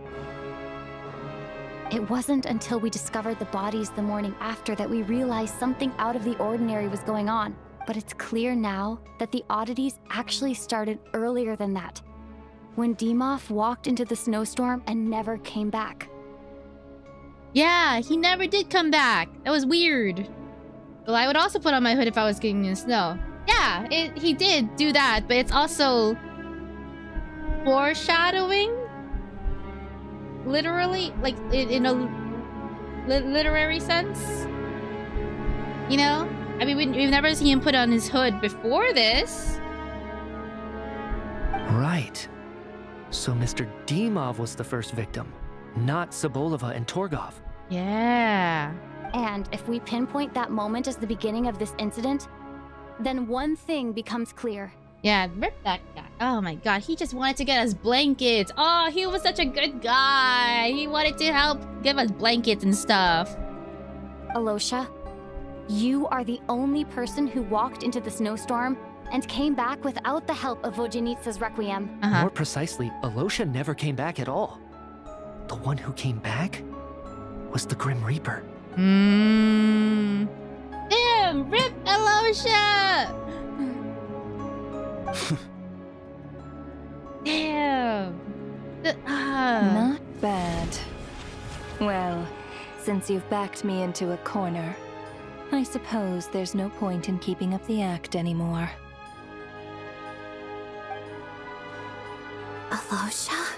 God, Alosha. He was with us since day one! You're the Grim Reaper? I know he was the Grim Reaper until like recently. But still, rip. I am no such tired cliché. Mortals should address me as the ruler of death. Oh, look at him transforming. Before being wiped out for good, you identified the two deceased, and even sensed my presence. A commendable achievement. Far beyond what I expected. I heard you can ferry souls. Those deaths each night. Were they your doing? Your initial conclusion was correct. Due to the existence of the two deceased, the ley lines yearned to reclaim those long-lost souls. Every night they devoured an equal number of souls to fill the void. This required no intervention from me. Though, of course, ferrying souls is indeed my authority. Here, take a look. Oh. Odette! What are you doing? That takes care of today's two. Oh. Don't get so worked up. You are already dead, and your souls must return to the ley lines. I know we're already dead. You murdered us, didn't you? Murdered? No. Murder is when mortals usurp my authority. Death is my jurisdiction. If I require someone to die, I need not resort to such laborious methods as murder. You simply met the criteria to trigger my curse of death. I know about the curse of immortality. So there's another death-related curse too? You cursed us? When? And why would you do such a thing? So often, humans pray to me, begging to know when their death will come, and what form it will take. But few people ask why. If you must have an answer, know that death comes simply because one's time has come. So you're not gonna tell us the truth? Hold your tongue. By all rights, you shouldn't even be allowed to speak with me. Those angels from the past are to blame for the reckless renovation of the ley lines here. It's made my work on this occasion infuriatingly complicated. Work? So trapping us here, making us watch our friends die, that's just another day at work for you? You clearly have a lot of questions. Fine. As a reward for your remarkable accomplishments over the past few days, I shall answer a few of your inquiries, provided they aren't too unreasonable. After the physical body dies, the soul must return to the ley lines for that person's death to be considered complete. My work encompasses the entire process of death, including, naturally, the guiding of souls into the ley lines, with which you are now so familiar. You must also be rather familiar with Natlan's Night Kingdom, I presume? It was I who supported the creation of the Night Kingdom. It provided a convenient means of guiding the souls of Natlan. Here, too, the ley lines connected to the theater underwent some modifications. The angels hoped to make them capable of accommodating the souls of some special creations. But this actually hindered their ability to accept ordinary souls to some degree. This effect manifested itself after you died from the curse in the theater, leaving you stranded in the afterlife, unable to achieve a complete death. But if souls who die from the curse of death fail to return to the ley lines within a short window of time, they will miss their chance for good. It's been days. Oh god, how short? Because it's been days. Then, they will remain forever suspended between life and death, no longer subject to the authorities of either.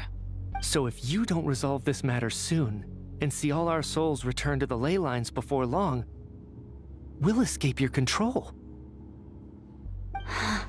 Mitya is sharp. This must be what Renova was worried might happen, and the reason she got involved to begin with. But if you have the authority to guide souls, why didn't you just show yourself and get it over with? Why hide among us in the form of Alosha? You seek to understand the mind of a god. Very well. I'll tell you. This is a theater, and I decided I wanted to watch a show about death. That's why I encouraged you to take the events to the stage. I found myself getting quite immersed.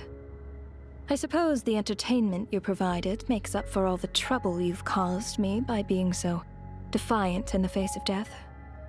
There. Are you happy with my answer? So how did they get here in the first place? Can't say I am. Really? But it fits the stereotypes you humans have about gods. Just moments ago, you were complaining about how infuriatingly complicated your work here has been. Work is work, I get it. There are times when it's a huge pain, but you just have to get it done, right? It's such a human thing to say that, though. Coming from a god, too. That's a rather unique perspective for a human. You are in fact correct. There is a pain point in this case. Due to the obstruction in the theater's ley lines, there is a hard limit on the number of souls they can receive each day, making it impossible for me to ferry all your souls at once. Revealing my identity too soon would inevitably have led to futile resistance, and there was a risk that any souls who chose to run would disappear. Then there was the issue of the 2 lost souls you called the deceased. The way you resolved that quandary was all part of my design. That's what I don't understand. If all of us were souls of the dead, what made their presence among us special? For centuries, they have refused to return to the ley lines, exploiting the issues created by the angel civilization to resist being drawn in. Centuries of obsession accumulated during this process. You may think of this obsession as the resentment of the dead, and in this quantity, it was a bomb that could have detonated at any moment. It reached the point where I could not afford to leave it unchecked. But the only way to fix it was to help them acknowledge their own deaths, make peace with their regrets, and willingly walk into the snowstorm. Only then, with my guidance, could they finally return to the ley lines. Otherwise, you would not like to know what the consequences would have been. I vaguely remember seeing Patashka, but in the most terrifying form. Was that in a dream? Is that what would have become of her if she hadn't returned to the ley lines? I see your dreams brought you many revelations. So you see, death in fact grants wisdom to mortals. Souls connect to all things in the world and see the chain of cause and effect between them. It's nothing unusual. Anyway, giving psychological counseling to lost souls is not my strong suit. That is more of an angel's role. It was something I could not resolve directly using my authority, so I decided it was easier to leave the bomb defusal to you. Meanwhile, of course, their presence caused the souls of other members of your party to return to the ley lines each night. From where I stand, that was killing 2 birds with 1 stone. As both issues slowly resolved one another without me having to lift a finger, all I had to do was stay close by and keep the situation under control. Then use my authority to wrap things up at the end. And, of course, while I was at it, I thoroughly enjoyed watching this drama, dealing with death from a mortal perspective, play out on the stage. Sounds like you had it all figured out, Grim Reaper. I just did the math. You said there's a hard limit to the number of souls the ley lines here can receive each day. It's 2, isn't it? That much is obvious, even to a fool. Yeah, that's the number I've been going with every single time. It's time to review this whole affair. If the ley lines can only take in 2 people per day. Oh boy. Okay. Deduction begins. Select each day to assist. Looking back now, none of us had the faintest idea at the time. From the moment the staff member named Demoff walked into the snowstorm, the incident had already begun. Day 1.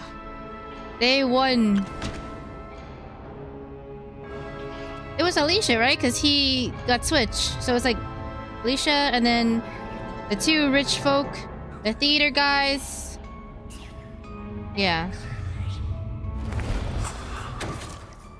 Alosha was the second to walk into the snowstorm after Demoff to investigate.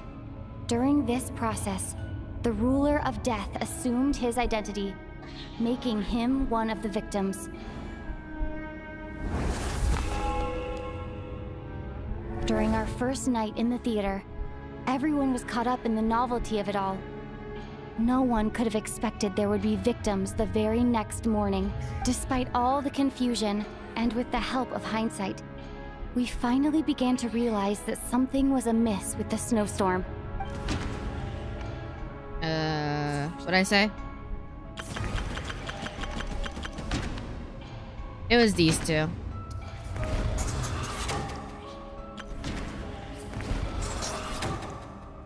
The ley lines devoured Torgov. I feel like and it's just Sobolova. let's check who was paying attention. Make sure that whoever's Odette doing this and I is paying spoke a lot that attention. night. 3 people were on watch, but in the morning, we discovered that someone had fallen victim all the same.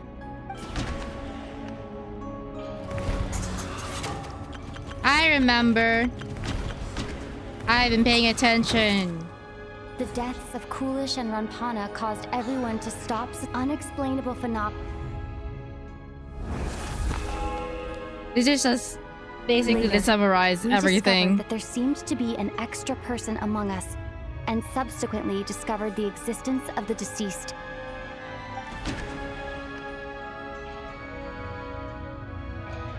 Extra person, right? So it's Shram. Mr. Shram. Uh-huh.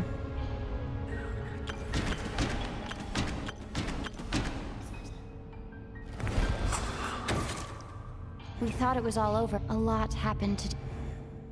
And then... The fact that there was more than one deceased seemed to bring us back to square one. Odette revealed some information she had been keeping to herself. Okay. Went into the snowstorm. Damn it. Although Mitya did the void in the ley line.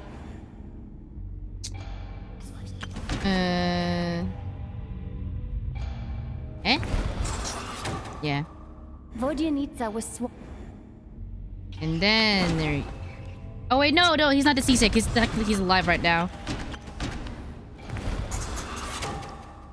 As it happened, the girl I thought, come to think of it, and Renova, looking back.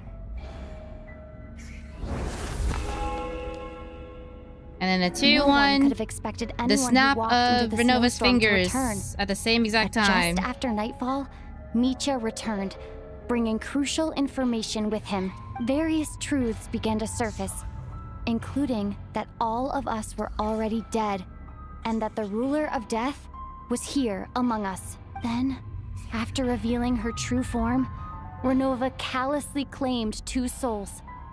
Yes, it happened like 5 minutes ago. How could I forget, man? There we go. All done. In fact, now...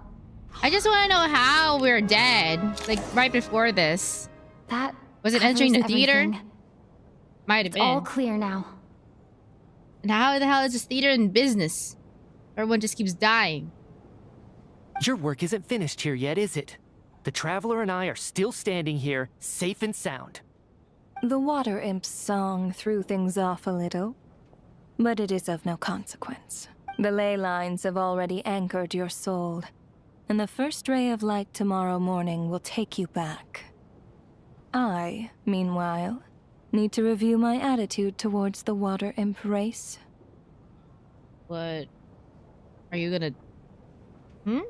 So, the reunion in the night that Vodyanitsa mentioned, I suppose that was never meant to be a permanent reunion. That just leaves you, Traveler.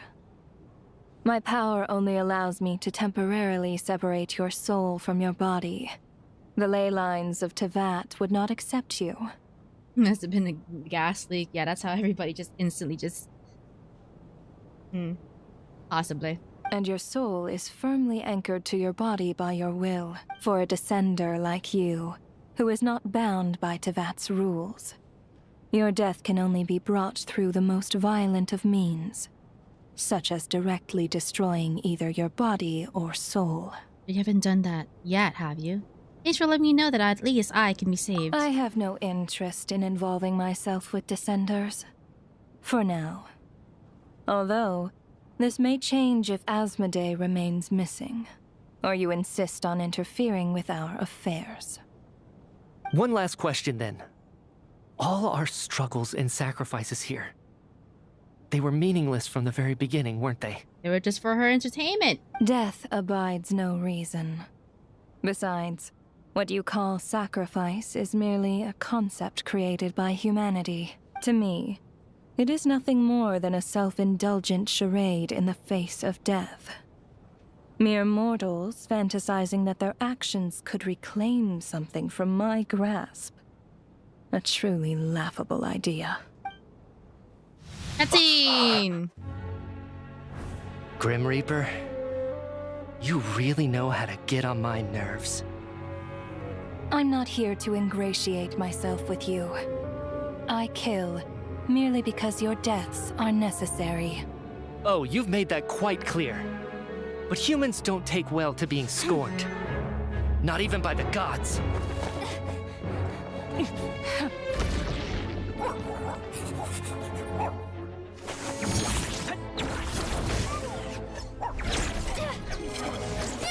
Didn't she just kill the others by snapping her fingers? Oh well, I guess death has no reason.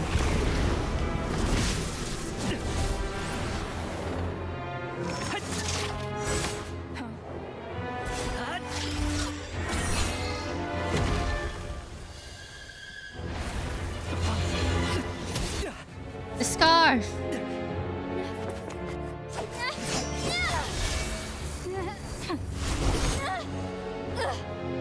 This is futile. You must know that you are powerless against me in my own domain. I suggest that you save your strength. For what? Maybe we can't change anything. But if nothing else, we can at least teach you to have some respect for the dead. Audacious.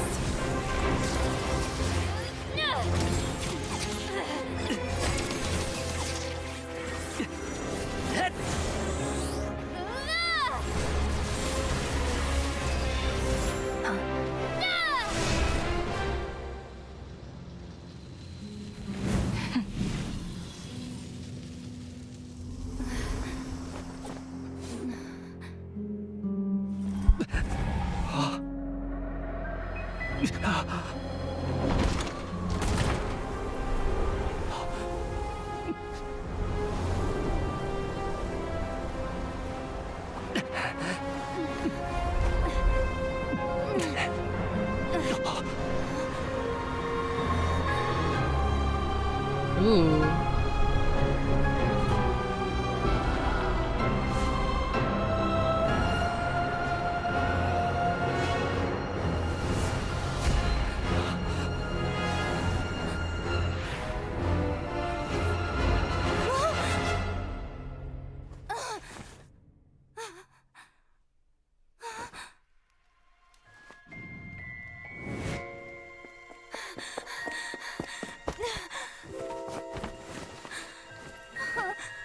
It was a gas leak.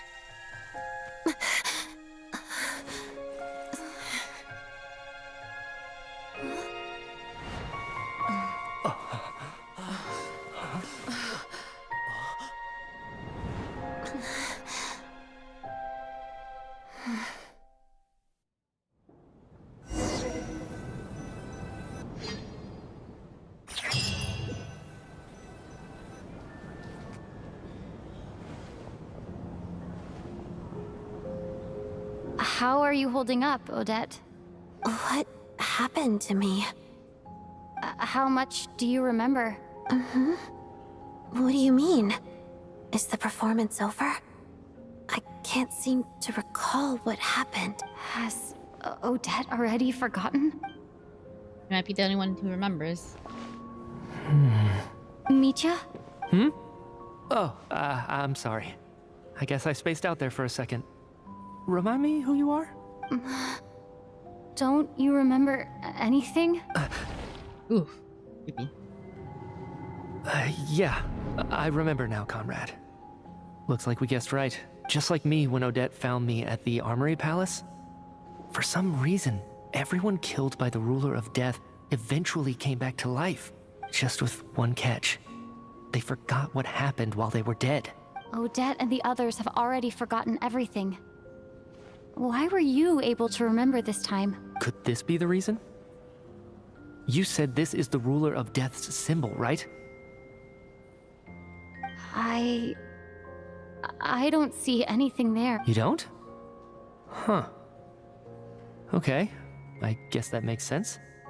I carved this into my hand in the afterlife, so it's not visible in the physical world. Does that mean I carved this symbol into my soul?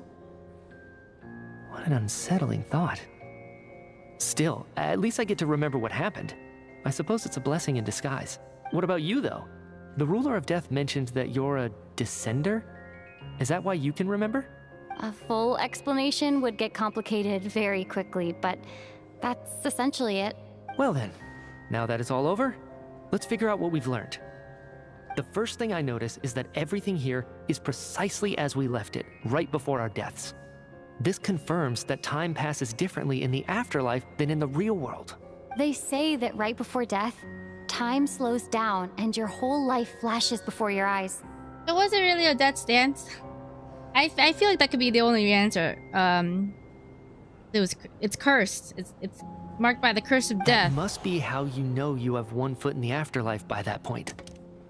Anyway, clearly the few days we spent in the afterlife probably only amounted to a few short minutes in the real world. This also aligns with previous reports of widespread temporary memory loss among the Armory Palace personnel. Now it seems likely that those were all brief deaths caused by the Grim Reaper's so-called curse of death. Oh, it wasn't her dance then. To those unaware of the truth, dying and coming back to life must feel similar to a short bout of catatonia. This leaves me with a couple big questions. What are the conditions that trigger this so-called curse of death? And why are we resurrected after we die? If nothing else, I think it shows that killing us wasn't her ultimate goal. We still don't know her true reasons for subjecting us to death. Right.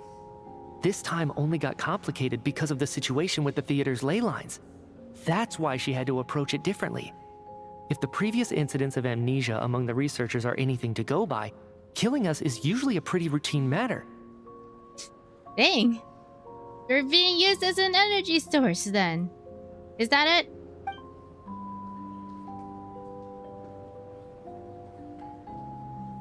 Come to think of it, wasn't I about to note something down before I died? Like the darker version of the samsara. I can't remember what it was, but I think it was something related to my research project. Sorry, Traveler. I'll catch up with you again later. Right now, I have to make a trip back to the Armory Palace. Ma'am, if I may, no one of your description has ever shown up in my investigations into Mr. Mitia's friends. Mr. Door. Yet, you two seem very familiar with each other. Could you perhaps tell me where he was in such a rush to get to? And, by the way, have we ever crossed paths? Forgive the presumptuousness, but I feel a vague and indescribable sense of familiarity about you. I can explain everything. Could you help me gather everyone in the theater in one place? Everyone gathers on stage once again, but this time you do so in the real world, without everything outside being devoured by a snowstorm. Due to the unique properties of the theater's ley lines, it seems no one has completely forgotten their experiences in the afterlife. As you recount the tale of what happened, people slowly begin to remember, as if accessing memories of a distant dream. Everyone is lost in thought. Everyone confirms their own fate with each other until finally today's show draws to a close.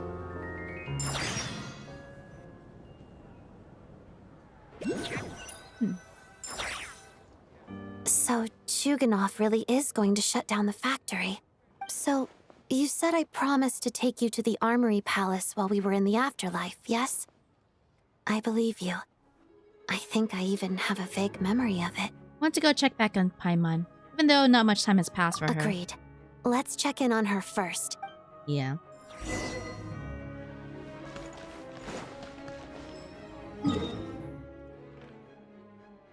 That cursed theater. I like to point out the literal curse of death was mistaken for the Armory Palace guys just being too tired and overworked. I need a dang holiday. Oh, I'm sure they're getting overworked. Worked to death. Well, I mean, the entire town, the entire nation is getting forced into get by with finally scraps. back.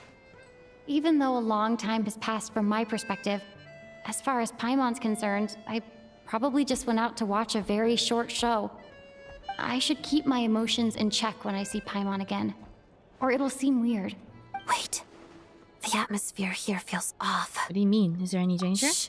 Stay quiet. Let's go inside and take a look. Yeah. Have we still not been able to notify Child yet? We need new orders. What if that person comes back again? Oh my god, is Paimon missing? What happened? I'm so sorry. Tell me, what happened to Paimon? It was the Jester. He came here in person and escorted Miss Paimon away. Whoa? He's the director of the Fatui. Okay. How long ago did he leave? It was about an hour ago. Oh my Miss god. Paimon was fast asleep at the time. The Jester simply walked off with her as if it was only natural. Do you know where they went? The Armory Palace, most likely. Lord Piero, the Jester, has been overseeing the experiments there lately, keeping a close eye on their progress. Everyone in the Fatui has heard about it by now. I'm surprised he came in person. Whatever his reason for taking Paimon, he'll most likely return to the Armory Palace first. Then lead the way, Okay, let's... We need to know what's going on. What's going on? We need to tie up that. Just send.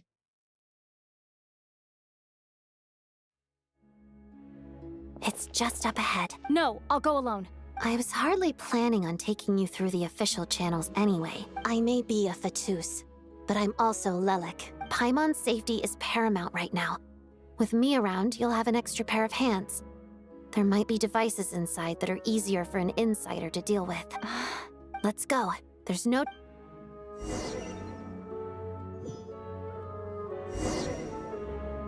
Ooh, Odette's in the team.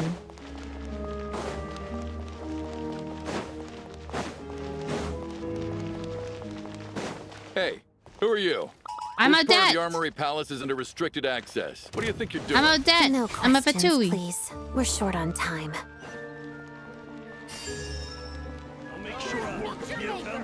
I'm a Fatui. I'm a Fatui.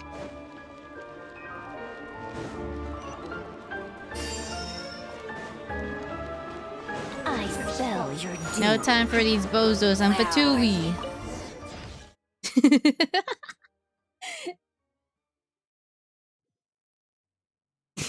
It's that easy, huh? Do you have a pass? Yes, I'm Where are you coming Fatui. from? So, you're intruders, huh? No, I'm not. Don't blame me for what happens next! Oh, boy. Oh, okay, fine. Right now, right here, emerge. Take a break.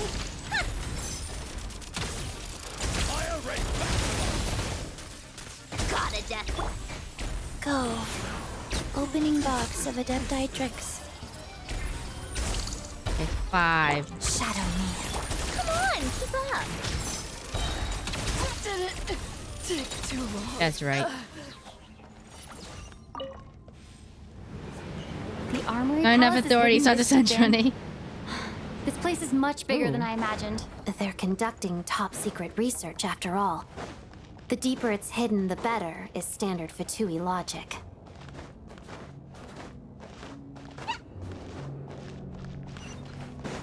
The style doesn't really look like the Fatui's handiwork, though. They must have requisitioned some structures from a past civilization. It This also Conrad? serves as a bit of a disguise. Intruders! Stay alert! Wow. Oh. 5. Ah! Crystalline Adagio. Shit!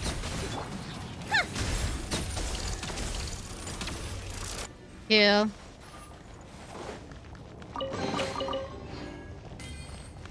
Chichi's voice is basically engraved in my mind because on my other account I got really unlucky and she was my only 5-star. Hey, I mean, you gotta use what you have. Intruders?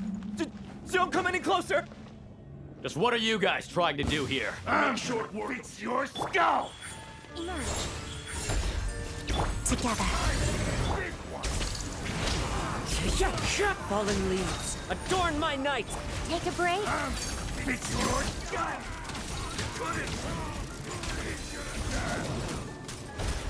No one interferes with a jester's work. That's right. That's right. I'm Patui. I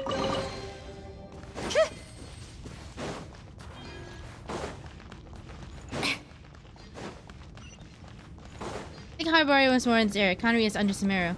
Oh, Hyperborea. Yeah, that thing. I just saw gold. Oh, I guess that makes more sense. The gold linings.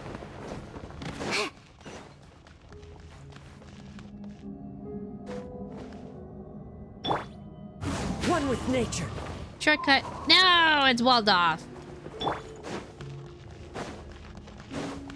Looks like no one's guarding this place. There's something off about that decoration over there.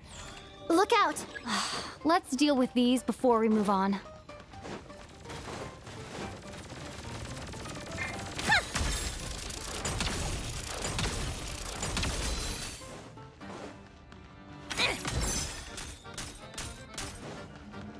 Huh?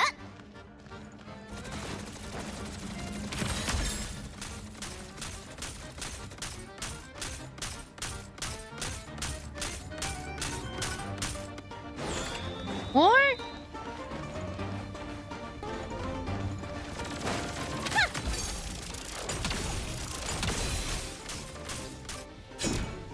Right now. Come on now. Can I do this? Oh wait. Oh wait.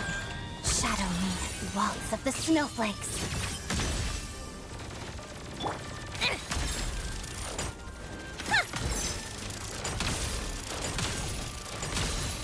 How tiresome. That it.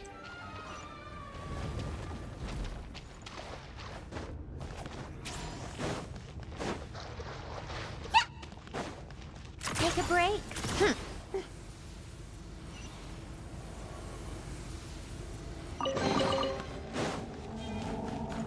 This is very deep underground.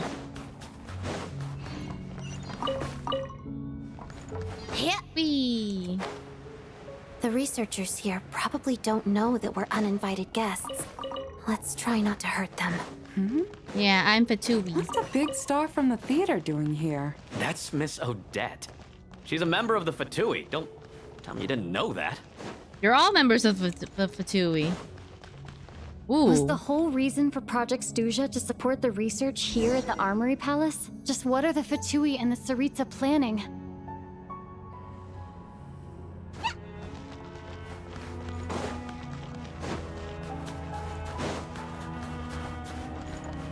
I'm Patui.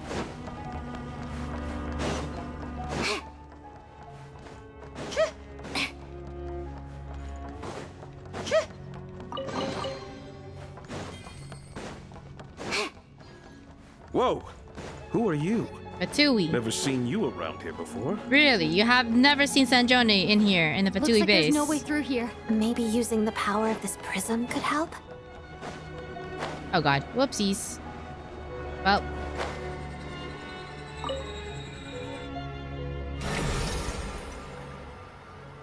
I think I see some images. It's the prism's power at play, causing images of the past to reappear, albeit only as a loop. Paimon and the Jester? Is this another scene from the past? Yes. It looks quite old, though. I don't think it happened in the recent past. Recent. What's going on here? What happened? The source seems to be the Armory Palace. They must have started some large-scale experiment. Wait, what if this has something to do with Paimon? We need to hurry! They in Harbinger Research of Snezhnaya has never been in the research area of the Fatui HQ. This is glitching. Is that glitching? What is that? Gravity? Okay. It's not my monitor. We're almost there. The Armory Palace is just up ahead. Paimon, please be okay. Move, losers.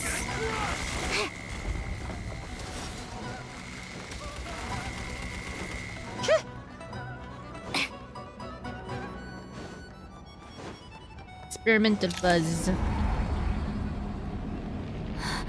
What's going on? Wait, I remember this feeling. It's the curse of death. No, not now. Why is the curse of death striking again already? Odette? Uh-oh.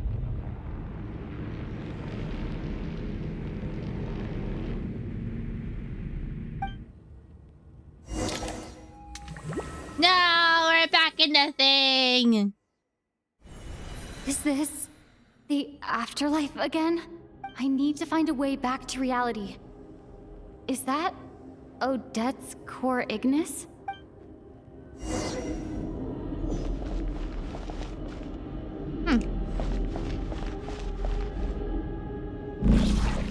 Oof.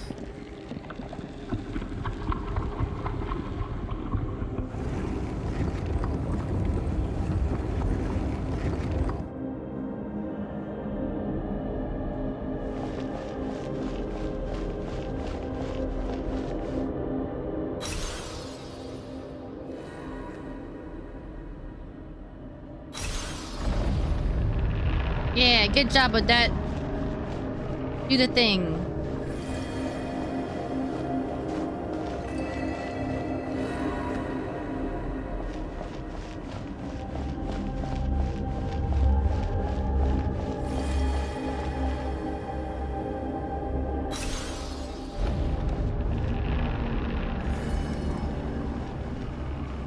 Oh, perspective play.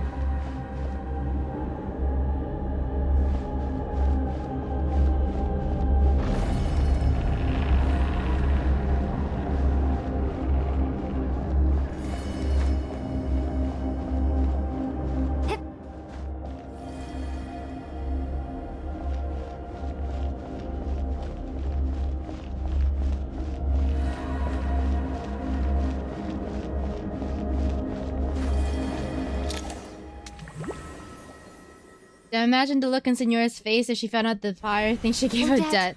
Odette! Have the Traveler come back to life. I mean, Odette didn't really like her too much. Just had to tolerate it. Oh yeah, yeah. That'd be a good... No signs of life, but past experience says that she should be resurrected before too long.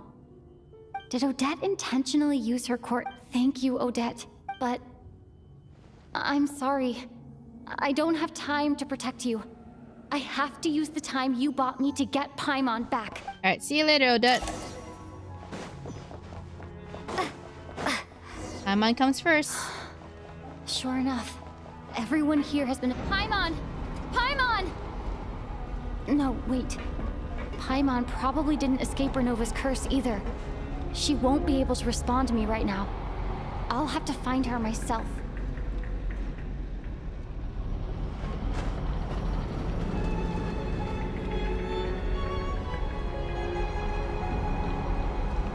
Oh dang, the metal stretchers are so good.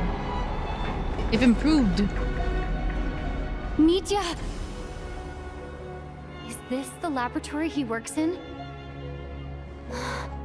What happened here to trigger the curse of death again so soon? I'll have to ask him when he wakes up. Finding Paimon has to take priority now. Where are we going? Look for objective. Here?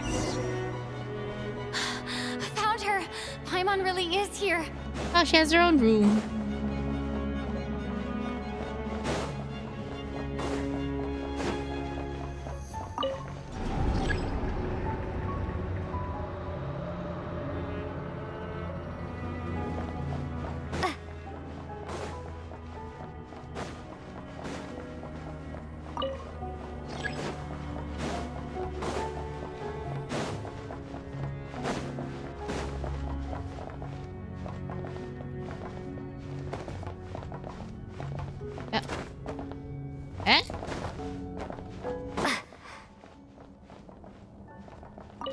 Here we go.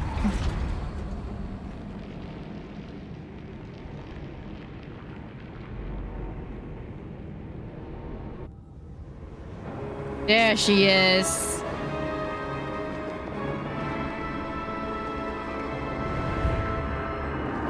Ooh. Wow, look at that title card.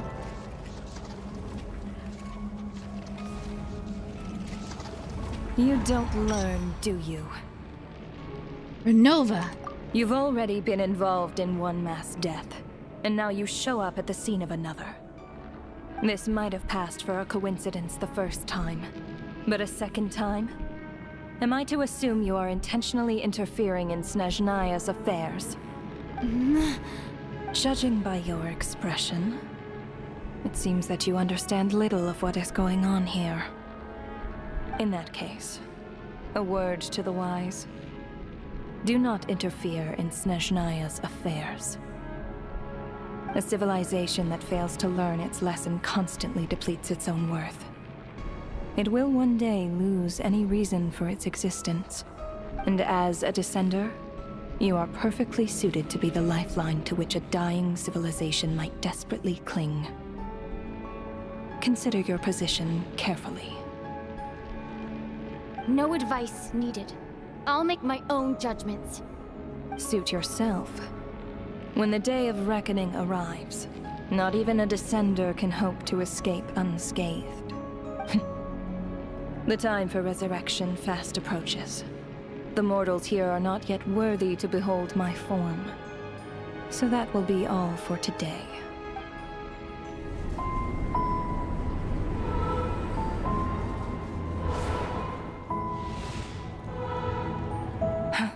Huh? That thing is coming with me. Thing? You can't fight with a thing.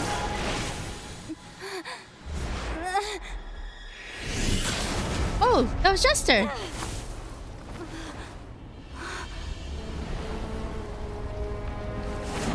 Hero, directed the Fatui.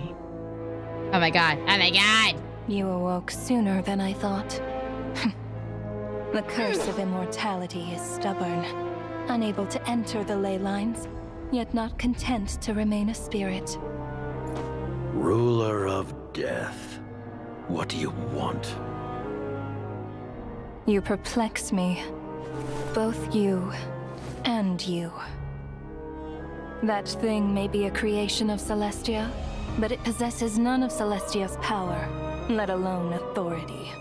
Your obsession with it baffles me. No matter, the resurrection will soon begin. It's worthless anyway. I'll reclaim it next time.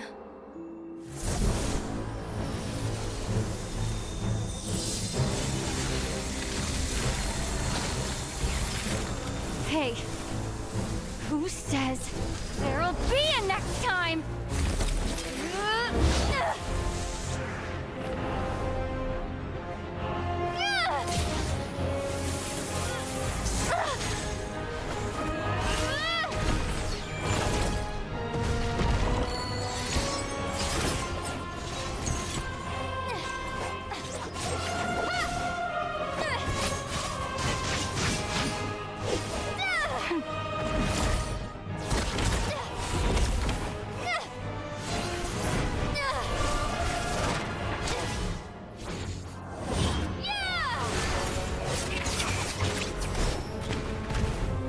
Oh my god, this is so fucking cool.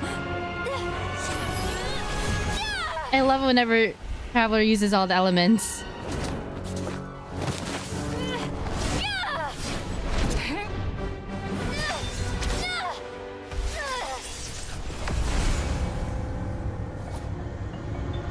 Here she goes again with the eyes.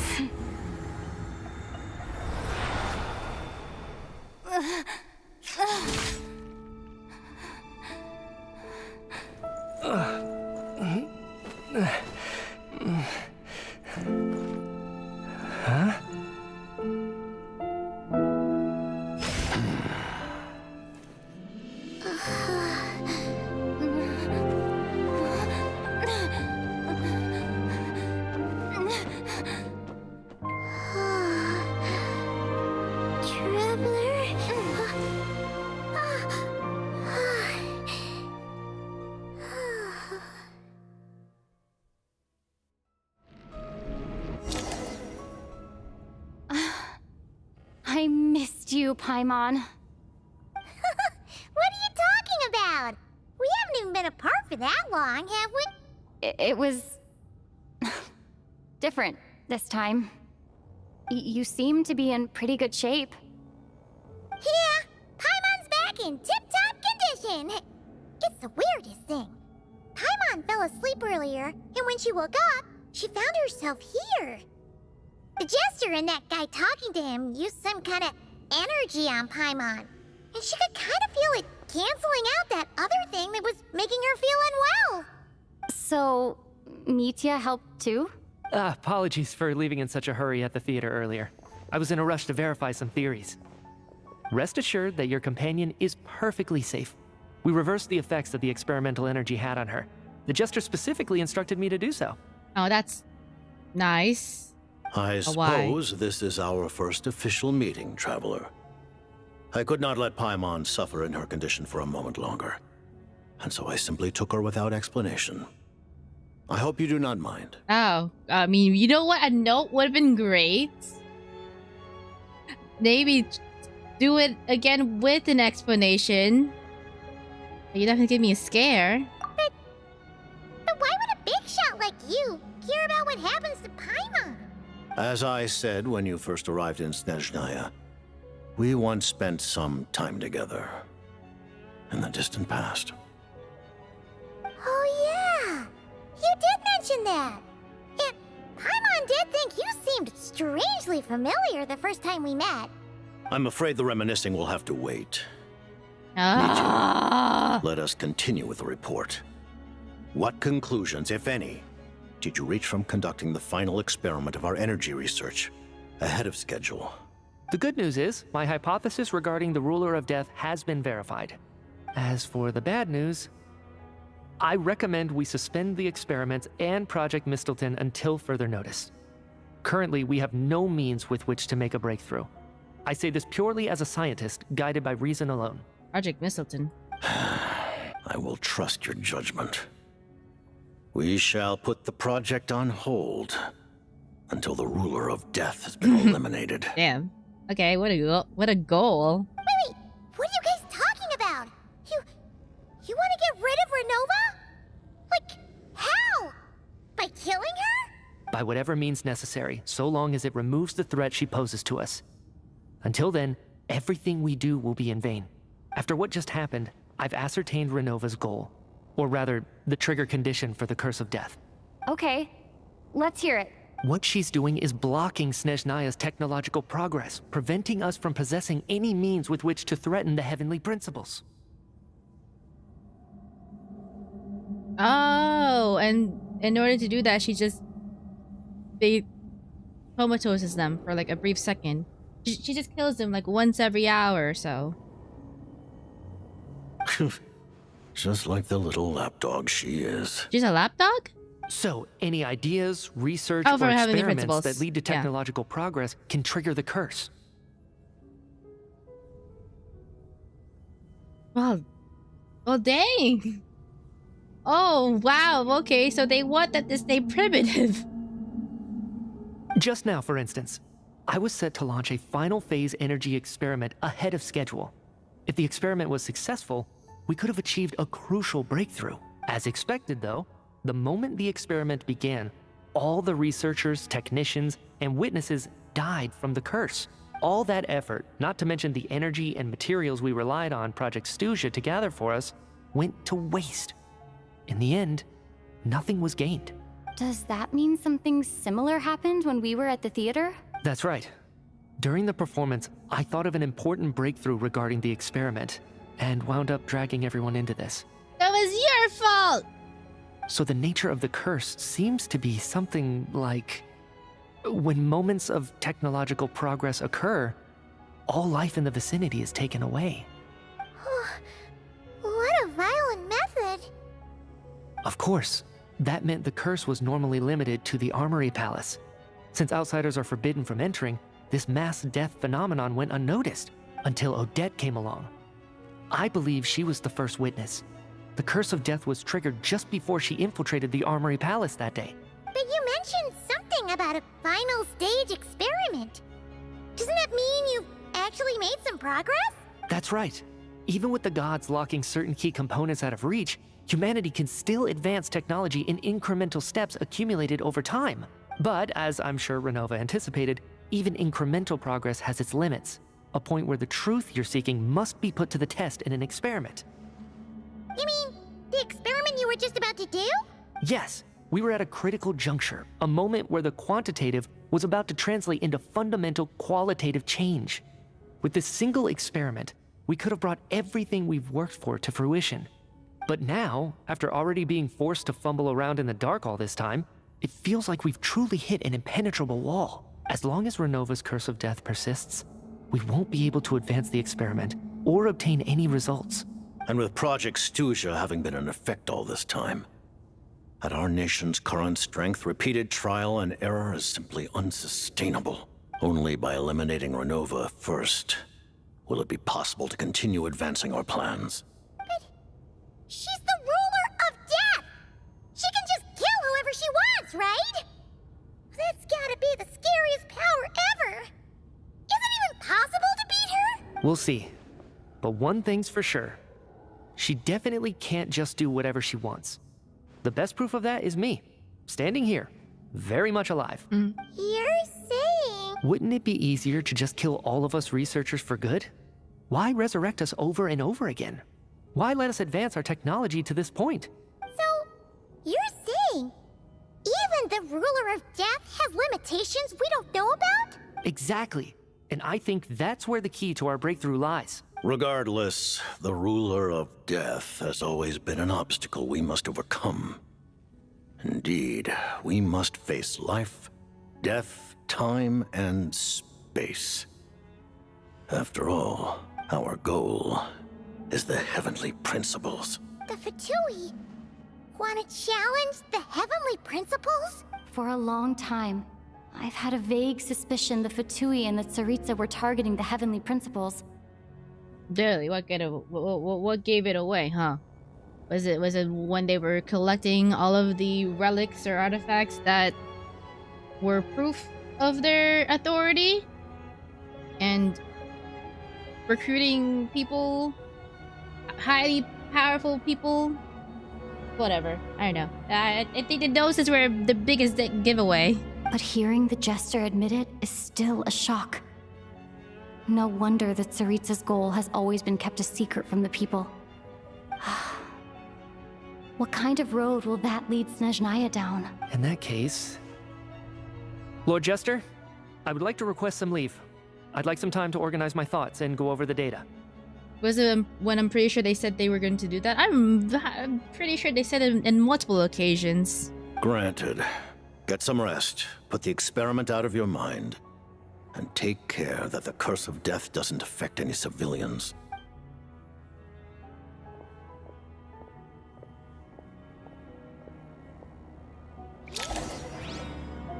Alright, answers? While there is yet time, allow me to offer you my hospitality, honored guest of Snezhnaya. Is there anything you wish to know? Alright, dialogue tree. Mistlin. I remember hearing the term Mistleton from Columbina. Yeah! Paimon wanted to ask about that when the name came up just now. What is it? Paimon's heard of Project Snezhnaya, but not this one. As you know, Project Snezhnaya is a series of measures enacted to consolidate our nation's resources, the greater purpose of which is to serve Project Mistleton. So this was just a small part of the plan? Many of the things you have encountered thus far are essentially for the advancement of that project. This includes the Kuvaki Experimental Design Bureau in Notdry. Researching Kuvaki was merely a facade. Its core objective was to use local resources and research findings to build Mistleton itself. And that's a weapon built for the final battle against the Heavenly Principles, isn't it? Huh? How did you know that? I was given some intel, and I made some deductions. Wait. You must mean that thing over there. Oh, Paimon's gotta take a closer look at this thing. Especially after you guys sent so many people to Notdry to work on it. It's a death cannon. Kuvaki alone will not break through Celestia's defenses, let alone challenge the heavenly principles. The heavenly principles are no doubt accustomed to combating the power of the light realm, and elemental energy is simply the power of the human realm, converted to that form by the heavenly principles themselves. Any attempt to use this power against its creator would be a futile endeavor. For now, therefore, we have set our sights on the form of energy associated with the third descender and the stellar linchpins. This may hold the potential to allow Mistleton to contend with the heavenly principles. Yeah, so out-of-world power sources. You could say that by reverse engineering the stellar linchpins to extract the energy within, we have obtained a source of anti-Celestia energy. So this is the energy research that Mitsuo is in charge of. The Kuvaki Experimental Design Bureau, Project Stuship, and it looks like your plan is almost complete.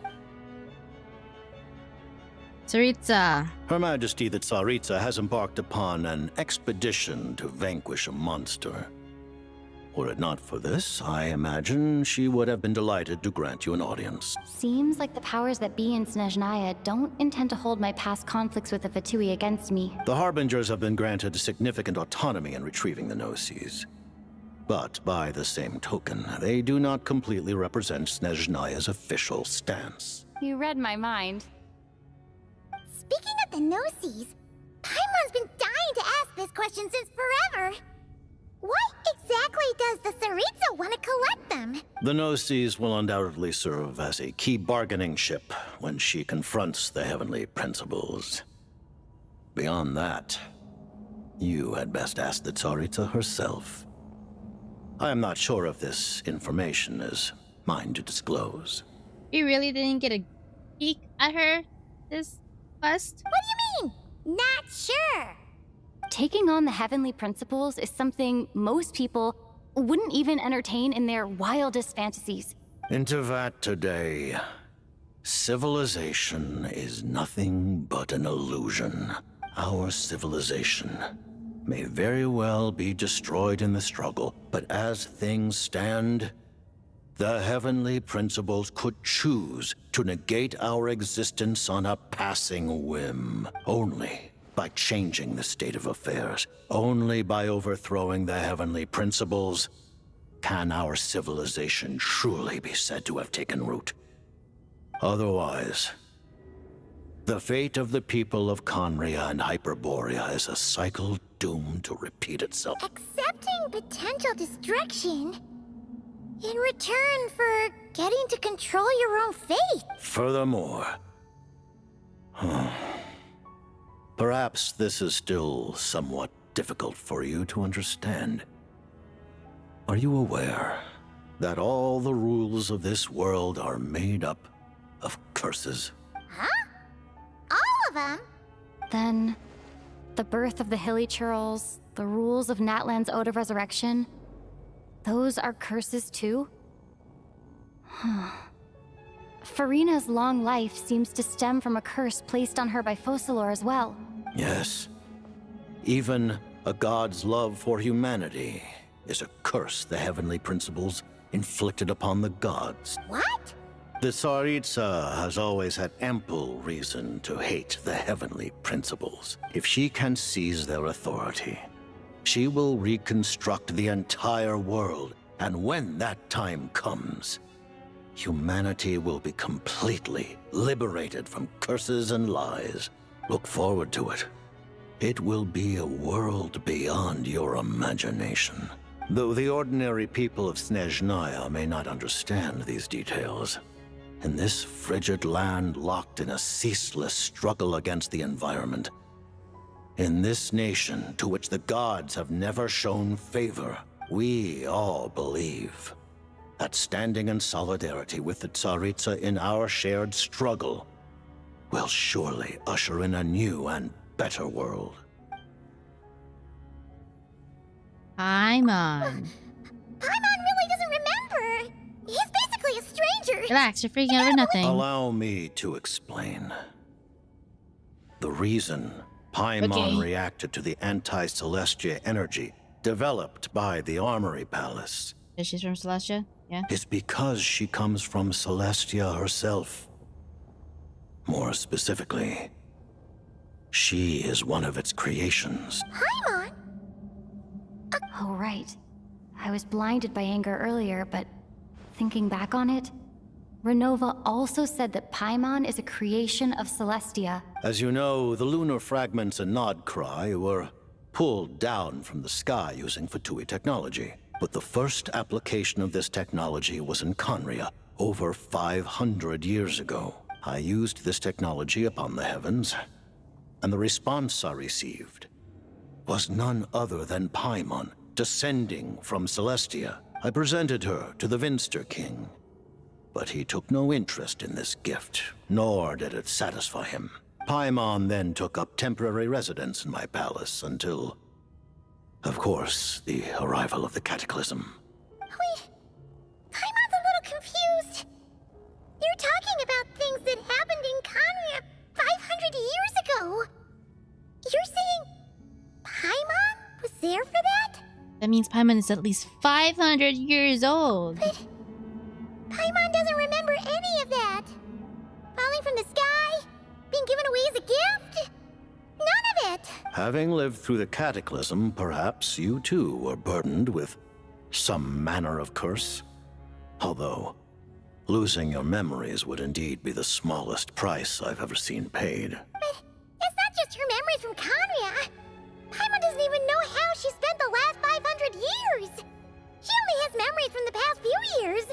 No matter how hard she tries to remember, what was Paimon like back in Conria? Did she know a whole lot because she came from Celestia? Was she super smart? Unfortunately, when you arrived in Conria, your consciousness was like that of a newborn infant. None could say what kind of being you once were in Celestia. During the time you lived in Conria, your personality was no different from how it is now. No wonder the Mr. King wasn't exactly taken by your charm. Ah, man! Paimon's plan to get her memories back and become super smart is ruined before it could even start. You know, even though Paimon lost her memories, she still feels weirdly close to you for some reason. That must mean you took pretty good care of Paimon back then, huh? On the contrary, I completely ignored your existence. I was entirely focused on my struggle against Troptatir the Wise. But now, as I see it, it is as if you are the only sane thing that survived that era of insanity. And thus, are worthy of protection.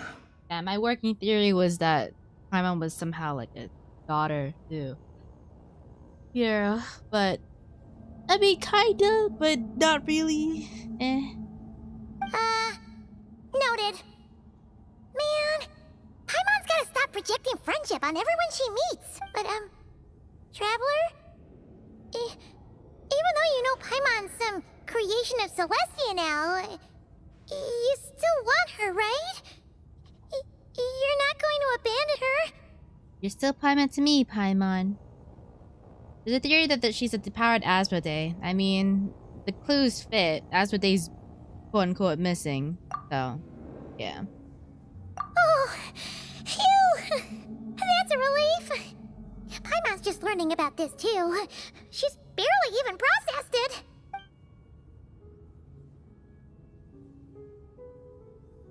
No more questions, I guess. Thank you for telling me so much. I'm a bit surprised, honestly. I didn't expect you to be quite so transparent with me. Given the circumstances, the Fatui need not hide anything from our allies. Oh wow, we're allies. Allies? To advance Project Mistelton, we must first resolve our issue with the Ruler of Death.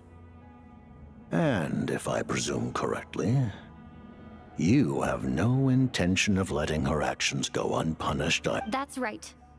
Ever since she said she intends to reclaim Paimon when we next meet, I figured reconciliation was out of the question. Against an opponent of this caliber, deliberating over our allegiances would waste time we do not have. We must join forces unreservedly with whomever we can if we are to stand anything like a fighting chance. You're going to challenge the ruler of death? Just for Paimon? No buts. Thank you. The Tsaritsa will return in triumph in short order, and the Fatui shall hold internal discussions regarding the enemy. Got it. Thanks for your help with Paimon. There was just one other thing. Well, just a request, really. Paimon really wants to see what this Mistelton thingy you're gonna use against the Heavenly Principles looks like. Of course, Paimon knows it's top secret and stuff, but she just had to ask. It's okay. Certainly you may. Oh. While the technology is not yet fully developed, it has nevertheless reached the stage where Celestia's creations are unable to damage it. Oh. Wow. No wonder Paimon felt so out of sorts recently.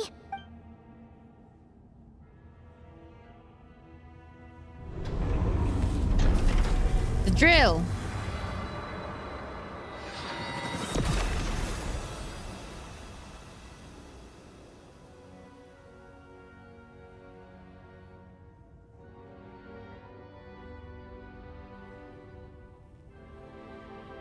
The lance.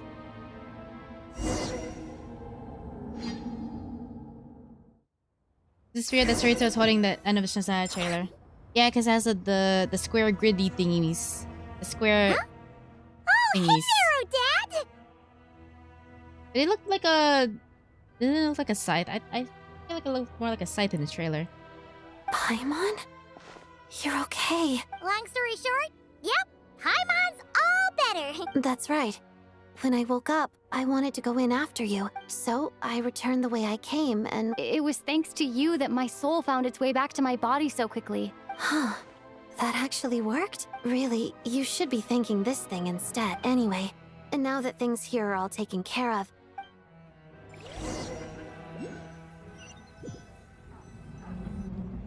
Ah, Director Chuganov, you're back. We just received notice that Project Stuzha has been suspended. This is the preliminary plan. Our calculations indicate that the factory's profits will increase by at least 30%. That won't be necessary. Yeah, shut Leave it the energy down. for those who need it. Start preparing to halt production and lay off the staff. Yeah, I they hearing just you lost right? their jobs. Why? I just suddenly don't want to do this anymore. And so hundreds there of have to people be a just lost reason? their job in one go. Iskra. Dear esteemed members of the Rokot, given the effects of Lelik's radical actions upon our organization's reputation and social stability, a decision has been made to permanently withdraw this codename from use. He did say to compensate the layoff people and make sure they come out. Okay. Well, at least there's that. But they have no stable income for the time being. Hey, all it took was traumatizing a man through the curse of death.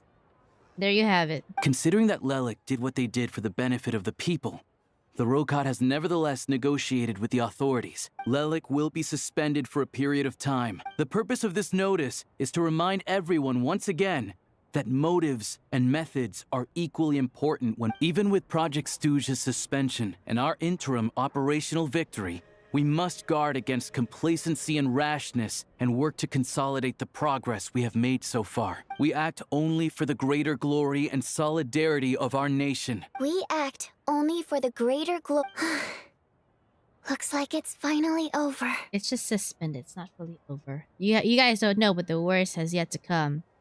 There's a bigger project on the horizon. Stuzha was just a small part of it. You mean for us? Just thinking out, I've never seen the Snezhnaya so lively before. Oh, this is just the calm before the storm. I never once thought I'd come here. Oh, Signora's tomb. But I understand everything now, Rosaline.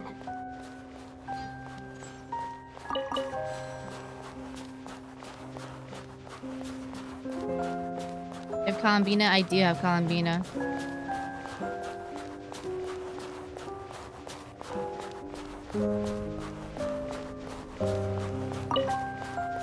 Oh, her butterfly. I've seen Spirit Seeker performed many times, including by your mother. Why do you bring that up all of a sudden? Even though the choreography is always identical. Where frost entombs all sorrows. Oh. Ah. Oh well. So you actually want to talk to me about ballet? I just think it would be a pity if the dance was lost to history. She didn't teach it to you, did she?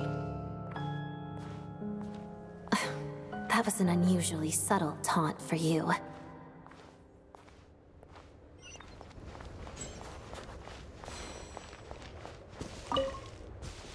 We embraced one another on the snow-swept plains, melting the ruthlessness of time.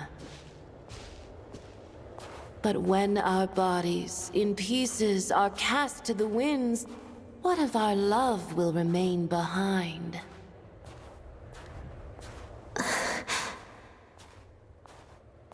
Don't tell me you can't sing. Shush.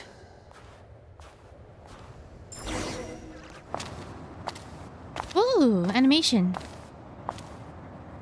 I understand her hatred. The Fatui robbed her of the life she should have had. I never opposed her dancing. Yet still I became an enemy of her ballet. I'll just keep my distance. Many despise me. I'm used to it. You're certainly not one to shy away from confrontation. But children, they need a different approach. I'm hardly the most maternal figure.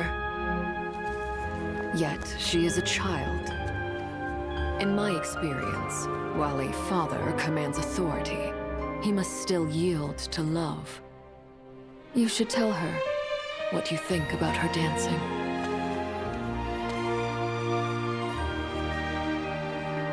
Odette will soon take the stage at the Koralyevsky Theater.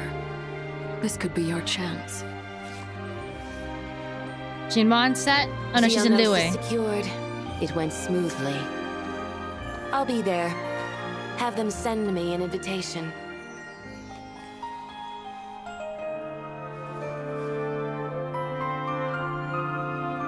Sadly, things didn't work out. Her final words are inside that block of ice. This? Aren't these for monitoring her subordinates? Not yours. This one isn't her witch's flame, but my two worlds' flames. The two worlds' flames can burn away memories. It was my parting gift to Rosaline.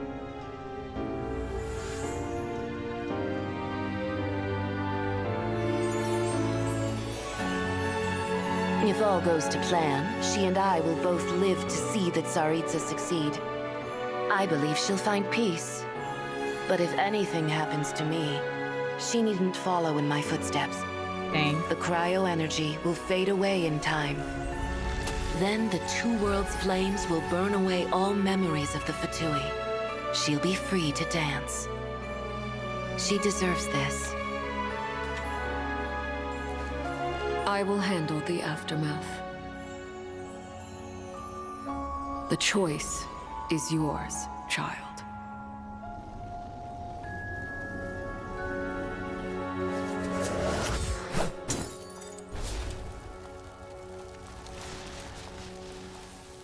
Oh, she just chose to live on.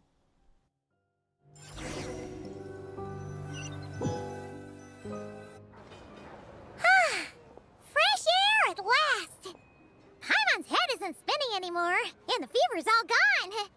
Paimon's finally free to fly again! Oh, it's nice to finally know where Paimon came from, too. It did make Paimon a little nervous at first, but, like, who cares if Paimon's a creation of Celestia? She's probably not anyone that important. And like you said, this doesn't have to change anything between us. You're not gonna just... Hey! Hurry up! You've spent the last few days lying in bed and stuffing your face. I didn't think you'd be able to fly this fast. Says who? Paimon's as agile as ever. They don't call her White Floaty for nothing. Paimon originally wanted to check out the bookstores in Snezhnaya, but she's more in the mood for flying around right now, so Wait! They've got light novels from Yai Publishing House here, too! Huh? And this is Paimon's favorite mystery story from Fontaine! The local Snezhnaya books look pretty interesting, too! I thought you were in the mood for flying around. Paimon can read while she flies! Hey! Look at these two dolls! Which do you like better? Cute. Boyanitsa. Alright! Oh, I thought we were only getting one. There you are. Thanks for visiting. Paimon will grab this, and then... Huh? Huh? Huh? How many layers does this thing have? A whole bunch of people are gathered over by the plaza. Oh, that's his sister. That looks like Tartaglia. I know that voice. Of course. If it isn't Paimon and my old comrade. Yeah. The jester knew I was wrong and fixed Paimon right up. Oh, yeah. About that. That was kind of embarrassing. Who could have known that our director would go looking for you in person? Oh, right. Let me introduce you. This is my little sister, Tonya. Yeah, this one looks more like child. Hello, Tonya. Hello. Firstly, I'm really sorry about my brother. Sounds like he's caused you no end of trouble. Hey now, why'd you have to start with that? Not that it isn't true, of course. NPC Tanya mogging her older brother with a better character model. Right, look at her hair. So she's the real Tonya. She said you two didn't manage to meet up at the theater. She waited ages for me, and when I didn't show, she got a little worried and went outside. Wait, you didn't even tell Tanya I'd be going in your place? I know, right? He didn't bother to say a word to me. I searched up and down the city for him, and he only told me about it when I finally caught him at the gates of Glupov. I've been rushed off my feet lately, so I didn't get the chance to go home. I just figured the Traveler would fill you in when she got there. Well, the snow was bad, and you're never late. So I was really worried about you. How was I supposed to know that you'd stood me up?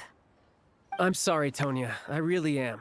I'll make it up to you somehow. Although the mix-up led to a series of misunderstandings, it's probably for the best that the real Tonya didn't get caught up in that mess. A series of misunderstandings is putting it very, very lightly. But yeah, I guess that's good. Besides, it's obvious that Tartaglia isn't usually one to break a promise. He only gave his ticket to me because he had to look into Lelek. It's really my fault for being late. No, it's fine. It just meant I didn't get to see the show in the end. By the way, what did you think? You were one of the first people to see it, you know? I thought he and his siblings were orphans. No, they have a loving mother and father. They're a happy family. Tartaglia is just a little fucked up because he fell into a hole that led into the abyss. But yeah, they have a loving, caring family. I would say... the best is yet to come. Huh? What kind of review is that? Hey, look!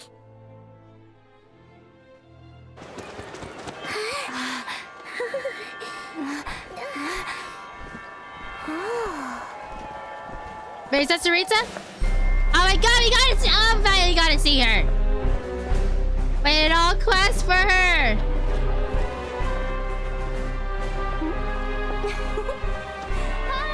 This was like the first scene in the trailer and then basically the last scene of the quest.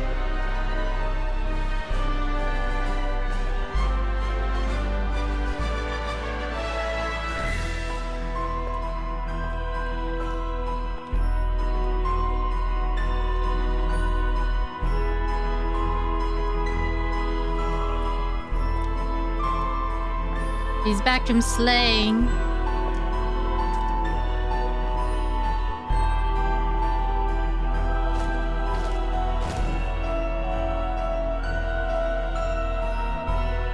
Oh, I really like her hair.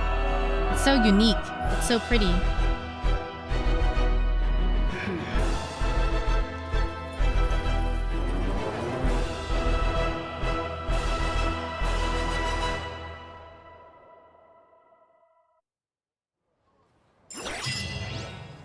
Wraith's Nocturne. Oh my god, they use that scene in like the very first minute or very first seconds of the trailer, but it shows up at the very end. 9 hours in. We didn't even get to hear her voice. I mean, maybe it's in the trailer, but damn. That's crazy. I mean, I guess now we know the big... Not the big villain, but you know, the main antagonistic force is gonna be the ruler of death, Renova. So that's gonna be... Yeah. We were a little yeah, a little I guess. It would be nice to see more of her, I guess, but I guess we're saving it for next time. So we have a lot of plot points set up. We have a lot of setup. We've power scaled Renova. It's like we see the extent of the ruler of death's powers, but there's limits.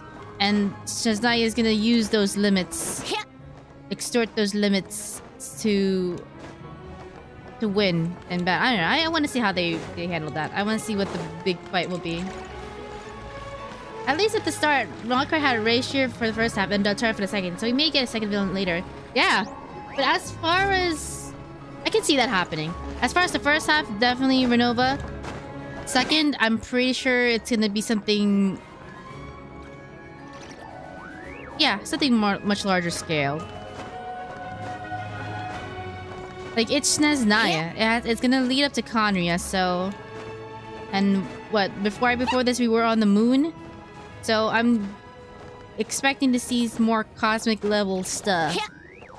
You know, outer world stuff. So they are utilizing interstellar type of powers to combat the heavenly principle, so...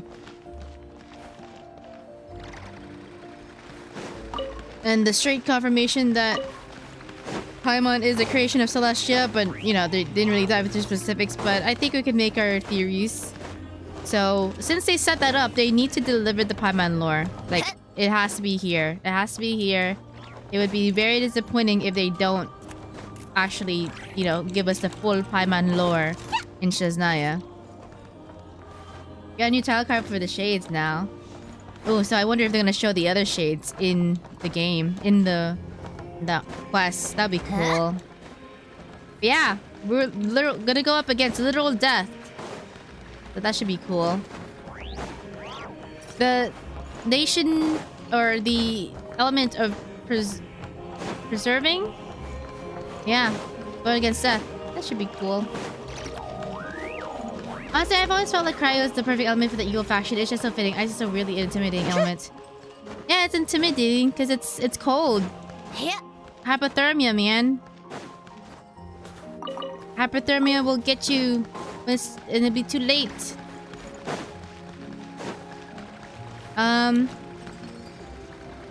Yeah, it was quite long. I'm not gonna lie. I mean, yeah, it's quite long, but I mean, that's neither. I don't. At this point, I don't really think that's too bad. Like, oh, these quests aren't meant to be played in one sitting. I just choose to because I don't want to avoid my entire social media for spoilers. Dialogue float is still a thing. It's like, I guess it's like they say things in one way and then say it summarize again in case, you know, in order to like clarify things so that everybody who plays it like completely understands what's going on, I guess. Is like, I don't know, that scene with the murder mystery or the mystery, it completely recapping everything that happened. Like, bro, I was listening and we don't need to go over it again. Whatever, it's just a thing. But as far as chapter first acts go, I think it was pretty solid. Yeah, the setups are gonna be interesting. The direction of where the story goes is gonna be very interesting. But you know, it has the standard setting the stage part, you know, of the nation. Oh my god, wait, the shooting aspect was pretty fun. I hope we actually get to have more, as it felt like it was a pretty big part of the reveals that shooting, third-person shooter is part of it. And the mechanic is pretty solid. It's pretty solid, at least for keyboard and mouse. So, I mean, we had it for the tutorial section, but that was it. So I really hope we have more of that, because I really liked it. And then I guess we're gonna need more. Maybe the second villain half would be about the entity that the goggles are from, you know? Because that's the very first thing that we see. And it's not like a world quest thing that we encounter in. It's literally part of the main quest. So first, maybe that's how that's gonna go. Yeah, maybe that's the cosmic level entity that we're gonna go against after the Shade of Death, after death. Yeah. Fire is the standard villain element. Everything's changed when the Fire Nation attacked and all that. Yeah, fire. I mean, we did see some fire. You know, return of Senora in the narrative. Senora was haunting Odette's narrative. But yeah, pretty solid. Because looking forward to how this nation will be set up.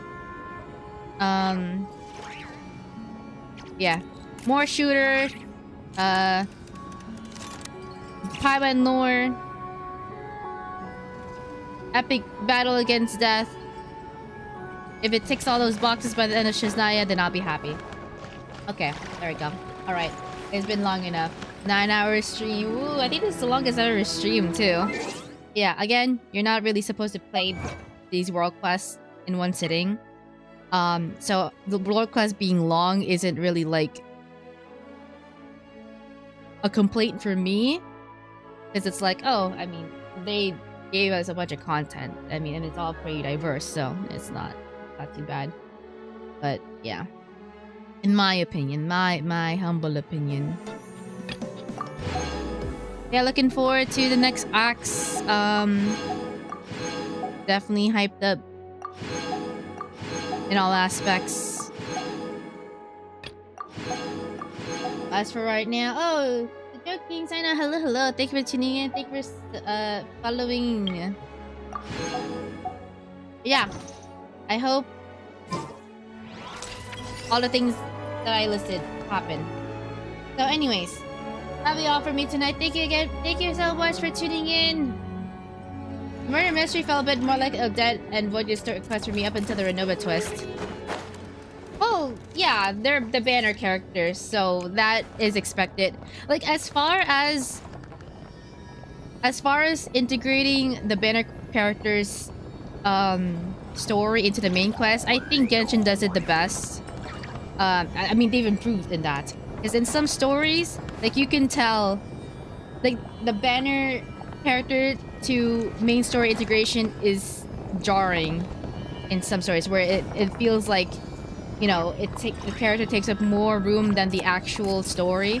But at least with this one, the story was actually progressing on top of, like, you know, learning more about the characters. I mean, yeah, I felt disconnected from the Archon class until the Renova twist. I think it connected well with setting up the stage of Snezhnaya. I mean, Odette's story ties up what was going on. It ties up the loose ends with Senora, but both of their stories about the Project Stuja, how the citizens are being affected. I mean, it's telling the story of, like, what's going on in the nation. Like, yeah, these people are suffering because the government is using up all the resources for this grand plan, but they don't know what this grand plan is. But I guess they trust them enough to the point of just dealing with it, even though they are suffering a bit, but not fully suffering, because the vtuber is still trying to take care of them and I guess doing the bare minimum, and, you know, and feeding them and giving them the resources that they need to survive. But it's, like, you know, not complete black and white, because there's, you know, there's also resistance, and then there's also a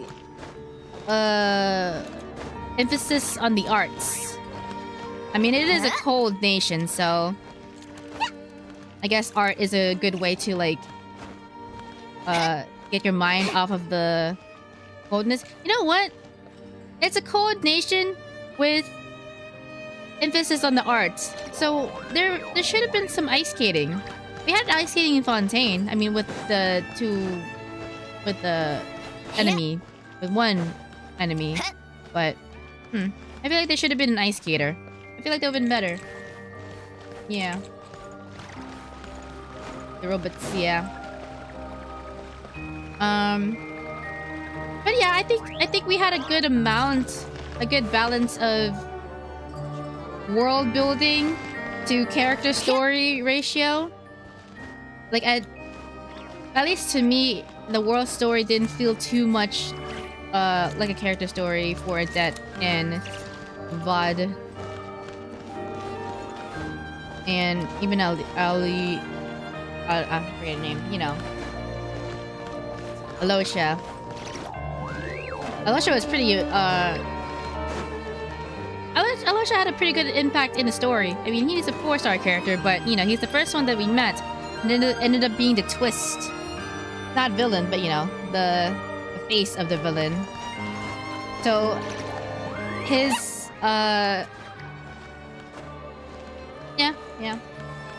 Yeah. Okay, anyways. Yeah, I hope they do more shooter stages. I need to do more shooter stages. That's really fun. Yeah, thank you again for tuning in. I'm gonna continue playing the entire Society class, whenever they come out.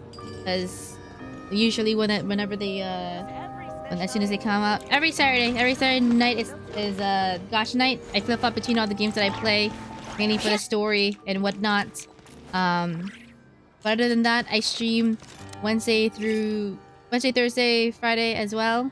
Fridays I currently am playing through Hollow Knight Silksong. And then Thursdays playing grinding up Shinova, and then Wednesdays I do whatever. Oh, but later today, technically, or Sunday night, I do have another stream. I posted it on my thing, but yeah, first collab stream, so check it out if you want to watch me play Shift at midnight. Yeah. Blah, words and such. All of this will be uploaded, or all the VODs will be available on YouTube. Link down below if you're on Twitch. If you're on YouTube, check out the live VODs. Also, playlists, because I made a new playlist for Snezhnaya. I made the entire Not Cry series into a playlist, so yeah, that's all up, that's all in the YouTubes. So doing the same thing as Snezhnaya. So yeah. Yeah. Words and stuff. If it's night time for you, go to sleep. Go to sleep right now.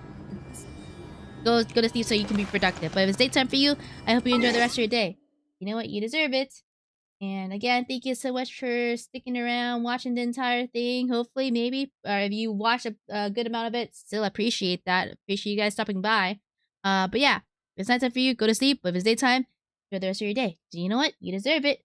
And I'll see you on next one. Bye bye.